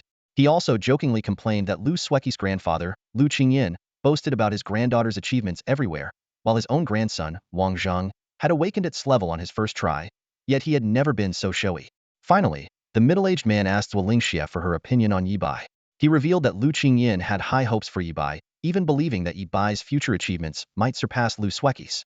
After a moment of contemplation, Zuolingxia admitted, I can't figure Yibai out. He seems indifferent to everything, even in the face of danger. The time was too short for me to see more. He feels like an enigma. The middle-aged man, deep in thought, brought up 3 holographic displays showing the CCF Talent Trio's images. He said, No worries, this drill has just begun. We have plenty of time to observe. Zuolingxia looked at the projections and asked with a hint of sympathy, Isn't this a bit too much? 3 individuals were transported to a desolate wilderness, separated by dozens of kilometers. The surrounding area was rugged and treacherous, teeming with unknown dangers. This was far more challenging than any previous summer camp drills, clearly designed to eliminate those students who couldn't overcome adversity. A middle-aged man watched the 3 with a stony expression, coldly revealing the truth. This transport operation consists of 2 parts. The first half is a trap, aimed at luring out more cult members and cleansing the ranks. The second half is a test for you. His voice softened slightly. The special training began the moment you boarded the bus. He turned to Zuolingxia with a tone of expectation. Lingxia, you've participated in summer camp training and experienced similar drills. Your future is at least at the level of a battle king. No matter what heights you reach, remember what this first lesson has taught you. Zhuo Lingxia straightened his back, responding solemnly, Lingxia will never forget. This is the first lesson everyone must go through, and it is the most unforgettable one. Suddenly, a flash of white light appeared on a distant hillside, and Yi Bai materialized out of thin air. The system indicated that he was in a battlefield relic, reputed to be the safest place on the entire planet. Yi Bai couldn't help but feel puzzled. A battlefield relic? Safe? He activated the device given by Zhuo Lingxia, deploying a protective shield. Recalling the earlier scenes, Yi Bai realized he was merely participating in an exercise. Shadow 9 had already dealt with 2 battle kings and swiftly returned to his side, greatly enhancing his sense of security. Yi Bai had an epiphany. If this is an exercise, then the earlier transport process was a fishing operation?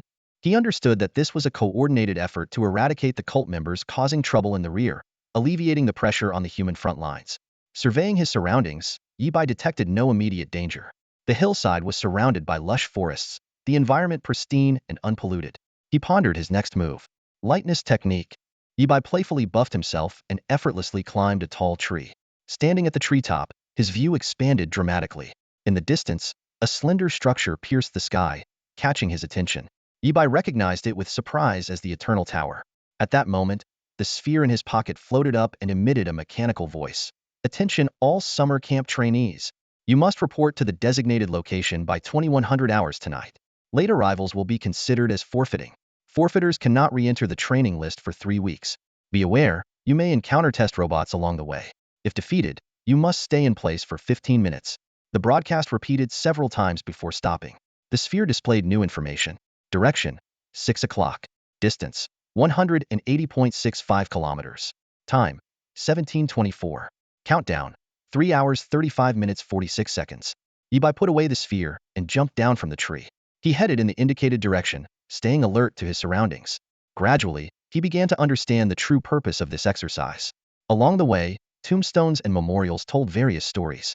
Here lies a young soldier like you. The girl he loved couldn't wait for his return. This battle king wasn't extraordinary. He just took 3 demons with him in a final explosion. He couldn't read or write his name, but he wanted to protect a home, and he did. Yi Bai's steps grew heavier, his expression more solemn. He realized he was walking near the Eternal Tower, the starting point of the Abyss invasion, and the front line of the Blue Star battlefield. During the 30-year calamity, countless predecessors fought fiercely here, with human casualties in the billions on this land alone. After 30 years of arduous battles, humanity, led by their strongest, finally repelled the demons, driving them back to the Abyss. 60 years later, this battlefield remained preserved, becoming the resting place for countless heroic souls. Yi Bai recalled an unwritten iron rule. Those who die in battle are buried where they fall. Every inch of land underfoot was home, capable of housing heroic spirits. I protect my homeland with flesh and blood, even if I become a restless soul. This phrase echoed in his mind. Standing by the roadside filled with graves, Yi Bai bowed slightly and softly said, Junior Yi Bai, sorry for disturbing you, seniors. Outside the Eternal Tower, 100 kilometers away, Yi Bai moved gracefully along a forest path, his footsteps barely making a sound. When he reached a fork in the road, his shadow suddenly twisted. Ingjiu, rarely showing himself, spoke with a serious tone. Kid, there's something I need to warn you about. Yi Bai stopped and listened intently. Ingjiu continued, you're about to enter a special area. It's the most brutal battlefield of the Eternal Forest's Blue Star War. Countless heroic spirits rest here. The mighty Nightmare paid a great price to alter the rules of this place. The obsessions of the fallen human spirits cling to the relics here, and when someone with fate comes, these obsessions are awakened. Ingjiu explained carefully, defeat the relics and gain their recognition, and you can take them with you. But remember, everyone can only take one. These relics are ordinary on their own, but after being altered by Nightmare, they become exceptional pieces of equipment. Many obsessions carry a hatred for monsters, and prefer those with high talent and potential. Yi Bai nodded thoughtfully, so, highly talented individuals will face multiple powerful choices, while those with poor talents might end up with nothing. Ingjiu sighed. Exactly. This exercise is usually the final drill after the summer camp's special training. It looks like the Dawn Plan is about to start.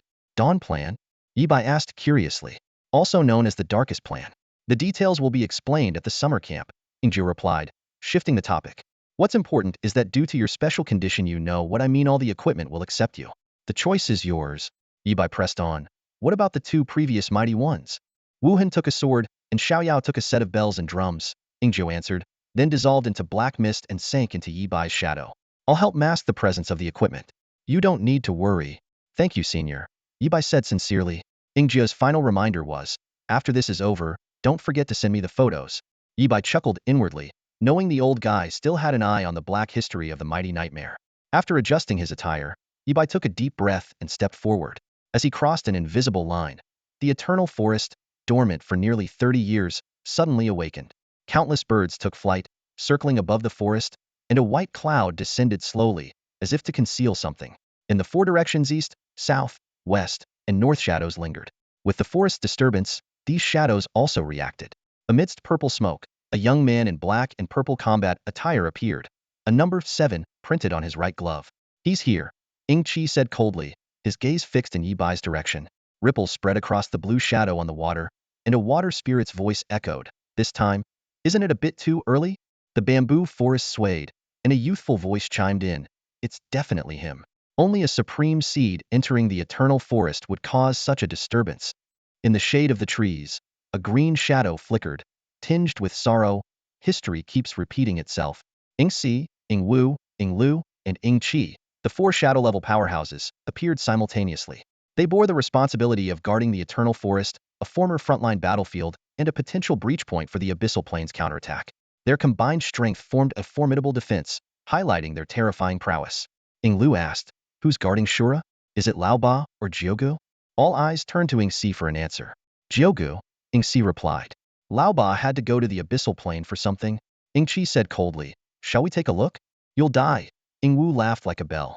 Little 7, you're still too young. Jiugu is Jiugu because he only wants to be Jiugu, not the big brother. Understand?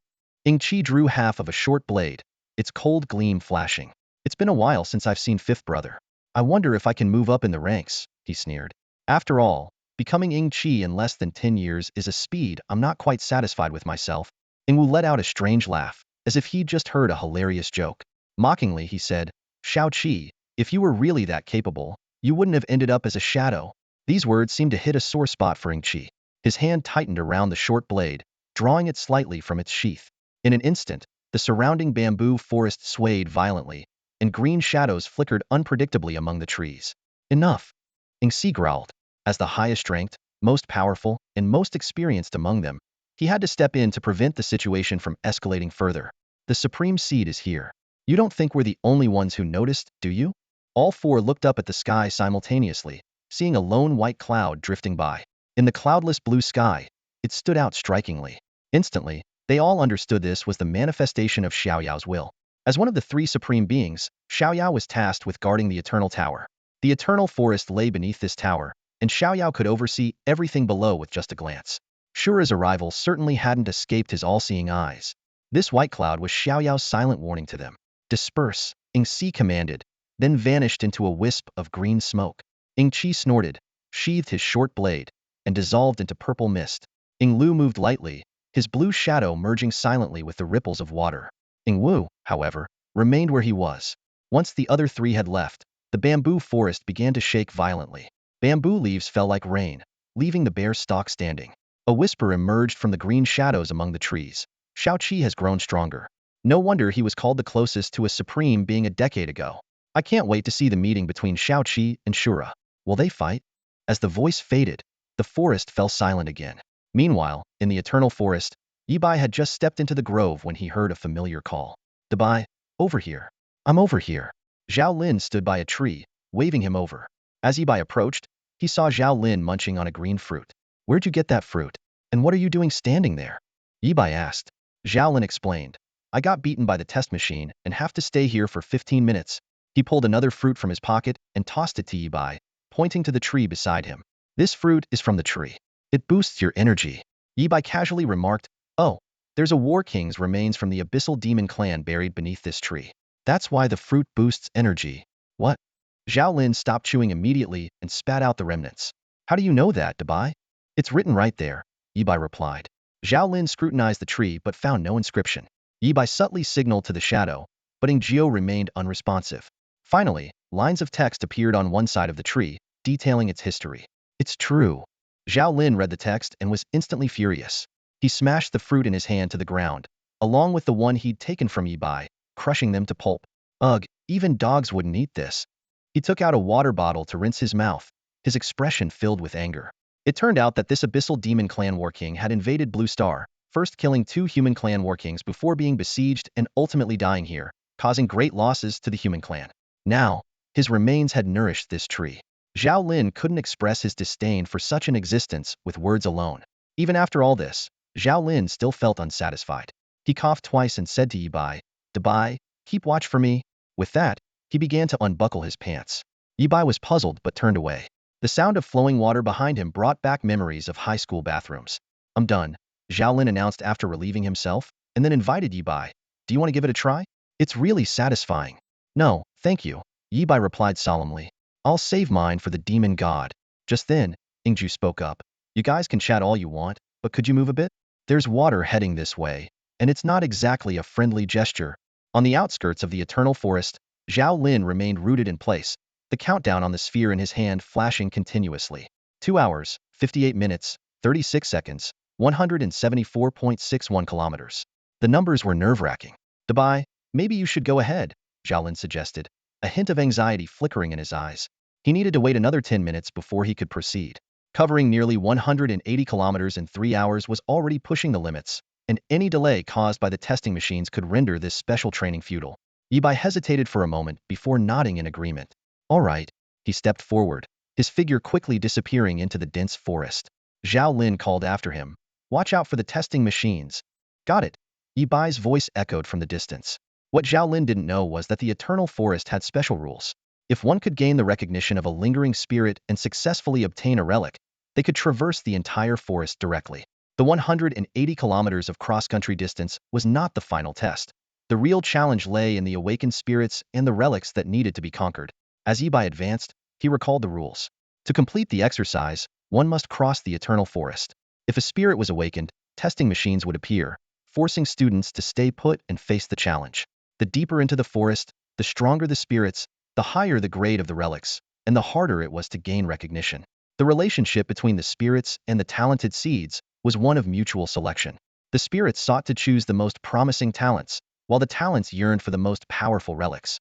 The more talented a person was, the farther they could advance within the eternal forest. Yi-Bai glanced back and saw Zhao Lin engaging in a fight with a long blade. Not bad, he thought.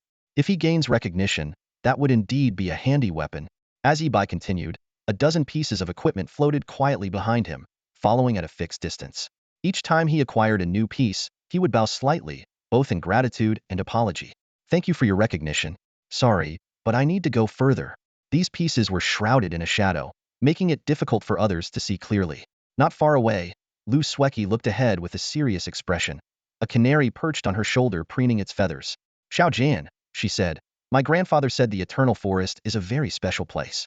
Once we're inside, if you dare misbehave." He mentioned that while our family might lack other things, we certainly have enough of the 500 poisons powder to go around. The canary instantly froze, trembling all over, every feather radiating fear. "All right, I was just scaring you," Lu Sweki reassured. "Stay calm, nothing will happen. This is the safest place for all humankind. I didn't expect the exercise to bring us here.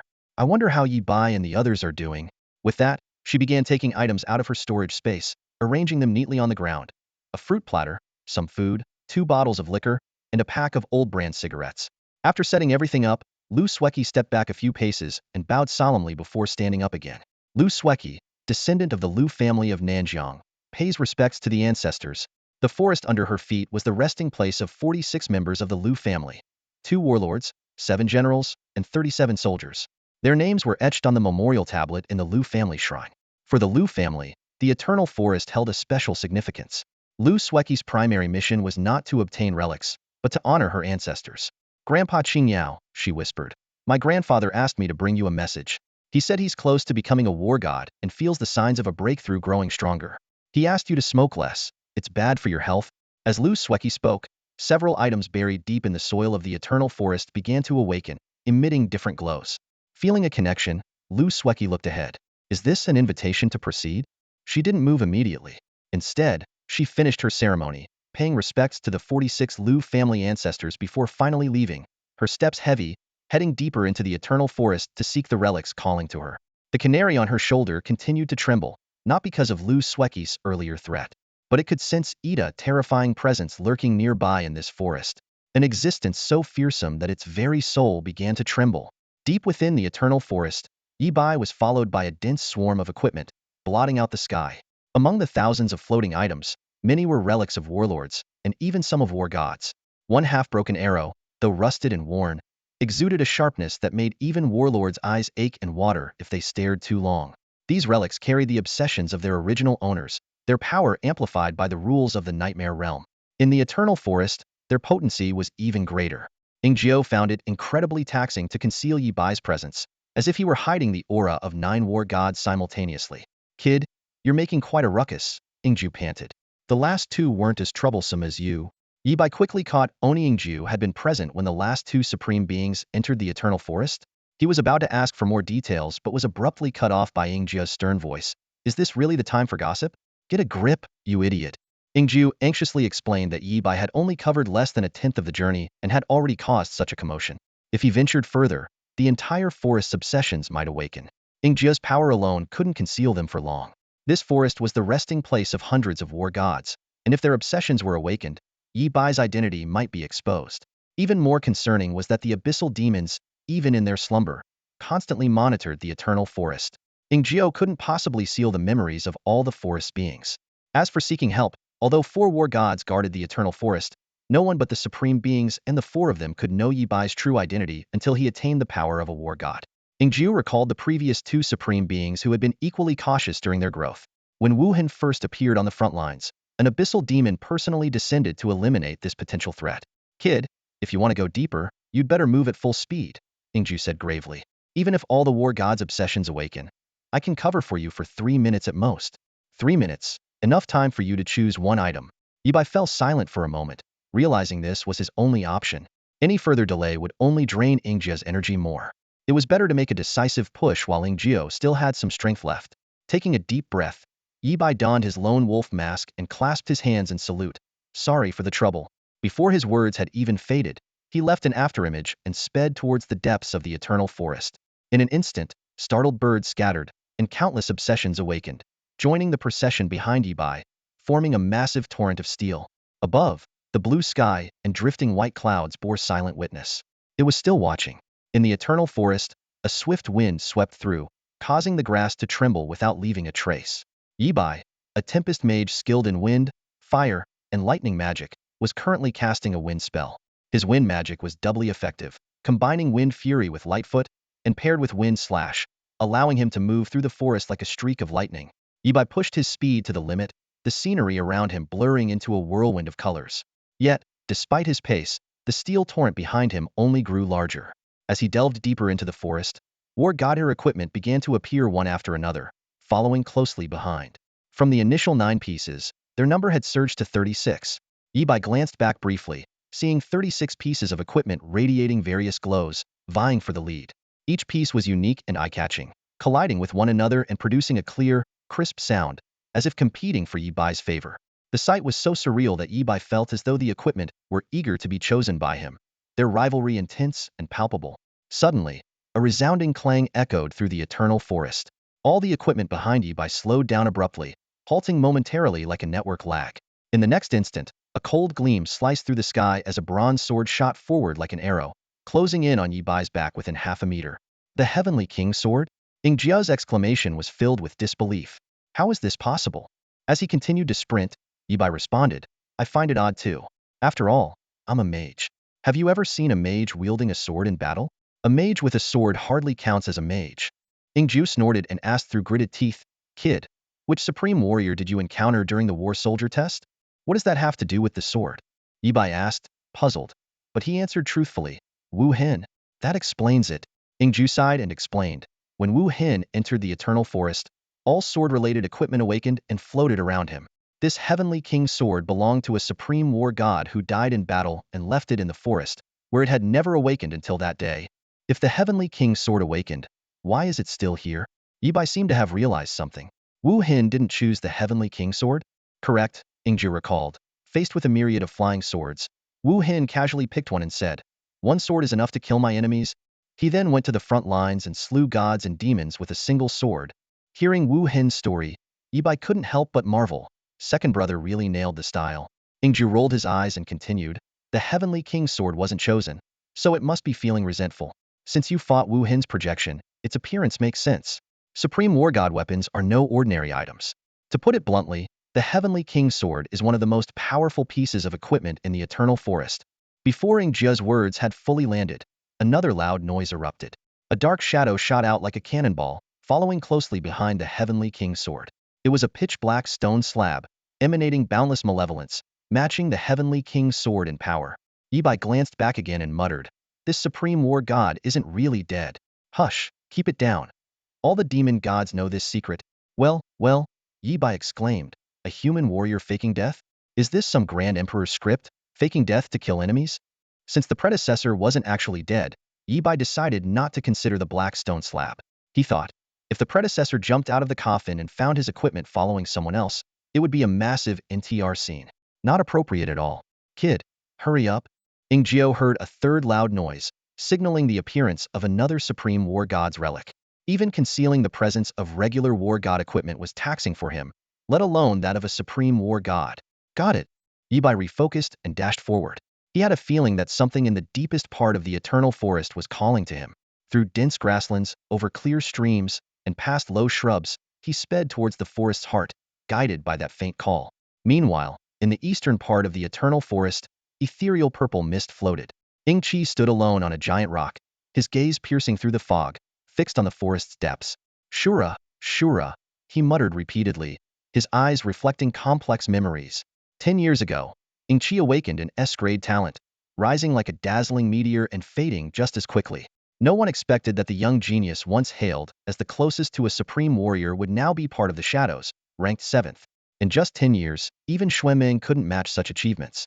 Who hasn't been a young genius? Ingqi snorted, his eyes filled with resentment. When I entered the Eternal Forest, 6 Supreme War God relics awakened. Boma loud noise echoed from the forest again. The 7th sound, Ingqi murmured. The 7th item must be Shura. He looked down at his short blade, a relic he had taken from the Eternal Forest. Memories intertwined with reality as Ingqi's gaze returned to the forest's depths, as if trying to see through time and space to the young man experiencing a similar fate. The previous owner, a legendary war god, used this short blade to slay over 10 demon war gods, earning great renown. However, during an expedition in the Eternal Tower, he was gravely injured and on the brink of death. When offered a chance to extend his life by a supreme being, he resolutely declined and, dragging his wounded body, ventured alone into the abyssal plane. When Wuhan arrived, all that remained was this solitary short blade. The entire mid-tier abyssal plane had been slaughtered, eerily silent. The severely injured war god's fate was unknown, and he had vanished without a trace. Ultimately, the legendary short blade was brought back to the Eternal Forest and fell into the hands of Ingqi. Ingqi's slender fingers gently caressed the blade's edge as she whispered, "It's all right. My blade and I are the strongest. I may have failed once, but never again." Determination gleamed in her eyes. "Shilua, I look forward to the day you become a war god." In the deepest part of the Eternal Forest, Yi Bai finally halted his steps. Before him stood a towering monument, 1,000 meters high, shrouded tightly in thick black cloth, its true form obscured. Yi Bai was certain that this mysterious stone monument was calling out to him. Behind him, a vast array of equipment came to a halt, with 9 of the most powerful relics floating silently at the forefront. These were the war god's relics, the highest grade and most precious items in the Eternal Forest. "Everything's ready," urged Ingjiao. 3 minutes, make it count. However, Yi Bai seemed oblivious, murmuring to himself, "I want to see this monument." His gaze was fixed on the shrouded stone, ignoring the millions of divine weapons and the 9 war god relics behind him. He didn't use his inside eye. He wanted to witness the monument's true form with his own eyes and understand why it was calling him. Ingjiao sighed, emerging from the black mist. He hunched over, slowly walking to Yi Bai's side and said, "If you want to see it, then see it."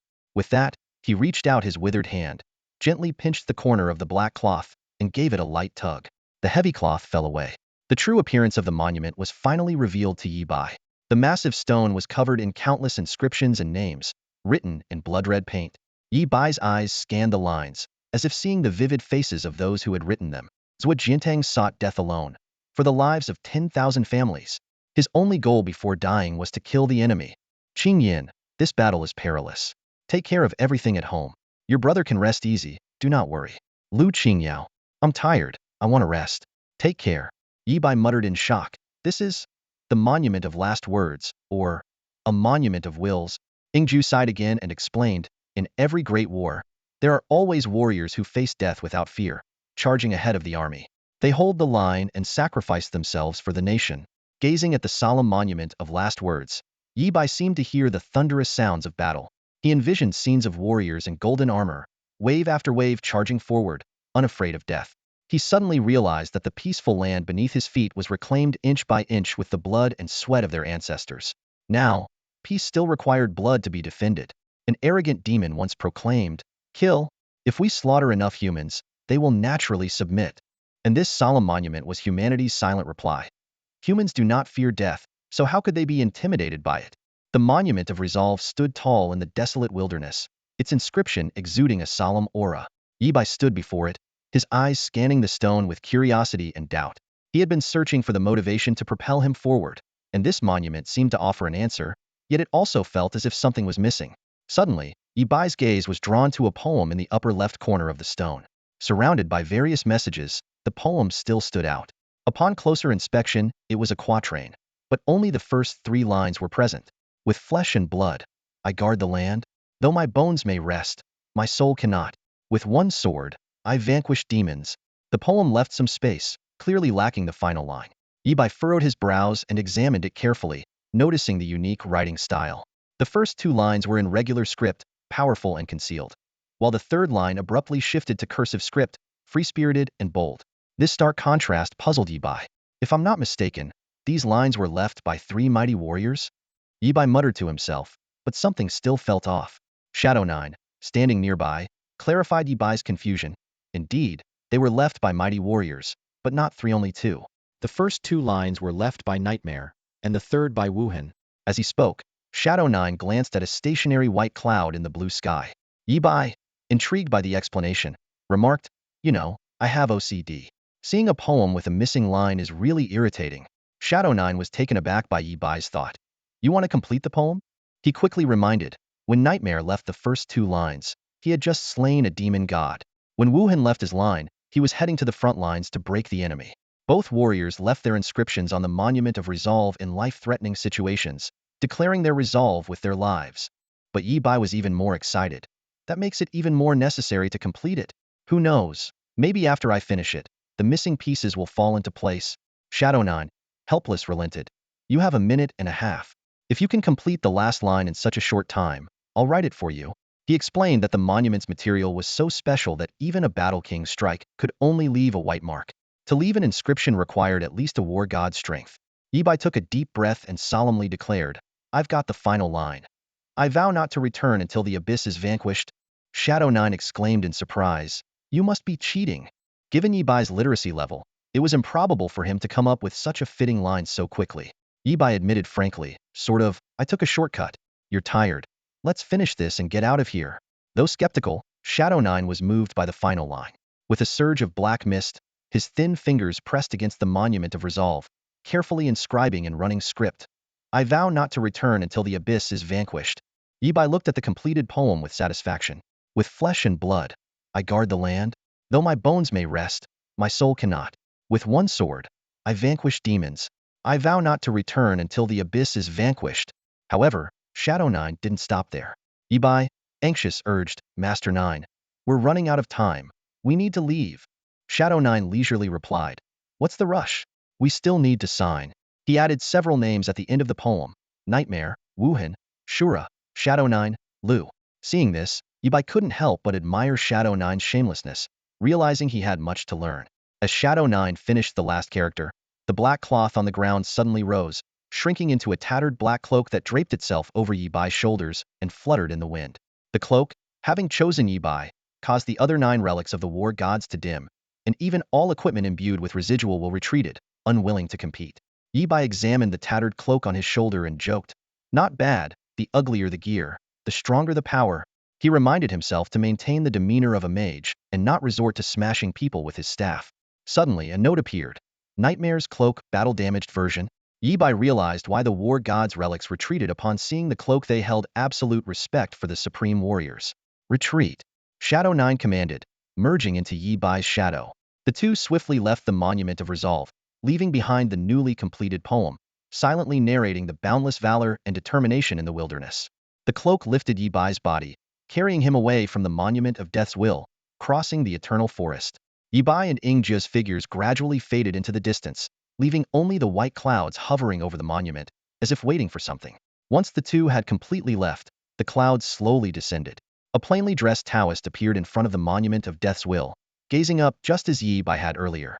Behind him, four figures silently emerged: green, cyan, blue, and purple, representing Ing Si, Ing Wu, Ing Lu, and Ing Chi respectively. Ing Chi rested his hand on a short blade, whispering, "Shura just left." Ing Si quickly stepped in front of Ing Chi, bowing slightly to the Taoist. "Young Chi doesn't know the rules. Please forgive him, sir." The Taoist didn't turn around, responding calmly, "It's fine. The Supreme Ones manage their own affairs. You don't need to be so formal." Ing Si respectfully replied, "Since you are one of the Supreme Ones, we must show our respect." "As you wish." The Taoist continued to stare at the four-line poem inscribed on the monument. After a long pause, he spoke again, "Pass a message to our teacher for me. I have agreed to what he wants to do." "Thank you, sir." Ing Si and the others responded in unison. The white clouds descended, enveloping the Taoist. In a moment, the clouds flew towards the eternal tower, vanishing from sight. Ing Si exhaled deeply, spreading his sweat-soaked palms, and gave Ing Chi a meaningful look. "Disperse. I'll inform Brother Jiu. A fierce battle is imminent. The next time we meet, some names might be etched on this monument." With that, he patted Ing Chi's shoulder and left first. Ing Wu, a chubby man juggling two iron balls in his left hand, strolled over to Ing Chi. "Young Chi, if you want to live long, it's best not to provoke certain people, like Brother Jiu, or the one living in the Eternal Tower." He chuckled, a sound like clanging bells, his ears pressed back against his head, his nose slightly upturned, laughter vibrating from his belly. Ing Chi's mouth twitched, refusing to back down. "One day, I'll become the leader. I look forward to it." Ing Wu snorted coldly. They glared at each other, both snorting before parting ways. The white clouds returned to the Eternal Tower. The Taoist appeared at the top, sitting cross-legged on the clouds, overlooking the entire eternal forest. He murmured, "I won't return until the abyss is broken." "Shura, interesting. This era of supreme beings is different. I don't have much time left." The Taoist lightly tapped a small bell. Dong, the vast bell sound echoed through the heavens and earth, lingering for a long time. Outside the eternal forest, Yi Bai had just landed when the bell sound reached him. "What's going on?" he asked warily. "An invasion from the abyssal plane?" "No, it's him," Ing Jiu explained. "Him? The Supreme One, Xiaoyao?" Yi Bai looked up at the eternal tower. "What's he planning?" The bell sound resonated through the forest, awakening all the relics within. Yi Bai quickly understood Xiaoyao's intention. Above the eternal forest, countless pieces of equipment floated into the air, previously awakened by the supreme seeds. They hovered for a moment before scattering as streaks of light. Most rebared themselves, waiting for the next destined person, while a select few flew towards the students undergoing trials. Zhao Lin, who had just subdued a long knife, found another blade falling into his palm. He was stunned, looking at the two long knives in his hands. "But I use a single blade. Could two blades bring double the joy?" Overwhelmed with happiness, Zhao Lin was momentarily at a loss. Lu Sueki, who had already chosen a ring, saw a golden feather pin land before her. She exclaimed, "This? Can we take two relics?" She had never heard of such an occurrence in the Eternal Forest. A name flashed in her mind, Shura. It must be related to Shura. All students participating in the trial were given the chance to choose a second relic, and Yi Bai was no exception. Having already left the Eternal Forest, he watched as a golden light streaked across the sky and landed in his arms. Looking down, he recognized the familiar bronze sword. "Heavenly King's Sword," Yi Bai exclaimed. Outside the Eternal Forest, Yi Bai stood with a black cloak draped over his shoulders, tightly gripping the Heavenly King's Sword, his expression complex. The sudden stroke of luck left him momentarily speechless. The Heavenly King's Sword, once wielded by the god of war, was undoubtedly a weapon of the highest caliber. Yi Bai knew that in its complete state, the sword was beyond his current ability to control. Nightmare had planned for such eventualities when designing the Eternal Forest. All equipment came with seals that automatically matched the user's level. Yi Bai focused intently, the sword's details clearly displayed before him. Equipment: Heavenly King's Sword LV.54. Grade: SS. Attributes: Strength 540, Constitution 300. Physical attack: 1260. Special abilities: 1. Armor break. Ignores defense on the first physical attack against an enemy. Only effective once per target every 12 hours. 2. Indestructible. Durability always at 100, never breaks. 3. Obsession. Killing a War King level monster with this sword completes an obsession. 90. No wonder this was the god of war's weapon. It's incredibly powerful even when sealed. Ibai couldn't help but marvel. Though his own nature-based powers were formidable, they paled in comparison to the Heavenly King's sword. The attribute boost from the sword pushed Ibai's strength and constitution past the 1,000-point mark. Its abilities were equally impressive. Indestructible eliminated repair worries, while armor break could unleash devastating damage on the first strike. Ibai imagined a mage suddenly drawing a sword, ignoring defenses to deal astronomical damage was almost inconceivable. Reflecting on his brief stint as a mage, he realized a mage's power has its limits. I must surpass that. He then coughed to mask his momentary lapse. Carefully, Ibai stored the Heavenly King's sword in his backpack. As a divine weapon of the god of war, it was highly recognizable and would attract attention if revealed. Given the current circumstances, he decided to keep it as a hidden trump card, to be used only against bosses. With the sword safely stowed, Ibai turned his attention to the cloak on his shoulders. The Nightmare's cloak, battle-damaged version, severely damaged, had been discarded on the Monument of Determination. Reading the cloak's description, Ibai's expression changed. Nightmare never expected anyone to retrieve this from the Eternal Forest, did you, smart one? Feeling a sense of foreboding, Ibai examined the cloak's details. Equipment, Nightmare's Wind LV.1.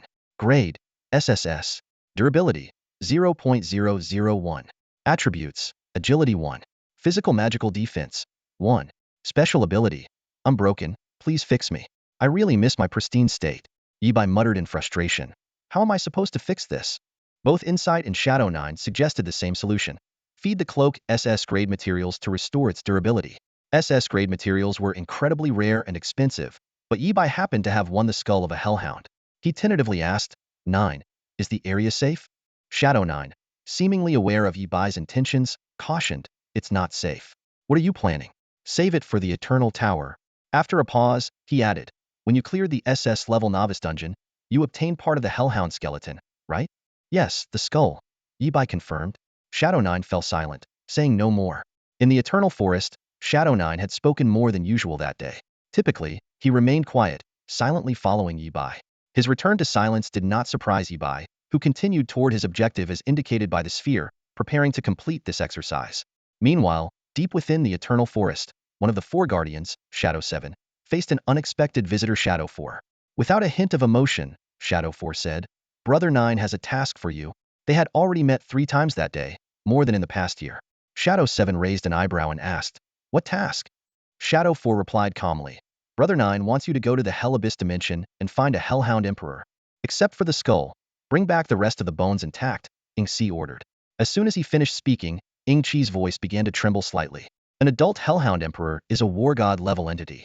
With all 3 heads intact, it's equivalent to facing 3 war gods.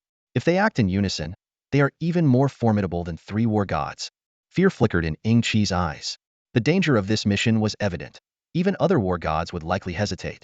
Noticing Ing Chi's hesitation, Ing Si said calmly, if you're afraid, I can take over. Afraid?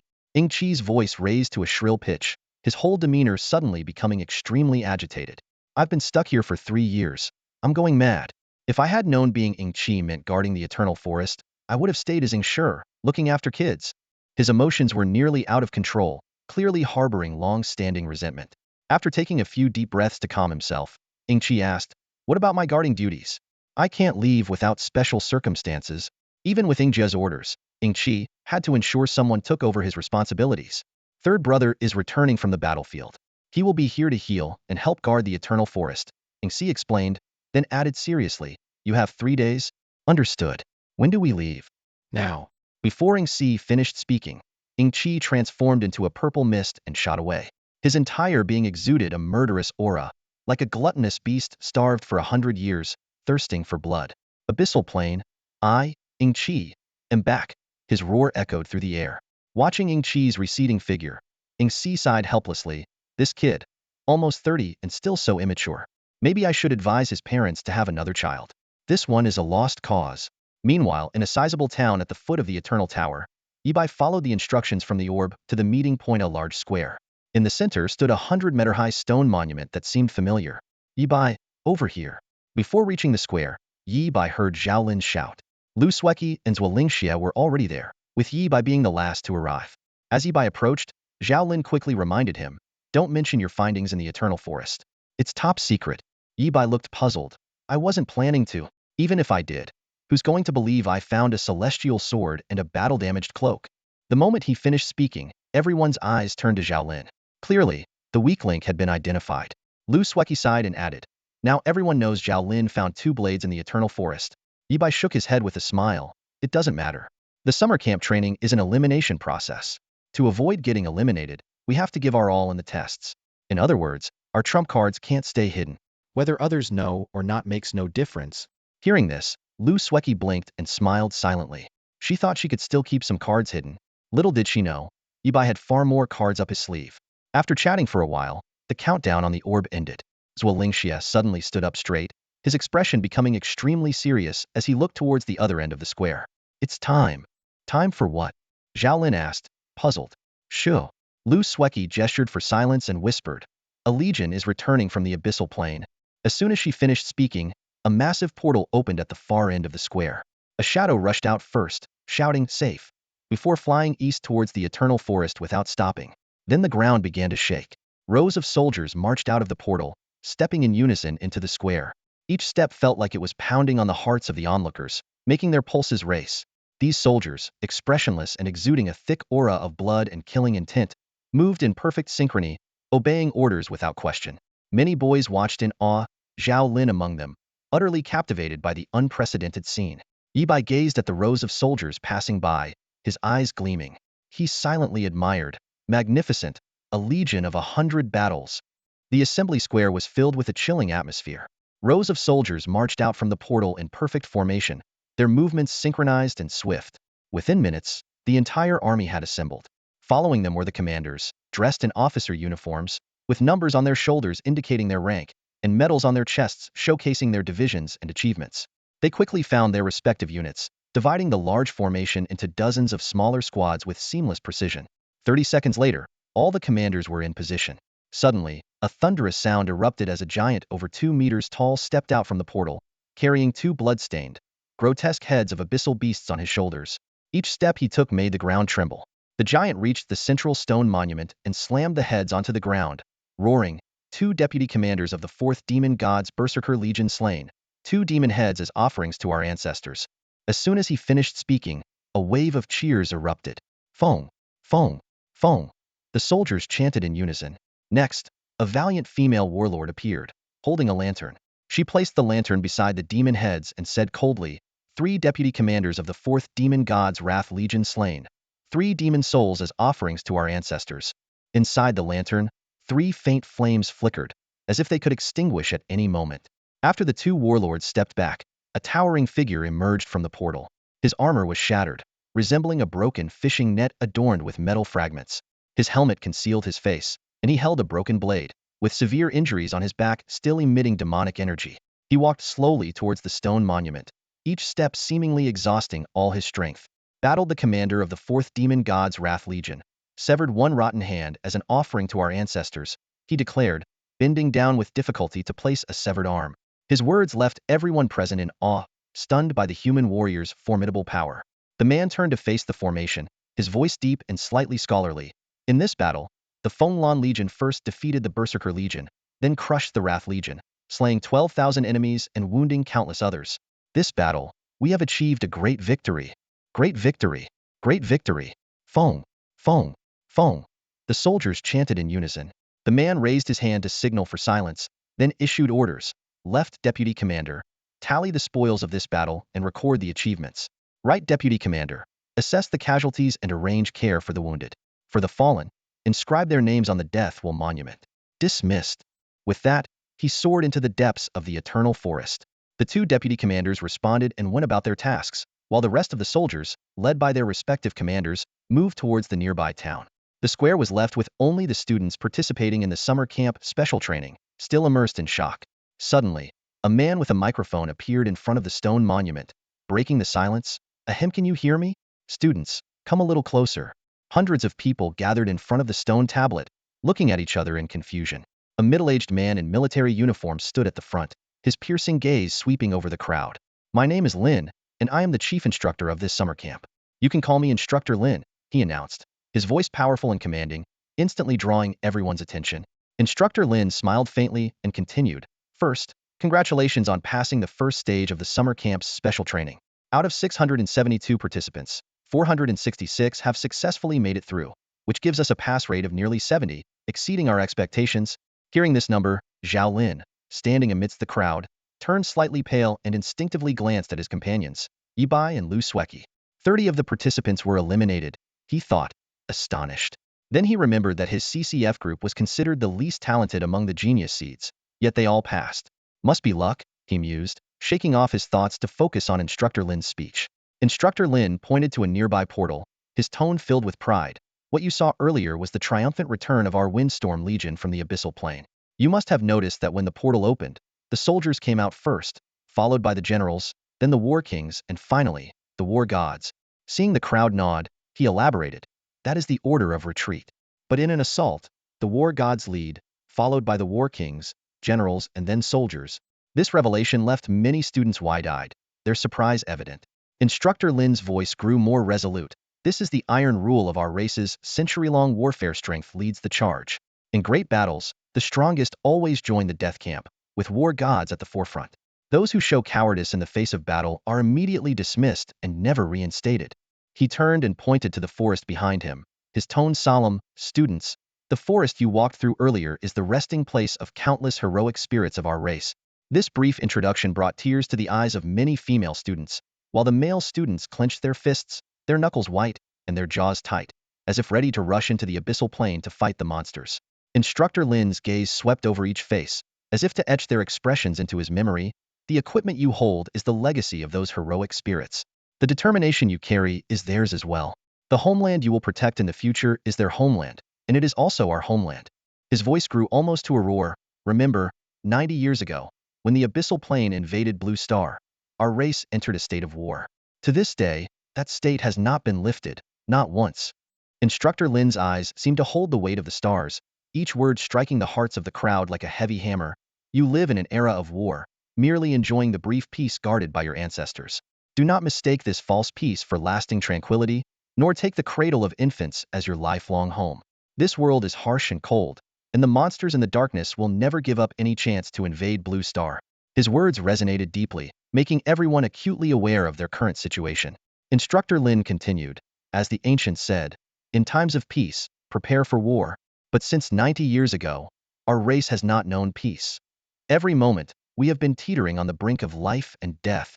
Finally, Instructor Lin's voice thundered, echoing in everyone's ears, "The war between our race and the abyssal plane has never ended. It will only cease when one side is completely subdued or annihilated, and not a moment before." In the assembly square, Instructor Lin's voice echoed all around, "Today's drill is now over. Each student will be paired with a senior mentor for unknown guidance, and every 4 students will be assigned a teaching assistant. The detailed arrangements will be explained shortly by your respective mentors." As soon as he finished speaking, Zhao Lin eagerly looked around, trying to find his target. Meanwhile, Zuolingxia turned to Lu Sueki with a smile on her face. "I'll be responsible for your tutoring during this special training period." Lu Sueki replied politely, "Thank you, senior." Zuolingxia waved her hand dismissively. "It's no trouble. By the way, after the summer camp ends, you might consider applying to Imperial Capital University. Professor Hu from our summoning department is not only kind, but also one of the top summoners in Longhua, especially skilled in training avian summoning beasts." She introduced earnestly, already beginning to recruit talent for her alma mater. Ever since she learned that Lu Sueki possessed S-level talent, Zuolingxia was convinced that this young girl's future achievements would be no less than her own. Lu Sueki nodded thoughtfully. "I'll think about it." As she spoke, she glanced inadvertently at Yibai, clearly indicating that Yibai's decision would influence hers. Zuolingxia keenly noticed this and wisely refrained from further persuasion. Instead, she said, "Let's go. I'll take you to the dormitory area first. Your mentors are waiting there." As they walked, Zuolingxia explained, "Nanjiang 3rd High School is assigned to Zone C, while Nanjiang 2nd High School from the same city is in Zone A. You can't move freely between zones, as the summer camp has strict internal controls. Violating the rules can have serious consequences, from disqualification to being sent to the enforcement team." She spoke sternly, then added, "But don't worry too much. Normal classes and life won't be a problem, and your mentors will help keep an eye on things. Also, you'll have a regular exchange meeting with 2nd High every week, and the bottom 10 in the rankings will be eliminated, led by Zuolingxia." The three arrived at Zone C. Yibai met his assigned mentor Feng Dong, a lean man with bright, piercing eyes. Feng Dong greeted Yibai enthusiastically, shaking his hand warmly. Yibai, I've been looking forward to meeting you. Yibai looked puzzled. Senior Feng, do we know each other? Feng Dong shook his head repeatedly. No, but I know meeting you is the luckiest thing that's ever happened to me. Yibai was even more confused, thinking to himself, Ninth Master, wake up, there's a prophet here, take him down. Zuolingxia couldn't stand it anymore and scolded coldly. Feng Dong, don't go overboard. Is this how you treat a junior? Feng Dong quickly apologized. Sorry, I was just too excited. Yibai, I meant no offense. Zuolingxia briefly explained the reason for Feng Dong's excitement. Yibai tried to understand the logic. You're saying, Senior Feng's credits are tied to my final ranking in the summer camp? Yes. The worse I perform, the lower his credits? Exactly. Yibai was even more puzzled. So why is he happy? Feng Dong came from Modu University, one of the top 2 in Longhua. By all accounts, he should be a top student. Why was he so happy about low credits? Yibai couldn't help but wonder if this was some advanced strategy of top students turning into slackers. Feng Dong cleared his throat and explained. You don't know this, but I'm just a freshman and I want to stay in university longer. I've already failed 4 courses this semester. If I fail this summer camp internship too, I can repeat a year. Zhao Lin and Yibai exchanged bewildered glances, speechless. Suddenly, Yibai realized something. Wait, you want to repeat a year too? Zuolingxia mercilessly revealed the truth. He wants to be in the same year as Su Luo to catch the biggest wave of benefits from the strongest era. Feng Dong sighed. You guys have no idea. Since Su Luo's appearance, Modu University and Imperial Capital University have been in chaos. Freshmen and sophomores are taking leave, suspending their studies, and some even want to drop out and retake the entrance exam. Their goal is clear to do whatever it takes to be in the same year as Su Luo. Those top students have turned into slackers overnight. Even slacking off has become competitive. Assignments are as perfunctory as possible. They're late to class or skip it entirely if they can. Some are even lining up to bribe teachers to get worse grades, so they can repeat a year and be classmates with Su Luo.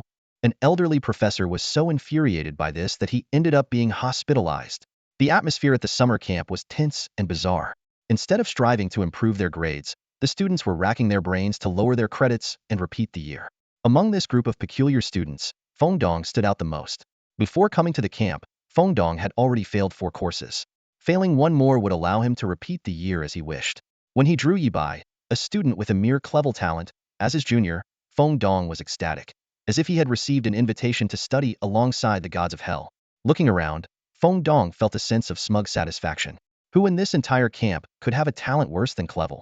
Oh, there was indeed one Flevel perfect. However, Zuolingxia's words were like a cold splash of water, shattering Feng Dong's daydream. She sternly reminded him, Yibai must persist until the end of the summer camp's special training for you to earn the credits.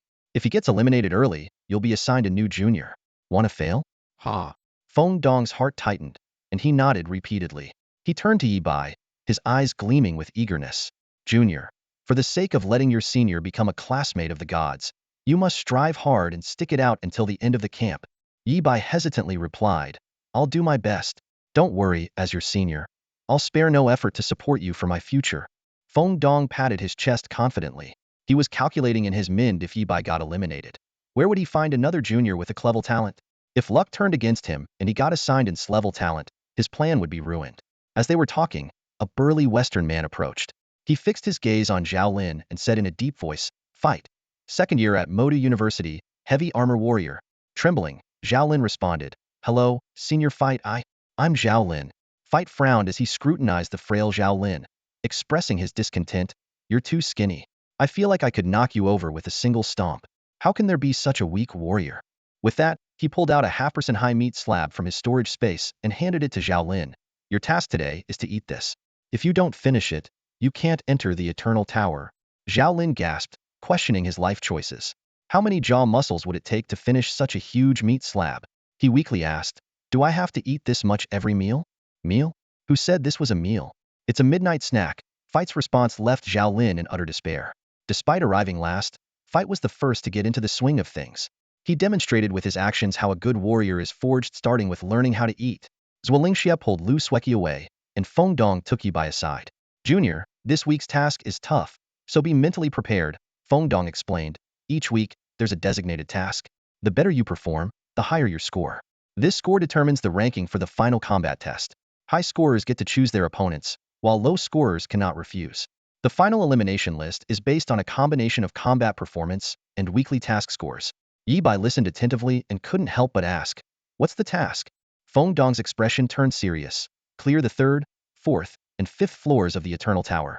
At the same time, you must obtain a piece of raw ore with a minimum grade of D and weighing at least 10 kilograms. Yi Bai thought to himself that he had already cleared the third, fourth, fifth, and even sixth floors last night. The real challenge was the raw ore. The mysterious mine's lowest grade was level, so where could he find a D-level raw ore? After a moment of silence, Yi Bai pretended to be troubled and said, "I didn't expect this week's task to be so difficult." "Don't worry, Junior." Feng Dong patted Yi Bai's shoulder reassuringly. "I'll take care of everything. You focus on clearing the floors. If you run into any trouble, come to me." "Thank you, Senior." "No problem. We're in this together. If I become a classmate of the gods, I won't forget your contribution. Come on. I'll treat you to a midnight snack." As the night deepened at Summer Camp Zone C, Yi Bai returned to his single dormitory after having a late-night snack. As soon as he entered, he saw Feng Dong waiting with a thick stack of documents in hand.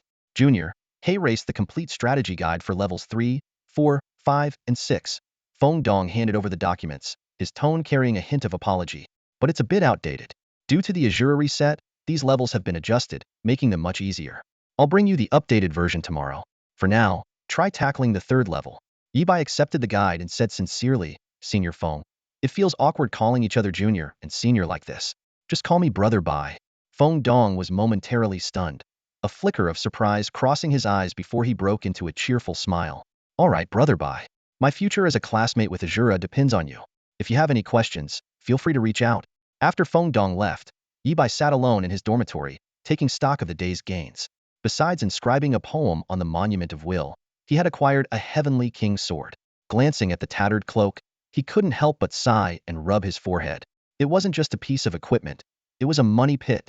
With only a skull in hand, Yi Bai lacked the other SS-grade materials needed. He figured he'd have to find a way to purchase them from Wolf's Den, as they were impossible to acquire through ordinary means. Suddenly, Yi Bai remembered that Xue Ming still owed him a significant bounty. Reporting the names of the 4th Demon Cult's Mito high-level members, along with several other reports, had earned him a fortune. He had risked his life for this intelligence, and he wasn't about to let a single coin slip away. Counting on his fingers, he continued to tally his dues. Wu Hin still owed him 2 skill books and an equipment forging opportunity. Speaking of equipment forging, Yi Bai had a new idea. Since he already had the Heavenly King Sword and the power of nature, what he lacked most was armor. Compared to weapons, armor required more materials. Given his cautious nature, he wished he could craft a full set of SS-grade armor. After finishing his inventory, Yi Bai reviewed his resources. The most crucial assets were the 2 mysterious mines. He looked down at his shadow and asked, "Jiuyi, is it safe to enter the Eternal Tower now?" Jie's eyes lit up, his voice trembling slightly. "Are you planning to trade in the secret realm?" "No, wait, do you have a private space now? Could it be the legendary mysterious mine?" Yi Bai nodded in acknowledgement and countered, "Is it really that rare?" "It's not about rarity," Jiu sighed. "Before you, no one had ever discovered a mysterious mine. What do you need? The best mining equipment, or professional help with exploration?" Yi Bai hesitated. "Isn't that too much to ask?" Jiu immediately assured, "All free of charge." Just as Yi Bai was about to decline, Jiu continued, "What I'm about to say next is an official negotiation on behalf of both Ing and Wolf's Denver. You can choose to cooperate or refuse. It's entirely up to you. We're willing to provide mining equipment for free, cover the miners' wages, hire specific NPCs for mining, and even take care of the subsequent smelting. In return, we ask for the right to purchase your mine or first, ensuring the price won't be lower than the recent market average. You can keep the high-grade ores for yourself, as long as you guarantee a minimum daily output of 3,000 tons of raw ore. The contract will be signed in the secret realm, witnessed by the realm's spirit. We accept a short-term contract of 7 days, which can be automatically renewed for another 7 days if there are no objections." Yi Bai didn't take long to consider before nodding in agreement. "I can accept these terms." From any angle, Jio's proposal was beneficial to Yi Bai. Even if he changed his mind, he could end the cooperation after 7 days. For Jio, his perspective was entirely different from Yi Bai's. Before the appearance of the mysterious mine, humans had to mine in the Abyss Plane to obtain high-quality ores. This proposal offered immense benefits to both parties. The hardships and dangers of mining flashed through Jio's mind. He imagined the scene of at least 2 legions stationed for guard duty, facing immense defensive pressure. It wasn't just the consumption of manpower and resources, but also the cost of countless lives. In comparison, procuring from Yi Bai seemed like a wiser choice. Years of defense work have left us with everything but a shortage of funds. Ingju thought. If it comes to it, we can print more money on the spot for Yibai, as much as he needs. He recalled that the human race had already mastered the art of minting eternal tower gold coins. Printing money was a trivial matter. As long as they didn't overdo it, they could print as much as they wanted. Ingju envisioned a cooperative model. Yibai would exchange raw ores for money, which he could then convert into the resources he needed. It would be mutually beneficial. He pushed a document towards Yibai. These are the specifications for the most advanced mining equipment the human race has. You can take a look. Yibai took the document and glanced at it briefly. All right, I'll take it to the mysterious mine pit. A mature man always brings good things to read while waiting. Only then did Ingju realize he had forgotten to ask the most crucial question. By the way, how large is the mysterious mine pit you acquired? Not too big, just 75 million tons. Before Yibai finished speaking, he had already vanished, leaving Ingju standing alone. True to his habit of making a grand exit, Ingju muttered. 75 million tons if it's all crade ore. It's equivalent to the total output of 10 medium-sized abyss realms. He suddenly remembered, darn. I forgot to ask him for photos. The scene shifted to the mysterious mine pit. Yibai appeared in his private space, and the head miner immediately approached him.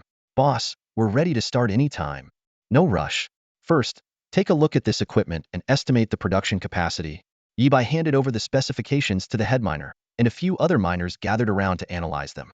A few minutes later, the head miner came back with the discussion results. Boss, if what's written here is true, we estimate an initial daily output of 10,000 tons. Once stable, it could maintain between 30,000 and 50,000 tons per day. Yibai quickly calculated.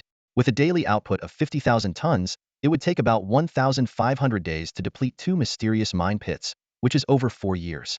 Great, the equipment will arrive soon. Sharpening the axe will not delay the work of chopping firewood. We'll start when everything is ready.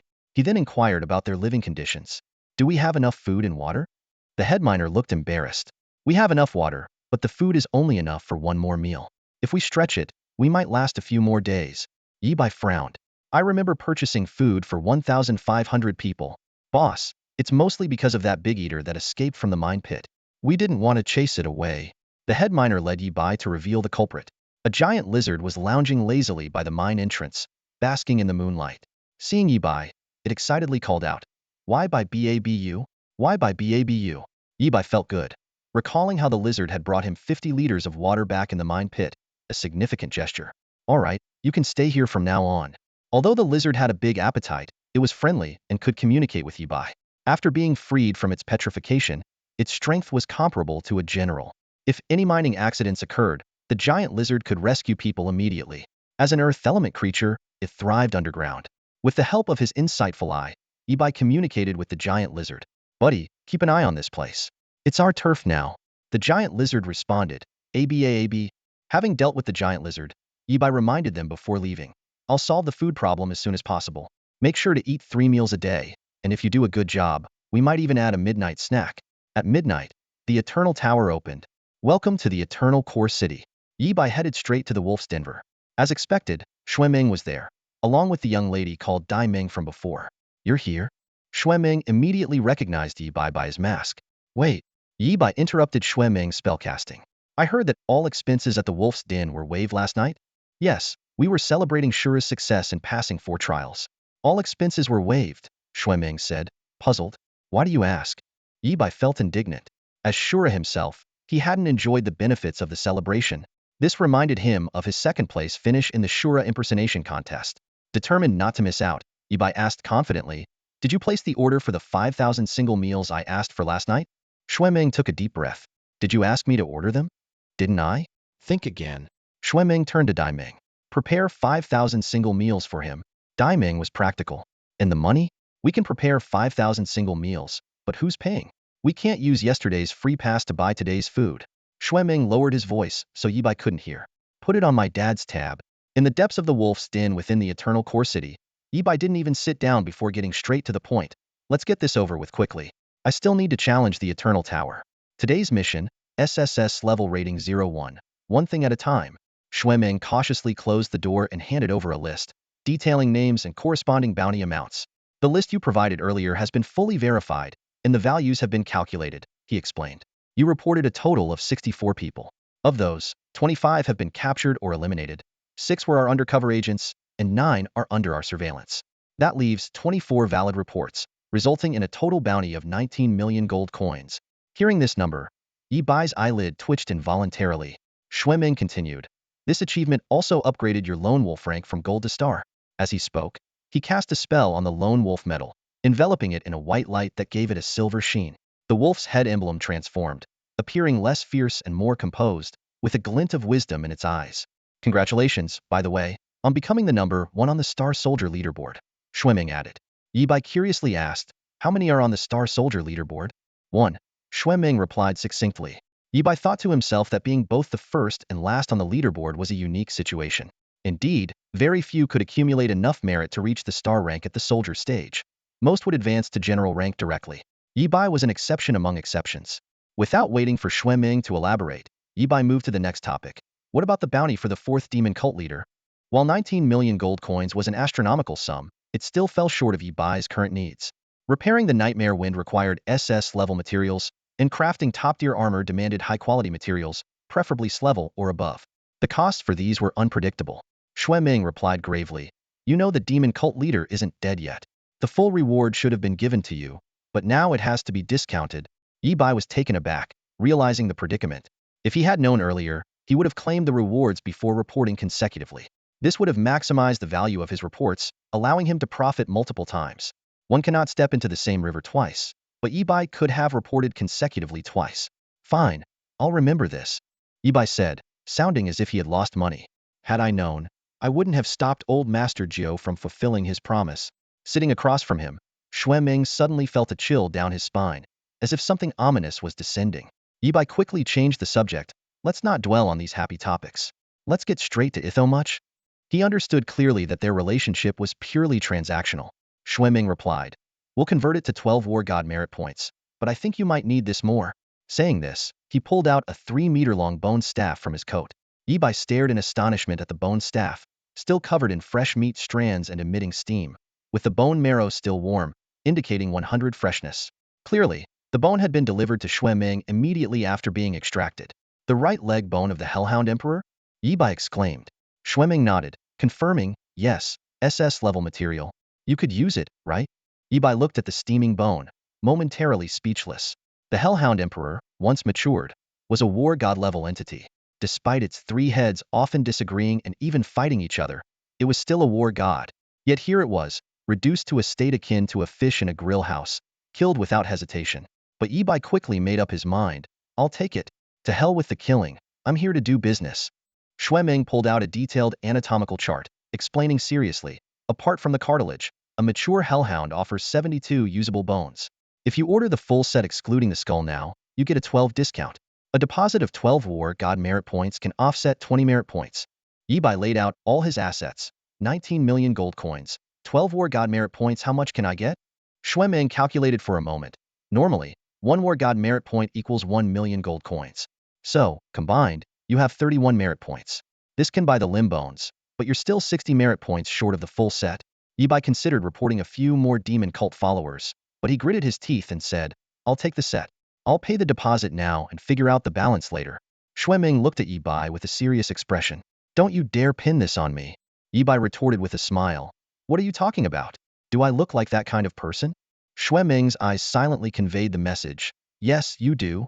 He handed a right leg bone to Yi Bai and added, the rest of the bones will be delivered over the next 3 days. Yi Bai eagerly stood up, ready to collect the 5,000 single meals. All right, anything else? If not, I'm off.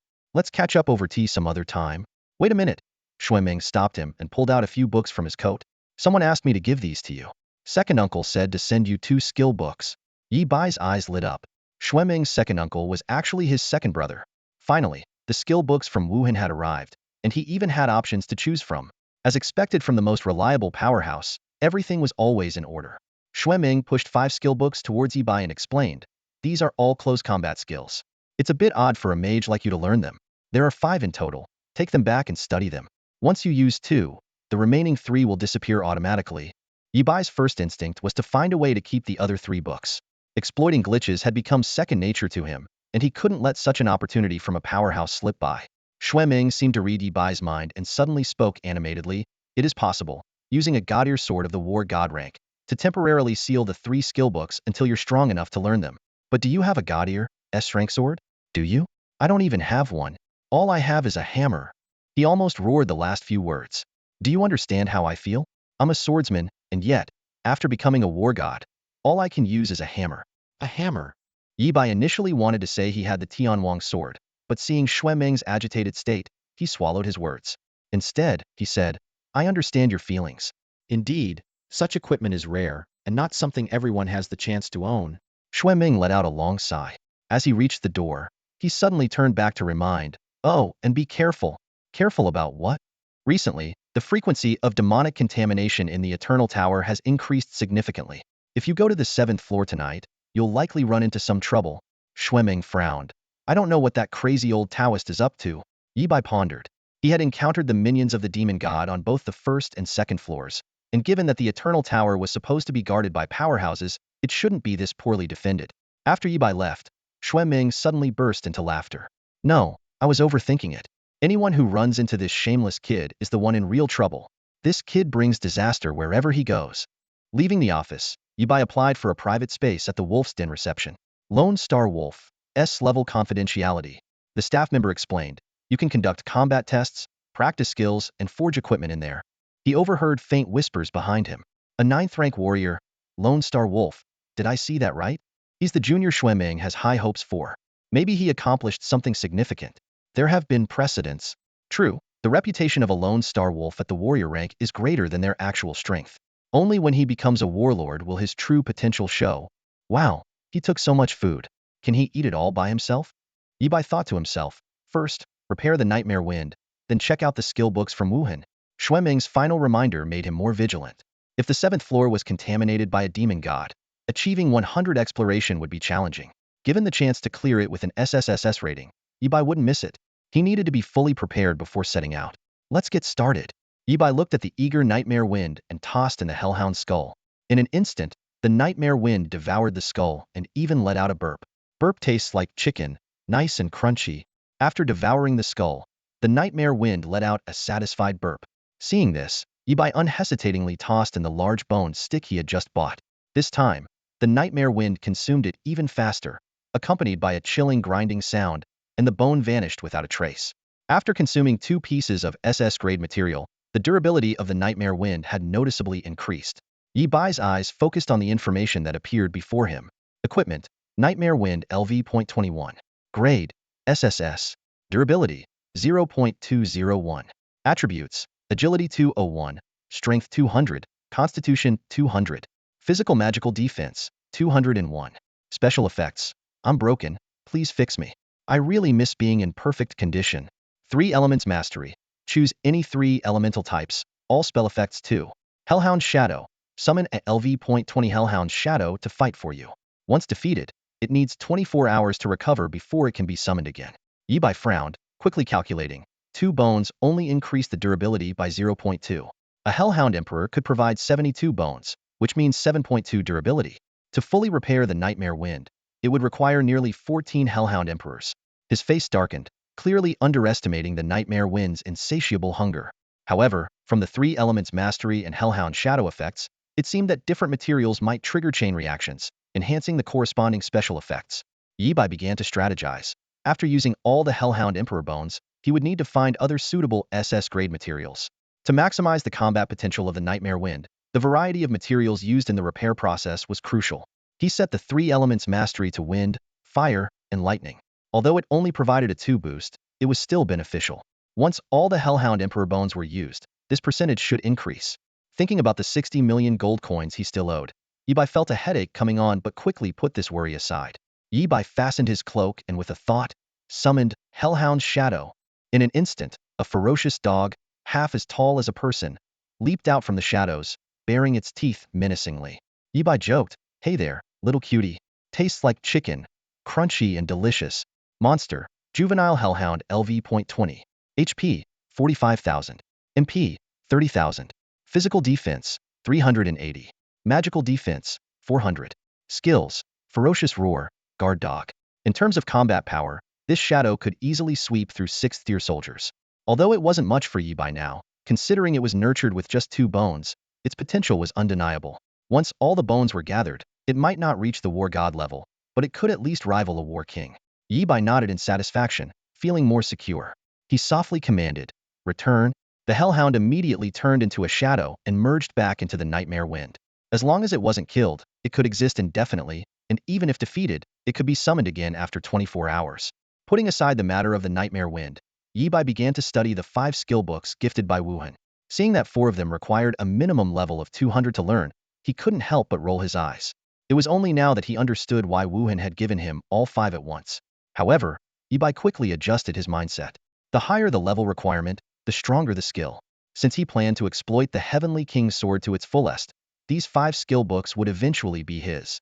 Yi Bai carefully read the only skill book he could currently learn, Wuhan Water Severing Slash. The skill book also included a background story. At level 50, I comprehended a sword technique that could slay a war king. Yi Bai silently praised his brother's boldness and decided to remember this phrase for future use. He was already planning that in a few decades, he would also leave behind a skill book with the inscription, Shura Lightning Arrow. At level 1, I comprehended an arrow that could slay gods and demons. Yi Bai placed the skill book on his palm, and a white light flashed as he successfully learned the Water Severing Slash skill. Water Severing Slash. Draw your sword at lightning speed to slash the opponent, dealing 2001.5 physical attack physical damage. Targets hit by Water Severing Slash cannot recover HP for 5 seconds. Cost? None.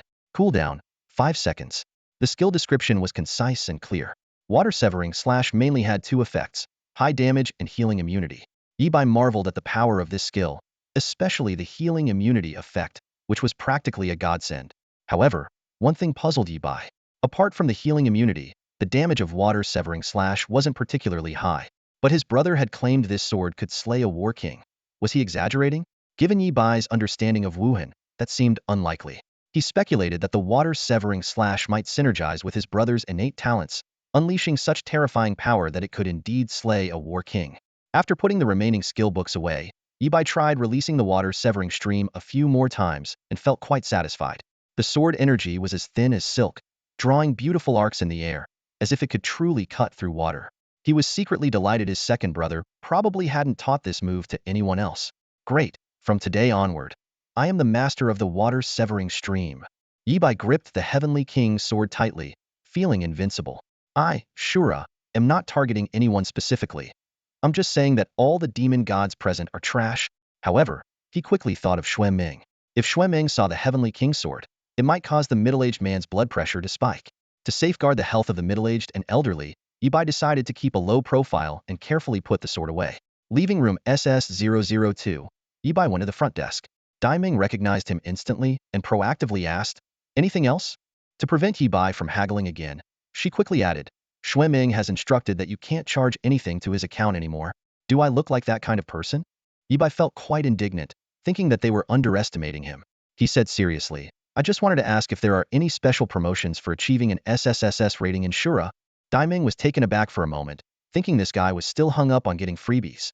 She quickly did some mental calculations and then said, "Achieving an SSS rating once in a day gets you 20 off all purchases. Twice, 50 off. 3 times, 90 off. 4 times, everything is free." She then wrote these terms on a small blackboard and hung it in a prominent place at the front desk.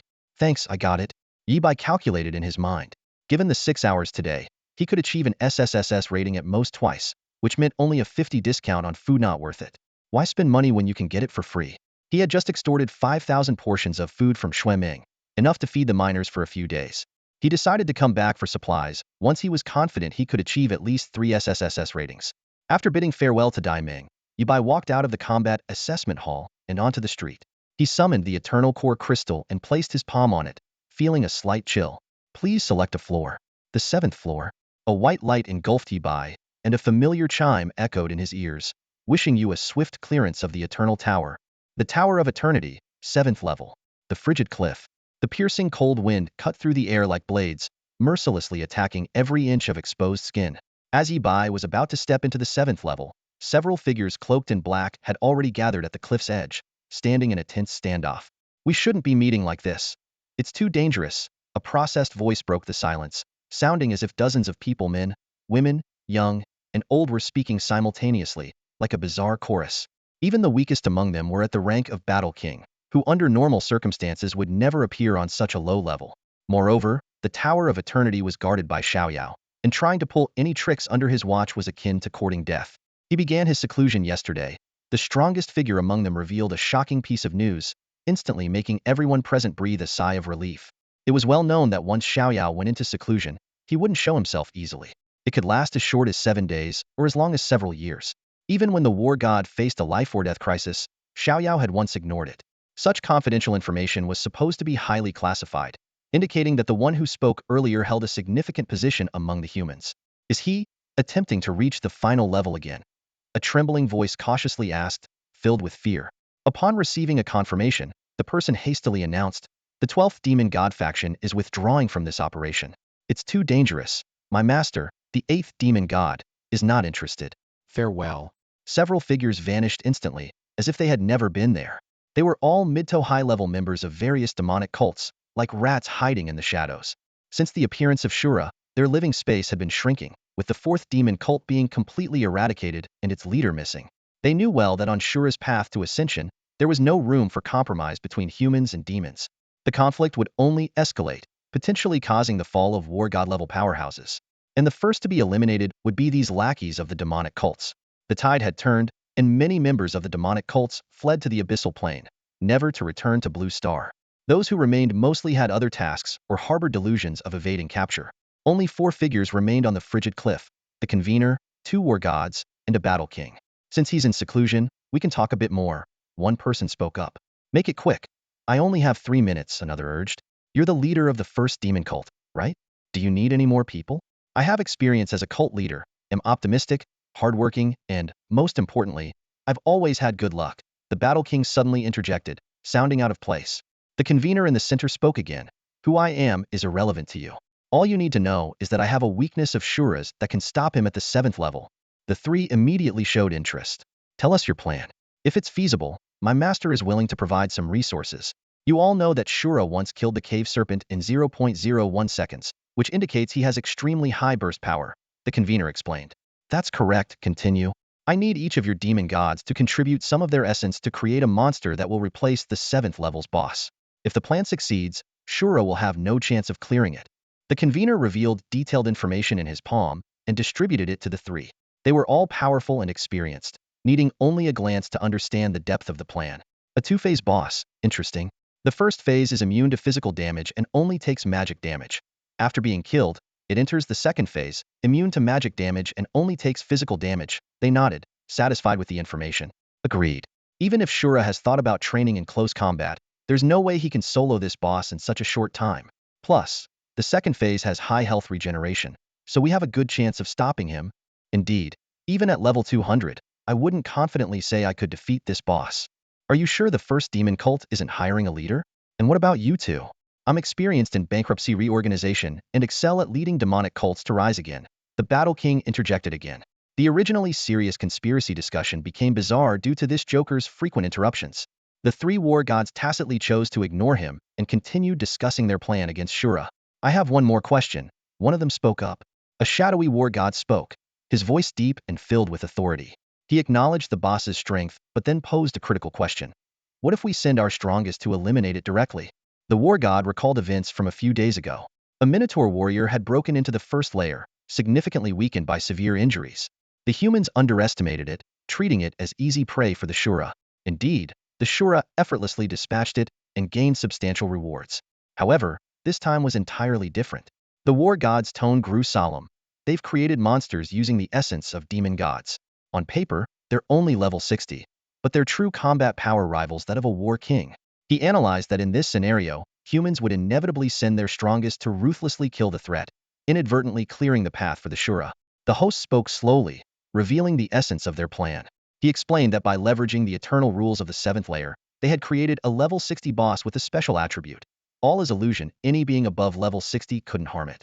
This attribute required the combined essences of several demon gods. The crowd was stunned. Even the usually active war king fell silent, thinking, could the eternal rules really be exploited to such an extent? Is this person a subordinate of that one? No one dared voice these questions, merely speculating in their minds. If anyone understood the eternal rules best, it was undoubtedly the human supreme, Xiaoyao. For a demon cult leader to know precisely when Xiaoyao was in seclusion and be so familiar with the eternal rules was truly thought-provoking. Suddenly, Eerie laughter broke the silence. Amid this standard villainous laugh, the four quickly reached an agreement. The first demon god would contribute 3 strands of essence. The third demon god would provide 2 strands, but demanded to share the method of creating the monster. The sixth demon god offered 1 strand of essence and a pair of war god level demon eyes, under the same condition. When it came to the fourth demon god, the other three's eyes turned to the speaker, surprise flashing in their eyes. Lien isn't dead, they thought. Rumor had it that the oldest and mightiest creature in the shadows attacked, and he still survived? Xiao Xiao, indifferent to the others' gazes, calculated to himself. Let's see how much stock I have left. He excitedly announced. The fourth demon god, 12 strands of essence. I'm all in. I've always had good luck. I bet I can stop the Shura this time. The host was inwardly ecstatic. 18 strands of demon god essence, plus a pair of war god level demon eyes far exceeded expectations. This meant the final boss's power would significantly increase, possibly even gaining a third form. He calculated privately, now having a tenfold confidence in stopping the Shura. Shura, you won't pass tonight. With a gust of wind, the 4 figures vanished instantly. Meanwhile, in a cave beneath the frozen cliff, a terrifying monster was growing rapidly in the shadows, its power continually rising. The scene shifted to outside the frozen village, where a flash of white light revealed Yi by standing in the snow. In front of him was a bustling crowd, as dense as a marketplace. Yi Bai was puzzled. Why is it so lively today? The 7th layer of the Eternal Tower isn't a solo dungeon and isn't very difficult, but it's usually sparsely populated. Those who can pass layers 36 rarely get stuck here. Even if they encounter difficulties, they can pay someone to help them through, sacrificing exploration points for a low score clear to move on. The real challenges are often in solo dungeons, where countless people get stuck. Currently, besides the Shura, hardly any newly awakened students can pass the first 6 layers. The 7th layer should be a time of transition, with few people around. As Yi Bai pondered, he heard a shout nearby. Latest prophecy, latest prophecy. The demon god's boss is hidden beneath the frozen cliff. Demon god, boss? Yi Bai seemed to understand, a smile curling at his lips. These guys still haven't given up? He muttered to himself. Why can't they just wait at home to die, instead of coming out to get themselves killed? Yi Bai grinned widely, eyes gleaming with anticipation. Let's see what goodies they're planning to send my way this time. The Eternal Tower, 7th floor. In the frigid village, Yi Bai stood amidst the bustling crowd, his eyes scanning the annotations floating above everyone's heads. Scarlet Blade, Ironblood Warrior, level 60 cap, Starry Light, Holy Word, level 60 cap. Everyone had one thing in common, level 60. Yi Bai furrowed his brows, puzzled. Why limit the level to 60? He carefully weaved through the crowd, eyes and ears alert, gathering as much information as he could. Before long, the truth surfaced. It turned out that the demons had created a special boss, protected by eternal rules, rendering anyone above level 60 powerless against it. Yi Bai almost laughed out loud. Was this to prevent anyone from stealing his boss? How considerate. He quickly realized the complexity of the situation. If the boss was too powerful, the top human warriors could have easily taken it down. But with this rule in place, things got tricky. Sealing the boss would prevent the Azura from achieving an SSS level clear, or even an SS level 1. However, defeating the boss with just the Azura's strength seemed nearly impossible to outsiders. Yi Bai looked around, observing the large number of level 60 players, and guessed the human response strategy. Players below level 200 could use a level restrictor to temporarily cap their level at 60, meeting the requirements to kill the boss. These people were elite students from top universities, gathered to take down the boss. Among the crowd, Yi Bai spotted a few familiar faces. Zuolingxia, Fengdong, and Feat were heading out of the village together. Familiar faces, better keep my distance, Yi Bai thought, deciding to find another way to gather information. In teen mode, the conversation between Zuolingxia and the others automatically generated subtitles, displayed in front of Yi Bai. Zuolingxia, it's a pity Xiaoping went to the Abyss Plane. If she were here, she could be our main damage dealer. Feng Dong casually replied. What's there to be afraid of? I'll carry you all. Feat teased. Aren't you worried about failing your courses? You're here to earn extra credits. Feng Dong retorted. Look at you. No sense of duty. When it's time to fight, do I need someone to hold a knife to my neck? He paused, his tone suddenly serious. Big guy. You probably don't know the mortality rate of the strongest generation. Back then, only one person from Nightmare's class survived. Yi Bai was startled and quickly turned off the eavesdropping function, scolding himself. How could I eavesdrop on others' conversations? But deep down, he was very curious about what Feng Dong had mentioned. The mortality rate of Nightmare's classmates? This was the first time Yi Bai had heard of it. He wrote this down in his palm and focused on it, revealing 4 options. Elementary school, middle school, high school, university. Yi Bai chose each option, and the results shocked him. For every stage, the answer was 100. He fell into deep thought, quickly realizing something was wrong. Wasn't Shadow 9 the childhood friend of Nightmare, always by his side? If the mortality rate of Nightmare's classmates was 100, then what about Shadow 9? Yi Bai hastily wrote another line. What about Ju Yi? The answer made his heart sink. He, barely alive. This topic was too heavy. Yi Bai shook his head, deciding not to delve further. Everyone had their secrets.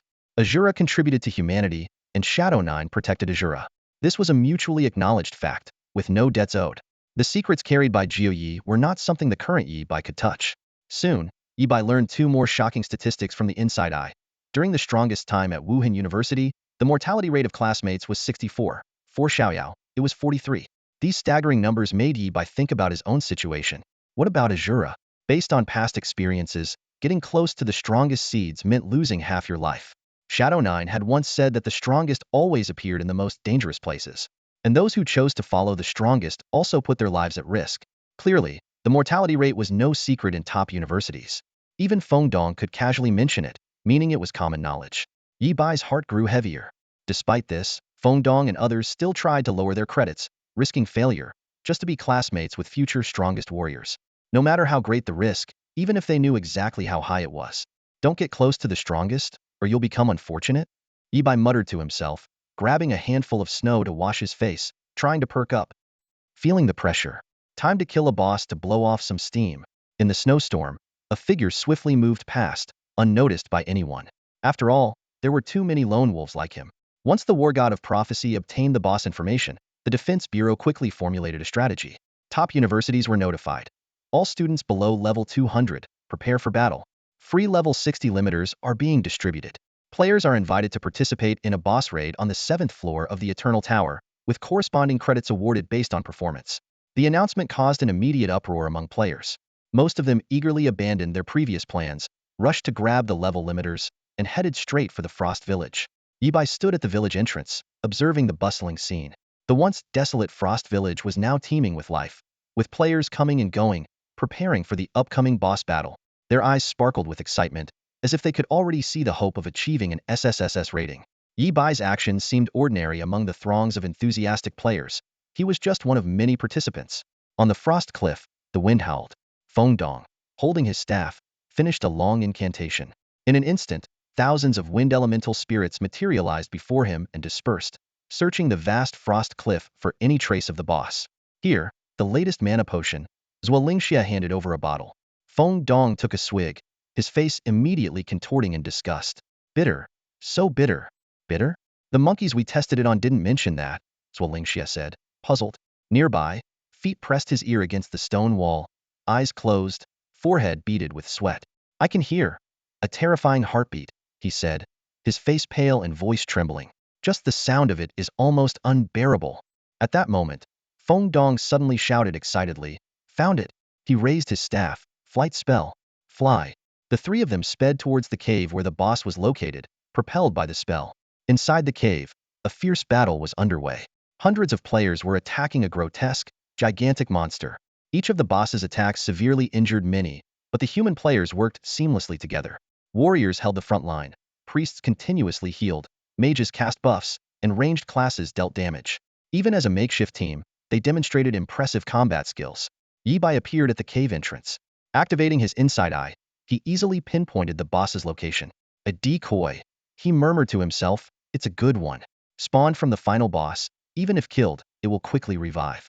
The hidden final boss must be slain for it to die permanently.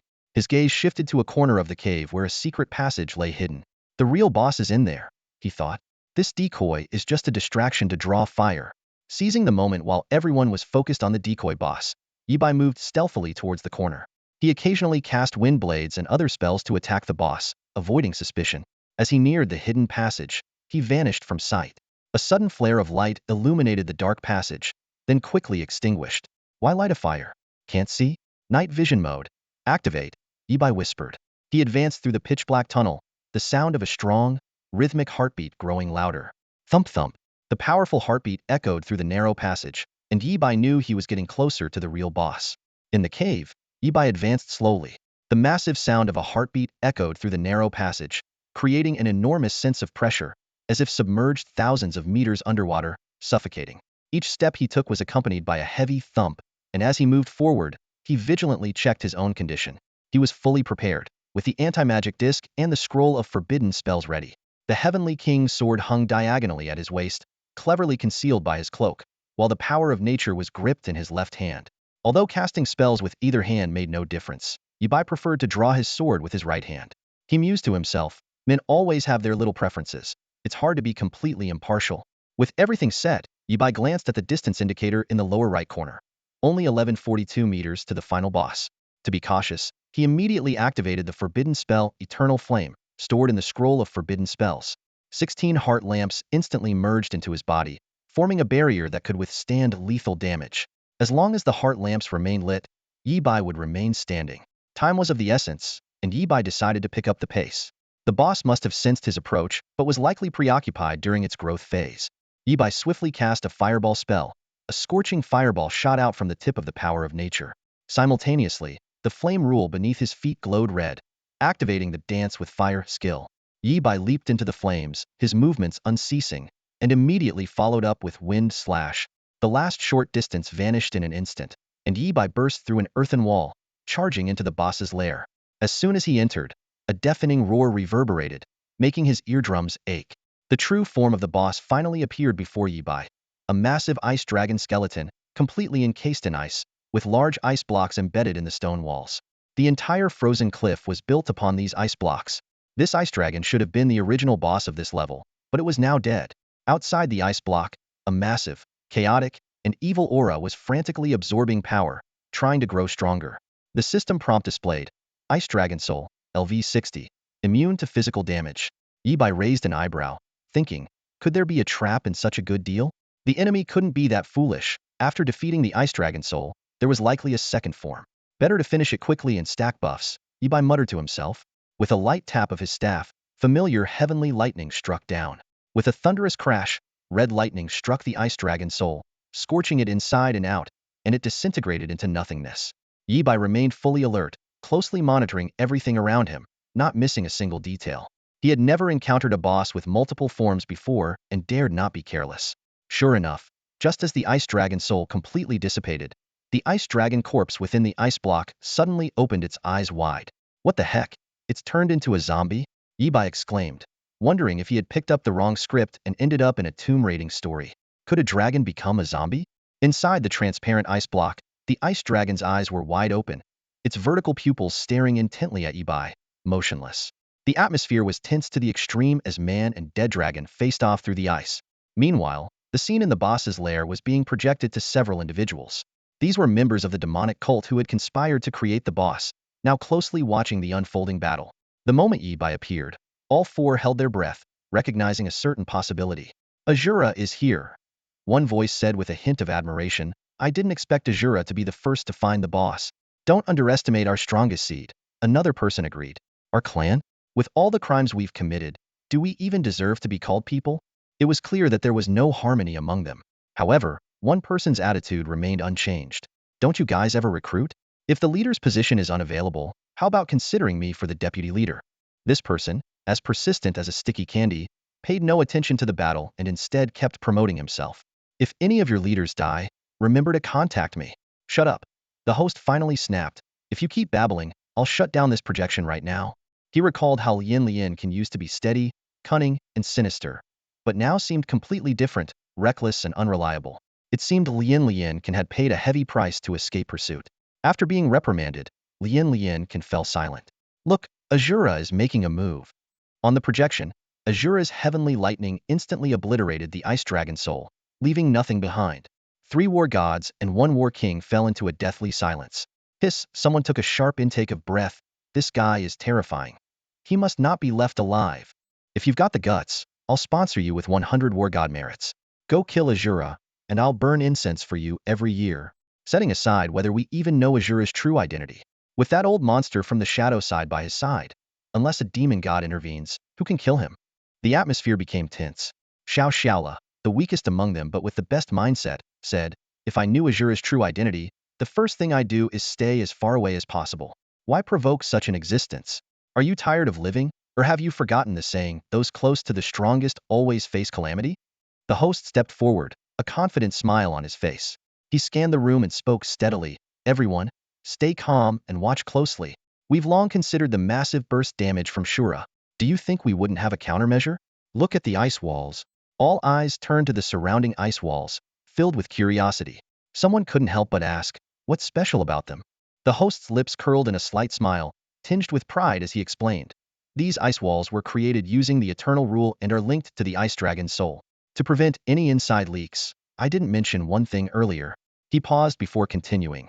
These ice walls have a health of only 100 and are immune to magical damage. As for physical defense, it's 20 of the damage absorbed by the ice dragon's soul. In other words, the higher the damage Shura deals to the ice dragon's soul, the stronger the defense of the ice walls. Shura's own damage becomes his obstacle to progress.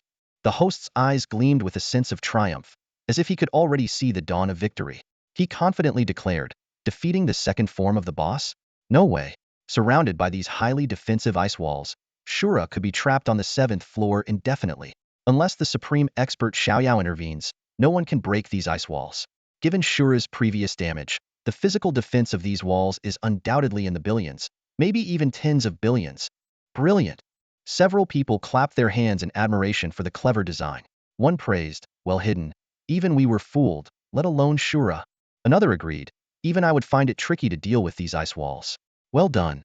Just as everyone was reveling in the joy of victory, Xiao Shaola suddenly spoke. A hint of disdain in his voice. Heh, I just remembered something the legendary Tianwang sword, said to have an attack that ignores all defenses. The crowd erupted in disbelief. Impossible, absolutely impossible. Someone shouted. The Tianwang sword was taken by the supreme expert Wu Hin. That's a fact. The host also chuckled. Even if the Tianwang sword is in the eternal forest, Xue Ming couldn't take it when he entered. Why would Shura, a mage, taking the Tianwang sword? What a joke. However, before the laughter died down, the projection's image left everyone dumbfounded. Shura pulled out a bronze sword from his robe and casually struck the ice wall. The wall, with its incredibly high physical defense, shattered like ordinary ice with a single crack. The worldview of everyone present seemed to collapse at that moment. The Tianwang sword. Someone exclaimed in shock. How does Shura have the Tianwang sword? A mage. How could he gain its recognition?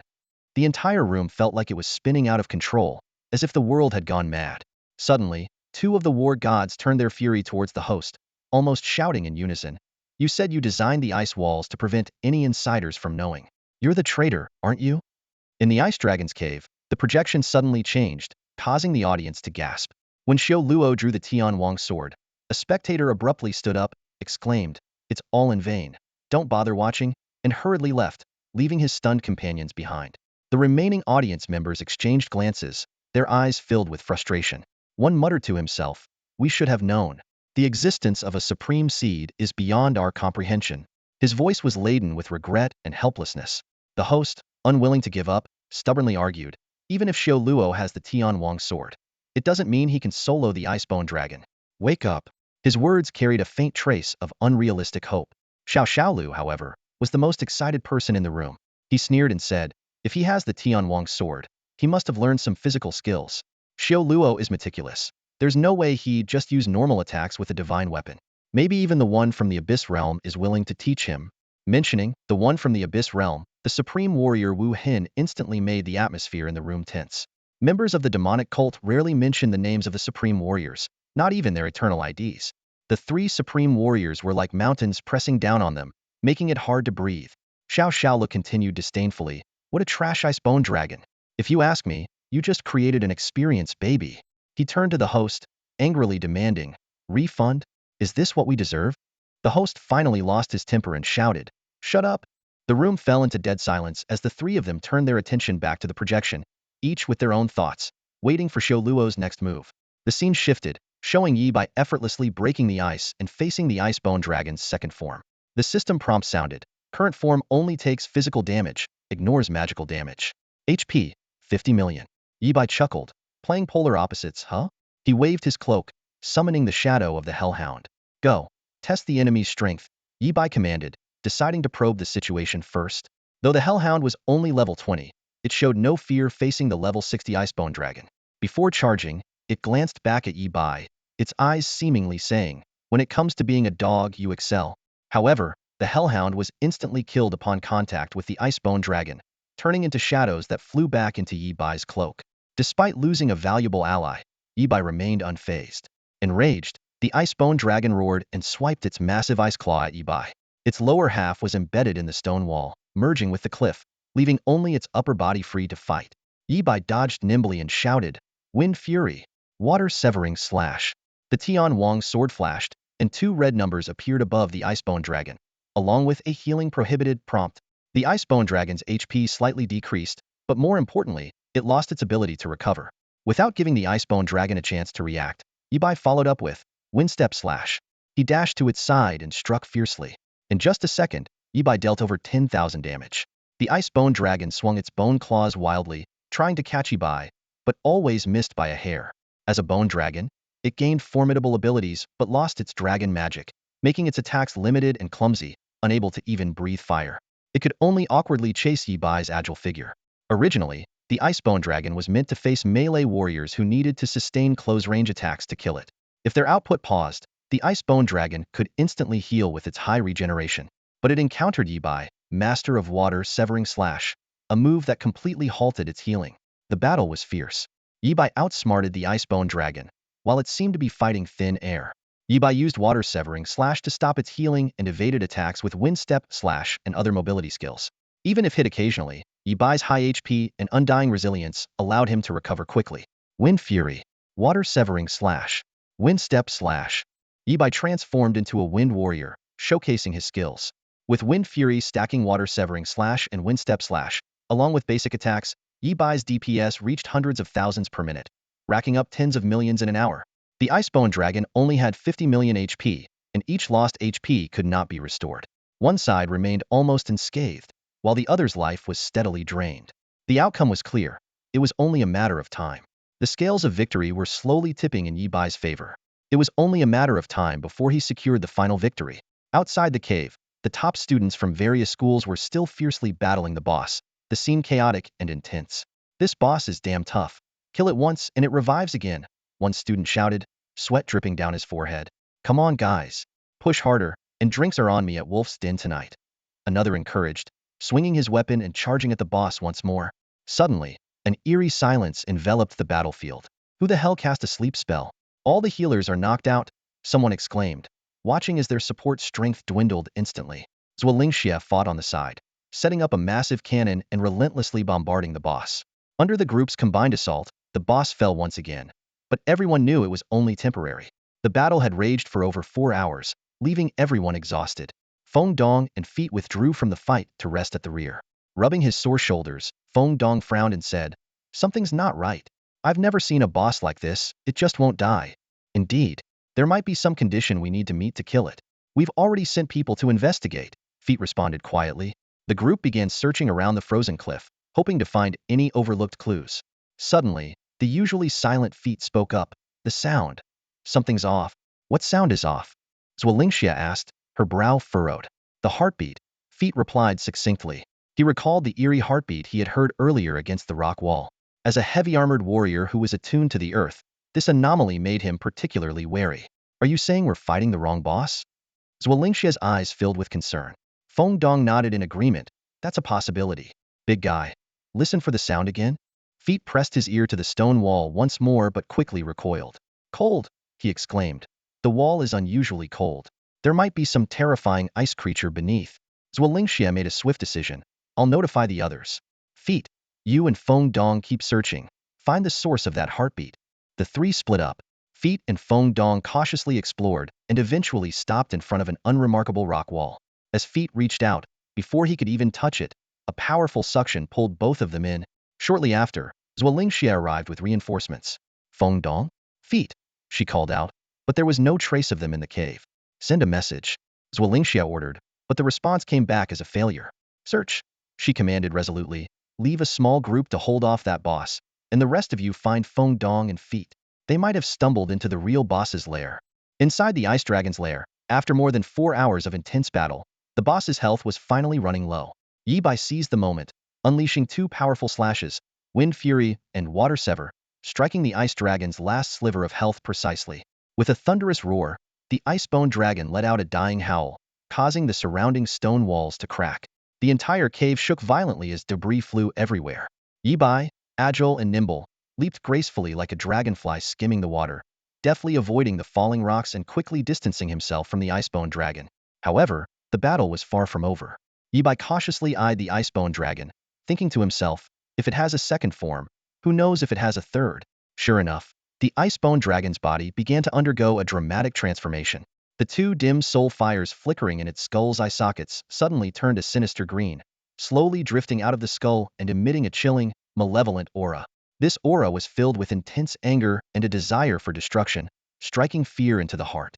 Yi Bai's eyebrows furrowed as a realization dawned on him. The fourth demon god, the god of extinction's wrath. The fourth demonic sect's totem is a green torch, isn't it? He chuckled coldly. These guys are really going all out to stop me. Despite the dire situation, Yi Bai remained calm. He quickly assessed his own status. His 10 heart lamps were still burning brightly, and the guardian angel buff was still active, keeping him safe for the time being. As for the boss's third form, Yi Bai decided to see it for himself before making any decisions. Meanwhile, in the projection space of the ice dragon's lair, the remaining 3 members of the demonic sect were anxiously observing the battle. Seeing the boss suddenly manifest a third form, one of them heaved a slight sigh of relief, exclaiming, "Good thing we invested more of the demon god's essence, or we would have lost terribly this time." However, the leader remained unusually silent. Xiao Xiaola, maintaining his usual optimism, even had the mood to joke, "Still stressed out, brother? It's not a big deal. Anyway, you don't have much time left." At that moment, the leader suddenly spoke, his voice trembling slightly, "I didn't set up a third form for the boss." "What?" The other two were stunned. "Say that again." The leader repeated mechanically, "I said, I didn't set up a third form for the boss." All 3 felt a sinking feeling in their hearts, simultaneously thinking of a terrifying possibility. Someone had tampered with the boss. To tamper with the boss under the war god's nose without being noticed until the last moment, only one person could do it. Yichangzhe Xiaoyao. "Didn't you say he was in seclusion?" the old man exclaimed, genuine fear in his voice. Xiao Xiaola sneered. "So it's you. You know the old man?" "I don't know you, but I know you're already a dead man." "Rip." Xiao Xiaola was the only one who could barely maintain his composure. "This was a fishing expedition, and you, my foolish friend, took the bait." The old man retorted defiantly, "Laugh at me all you want, Lian. But you're no better off, neither man nor ghost, just a useless wretch. If I was foolish enough to fall for it, weren't you also caught?" Xiao Xiaola snorted disdainfully, "You're too stupid to realize it. Let me spell it out for you. When we created the boss, you used the demon god's essence, right? So what? You did too, and you used the most," the old man countered. "Idiot, things have changed. That essence isn't a protective charm anymore. It's a death warrant." Xiao Xiaola revealed the truth. The old man suddenly realized the gravity of the situation. If the demon god's essence fell into the hands of Ji Qiangzhe, he could use it to track down the traitors. Xiao Xiaola triumphantly opened a bottle of champagne. "I've always said, luck is on my side." "Sometimes, losing everything you have is a form of luck," the old man, still unwilling to concede, said. "Even if that's true, as long as no Ji Qiangzhe intervenes, I can still escape to the abyssal plane." Xiao Xiaola mixed his champagne with a bottle of Sprite and downed it in one gulp, then asked, "Really? Have you ever faced the Shadow's blade?" Recalling that terrifying moment, his face paled slightly. "One strike, and not only were you nearly killed, but even Xue Ming almost died. The power was so immense, it erased your soul from existence." Xiao Xiaola continued, "If you don't believe me, try contacting the war god who left before, the leader of the third demonic sect, right? He should already be dead, his body not even cold." "Oh, I forgot. The creature in the shadow doesn't leave bodies." Finally, Xiao Xiaola concluded, "When creating the boss, 4 people contributed. The leaders of the first, third, sixth, and fourth sects. The leader of the third demon sect was the first to collapse, stepping into the end of his life." Xiao Xiaola watched coldly, thinking to himself how quickly this one had gone. He was probably already at the bridge of helplessness, waiting in line for Ming Po's soup. At that moment, the leader of the sixth demon sect tried to contact his fallen comrade, but was met with only silence. His face darkened instantly, realizing something was terribly wrong. "It's over, it's really over this time," the sixth demon sect leader said heavily. "To be honest, the Supreme One's plan wasn't that sophisticated. It's mainly because some people were too arrogant and dragged us all down." As he spoke, he cast a meaningful glance at the leader of the first demon sect who was presiding over the meeting. Xiao Xiaola took over the conversation, his tone dripping with sarcasm. "I bet you think you're the Supreme One's favorite, hiding so well all these years, right? These words left the first demon sect leader stunned and speechless. Xiao Xiaola sneered and continued to expose the truth. Fool. The Supreme One was known as a soul sorcerer before his rise. Later, he even apprenticed under a monster in the shadows. Their mastery in soul arts is extraordinary, deceiving countless people. There was a time when the demon sect was almost eradicated. You newcomers didn't even do your homework before getting involved? With just a few words, Xiao Xiaola outlined the entire situation clearly. The true identity of the first demon sect leader was revealed. He had been manipulated by the Supreme One all along, living in a meticulously crafted illusion. Everything he thought he had achieved was part of a grand scheme. Under the Supreme One's control, he gathered the members of the demon sect, gained their trust with intel, collected the essence of the demon god, and created monsters to obstruct the Shura. On the surface, everything seemed to be going smoothly, but it was all a trap. Once the demon god's essence was obtained, they could trace back and root out all the traitors. In the end, Ingjia would strike, capturing everyone in one fell swoop. The sixth demon sect leader gritted his teeth and said bitterly, Lian Can, don't be so smug. Even if we die, you won't survive either. Before he could finish, a strange drumming sound suddenly echoed in his ears. The sound seemed to strike directly at his soul, shattering it instantly. The sixth demon sect leader's eyes glazed over, his entire being shrouded in the shadow of death. Starting from his legs, his body gradually turned to ash and scattered. The first demon sect leader met the same fate. Morning bell and evening drum. Xiao Xiaola somehow produced a box of fireworks, scooped up a handful of ashes, and stuffed them inside before lighting them. Let me enlighten you. The Supreme One took the morning bell and evening drum from the eternal forest. Consider yourself lucky to hear the evening drum in this lifetime. You won't be so fortunate in the next. As the fireworks exploded overhead, the ashes of the two demon sect leaders scattered. Xiao Xiaola watched the grand performance, bowed slightly and said, Thanks to the Supreme One for sparing me. If there's nothing else, I'll take my leave. I won't be coming back to this eternal tower again. With that, he vanished from the spot. Back at the teacher's dormitory in training camp A of the Blue Star Summer Camp, Xiao Xiaola poured himself a cup of cappuccino and walked to the window. With a faint smile still playing on his lips, he began to reflect on the recent, perilous events. The Supreme One had an agreement with the Abyss. Beings of the War God tier and above were not to intervene lightly. The earlier actions of those individuals had already offended him, and being killed by the evening drum was their just punishment. As for those below the War King tier, neither side's top powers could act. This agreement was meant to protect the growth of each race's geniuses, especially as the human race awaited the emergence of new supreme seeds. Now, this agreement had become Xiao Xiaola's lifeline, the source of his audacity. No matter how recklessly I act, I won't die. Frustrating, isn't it? Xiao Xiaola murmured as he gazed at the eternal forest shrouded in darkness, savoring his coffee. I told you. Lady Luck is very fond of me. As soon as he finished speaking, Xiao Xiaola finally couldn't suppress his inner fear any longer. His entire body began to tremble violently. The coffee cup slipped from his hand and shattered on the floor. The gaze of the Supreme One had once lingered on his shoulder, bringing him closer to death than ever before. He didn't know why he hadn't been killed, but that single glance had plunged him into endless terror, almost tearing his soul apart. It took him more than 10 minutes to barely calm down. Then, he quietly changed into a new pair of pants. In the Ice Dragon Cave, Yibai had just slain the Icebone Dragon when the boss suddenly entered its third phase. From the green soul fire, an eye revealed itself, and a beam of black light shot towards Yibai. In the blink of an eye, Yibai found himself unable to dodge, knowing this strike was certain death.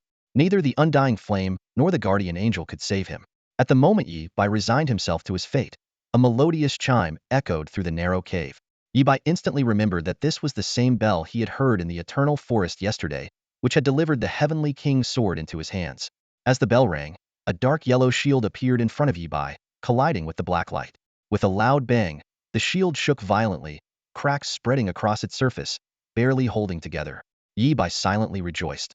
The vibration of the bell had been stored within the object and had saved him at the critical moment. Seeing its attack fail, the eye within the green flames did not pursue further but stared intently at Yibai through the shield. Though the eye did not speak, a voice echoed in Yibai's ears. I see you. Suddenly, a drumbeat sounded, the green flames rapidly shrinking, and the eye vanished within them. Yibai let out a long sigh of relief, sweat beading on his forehead, his body collapsing in exhaustion. Even under the protection of the supreme expert Xiaoyao, the pressure of facing the demon god nearly broke him. Need a change of pants? A teasing voice called out. Yibai smiled wryly and replied, Not quite there yet. He thought to himself, the demon god's oppressive presence far exceeded his expectations. Even within the eternal tower, with its double weakening effect, just one glance nearly took his life. With the crisis averted, the boss's third form became unusually weak. Yi Bai easily defeated it with a single heavenly thunderstrike. After the kill, he glanced at the exploration percentage, surprised to see it had reached 100. Yi Bai knew someone must have assisted him behind the scenes. Normally, he would have had to complete numerous tedious tasks to achieve such a high exploration rate, but now, simply defeating the boss had completed everything. He was secretly pleased with this glitch exploit and thought, well done. Let's do this again next time. After nearly 5 hours of intense battle and a brief confrontation with the demon god, Yi Bai was both mentally and physically exhausted. He vaguely suspected he was caught up in some kind of scheme, likely involving Xiaoyao, and possibly even Zhu Yi. But for now, completing today's task was his top priority. Yi Bai summoned the Eternal Core and pressed his palm against it. In the next second, all the humans venturing within the Eternal Tower heard the familiar announcement. Congratulations to player Azura for achieving an SSS rating on the 7th floor. 7 consecutive victories. Cheers erupted instantly. Despite having seen it many times before, an SSS rating still excited everyone. Amidst the jubilation, the Eternal Tower began to announce the rewards for this SSS rating. Player Azura cleared the 7th level with an SSS rank, instantly receiving 4 powerful buffs, each more impressive than the last. The Eternal Tower's human race buff, Will of 7, provided an all-around enhancement, a 43.96 increase in all attributes, far surpassing previous levels. Star of Tomorrow allowed humans to equip gear 7 levels higher than their current level, significantly boosting their strength. Triumphant Legion increased all gains by 7, seemingly small but encompassing everything. The most potent, Will of 7, enhanced the effect of the 7th spell or attack by 77.77, effectively granting a free attack. With these buffs, job advancement dungeons and solo instances were no longer a challenge. Yi Bai put away the buff descriptions and modestly remarked, "Not bad, let's keep it up." Before the personal rewards from the Eternal Tower were distributed, he quickly checked his loot. After defeating the 3rd phase boss, Yi Bai leveled up to 60, reaching the required level for his second job change. His attribute panel showed all 4 basic attributes exceeding 1,000, with intelligence nearing 2,000, a rarity among warriors. His nature's force equipment also advanced to the 3rd tier, not only enhancing various attributes, but also gaining a new trait, interchange of reality and illusion. This life-saving skill delighted Yi Bai, especially since he had just narrowly escaped death from the demon god's eye, making him more appreciative of survival skills. While waiting for the Eternal Tower rewards, Yi Bai returned to the Eternal Core City. At Wolf's Den, he noticed someone celebrating a fruitful day by treating others to drinks. Yi Bai grabbed 2 bottles and headed towards the office. Dai Meng caught up to remind him that only 1 bottle was free, but Yi Bai replied that the other bottle was for Xue Ming. By the time he reached the office door, Yi Bai had already finished both bottles. He turned around, handed the empty bottles to Dai Meng, who was still behind him, and confidently said, "Take care of these bottles, please." With that, he pushed the door open and walked in, leaving Dai Meng standing there with the 2 empty bottles, questioning her life choices. Yi Bai's words, "I'm getting one for Xue Ming," still echoed in her ears, leaving her both amused and exasperated. Wolf's Den, Xue Ming's office. Yi Bai pushed the door open and entered. Xue Ming looked up from his desk, his gaze passing over Yi Bai and towards the door, puzzled. Is someone treating people to drinks again outside? Yi Bai gently closed the door, his expression serious. "We need to talk business. Stop thinking about drinking all the time." He sat down across from Xue Ming and suddenly burped, yet remained composed. "I had a little chat with the 4th demon god before coming here. Just a quick introduction." Xue Ming's eyes widened in disbelief. "You managed to walk away alive from the 4th demon god? Sure has got some skills." He marveled. "Impressive." Although the 4th demon god is known as the demon god of extinction and wrath, few know that its true form is a demonic eye. Even the god of war would die from just a glance. A demonic eye? Yi Bai's heart skipped a beat as he involuntarily thought of his awakened SS-level talent, the Eye of Insight. He quickly pieced things together. The night Shura appeared, human warriors destroyed the 4th demon sect's main altar, suffering heavy casualties. Based on his information, the humans shouldn't have had such power. Letting the 4th demon sect survive might have been a ploy to draw out the 4th demon god.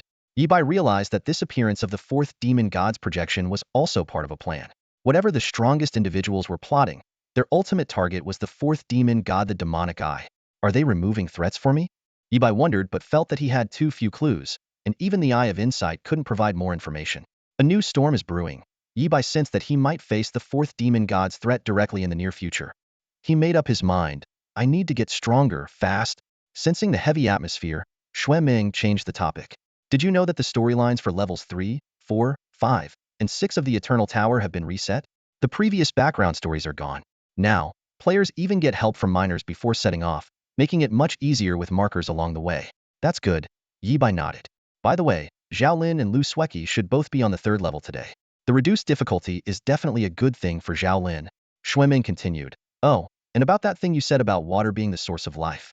A player accidentally discovered that the pure water brought from the 3rd level has turned into the source of life. It has incredibly powerful healing effects, and the news has spread like wildfire. What did you say? Yi Bai snapped back to attention. The pure water turned into the source of life? So that's what that phrase meant. Xueming repeated himself and added, unfortunately, it has to be water taken out before yesterday. Today's mines don't have such luck. After the news spread, there's about 5 liters of source of life on the market, and the entire human race probably doesn't have more than 10 liters. No one would have kept such a thing otherwise. He counted on his fingers. 1 milliliter is 20 drops. 1 liter is 20,000 drops. So 200,000 drops of source of life. It's a great resource, but too scarce. Xueming sighed. Compared to the entire human race, 200,000 is a tiny number. This miraculous healing substance is, of course, the more, the better. After nearly a century of bloodshed, countless humans have been disabled or forced to retire due to injuries. There's even a dedicated department for re-employment services for these people. Some injuries are so severe that even a god of war level priest struggles to handle them. Although they can save lives and ensure a comfortable living, the combat effectiveness is greatly reduced, leaving no chance to return to the battlefield. The source of life, however, perfectly solves this problem. It can heal hidden injuries, remove abyssal corruption, and regenerate flesh.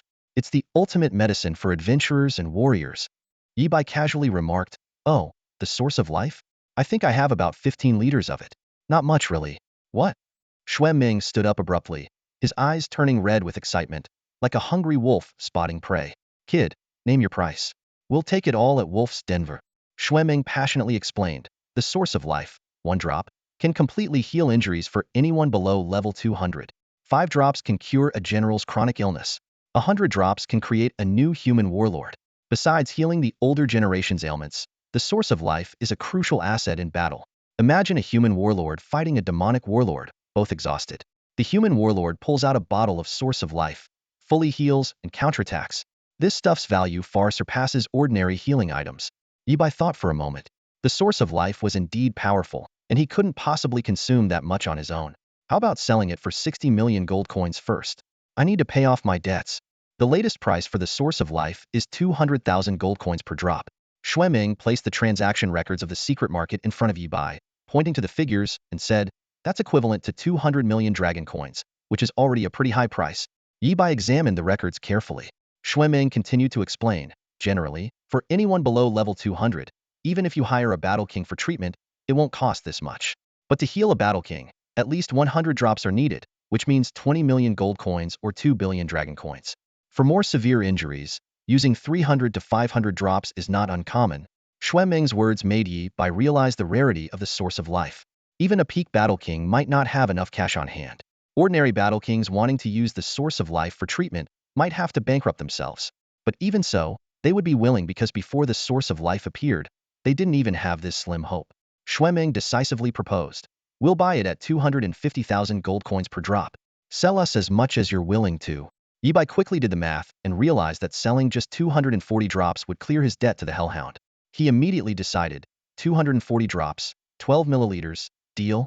Yi Bai carefully handed the small vial containing the source of life to Xueming. The latter took it and immediately opened a screen displaying information about several abyssal creatures that could produce SS-grade materials. Tianyun Tiger, God of War level, Xueming introduced, his voice slightly hoarse with excitement. Take a look and tell me what you need, and I'll arrange for someone to hunt them down immediately. Yi Bai understood that this was a win-win deal. The Azura needed SS-grade materials, and the humans needed the source of life, with no harm to either side. He decisively said, I'll take them all. He then ordered 15 different types of abyssal creature materials in one go. If these aren't enough to repair the Nightmare Shadow, we'll add more later. Yi Bai added. Xueming quickly calculated, 15 abyssal creatures, each costing 100 million gold coins, equivalent to 400 drops of the source of life, totaling 6,000 drops, approximately 300 milliliters. Yi Bai paid the full amount without hesitation. Xueming patted his chest and promised, after today, even if I have to go myself, I'll make sure to get you these materials. Yi Bai smiled and suddenly proposed an idea. For the seniors injured on the Abyss battlefield, or during the eradication of demonic cult followers, We can lower the price, and I'll cover the difference. Xueming looked at Yi Bai in surprise, not expecting the Azura to make such a suggestion. Yi Bai explained, consider it an investment. Once they recover their strength, they can return to the front lines, which, in a way, also protects me. Before I reach the level of a god of war, I do need this kind of protection. If one of these seniors becomes a god of war, I'll sleep more soundly at night, won't I? Xueming was silent for a moment. They both understood that this was just an excuse. With Ingjiu by his side, having one more or one less battle king made little difference to the Azura. All right, Xueming said. What discount do you plan to offer? 50%? Yi Bai shook his head. 30%? Xueming asked tentatively, his voice slightly tense. Yi Bai shook his head again. Xueming took a deep breath, his voice trembling slightly. 10%? Yi Bai slowly revealed his plan. Here's the deal. For injuries sustained in public service, a 10% discount. For those who have left their names on the steel of death, an additional 50% off the 10% price. For those who left their names on the steel of death but survived, it's free. Xueming fell silent again. After a while, he pressed a button on the table, and a microphone slowly rose. Xueming tried to control his slightly choked voice and said as calmly as possible, move the wine cellar from the Wolf's Den tonight. Drinks are on me. Outside the combat testing hall of the Eternal Core City, cheers erupted from the Wolf's Den, making the atmosphere particularly lively. Director Wu, with a cigarette dangling from his lips, leaned against the office doorframe and called out, Xiao Yu, come here for a moment. The bald manager, who was engrossed in his paperwork, immediately set down the documents and hurried over. Director, what's up? Don't tell me that genius is back again? Director Wu motioned for him to step inside the office. Come in, let's talk. The bald manager followed him into the office and was stunned. The room, once filled with treasured items, was now completely empty, as if it had been ransacked. He exclaimed, Director, were you robbed? Before retiring from the front lines, Director Wu was a warlord-level powerhouse, but lingering injuries had significantly weakened him. His office used to display materials from 3 demon warlords, items of immense value and special significance. Director Wu often boasted about how he single-handedly fought off 3 enemies to save the little brat, Lu Qingyan. He always claimed that at least 2/3 of Lu Qingyan's success as a peak warlord was due to him, Wu Ziki. Oh, those materials? I listed them in the trade realm for sale, Director Wu said nonchalantly, lighting another cigarette. There's a healing artifact called the Source of Life available today in the trade realm. It should be able to cure my hidden injuries, but it's quite expensive. The bald manager gulped. If even a former warlord thought it was quite expensive, it must be astronomical. He cautiously asked, Director, is this thing reliable? Shouldn't you install a human anti-fraud app first? Director Wu exhaled a plume of smoke sharply and retorted, mention that incident again, and I'll send you to the abyss to dig rocks. He had almost lost his savings in a scam while trying to heal his injuries. Fortunately, the Security Bureau had zero tolerance for such frauds and swiftly dismantled the operation, even taking down a demon cult division in the process, recovering all of Wu Ziki's losses. With a serious expression, Director Wu said, this time it's different. An old friend of mine has already regained his combat strength using the Source of Life, and even managed to break through a level in the Eternal Tower. Realizing the gravity of the situation, the bald manager quickly asked, that's great news. So, why did you call me here? Oh right, I got so excited I forgot the main issue. Director Wu pulled out a sheet filled with calculations. I've done the math. The money is almost enough. Selling all the materials, the bounties from the Deathwell camp, my injury compensation, and if I resign, I'll get a severance package. Resign? The bald manager interrupted in a high-pitched voice. Boss, why would you resign? With his status, Wu Ziki would receive a substantial severance package, but he had been with the Security Bureau for decades. The thought of him suddenly resigning was emotionally hard to accept. Keep quiet, I'm still calculating. Director Wu continued scribbling on the paper. The Source of Life is excellent but too pricey. My old friends don't even have enough for themselves, so where else can I get the money from? But you don't have to resign. The bald manager protested, his face scrunched up like a worried prune. Boss, even if you regain your warlord strength, your military merits will reset if you resign. No choice, Director Wu said firmly. This artifact is highly sought after. If I'm late, it'll be gone. I've already submitted my resignation. Once I get the money, I'll head to the trade realm to pay. You have a trade realm pass, right? Lend it to me. The bald manager was taken aback again. Sure, boss, but what about your pass? Sold it, Wu Ziki said matter-of-factly. To buy the Source of Life, he had sold everything he could. Want this pack of cigarettes? Still got 15 left. I'll sell it to you for 680. He tossed the half-empty pack to the bald manager. From now on, he was quitting smoking. Even so, the money he had gathered was only enough to buy 100 drops of the Source of Life. Whether it would completely heal him, Wu wasn't sure. At that moment, there was a knock on the office door. Come in. A young man wearing a lone wolf mask entered, looking rather unremarkable. His voice was warm and magnetic. Excuse me, is this the office of former Deputy Commander Wu Ziki of the Skyfire Legion? That's me. What do you want? The Wolf's Den sent me. Could you please show your merit card? The young man produced a War God's token and a device, clearly intending to verify Wu Ziki's identity. Beep. Senior citizen card, can we get to the point now? Wu Ziki frowned, wondering if they were summoning retirees back to the Abyss front lines. If so, the situation up front must be dire. The young man explained, because your name is on the Deathwell Monument, if you're willing to return to the front lines, you can receive a free source of life to treat your hidden injuries. Free. Director Wu stood up abruptly, his eyes fixed on the young man as if trying to see through his mask. Boss, calm down. Be careful, it might be a trap. The bald manager blocked Director Wu's path and cautiously asked, are they asking for a deposit or something? The young man handed over a document and explained, this is a notification recently signed by Lang Chao. The Defense Bureau will officially issue it soon. Director Wu took the document and examined it carefully. The content matched what the young man had said earlier. At the bottom, there was a flamboyant signature of Shui Ming, along with the lone wolf emblem, serial number, and official stamp, all in place. This is real? Director Wu's hand holding the cigarette trembled slightly, mumbling in disbelief. The sudden good news was too overwhelming for him to accept immediately. The young man handed over another document and calmly said, you just need to sign here to receive 156 drops of the source of life, enough to cure your hidden ailments. After some rest, you'll be able to regain your combat strength at the Battle King level. Without a second thought, Director Wu quickly signed his name. Even if it was a life-and-death contract, he would sign it without hesitation for the chance to return to the battlefield.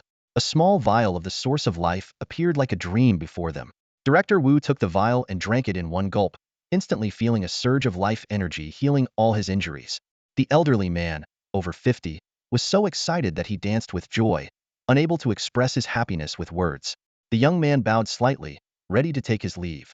Director Wu hurriedly called out, wait, may I ask, where did this source of life come from? Such generosity, even the Defense Bureau can't afford to give it out for free, right? It's mostly from voluntary donations. You can check the document. It's all written there. The young man said before leaving again, wish you a happy and healthy life. Director Wu quickly opened the document and saw a familiar name at the top. Shilua. All this source of life was donated by Shilua. Boss, this? The bald manager lit a cigarette, at a loss for words. Director Wu sighed deeply, feeling conflicted. It's the young people's world now. He glanced at the bald manager and snatched the cigarette from his mouth. I'm quitting smoking, and I won't tolerate secondhand smoke either. You should quit too. It's not good for you. Smoking, what are you smoking for? With that, he took the half-pack of cigarettes with 14 left and put them in his pocket. Let's get to work. Go to the trading secret realm and buy what we need. My proof of fighting 3 opponents at once back in the day can't just be sold off. Leaving the combat testing hall, Yibai completed his delivery job and felt pretty good about it. Back at Langchao, he casually opened a bottle of 1982 beer to rinse his mouth and stood quietly in a corner, watching everyone else celebrate. Following the agreement with Shui Ming, Yibai first took out 10 liters of the source of life, totaling 200,000 drops. Not all those who retired from injuries were willing to fight again. Given the current tight situation of the human race, they had to prioritize those willing to return to the battlefield and expand the scope if there was any left. Everything had to be handled in order of importance. Shui Ming quietly approached the corner and whispered, "Little, fourth brother, him?" He seemed unsure how to address him. "The old Taoist asked me to tell you that your reward can't be processed today. It will have to wait until tomorrow." "Got it," Yibai responded calmly. Exploiting bugs always comes with a price, and with Xiaoyao's help in cleaning up, it wasn't a big issue. Shui Ming continued, "The person next to you said not to come back before 6 p.m. He's busy killing people." As he said this, Shui Ming's face turned pale, as if recalling unpleasant memories. "Okay." Yibai looked at Shui Ming in surprise, wondering if this guy really had been cut by Jiuyi. "And my father wanted me to tell you." "Wait, why are you acting like a messenger?" Yibai was speechless. "Can't you all show a little respect to a 9th-rank war god, the top of the star list?" "What? I don't respect you either?" "Then never mind." Shui Ming shrugged. "May I ask, who is your father?" "The one from the Abyss plane. The Supreme Wuhan." Shui Ming suddenly understood. No wonder the skill book was passed through him. It seemed Shui Ming's claim to use a sword was a family tradition. "All right, what did your father say?" "He said he just captured a top-tier demon blacksmith who refuses to forge equipment for you." "He's still trying to persuade him." Yibai was silent for a moment, then thoughtfully asked, "When you say persuade, is it voluntary?" Yibai suddenly felt that his second brother's character was someone he could get along with. Inside the wolf's den, Xueming and Yibai were having a meaningful conversation. Earlier, I mentioned my father is Wuhan. Xueming began, a sly glint in his eyes. Yibai frowned, suddenly remembering something. Didn't you call him second uncle before? Xueming shot Yibai a sidelong glance and scoffed. Who said I can only have one godfather? Yibai couldn't help but tease. You're really good at being a son. Xueming lowered his voice and leaned in close to Yibai's ear. People outside only know that Nightmare took me in as his godson. Later, second uncle my second godfather secretly approached me. He said my swordsmanship reminded him of his own prime and begged to take me as his godson. He sighed dramatically. What kind of person am I? Xueming, could I agree to that? Of course not. But my first godfather agreed on my behalf and took a fine sword from him. So, it was settled. Xueming downed a bottle of beer and reminded. So outside, I call Wuhan's second uncle, but in private, I call him second godfather. Don't go spreading this around. Besides the strongest ones and that person, you're the only one I've told. Yibai slowly nodded, his mind racing. He understood now. Xueming acted as a bridge of bloodline between Nightmare and Wuhan. For the sake of the strongest humans, Xueming swallowed his pride and accepted two fathers. This practically pioneered a new shared economy model shared godsons. Yibai couldn't help but imagine, if Xueming kept going and got Xiaoyao to accept him as a godson too, wouldn't he achieve the Godfather Collector feat, rivaling Thanos? With three of the strongest as his godfathers, even the demons wouldn't dare touch him. Big Mingzi, let me teach you a phrase that's especially powerful on the battlefield, Yibai said, his voice deep and resonant. A true man is born between heaven and earth. How could he remain long under others? Xueming's eyes lit up. That's a good one. Really fits my cultural vibe, powerful. I'll remember it and shout it out after slaying a demon war god. Not bad. Really not bad. Xueming was clearly satisfied, not even minding Yibai calling him Big Mengzi. Meanwhile, Yibai had another thought. If Xueming really became the godson of three of the strongest, when I become one of the strongest, could I? Yibai looked at Xueming again, his gaze strange. Fengxian, my son? Better not, he shook his head. Let the three strongest enjoy the blessing of having Xueming as a godson. The two chatted idly as time passed. At 6 o'clock sharp, Yibai stood up. I need to deliver some meals. He delivered the meals to the minor team at the mysterious mine before returning to Blue Star. Just as he reached the dormitory door, a shadow silently appeared behind him. Ninth Lord, done with your work? Yibai asked, but there was no response. He didn't mind. Shadow 9 not speaking was normal. Ninth Lord rarely spoke, and when he did, it was a big deal. Opening the dormitory door, Yibai saw Senior Feet passing by, carrying a bowl on his shoulder. The bull was leisurely chewing fresh grass, unaware of its impending fate. Thud, thud, thud. Feet knocked on Zhao Lin's dormitory door and walked in with the bowl. Morning, Senior. Zhao Lin was momentarily stunned by the bizarre sight. Morning. Eat something to fill your stomach before warming up. Feet had a unique understanding of fresh ingredients. This is a specially bred species from Imperial Capital University. The more you eat, the more your attributes increase. He sharpened a knife, made a few gestures, and asked, do you want to start with the shoulder or the spine? Zhao Lin stood there, dumbfounded, muttering, wow, this is a bull. Suddenly, a cry came from next door, brave bull, fear no hardship. Yibai shook his head, deciding that he'd stick to a vegetarian breakfast today. After breakfast, Feng Dong approached Yibai. Brother Bai, let me introduce today's schedule. Feng Dong was particularly attentive due to his course failures, more responsible than other seniors. Brother Bai, staying in the summer camp is a tough task. Feng Dong pulled out a schedule and explained in detail. In the morning, we have basic courses, with the latest strategies for the levels taught by Professor Lon from Magic City University. Mentioning Professor Lon, Feng Dong's expression grew serious. Professor Lon is over 100 years old, awakened with inflexible talent, level 60, a first-rank warrior, stuck on the 9th level of the Eternal Tower. Normally, even with a clever talent, one could become a first-rank warrior at level 40 or 50. For Professor Lon to reach level 60 with inflexible talent, it's remarkable. Feng Dong, uncharacteristically serious, continued. Professor Lon once participated in bloody battles. Although his strength was somewhat lacking, he could only perform security patrols. Later, he returned to research, specializing in strategies for the first 9 levels of the Eternal Tower, achieving outstanding results. The strategies in your textbooks were all written by Professor Lon. Through Feng Dong's introduction, Yibai learned that, in a sense, Professor Lon was a nearly overlooked genius. Due to his innate limitations, Professor Lon couldn't advance his own abilities, but he found another way to elevate the strength of the entire human race. Before he released the first version of his guide, Even players with level talents struggled to achieve high exploration levels in the early layers of the Eternal Tower. Professor Lawn dedicated his entire life to studying the first 9 floors of the Eternal Tower. For 100 years, nearly 40,000 days and nights, he tirelessly researched, exchanged insights with top experts from various professions, and shared his findings freely. His desk was piled high with densely written notes, and his walls were covered with structural diagrams of the tower, each detail meticulously scrutinized. Because of his exceptional contributions, Professor Lawn became an honorary lifetime professor at most universities. Yibai once used his inside eye to compare and found that Professor Lan's strategies were almost identical to the best routes, even more suitable for players with slightly weaker abilities. This legendary figure, who combined talent and hard work, wrote a remarkable story in his own way. Legend? By calling him a legend doesn't do him justice. Feng Dong's eyes sparkled with admiration, his tone filled with respect. Come on, you'll understand once you've attended Professor Lan's class. In the teacher's office of Summer Camp Zone C, Professor Lan was meticulously organizing today's lecture materials. This had been his unwavering habit for years, ensuring he was prepared for every class and every student. His assistant, a newly graduated research student, stood by his side, learning. Professor Lan, the content for floors 3 to 6 has been reset. Should we change today's lecture topic? The assistant asked cautiously. Professor Lan nodded in agreement. Indeed, outdated strategies are worse than none. Let's cover some basic information about the Eternal Tower today. Following Professor Lan's instructions, the assistant selected materials related to the Eternal Core City, Trading Secret Realm, and exclusive spaces. As Professor Lan carefully reviewed the content, he suddenly paused, a slight expression of surprise crossing his face. Professor Lan, is something wrong? The assistant leaned in nervously. This stone. Professor Lan picked up a magnifying glass and examined the image on the slide closely. Strange. The assistant explained. This is a recent curiosity from the Wanwu Pavilion auction.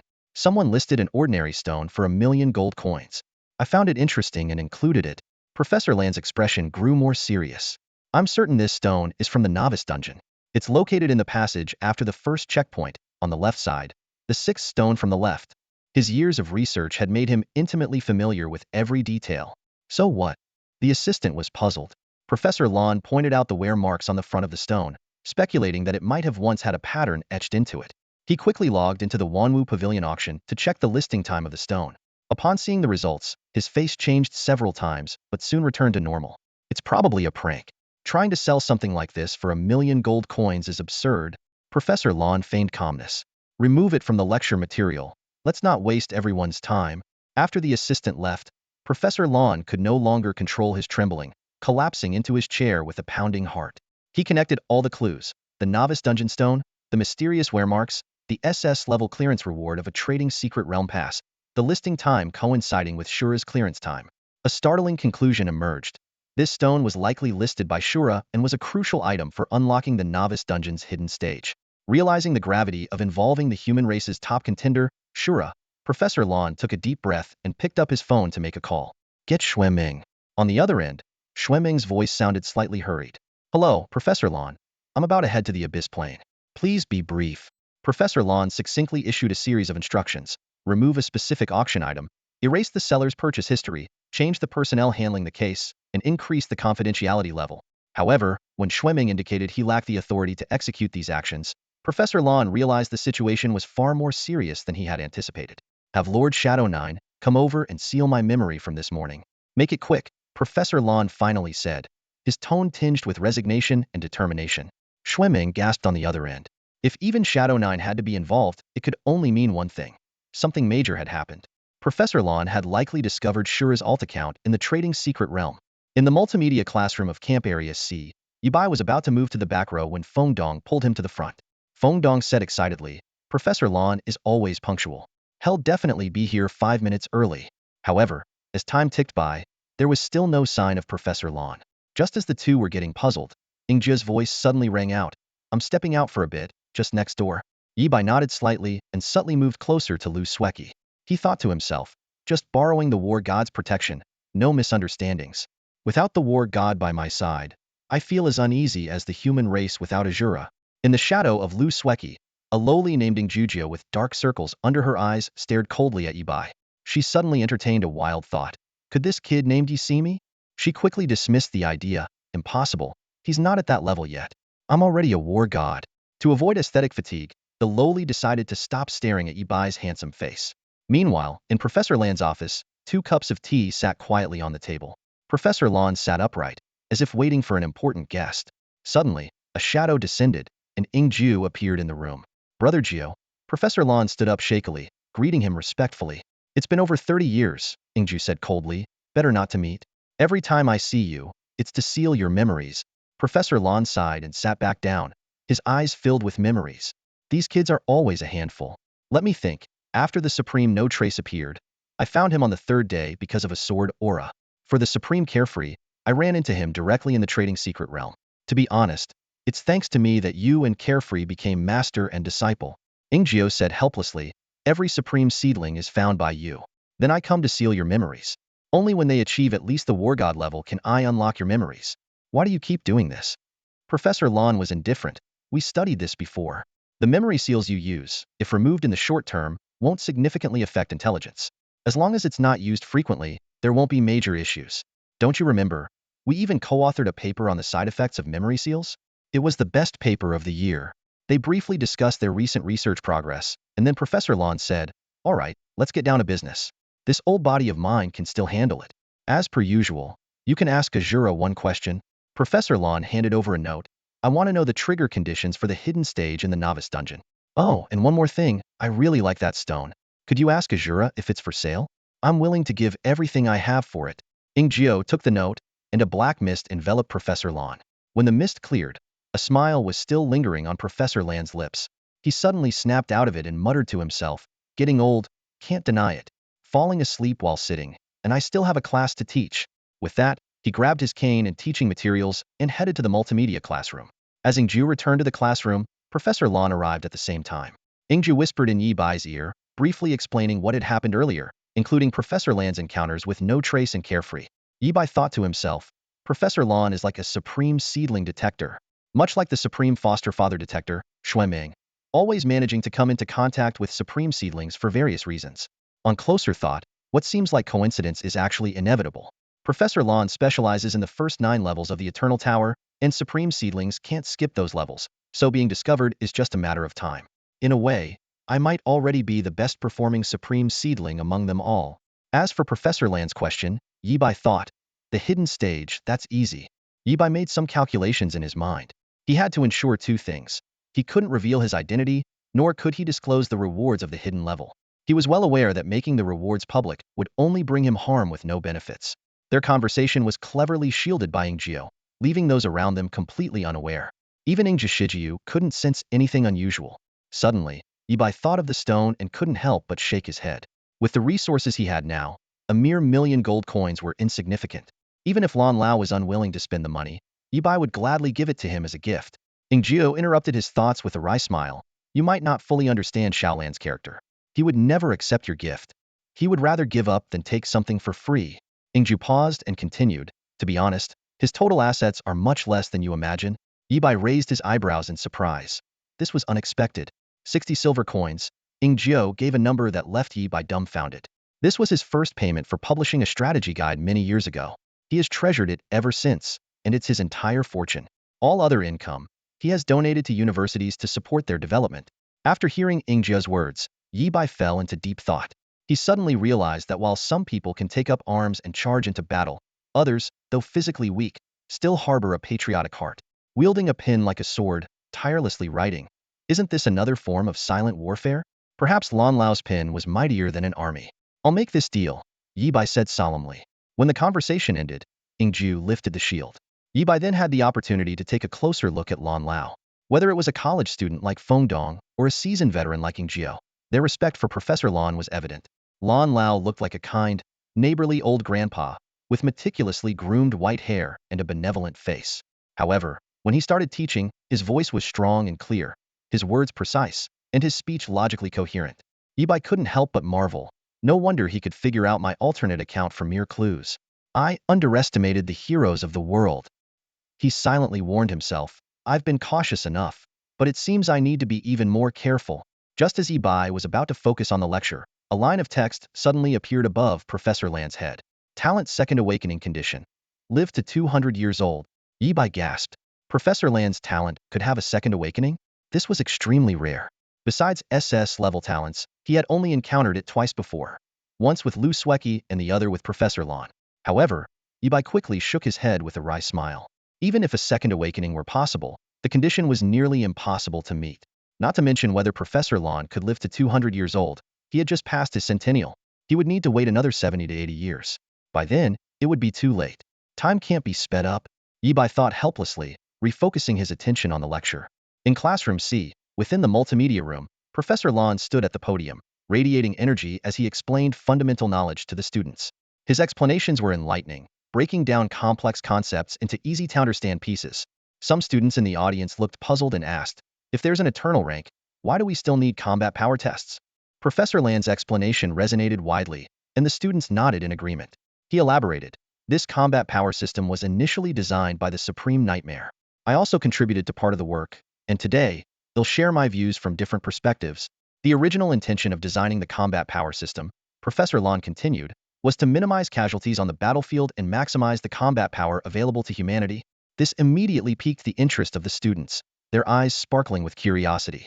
Calculating combat power is a complex process, Professor Lon explained. It requires comprehensive consideration of factors such as level, talent, personality, and experience. Eternal rank does not equate to actual combat power. Yibai listened and felt a deep sense of agreement. Although he was only level 60, he knew he could take down a battle king with a well-executed set of skills. Professor Lon sighed and reminisced. In the early days of the Blood War, frontline battles often fell into a vicious cycle. Despite deploying higher-level fighters, the results were disappointing, leading to unnecessary loss of lives. The command center couldn't assign the right people to the right battles, which was our biggest headache at the time. To avoid this, we designed the current combat power system. Professor Lan's explanation was methodical and easy to follow. Even for information Yibai already knew, hearing it from a new perspective brought new insights. An old professor is a national treasure, Yibai thought, feeling the truth in the saying. We noticed that level 200 is the dividing line between soldiers and generals. Professor Lon pointed at the data on the PPT. The screen displayed the approximate relationship between levels and ranks. Level 200 Battle General. Level 600 Battle King. Level 900 Battle God. Level 990 Celestial Battle God. Level 1000 Supreme. Supreme at level 1000? Is that the limit of the Eternal Tower? A student murmured. Professor Lon added, of course, some geniuses and prodigies can unleash extraordinary combat power even before reaching these levels. Yibai glanced at the shadow of Lu Sweki. Shadow 99, LV.901. One of the lower-ranked Shadow class fighters, had just reached the threshold of Battle God, which was expected. Then, Yibai looked down at his own shadow. Shadow 9, LV? His feelings were mixed, unsure whether to commend the old man for his secrecy or lament his own lack of SS-grade talent. However, the stronger Shadow 9 was, the safer Yibai felt. The 3-hour double session flew by. As the bell rang, Professor Lon concluded his final point. The students remained immersed in the sea of knowledge, reluctant to leave. Class dismissed. Goodbye, Professor Lon. The students chorused. Using a cane, Professor Lon slowly walked out of the classroom under the watchful eyes of the students. Yibai coughed lightly, trying to get Shadow 9's attention. However, Shadow 9 remained unmoved. Do you think you can command me so easily? Shadow 9 suddenly spoke. The photo. You should have given it to me long ago. A shadow rose, and Shadow 9 extended a thin hand, making his intention clear. Yibai took out the pre-developed photo and asked, Nightmare Wuhan, Xiaoyao, choose one. Nightmare. Shadow 9 didn't need to hesitate. With the photo in hand, Shadow 9 didn't immediately look at it, but asked, what do you need from me? Yibai hesitated for a moment, but decided it was better to speak up. He told Shadow 9 about Professor Lan's potential second awakening of talent. Shadow 9 was indifferent. Why go through so much trouble? Just send him to Wuhan. That guy can handle it, he added. It's related to Yuan's talent, and only he can help Professor Lon. As for the success rate, I can't guarantee it. It depends on what Wuhan says. Regardless, the possibility of a second awakening for Professor Lon was great news for Yibai. At the very least, it gave the old professor hope. I'm going out for a bit, Shadow 9 said and left. In less than 5 seconds, he returned to Yibei's side. I've informed Professor Lon. It's up to him to decide what to do. In his office, Professor Lon sat in his chair, stunned, unable to process the explosive news brought by an old friend. A second talent awakening? Live to 200 years old? The news was like winning the lottery, making Professor Lon dizzy. He looked down at his shadow and muttered, is this real? Am I dreaming? From the shadow emerged a burly man with the number 11 tattooed on his right arm. Shadow 11. Since the creation of the shadows, some positions have had fixed responsibilities. Shadow 9, as the supreme guardian, protects the seeds alongside shadows 4, 5, 6, and 7, watching over the eternal forest. Throughout history, Shadow 11 had only one mission: to protect Professor Lawn. Few know that Professor Lawn was involved in the creation of the Lone Wolf and Shadow organizations, orchestrating their early operations. In Professor Land's office, Shadow 11 stood by the window, his expression solemn. Sunlight filtered through the glass, casting a dignified glow on the guardian. Professor Lawn, we've known each other for 20 years, Shadow 11 said in a low voice. Coming here today breaks the rules, and I'll accept any punishment from Lord 9. But I must tell you, do not go to the Abyss Plane. Hearing this, Professor Land's thick eyebrows arched, a hint of worry flashing in his eyes. Is the situation with him worsening? Shadow 11 nodded silently, acknowledging the statement. He spoke slowly. According to the information from Brother 8, his current pressure is immense. Since the appearance of the Azura, the demons of the Abyss Plane have gone berserk, launching large-scale attacks more than 100 times. The casualties at the front lines have doubled. Professor Lawn rubbed his temples and sighed deeply. This was expected. The Azura is too powerful and grows too quickly. My abilities are too weak to see clearly. He paused, then a sly smile appeared on his face. Let me ask you a few questions. Lord 9 won't trouble you. Otherwise, I'll threaten to die in front of him. Shadow 11 was slightly taken aback. The usually rigorous Professor Lawn making such an uncharacteristic joke was surprising. Perhaps the news of a second awakening had injected new vigor into the old man, like a tree sprouting anew after a harsh winter. Professor Lawn asked seriously, will my going to the Abyss Plane affect the overall situation of humanity? No, Shadow 11 answered firmly. Will Wuhan helping me with the second awakening affect him? Unknown. What do you think is the success rate? Less than 10%. Hearing this, Professor Lawn suddenly laughed. That's quite high. He relaxed, seemingly having made up his mind. Shadow 11 couldn't help but speak again. But if you just wait a few more decades, you'll naturally undergo the second awakening. Given how much humanity values you, extending your life to 200 years, or even another 200 years, wouldn't be an issue. Professor Lawn turned to face the window, his gaze falling on the distant eternal tower. His voice softened. Child, allow me to call you that. Many of you are just children in my eyes. He began to reminisce. From the day the tower descended, I applied to be a volunteer, participating in the scientific exploration of the eternal tower. The method of talent awakening was discovered by Nightmare under my guidance and later promoted. As for the subsequent bloody battles, well, let's not mention them. Professor Land's eyes grew profound. I've fought, I've failed, I've succeeded. I've lived longer and experienced more than most of my peers. My long life has taught me one thing. Never rely on tomorrow for what you can grasp today. He stood up, walked to the window, getting closer to the eternal tower. Sunlight bathed his aged face, filled with determination. Professor Lawn spoke each word with force. I can't wait 100 years. Not even a single second.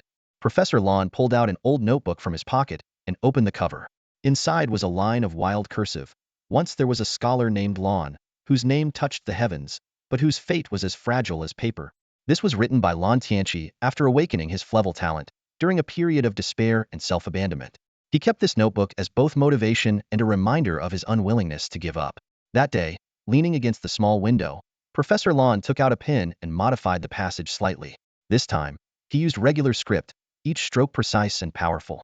On the white paper, the ink was still wet, and the ambition of a Kuanping, a mythical giant fish that transforms into a bird, leaped off the page.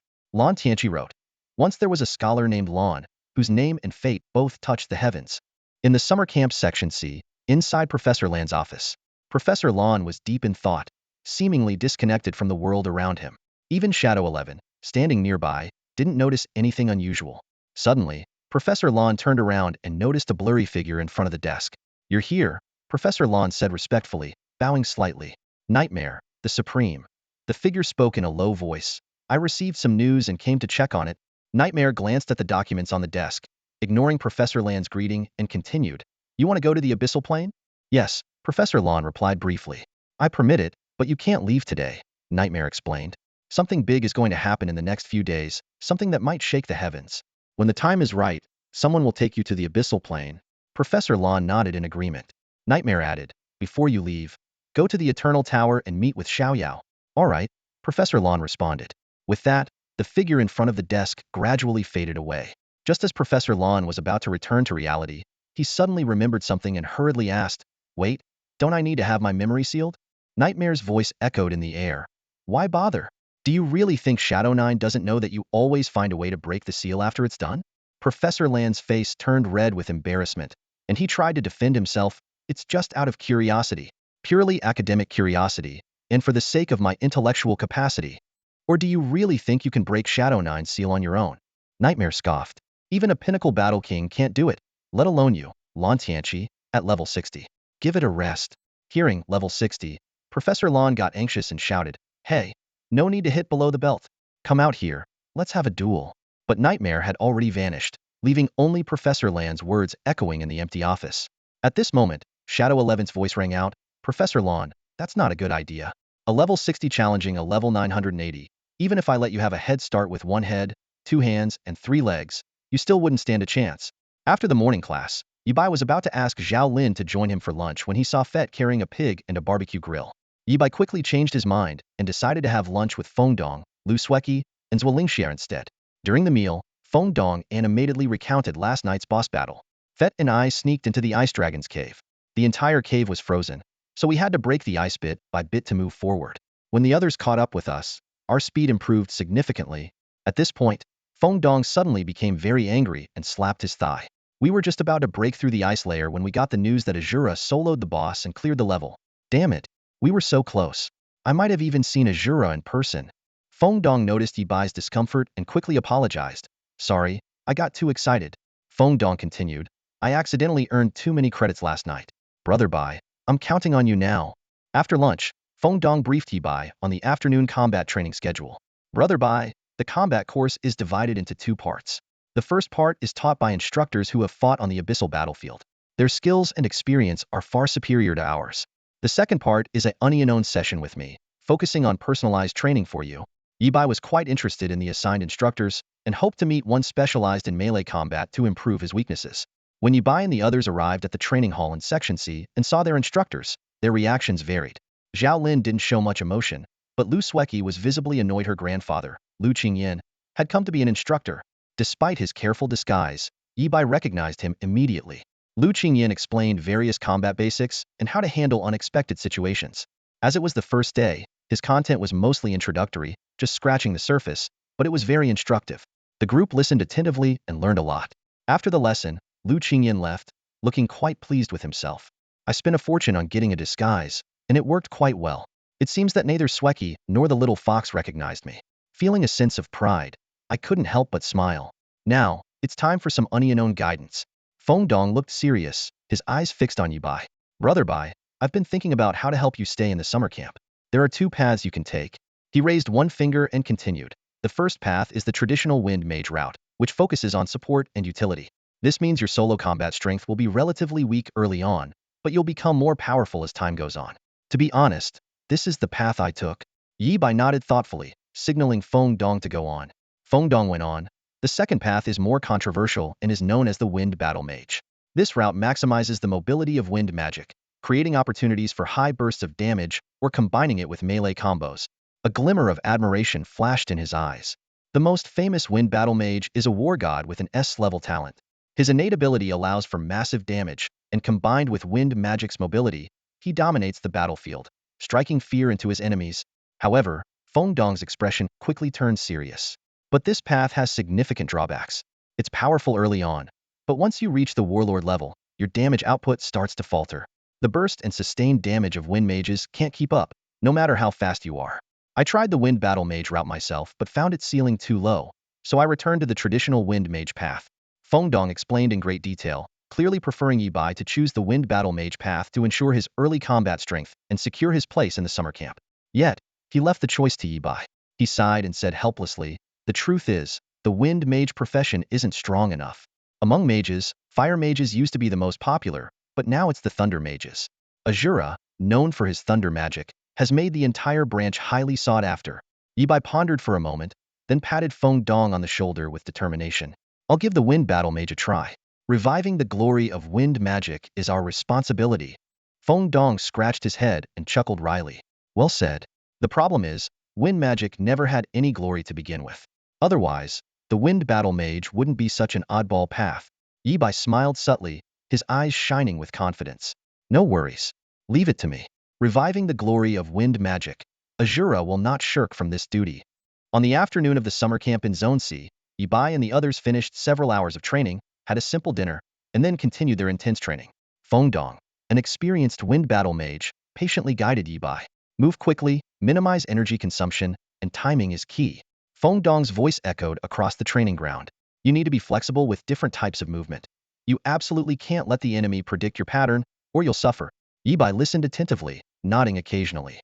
Feng Dong continued, damage mainly relies on short-cast wind spells, which can be supplemented with spell scrolls and mechanical devices.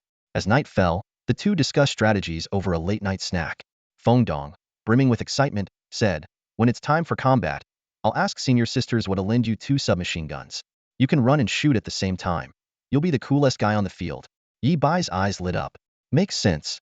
Feng Dong went on to analyze. Wind battle mages, a peculiar subclass of wind mages, have always been studied for ways to enhance their potential. Below the warrior level, armed with scrolls and mechanical gear, wind battle mages can unleash incredible power. But after reaching the warrior level, these external aids become less effective. He sighed, giving an example. Take the equipment of a mechanist, for instance. The more powerful it is, the bulkier it gets. We mages with our small arms and legs can't exactly lug around cannons in a fight. Lowering his voice, Feng Dong added, I tried it once. The recoil sent me flying, broke 7 ribs, and I was bedridden for half a night before I could get up. Yi Bai silently noted all this information. Feng Dong concluded, wind battle mages sacrifice many external aids for extreme speed. The whole subclass hits a bottleneck damage. The further you go, the lower the damage. You might be performing a flurry of impressive moves, only to find your damage is 0.5. After finishing their snack, Feng Dong patted Yibai on the shoulder. All right, bye. Get ready to continue tackling the Eternal Tower tonight. Don't forget the grade raw ores. Back in his single dorm room, Yibai heard the sound of barbecue from next door, guessing Zhao Lin was having a late-night snack. He felt a moment of sympathy for Zhao Lin before summoning a black mist. Juyi, do you remember I have a mine at home? Shadow 9 appeared and replied succinctly.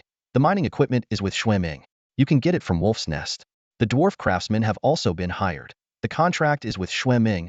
He was about to leave when Yibai quickly stopped him. Wait, Juyi. I want to borrow some raw ores, degrade or crade, to get familiar with them. Shadow 9 snorted. Do you think I'm Xueming?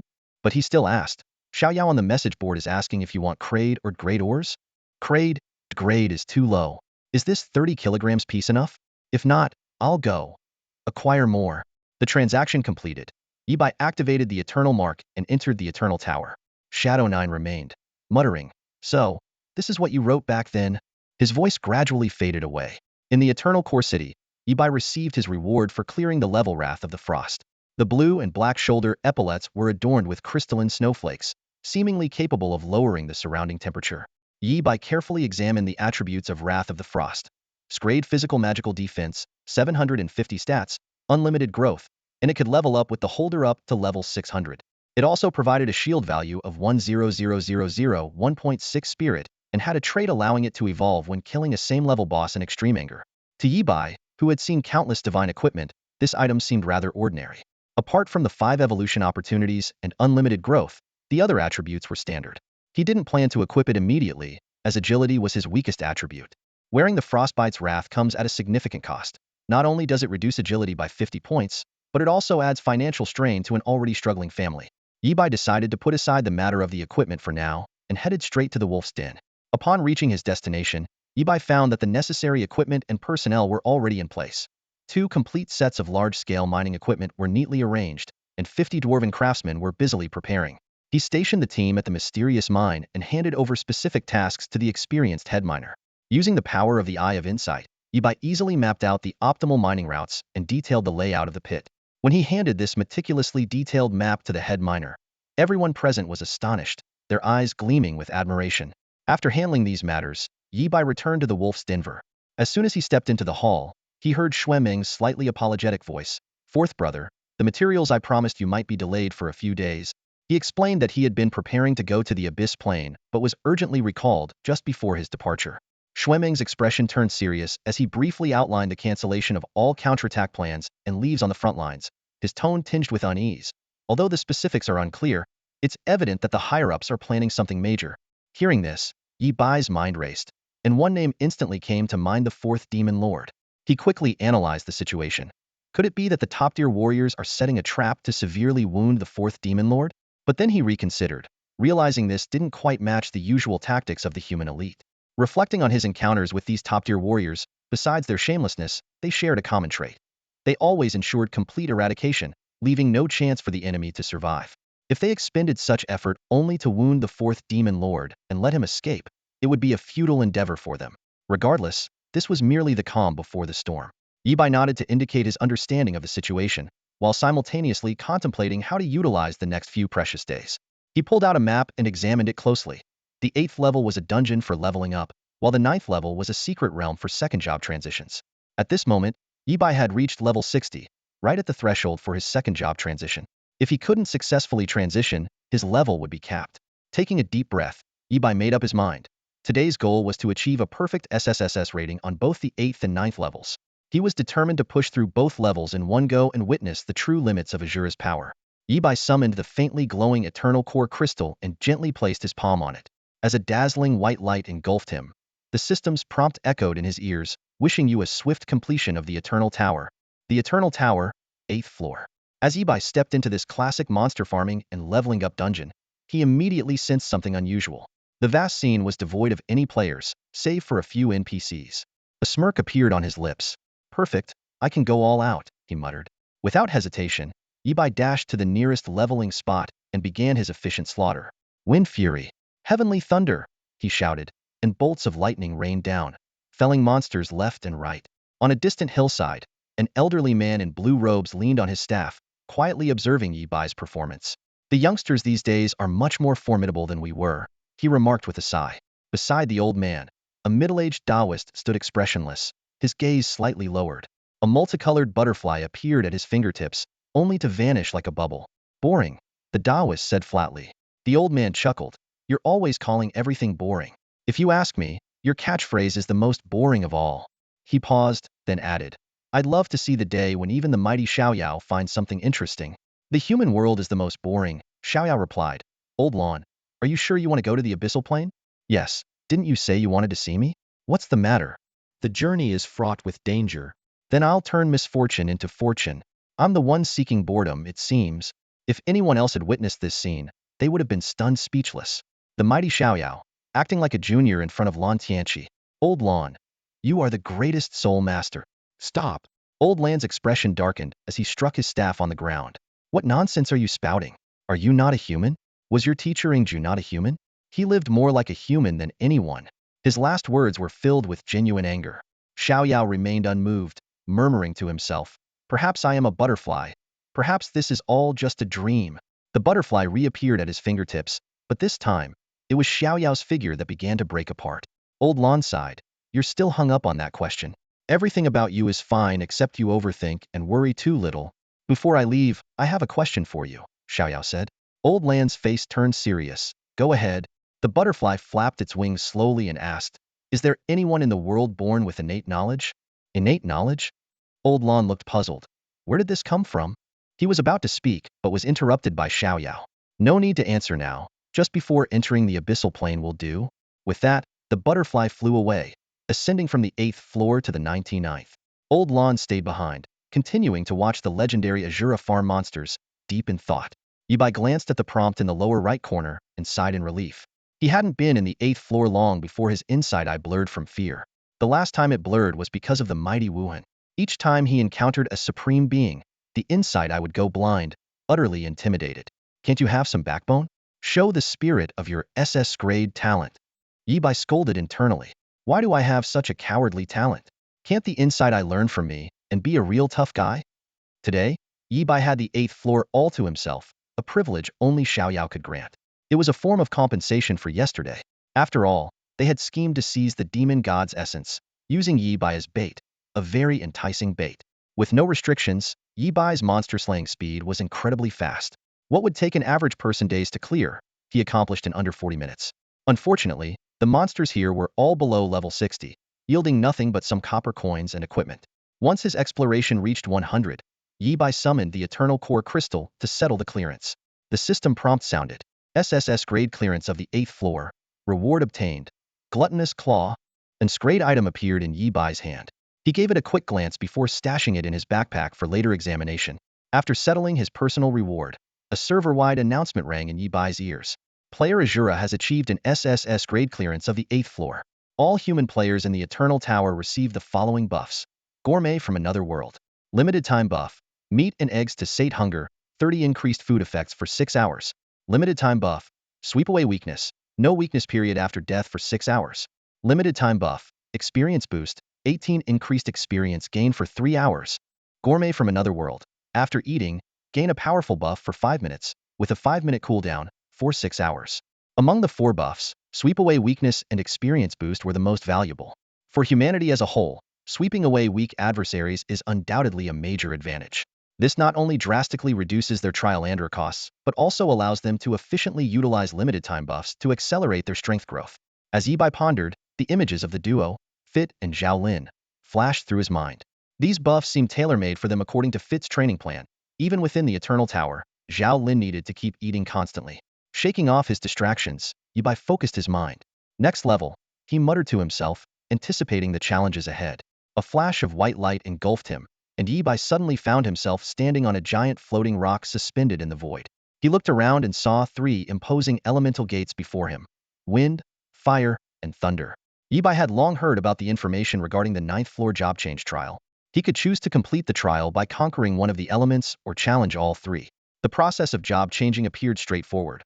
Battle the corresponding elemental monsters, collect their dropped elemental cores, and then fuse these cores to create unique skills.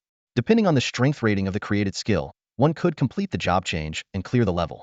Typically, a mage only needed to fight against one type of element, but Yibai was different.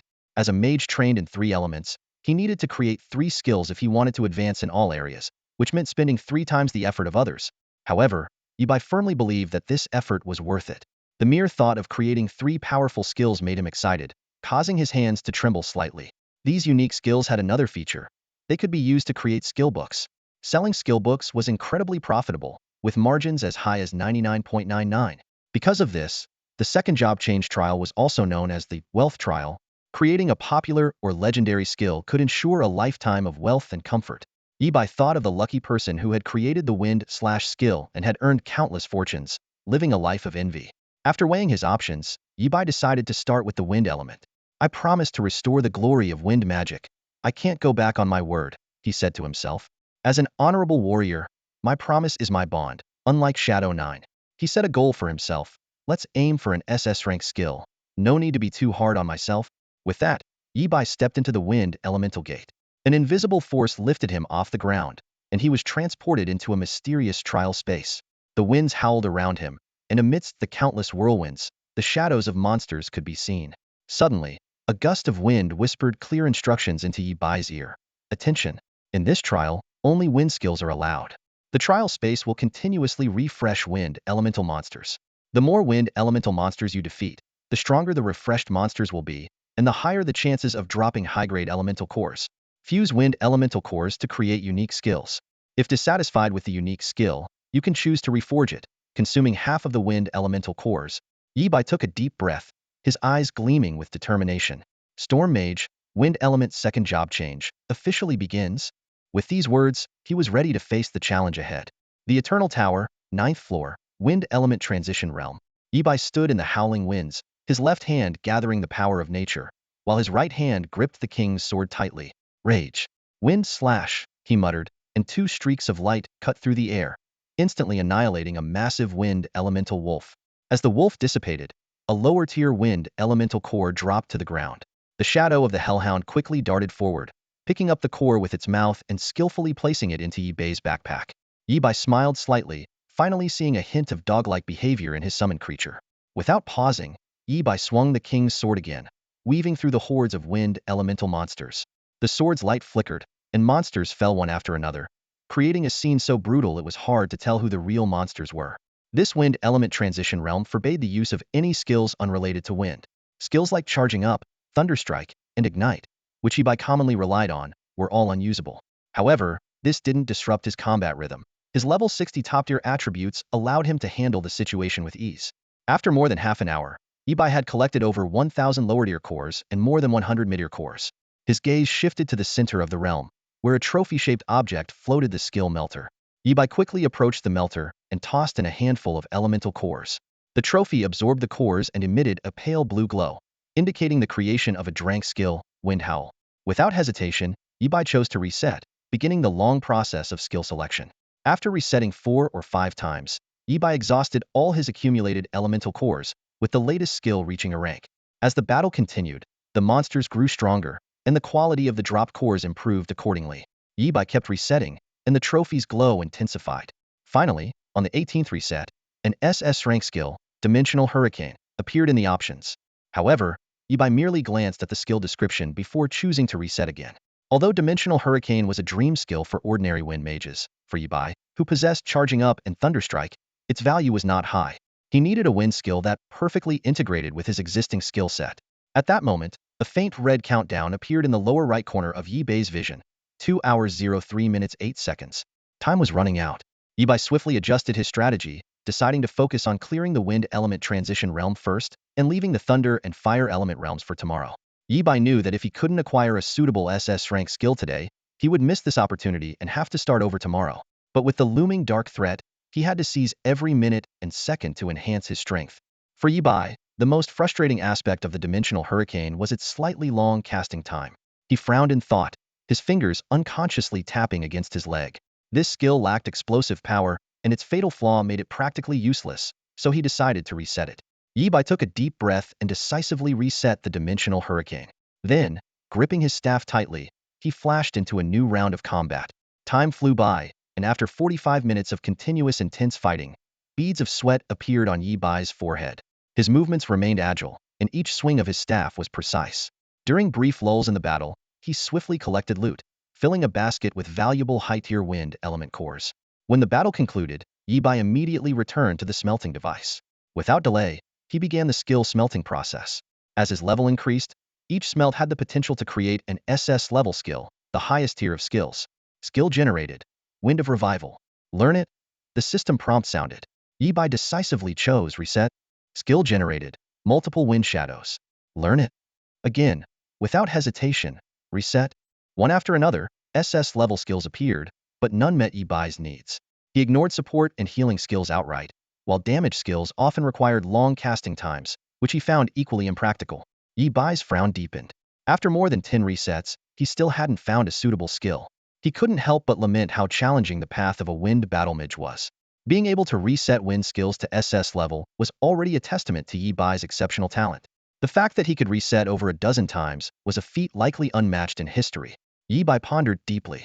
Opting for high damage skills with long casting times would mean following the traditional wind mage route. Traditional wind mages had no shortage of high damage spells, but the inability to move while casting sacrificed the crucial mobility of a wind battle mage. Moreover, these SS level skills had another fatal flaw: high mana consumption. Yibai recalled his attribute panel, already among the best at his level. Even then, with the Dimensional Hurricane, he could only cast it twice before depleting his mana, without considering mana recovery. The situation was even worse for other wind mages. Yibai realized that a skill only manageable by a select few lacked universality, diminishing its significance for the entire class. He thought of the widely popular Wind Slash, which was so versatile that even assassins, warriors, and some unconventional mages learned it.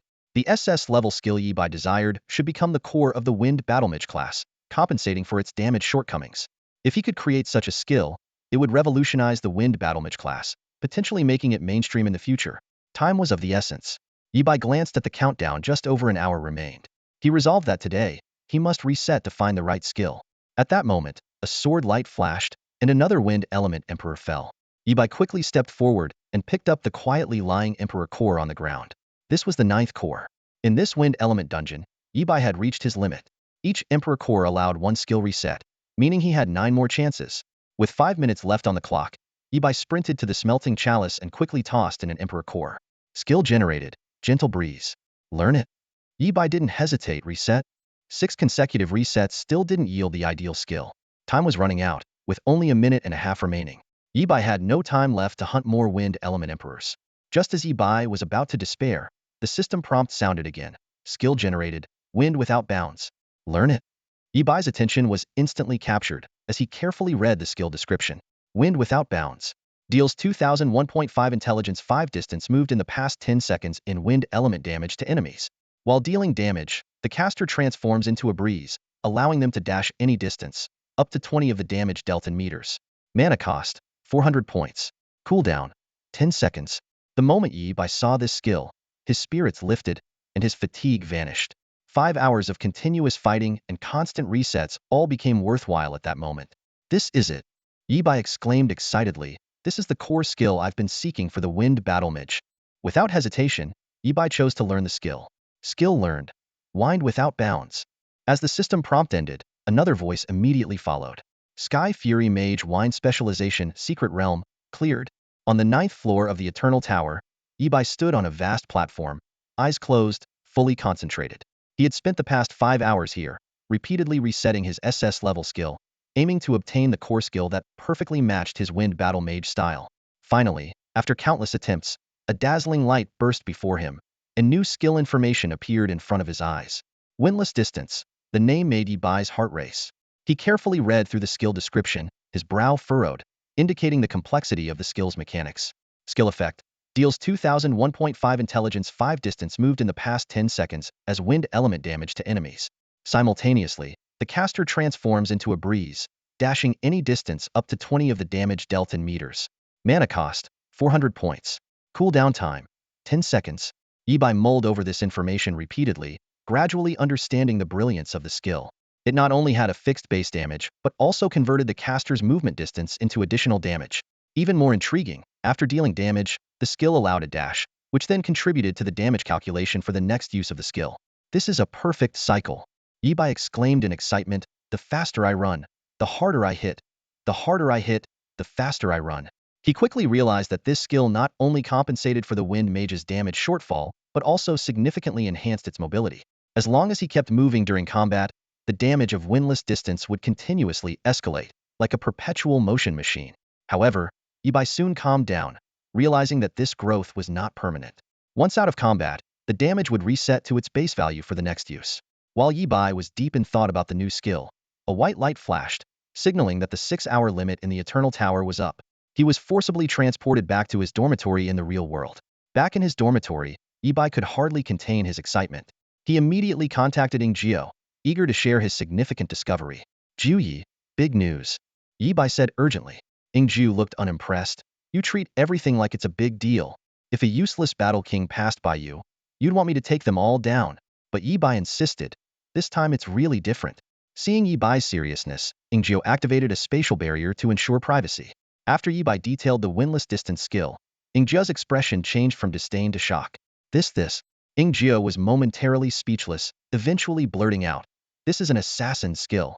This statement hit Yi Bai like a bolt of lightning, making him realize he had been too narrow-minded. He had been considering only Wind Mages and Wind Battle Mages, overlooking the potential value of this skill to other classes. Except for priests, almost every class could benefit from this. Yi Bai realized, archers could use it to reposition, warriors could pair it with their charges. However, a practical issue quickly arose. Windless Distance had a class restriction, only learnable by Wind Mages. Unwilling to accept this limitation, Yi Bai asked, is there a way to remove the class restriction? Ing Jiu scoffed, if you don't exploit bugs in a game, what are you even playing it for? Yi Bai was taken aback. I never expected you, with your upright demeanor, to exploit bugs, Ing Jiu. Ing Jiu nonchalantly explained, kid, remember when you learned Wind Slash? It was originally a warrior-exclusive skill. Because it was so effective, we found a way to remove the class restriction. This conversation revealed an important piece of history and opened new possibilities for the application of Windless Distance. Yi Bai realized that this skill could not only revolutionize Wind Mage combat, but potentially have a profound impact on the entire human race's combat capabilities. Yi Bai couldn't help but ask, how did you do it? Ing Jiu chuckled mysteriously and replied, trade secret. He then suggested, let's make a few skill books first to test the waters. Do you have any high-tier elemental cores on hand? Yi Bai shook his head honestly, no. I only have 2 elemental emperor cores. These 2 cores were left after he reset his skills. Ing Jiu's eyes lit up, secretly delighted. Damn, he tricked me again. He immediately said, 1 elemental emperor core can create 10 SS level skill books. You go ahead and make them. Shadow will compensate you for the materials later. Yi Bai, always generous, didn't hesitate and started crafting right away. In no time, 20 skill books of Windless Gale were laid out in front of Ing Jiu. Yi Bai added, as mentioned before, each skill book has the same restriction. Only Wind Mages can learn it. Master Jiu, what do we do next? Yi Bai asked. A black mist engulfed the 20 skill books, and Ingjia's voice emerged. I'll send someone to remove the restrictions. Yi Bai was already calculating in his mind. Once the restrictions were removed, the subsequent developments were obvious. Excitedly, he said, by then, I'll be rich. Printing skill books, who knows how much money I'll make. From within the black mist came a speechless silence, and after a while, Ingjio said helplessly, look at your ambition. Yi Bai quickly changed his tone. You're right, Master Jia. He pretended to reflect on himself, then excitedly added, I should say, I'm going to be filthy rich. At this rate, I'll be the richest man on Blue Star. The scene shifted to the front lines of the Abyss Plain. A burly man wielding a massive war hammer emerged from a teleportation portal. As soon as Xueming appeared, he shouted at the top of his lungs, Second Dad! Second Dad! His voice was so loud, it seemed to echo across the heavens and earth, as if afraid no one would know that the mighty Wu Hin was his second dad. The various demons who had been eyeing Xueming warily immediately backed off, not daring to approach. They thought to themselves, the son of the strongest, better not mess with him, goodbye. A figure with a sword slung across appeared instantly in front of Xueming. This person had a refined and gentle demeanor and asked in a warm voice, what's the matter? Xueming quickly replied, Lord Ingjio asked me to deliver something to you. He took out the 20 skill books and explained, they're all windless gale, freshly made. He said to trouble you to remove the class restrictions. Wu Hen glanced at the windless gale skill books and sighed, a masterpiece by Shura. Xueming was momentarily confused. Huh? These skill books were made by Shura? Isn't Shura a fire and lightning mage? When did he secretly master wind magic too? Wu Hin continued, compared to me back then, he's only slightly inferior. With that, he raised his hand slightly, formed a sword gesture with 2 fingers, and casually swung downward. A sword aura passed through the windless gale skill books, instantly erasing the line about class restrictions. Xueming was dumbfounded. Is that even possible? Father, I want to learn this move. Teach me. However, before he could finish, Wu Hin lifted his hand, took the top 2 skill books, and said casually, I accidentally damaged 2 skill books while removing the restrictions. I'll keep them as a memento. Xueming looked puzzled. Father, what are you talking about? Those 2 skill books are clearly fine. Wu Hin remained expressionless. Take the remaining 16 skill books back and report. Although Xueming wasn't the sharpest, he suddenly had a moment of clarity. He quickly said, Thank you, Second Dad. With that, he stuffed the 2 skill books into his pocket and happily carried the remaining 16 skill books back to Blue Star. On a typical day in the Special Training Camp Section C, Yi Bai was squatting in the restroom, ear pressed against the partition, intently eavesdropping on the conversation from the adjacent stall. The voices of Xueming and Ingjio were clearly audible. Master Ingjio, here are 16 skill books. For were damaged while removing the skill restrictions. Please check them, Xueming said respectfully. Xiaoming, come closer. Ingjio's voice was low and dangerous. Suddenly, the sound of punches and kicks filled the air, accompanied by Xueming's cries of pain. As the noise gradually subsided, Ingjio coldly said, I'll give you another chance to explain yourself. Xueming's voice trembled. Uncle Jio, no Lord Jio, I swear there were 18 books and only 2 were damaged. I swear on my honor as a Dragon Nation citizen. Before he could finish, the sound of a blade being drawn echoed. Yi Bai shuddered, a ridiculous thought flashing through his mind. Are they going to have a feast? I should sit with Zhao Lin. However, Xueming displayed the unyielding spirit of the strongest lone wolf. He gritted his teeth and said, Lord Jio, even if you beat me to death today, I will not betray my second father. Eventually, Xueming walked out of the restroom, bruised and battered. An old man passed by, giving him a curious glance. Xueming's anger flared, and he shouted, I can't mess with Ingjio, but I sure can deal with you. A mere battle king. What are you looking at? Never seen a war god get beaten up before? The old man realized something and said casually, Oh, that's why you look familiar. You're Xueming, the one who got punched by Lu Qingyan years ago. Still not healed, huh? Xueming froze, old and new grievances flooding his mind. He recalled what Shura had taught him and felt it deeply. A true man born in this world cannot remain oppressed forever. A 9th-rank war god must act like one. Bring me my hammer. Xueming roared. Lu Qingyan. Huh? That mouthy kid is nearby. With that, he vanished down the corridor like a gust of wind. Wu Ziki, the old man, stood there, bewildered. Strange, I said those words, but why is he picking a fight with old Lu? And old Lu, really, never knew when to hold back. Xueming's been hurt for decades, and it's still not healed. No wonder old Lu's been bragging about it for so long without stopping. From a corner, the sound of a breeze breaking through a window came from Instructor Lu's office, followed by the noise of punches and kicks, mixed with the wails of a peak battle king. Yi Bai, just out of the restroom, passed by and heard the commotion, shivering in fear. Outrageous, despicable. A dignified ninth-rank war god doing such things. He muttered to himself, this camp is full of hotheads. Can't they learn from me? If you can avoid fighting, then don't fight. Isn't it better to have someone like Lord Gio fight for you? Huh, that voice sounds like old Fox. Maybe I misheard. Better get back to class. Back in the multimedia classroom, Yi Bai's mind was far from the lesson. Ing Jie's voice echoed, 20 skill books. After removing the profession restrictions, 12 are still usable. Yi Bai seethed with anger. Unbelievable, blatantly skimming off the top? Lord Gio, why not just say 10 books? Who are you trying to fool? He recalled the conversation he overheard in the restroom and thought, all 20 books are intact. They even formed bonds, had 10 more books, raised them well, and are planning for a second batch. Ingju owes him 30 books. Ingju slowly said, growing old. My eyes aren't what they used to be. Now that you mention it, indeed, there are 10 books. Why not say they're all ruined? Yi Bai retorted. How did you know they're all ruined? As expected of a top seed. Sharp as ever. Ingju responded calmly. Yi Bai rolled his eyes and decided to end this farce. Getting down to business. Lord Gio, if we're going to collaborate on reproducing skill books, we need a proper plan. All right, you're full of clever ideas, and we're all honest folks here. Let's hear what you have in mind, Ingju said. Yi Bai thought, as expected of Lord Gio, redefining honest folks. He began outlining his plan. I'm the only one who can reproduce the skill books. We need high-grade elemental cores as materials. For external sales, Second Brother needs to help remove the profession restrictions.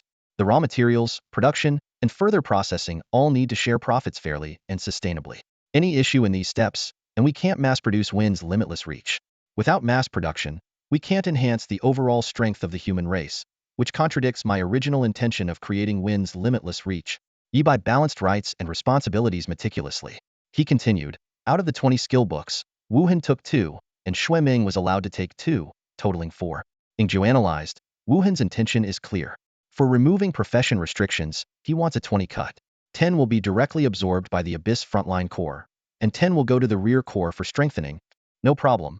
Yi Bai agreed readily. He calculated that if the Wind's limitless reach skill books were sold directly to wine mages without removing the profession restrictions, Wu Hin wouldn't get a share. It was reasonable for Wu Hin to take 20 for the additional processing. With no objections from either side, Ingju spoke again. The real headache is the raw materials. To condense high-ear wind elemental cores, a Wind Battle King has to do nothing else but focus on condensing wind elements, producing only 1 core per day. Wind Elemental Emperor cores are even rarer. A war god can only condense 1 per week. This topic was quite niche before, with limited use and little research. The materials needed to create an SS-level skill book are extremely rare. It takes 2 to 3 high-ear wind elemental cores to make 1 book, and 1 elemental king core can only produce 10 books. The number of wind elemental experts directly affects the production capacity of windless flight. Ingju sighed, his eyes reflecting a hint of helplessness. Wind element is at a disadvantage in any profession, and wind elemental experts are already scarce. I guess Wu Hin will also think of this, and might pull all wind elemental experts from the front lines to produce elemental cores and increase the skill book output. Yi Bai nodded thoughtfully. Once the specific data is collected, we can discuss the distribution plan. How does that sound? Ingju agreed. Sure, there's no need to rush things. What about the allocation of the 20 skill books? 4 books for Wu Hin, 6 reserved for Ingzi, and the remaining 10 at your discretion, Ingju added. The 2 elemental king cores used to create the skill books will be compensated by Ingzi to cover the cost of the 6 books. Yi Bai did some quick calculations and found the terms acceptable. With 2 elemental king cores in hand, he could turn them into another 20 skill books, effectively getting 30 books in total. It was like hitting the jackpot. Not long after, Ingju personally handed over 10 non-class specific skill books and 2 elemental king cores to Yi Bai. Meanwhile, Ingzi fell silent, busy with some unknown tasks in the background. The scene shifted to the Hell Abyss plain. A hellhound king lay lifeless on the ground, as still as a dead dog. Ingchi sat nearby, roasting a dog leg over a campfire, occasionally sipping some liquor, looking quite content. It's been years since I've been this relaxed, he muttered to himself. The shadow of the campfire flickered, and suddenly a woman in a red robe, with a graceful figure, appeared before Ingchi.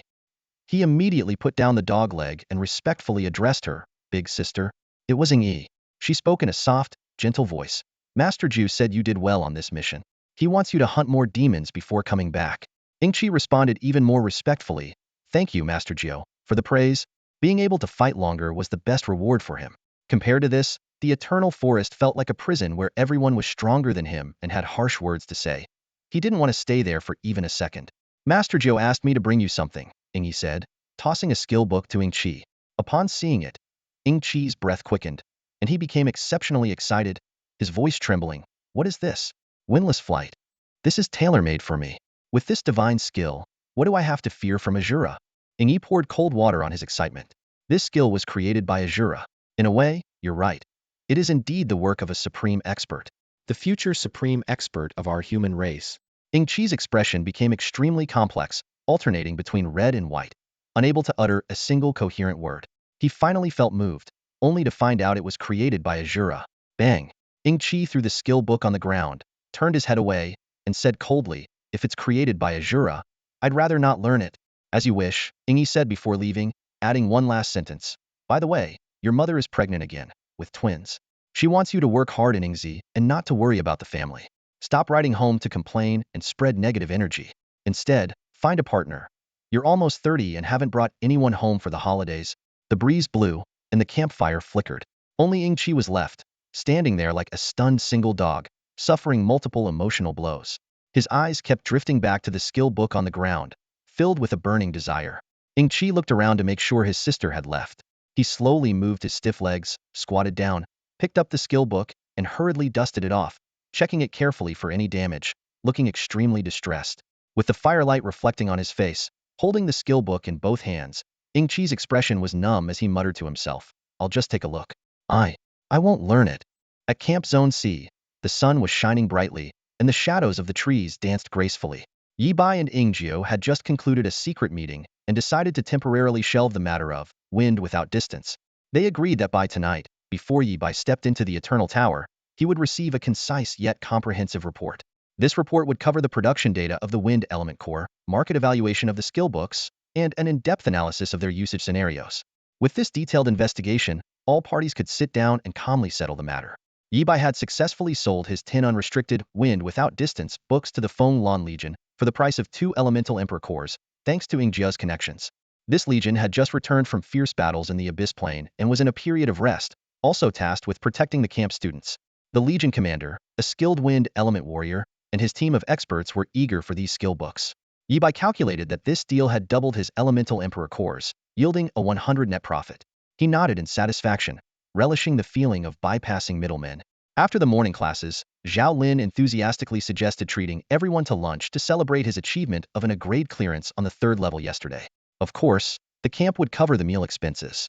Yi Bai couldn't help but marvel at how beneficial the gourmet of another world buff was.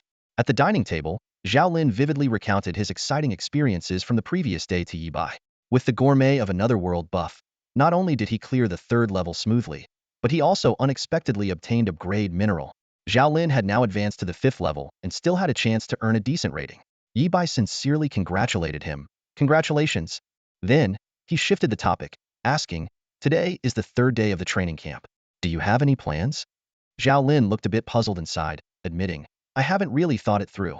Initially, I saw this as a learning experience and planned to go home with you afterward, treating it like a trip. Now, it seems there's a chance I might stay. I'll just take it one step at a time. Zhao Lin only had a clever talent and no opportunity for a second awakening. His progress so far was entirely due to the various buffs provided by Xiao Luo and his relentless efforts, climbing the ranks of the Eternal Tower step by step. It's worth mentioning that Feat was quite responsible towards Zhao Lin, never neglecting him because of his clever talent. The fresh ingredients Zhao Lin enjoyed daily were a testament to Feat's meticulous care.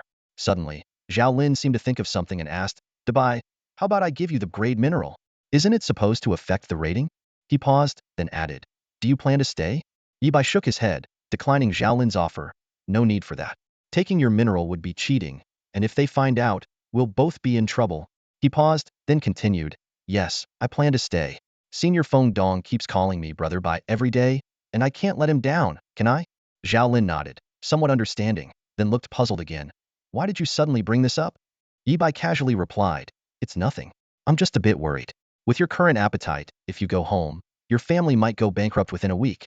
Zhao Lin was momentarily speechless, unable to refute Yi Bai's words. However, the real reason Yi Bai brought up the topic was a troubling statistic: 100 casualty rate. Anyone close to the strongest will face disaster. And this was just the casualty rate among Nightmare's classmates, the strongest of the strongest. Almost everyone agreed on one thing. Among all the strong, Nightmare was undeniably the strongest. Even such a powerful being couldn't protect those around him. Even Ing Jiao was in a near-death state. If Zhao Lin stayed at the camp, Yibai couldn't imagine suddenly receiving bad news one day. As Instructor Lin said on the first day of the drill, the war never ends.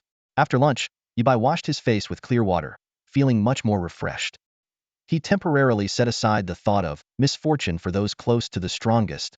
For now, Zhao Lin seemed happy, and that was what mattered most. Just then, Feng Dong hurried over with some news. Brother Bai, the afternoon class has a new instructor. The previous old instructor is unwell today and has taken leave to see a doctor. Yibai frowned upon hearing this. Lu Qingyin was unwell? That seemed odd.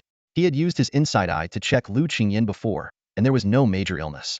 A foreboding thought crossed Yibai's mind. Who would harm an elderly person? Old Lu couldn't have any mishaps. Yibai became more vigilant. If an enemy below the war god level attacked, Uncle Ju would definitely not help unless paid extra. It seemed that in the coming days, he would need to be extra careful. At this moment, the value of a peak battle king truly shines. Yibai silently calculated and resolved to help the old fox figure out the problem the next time they met. In Professor Lan's office, the air was filled with a faint aroma of tea. The assistant had just brought in 2 steaming cups of tea and apologized. Gentlemen, Professor Lan has been urgently called to a meeting. Please wait a moment. Wu Ziki and Lu Qingyin exchanged a smile and relaxed on the sofa. No problem, Wu Ziki said. We'll wait here. The assistant nodded. That's fine. If you get bored, you can check out the materials on the coffee table. They are papers Professor Lan has been working on recently. He always enjoys sharing, and insights from Battle King level experts often benefit him greatly. Ah, this has been his habit for years, Lu Qingyin said with a smile. The two casually flipped through Professor Lan's papers while chatting. Lu Qingyin reminisced, we were also Professor Lan's students back in the day. How time flies. Suddenly, he squinted his eyes and looked thoughtfully at Wu Ziki. If you were still a Battle King, how did you know I recovered my Battle King strength? Wu Ziki looked slightly surprised. I thought I hid it well. At this moment, Lu Qingyin noticed Wu Ziki's outfit.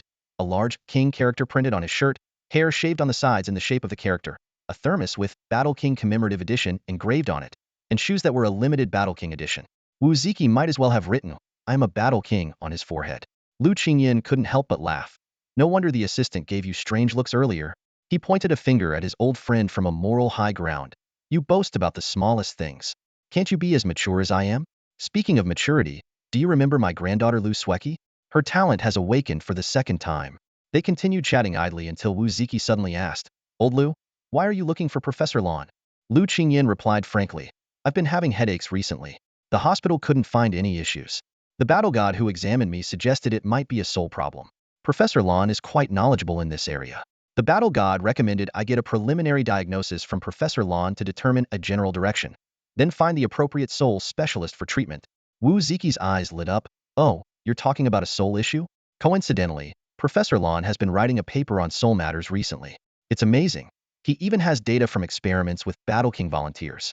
Truly a remarkable person. Quick, let me see it. Lu Qingyin eagerly took the paper and began reading intently. His expressions varied widely, nodding, shaking his head, frowning, and occasionally smiling as if he had an epiphany. He was completely absorbed, oblivious to the passage of time. Wu Ziki, seeing Lu Qingyin's engrossed expression, couldn't help but ask, so, did you figure anything out? Lu Qingyin put down the paper, wearing an unusually calm smile and said, I have no idea what it means. In the training hall of Camp C, the trainees were preparing for their daily exercises. Suddenly, Instructor Lin strode in with a serious expression. He looked around and raised his voice to announce, tomorrow is the 4th day of your special training, and there will be an early test. Those who perform exceptionally well will not only receive rewards, but also be exempt from the elimination fights on the 6th day. Before he even finished speaking, the hall was abuzz with murmurs. Instructor Lin continued, as planned, a new batch of talented candidates will arrive on the 6th day. They must defeat the bottom 10 of the rankings to stay. The trainees at the bottom will need to win 3 consecutive matches to retain their qualification. This sudden news disrupted everyone's plans. Feng Dong frowned and leaned towards Yibai, whispering, Brother Bai, something's not right. I'll go find out more. With that, he quickly walked towards a familiar teacher. Moments later, Feng Dong returned with a grave expression. He called out, Fei, Zhao Lin, come over here. The 4 gathered, and Feng Dong turned to Zhao Lin, asking, You're a wind warrior too, right? Zhao Lin nodded. Yeah, what's up? Feng Dong sighed and said solemnly, a new demon god named Feng Qi has emerged in the abyss plane. He's incredibly powerful and highly restrains wind-based professions. Even the mightiest wind battle god was severely injured after fighting him, and has just been sent back to Blue Star, his fate uncertain. What? Yibai and Zhao Lin exclaimed simultaneously. Yibai thought to himself, second brother can really spin a tale. Combining the known information, he speculated that this might be related to the appearance of Feng Jiwu Ju. Wu Hin must be redirecting the wind-based experts to create more skill books. Feng Dong continued. I heard that wind mages are temporarily barred from the front lines. As for when the ban will be lifted, it might take until the supreme beings deal with Feng Qi. Zhao Lin curiously asked, can the supreme beings kill a demon god? Feng Dong patiently explained, detailing the power differences among demon gods and the history of human supreme beings fighting them. He mentioned that there were originally 18 demon gods in the Abyss Plane, but after 30 years of bloody battles, only 13 remained. At this point, Feng Dong hesitated for a moment and then lowered his voice. There are rumors that the deepest part of the Abyss hides an ultimate demon god. If he emerges, even with the protection of the supreme beings, humanity might face annihilation. But this is just hearsay, not something we need to worry about now. Yibai and Zhao Lin both said it was the first time they had heard of this. Seeing the conversation veer off track, Feng Dong refocused. Whether it's the sudden test or the emergence of Feng Qi weakening wind professions, these are not good news for you too. Not only Dong Feng, but even Fei Ti's face turned unusually grim. The two exchanged a meaningful glance, clearly aware of the gravity of the situation. Although Fei Ti had no intention of failing, his furrowed brows showed his reluctance to let his meticulously trained warriors leave the summer camp. A glint of determination flashed in Dong Feng's eyes as he had already devised a countermeasure. Clearing his throat, he raised his voice and said, the training plan must be adjusted. After training, stay behind. I'll take you to a good place. Upon hearing this, Zhao Lin and Yi Bai nodded almost simultaneously, their eyes reflecting understanding and anticipation. They quickly returned to their training, their movements more focused and powerful than before. The birth of a new demon god hit Yi Bai like a heavy hammer, weighing down his heart. He felt the burden on his shoulders grow heavier. While the human race had a supreme seed emerging, the abyss was not to be outdone, producing a new demon god. Yi Bai couldn't help but sigh inwardly. The frequency of new demon gods being born will only increase. The already tense frontline situation for the human race was under even greater pressure. He couldn't help but imagine. If only his second brother was more capable, able to slay each new demon god as soon as it was born, how much easier things would be. Unfortunately, such good fortune could only be dreamed of. At this moment, a startling change occurred in the abyss. A gentle breeze swept through, a figure emerged, and a sword was sheathed. Wu Hin stepped out from the wind, holding a wine cup in his left hand and a sword in his right, followed closely by a sword slave. Record, Wu Hin commanded. The sword slave immediately took out a short sword and a bamboo tube, his hand steady as a mountain, the sword tip poised to inscribe on the bamboo. Today, Azura created a method, establishing an eternal merit for the human race. Wu Hin stated word by word, and the sword slave's sword tip carved each character into the bamboo tube. Each stroke contained astonishing sword energy, and even the slightest wisp of it could kill a battle king. Wu Hin drained the remaining wine in his cup in one gulp and casually threw the cup aside. His sword robe flapped wildly in the wind, exuding an air of unmatched grace. His voice carried on the wind, I indulge in wine, slightly tipsy. Hearing of demonic disturbances, I hold my cup, wield my sword, ride the wind and slay the demons in celebration of Azura. As Wu Hin finished his last word, the sword slave completed the inscription. At that exact moment, a colossal head thudded to the ground, stirring up countless storms. The cut on the head was smooth as a mirror, clearly the work of a divine weapon. The eyes, wide open in disbelief, seemed to question why it had fallen. Having just ascended to the highest throne, it all ended, those eyes seemed to say. Had I known being a demon god meant death, I wouldn't have bothered. In the year 2146, in the Abyss, the 14th demon god Feng Qi was born. On the same day, the supreme warrior Wu Hin, after drinking fine wine and riding the wind, slew the demon god Feng Qi in celebration of Azura.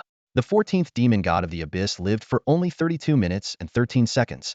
In his extremely brief life, he set multiple world records, such as being the fastest slain demon god, the shortest-lived demon god, the most humiliating death for a demon god, and the fastest solo kill of a demon god by a supreme warrior. To this day, no demon god has broken these records. It remains a legend. Summer camp. Inside Professor Lan's office, a hint of tension hung in the air. Lu Qingyan and Wu Ziki stood straight in front of the desk, reminiscent of their student days years ago. They waited anxiously until the door opened and Professor Lan hurried in. Sorry, I was delayed by an urgent meeting, Professor Lan explained while organizing his files. I've just received news that a new demon god was born in the Abyss. But don't worry, it's already been dealt with. Lu Qingyan spoke respectfully. Professor Lon, if you have other matters to attend to, we can come back another day. My issue isn't urgent. Professor Lon waved his hand dismissively. No need, you're already here. I can't let you make the trip for nothing. He turned to Wu Ziki, recognition flashing in his eyes. You're Wu Ziki, right? If I remember correctly, you were the second in your class to become a battle king. Wu Ziki blushed and nodded. Yes, Professor Lon, you're right. It's an honor to be remembered by you. Inside, he marveled at Professor Lan's astonishing memory. Suddenly aware of the king badge on his chest, Wu Ziki hastily covered it with his hand, feeling deeply ashamed. He silently scolded himself for coming to see Professor Lon with Lu Qingyan, who he considered unreliable. Professor Lon continued, I remember studying your medical records when you were injured back then. Unfortunately, my abilities weren't enough to help much. But with the source of life, it seems the results are promising. You should get a comprehensive checkup sometime. We're researching the long-term effects and how to produce it. Wu Ziki nodded eagerly. Absolutely, I will. Turning to Lu Qingyan, Professor Lon said, Qingyan, your issue might be related to your soul. Wu Ziki, could you step out for a moment? Wu Ziki tactfully left the office, closing the door behind him. Professor Lon gestured for Lu Qingyan to sit and handed him a questionnaire. Fill this out first. I'll have some questions for you afterward. Lu Qingyan quickly completed the form and returned it to Professor Lon. As he reviewed the answers, he asked, besides headaches, do you have any other symptoms? No, Lu Qingyan replied. Professor Lon asked calmly, have you heard of the side effects of memory seals? Lu Qingyan answered honestly, no. What are memory seals? Professor Lon explained, the side effects of memory seals include decreased intelligence, mental confusion, lack of focus, and memory loss. Lu Qingyan looked puzzled. Professor Lon, what does this have to do with me? Professor Lon reassured him, don't get the wrong idea. Diagnosis in the field of soul-related issues often involves a process of elimination. It's just casting a wide net to catch potential problems. I'm not saying you definitely have a memory seal. Sealing the memories of a peak battle king would require a war god, and even then, it's uncertain. Lu Qingyan nodded in understanding. Professor Lon confirmed. So, you haven't experienced any of those side effects? Correct, Lu Qingyan affirmed. Professor Lon probed further. Did you know there's a forbidden spell that, once cast, can automatically seal the memory of the side effects of a memory seal? Lu Qingyan didn't understand at first, so Professor Lon explained several times. Lu Qingyan finally grasped it. Wow, that's terrifying. So, the person with a sealed memory wouldn't even know they had side effects because that memory would be sealed too. After receiving confirmation from Professor Lon, Lu Qingyan sighed. People with sealed memories have it rough. Professor Lon, let's focus on my headache. They continued discussing for another 10 minutes, with Professor Lon asking detailed questions about soul-related issues, and Lu Qingyan answering truthfully. Finally, Professor Lon summarized, I have a rough idea of your situation. You might have suffered a recent head injury, leading to intermittent concussions. He pointed to a medical record. It says here you were injured on duty, so all related treatment costs are covered. Lu Qingyan looked a bit embarrassed and was momentarily speechless. Professor Lon didn't press further. He set the documents aside and continued. This isn't something a soul specialist can solve, and it's not a major issue. If you're willing to change your environment, your headaches might ease or even disappear. Lu Qingyan hesitated and asked tentatively, so, I don't have an illness, right? He wasn't ready to change his environment yet, as he needed to care for his granddaughter and the front lines were still demanding his presence. Professor Lon cautiously replied, you could say that. You don't have an illness and don't need medication. With your assurance, I feel much more at ease. Sorry to have taken up your time, Lu Qingyan said, visibly relieved as the tension on his face began to fade. He was about to stand up to leave when Professor Lon spoke again in a calm tone. If you're not planning to change your environment anytime soon, I suggest you focus on strengthening yourself as much as possible. Be prepared for combat at any moment, Professor Lon warned. After all, nowhere is truly safe, and crises can arise unexpectedly. Lu Qingyan nodded seriously. Understood. Professor Lon hesitated for a moment before adding, and take good care of the young people around you.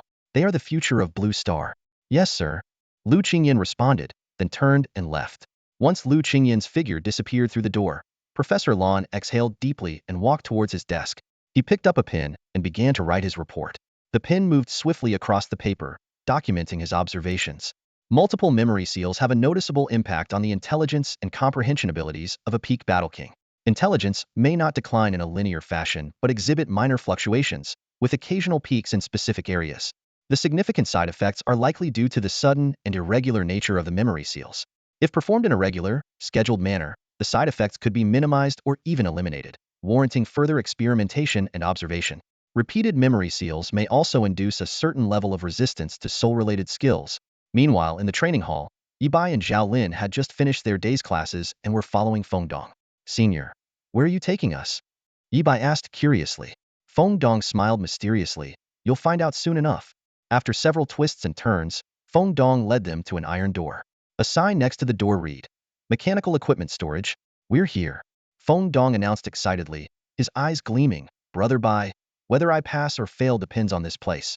Pushing open the iron door, they were greeted by rows of shelves filled with a dazzling array of mechanical equipment. Feng Dong pointed to the equipment and said, Brother Bai, pick a couple of weapons that suit you. Today, we'll take them to the Eternal Tower for practice. According to the combat regulations, you can use mechanical equipment for assistance, but you can't bring energy stones, and there are a few other restrictions. With these tools, your chances of staying will be much higher. The group walked into the warehouse, and Zhao Lin began to seriously search for mechanical equipment that suited him. Yi Bei's attention, however, was captured by a mighty-looking cannon. Its imposing design made Yi Bei yearn to use it, but a thought suddenly crossed Yi Bei's mind. If I bring this thing to the fight, will the instructor be mad? In the mechanical equipment warehouse, the cold metallic atmosphere was palpable. Zhao Lin and Yi Bei were engrossed in selecting equipment, while Feng Dong patiently explained the rules of the combat test to them. Brother Bai, the rules for the combat test are quite stringent. Feng Dong's voice echoed in the spacious warehouse. There are strict limits on what you can carry. Puppets, scrolls, and special tools can only be taken in limited quantities and must be reported in advance. Yi Bei's attention was caught by a massive object on the shelf. Pointing at a cannon that resembled a large firework launcher, he asked, Oh, what about these mechanical devices? The shelves were filled with an array of weapons, from handguns and shotguns to submachine guns and rocket launchers. There was even an imposing cannon car. Feng Dong explained, mechanical devices don't need to be reported, but the amount of ammunition is strictly limited, and using energy stones is prohibited. Yi Bei recalled Zhuo Lingxi's introduction on their way to the summer camp. He knew that if a mechanist device was lent to someone else without energy stones, its power would be less than a tenth of its potential.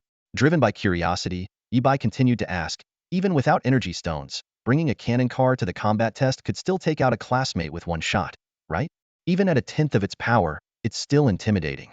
You don't need precise aim. Just a direct hit would be overwhelming.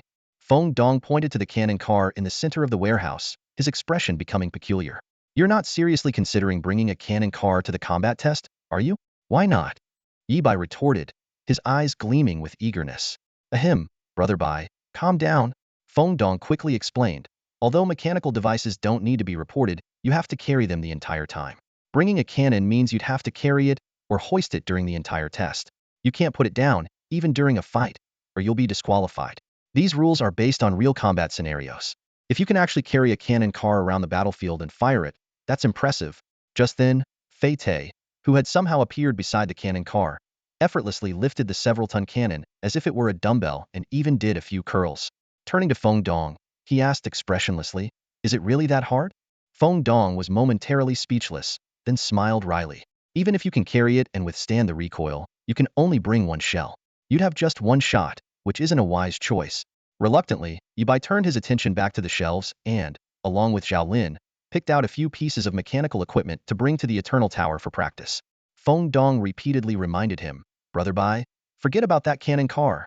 He was still uneasy, fearing that Yi Bei might actually do something outrageous. Back in their dorm, Ingju once again used his abilities to isolate their surroundings. He and Yi Bei began discussing the windless skill book. Kid, the higher-ups held an emergency meeting, Ingju said gravely. They decided to temporarily classify the windless skill book as S-level encrypted material, to be treated as S-level strategic controlled assets. It must be kept strictly confidential until it's formally used in battle. Yi Bei had anticipated this. The windless skill book, unlike other SS-level skills, had the potential to change the era. For top-tier combatants, its first appearance could catch opponents off guard. This kind of opportunity was rare and had to be seized by humanity. The higher-ups? Yi Bei was more interested in this term. Who are they? Ingja listed 6 names in one breath: the Legion Command Center, the University Alliance, Wolf's Den, Sword Slaves, All Things Pavilion, and Shadow. 3 are public, 3 are covert. General matters on Blue Star are resolved by these 6 parties in the absence of the strongest individuals. The 3 public forces needed no further explanation. As for the covert ones, Shadow was created by Nightmare, and was the organization Yi Bei interacted with the most. In a way, aside from Nightmare, Uncle Gio was the de facto leader of Shadow.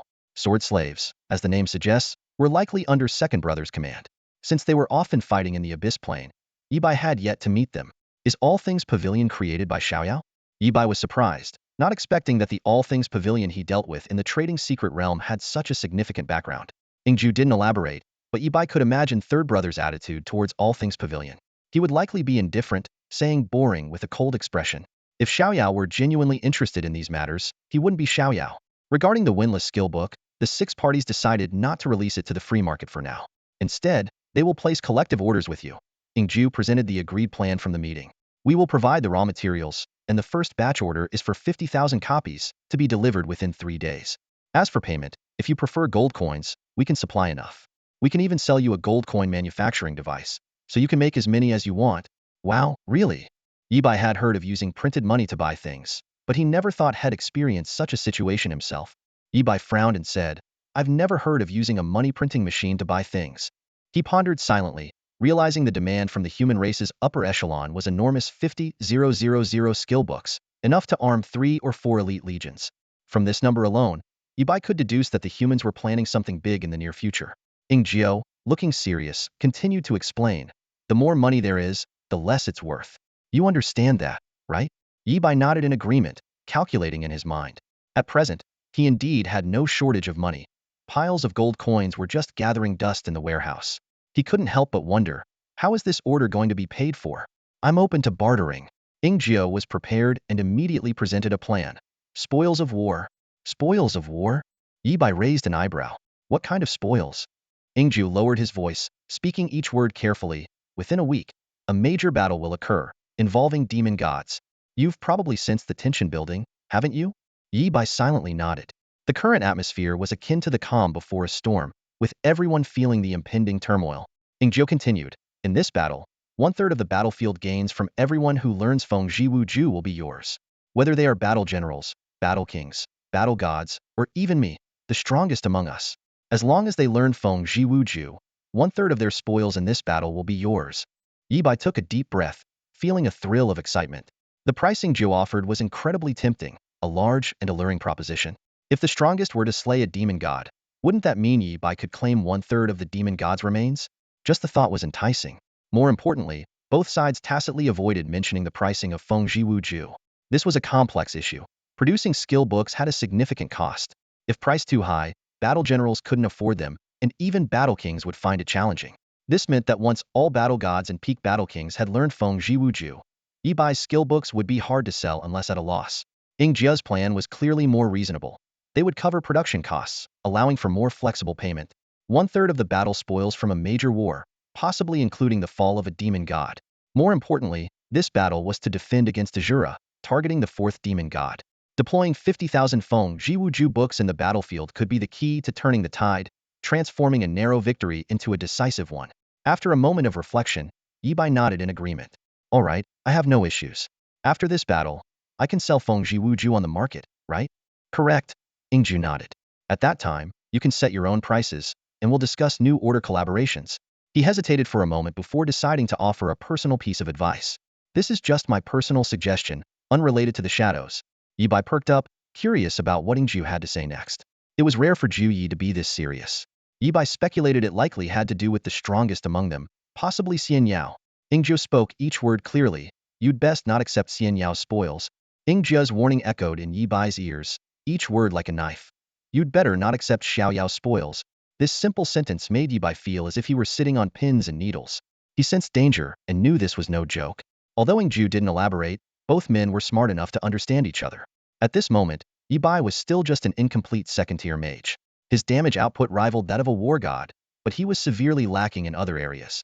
He was like a canoe equipped with a giant cannon, impressive firepower, but extremely fragile. Yibai had a long way to go before reaching the pinnacle of power. Yibai nodded slightly, I understand. He knew the wisdom in avoiding unnecessary risks. Not taking a share of Xiao Yao's spoils was more of a blessing than a curse for him.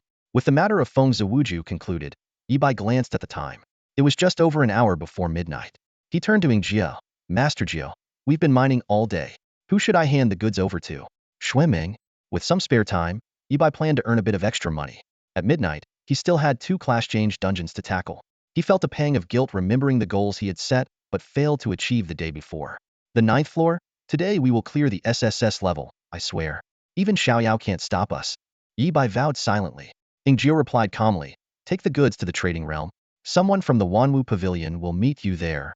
As soon as he finished speaking, everything around them returned to normal, and Ingjiu disappeared into the silence. Got it, Yi Bai responded, activating the tower's seal. In a flash of white light, he vanished from where he stood. Inside the mysterious mine, 2 mining rigs roared continuously, and the entire site was bustling with activity. As soon as Yi Bai appeared, the mining leader rushed over, his face beaming with excitement. Boss, you're here. The map you drew yesterday is incredible.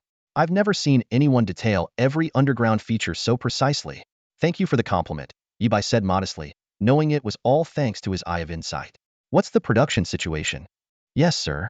We're working in 3 shifts. The machines never stop, the mining leader reported in detail. Ingjiu provided top-notch human mining equipment, requiring minimal manpower. Even with 3 shifts, each person works only 8 hours a day and still has spare time. Boss, roughly estimated. We've already mined 20,000 tons of raw ore. Yi Bai nodded and turned towards the super furnace. Dwarf, come here. All the dwarf craftsmen stopped what they were doing and looked at Yi Bai in unison. The mining leader quickly corrected himself. The shortest one. The dwarves turned back to their work. The one with the longest beard, you. The mining leader finally picked out a dwarf and smiled apologetically at Yi Bai. Sorry, boss. They all look the same. Wear similar clothes, and their names are quite a mouthful. Nonsense. The chosen dwarf protested. Our names are both beautiful and simple. Boss, I am Gademo Lingudii Wuling. All right, Xiaogu. Yi Bai interrupted his lengthy introduction. You're the leader of the dwarves, right? Xiaogu seemed pleased with the nickname, his braided beard twitching happily. That's right, boss. I have a brother who wants to know when the fine wine will arrive.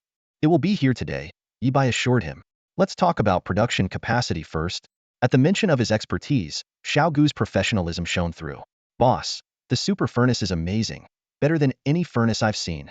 We've just started it, and once it heated up, we smelted 10,000 tons of raw ore, yielding 5,000 tons of grade ore and 1,500 tons of A-grade ore. Higher grade ores are deeper in the mine, but we'll reach them soon. As he spoke, Xiaogu led Yi Bai to an open area. Piles of metal blocks gleamed brightly in the light. These cooled and solidified ores were shaped into bricks measuring 20 centimeters long, 10 centimeters wide, and 5 centimeters thick. Yi Bai picked one yup. It was heavy. Grade ore was silver, resembling a mountain of silver. A grade ore was golden, easily distinguishable. Purity 99.99, Xiaogu proudly announced. Although this was mainly due to the super furnace, it didn't dampen his pride. You've done an excellent job, Yi Bai praised. Next time I come, I'll bring wine and food. If you have other needs, let me know. He stored all the ores in his prepared storage items, carefully inspected the mysterious mine to ensure everything was running smoothly, and then left. In the trading realm, Yi Bai saw the person receiving the goods and couldn't help but laugh. Brother C, long time no see. The familiar goblin assistant looked a bit embarrassed and apologized with a smile. Brother C, please don't blame me. I work for a great lord. Without orders, I couldn't reveal my identity. He straightened up and said, let me reintroduce myself. I am Zhao Qian, the master of the Wanwu Pavilion. It's an honor to meet you, Lord Shura. Here, you can speak and act freely without any concerns.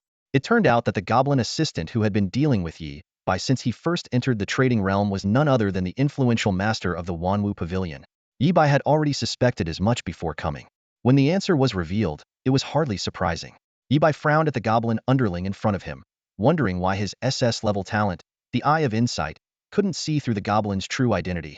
He couldn't help but complain inwardly, can't you take some initiative even if I don't ask? Determined, Yi Bai resolved to give his eye of insight a good lecture when he had the time. However, another question lingered in Yi Bai's mind. He stared directly at the goblin underling and asked, on the day of the trade in the secret realm, there were so many people and everyone was masked. How did you find me in the crowd?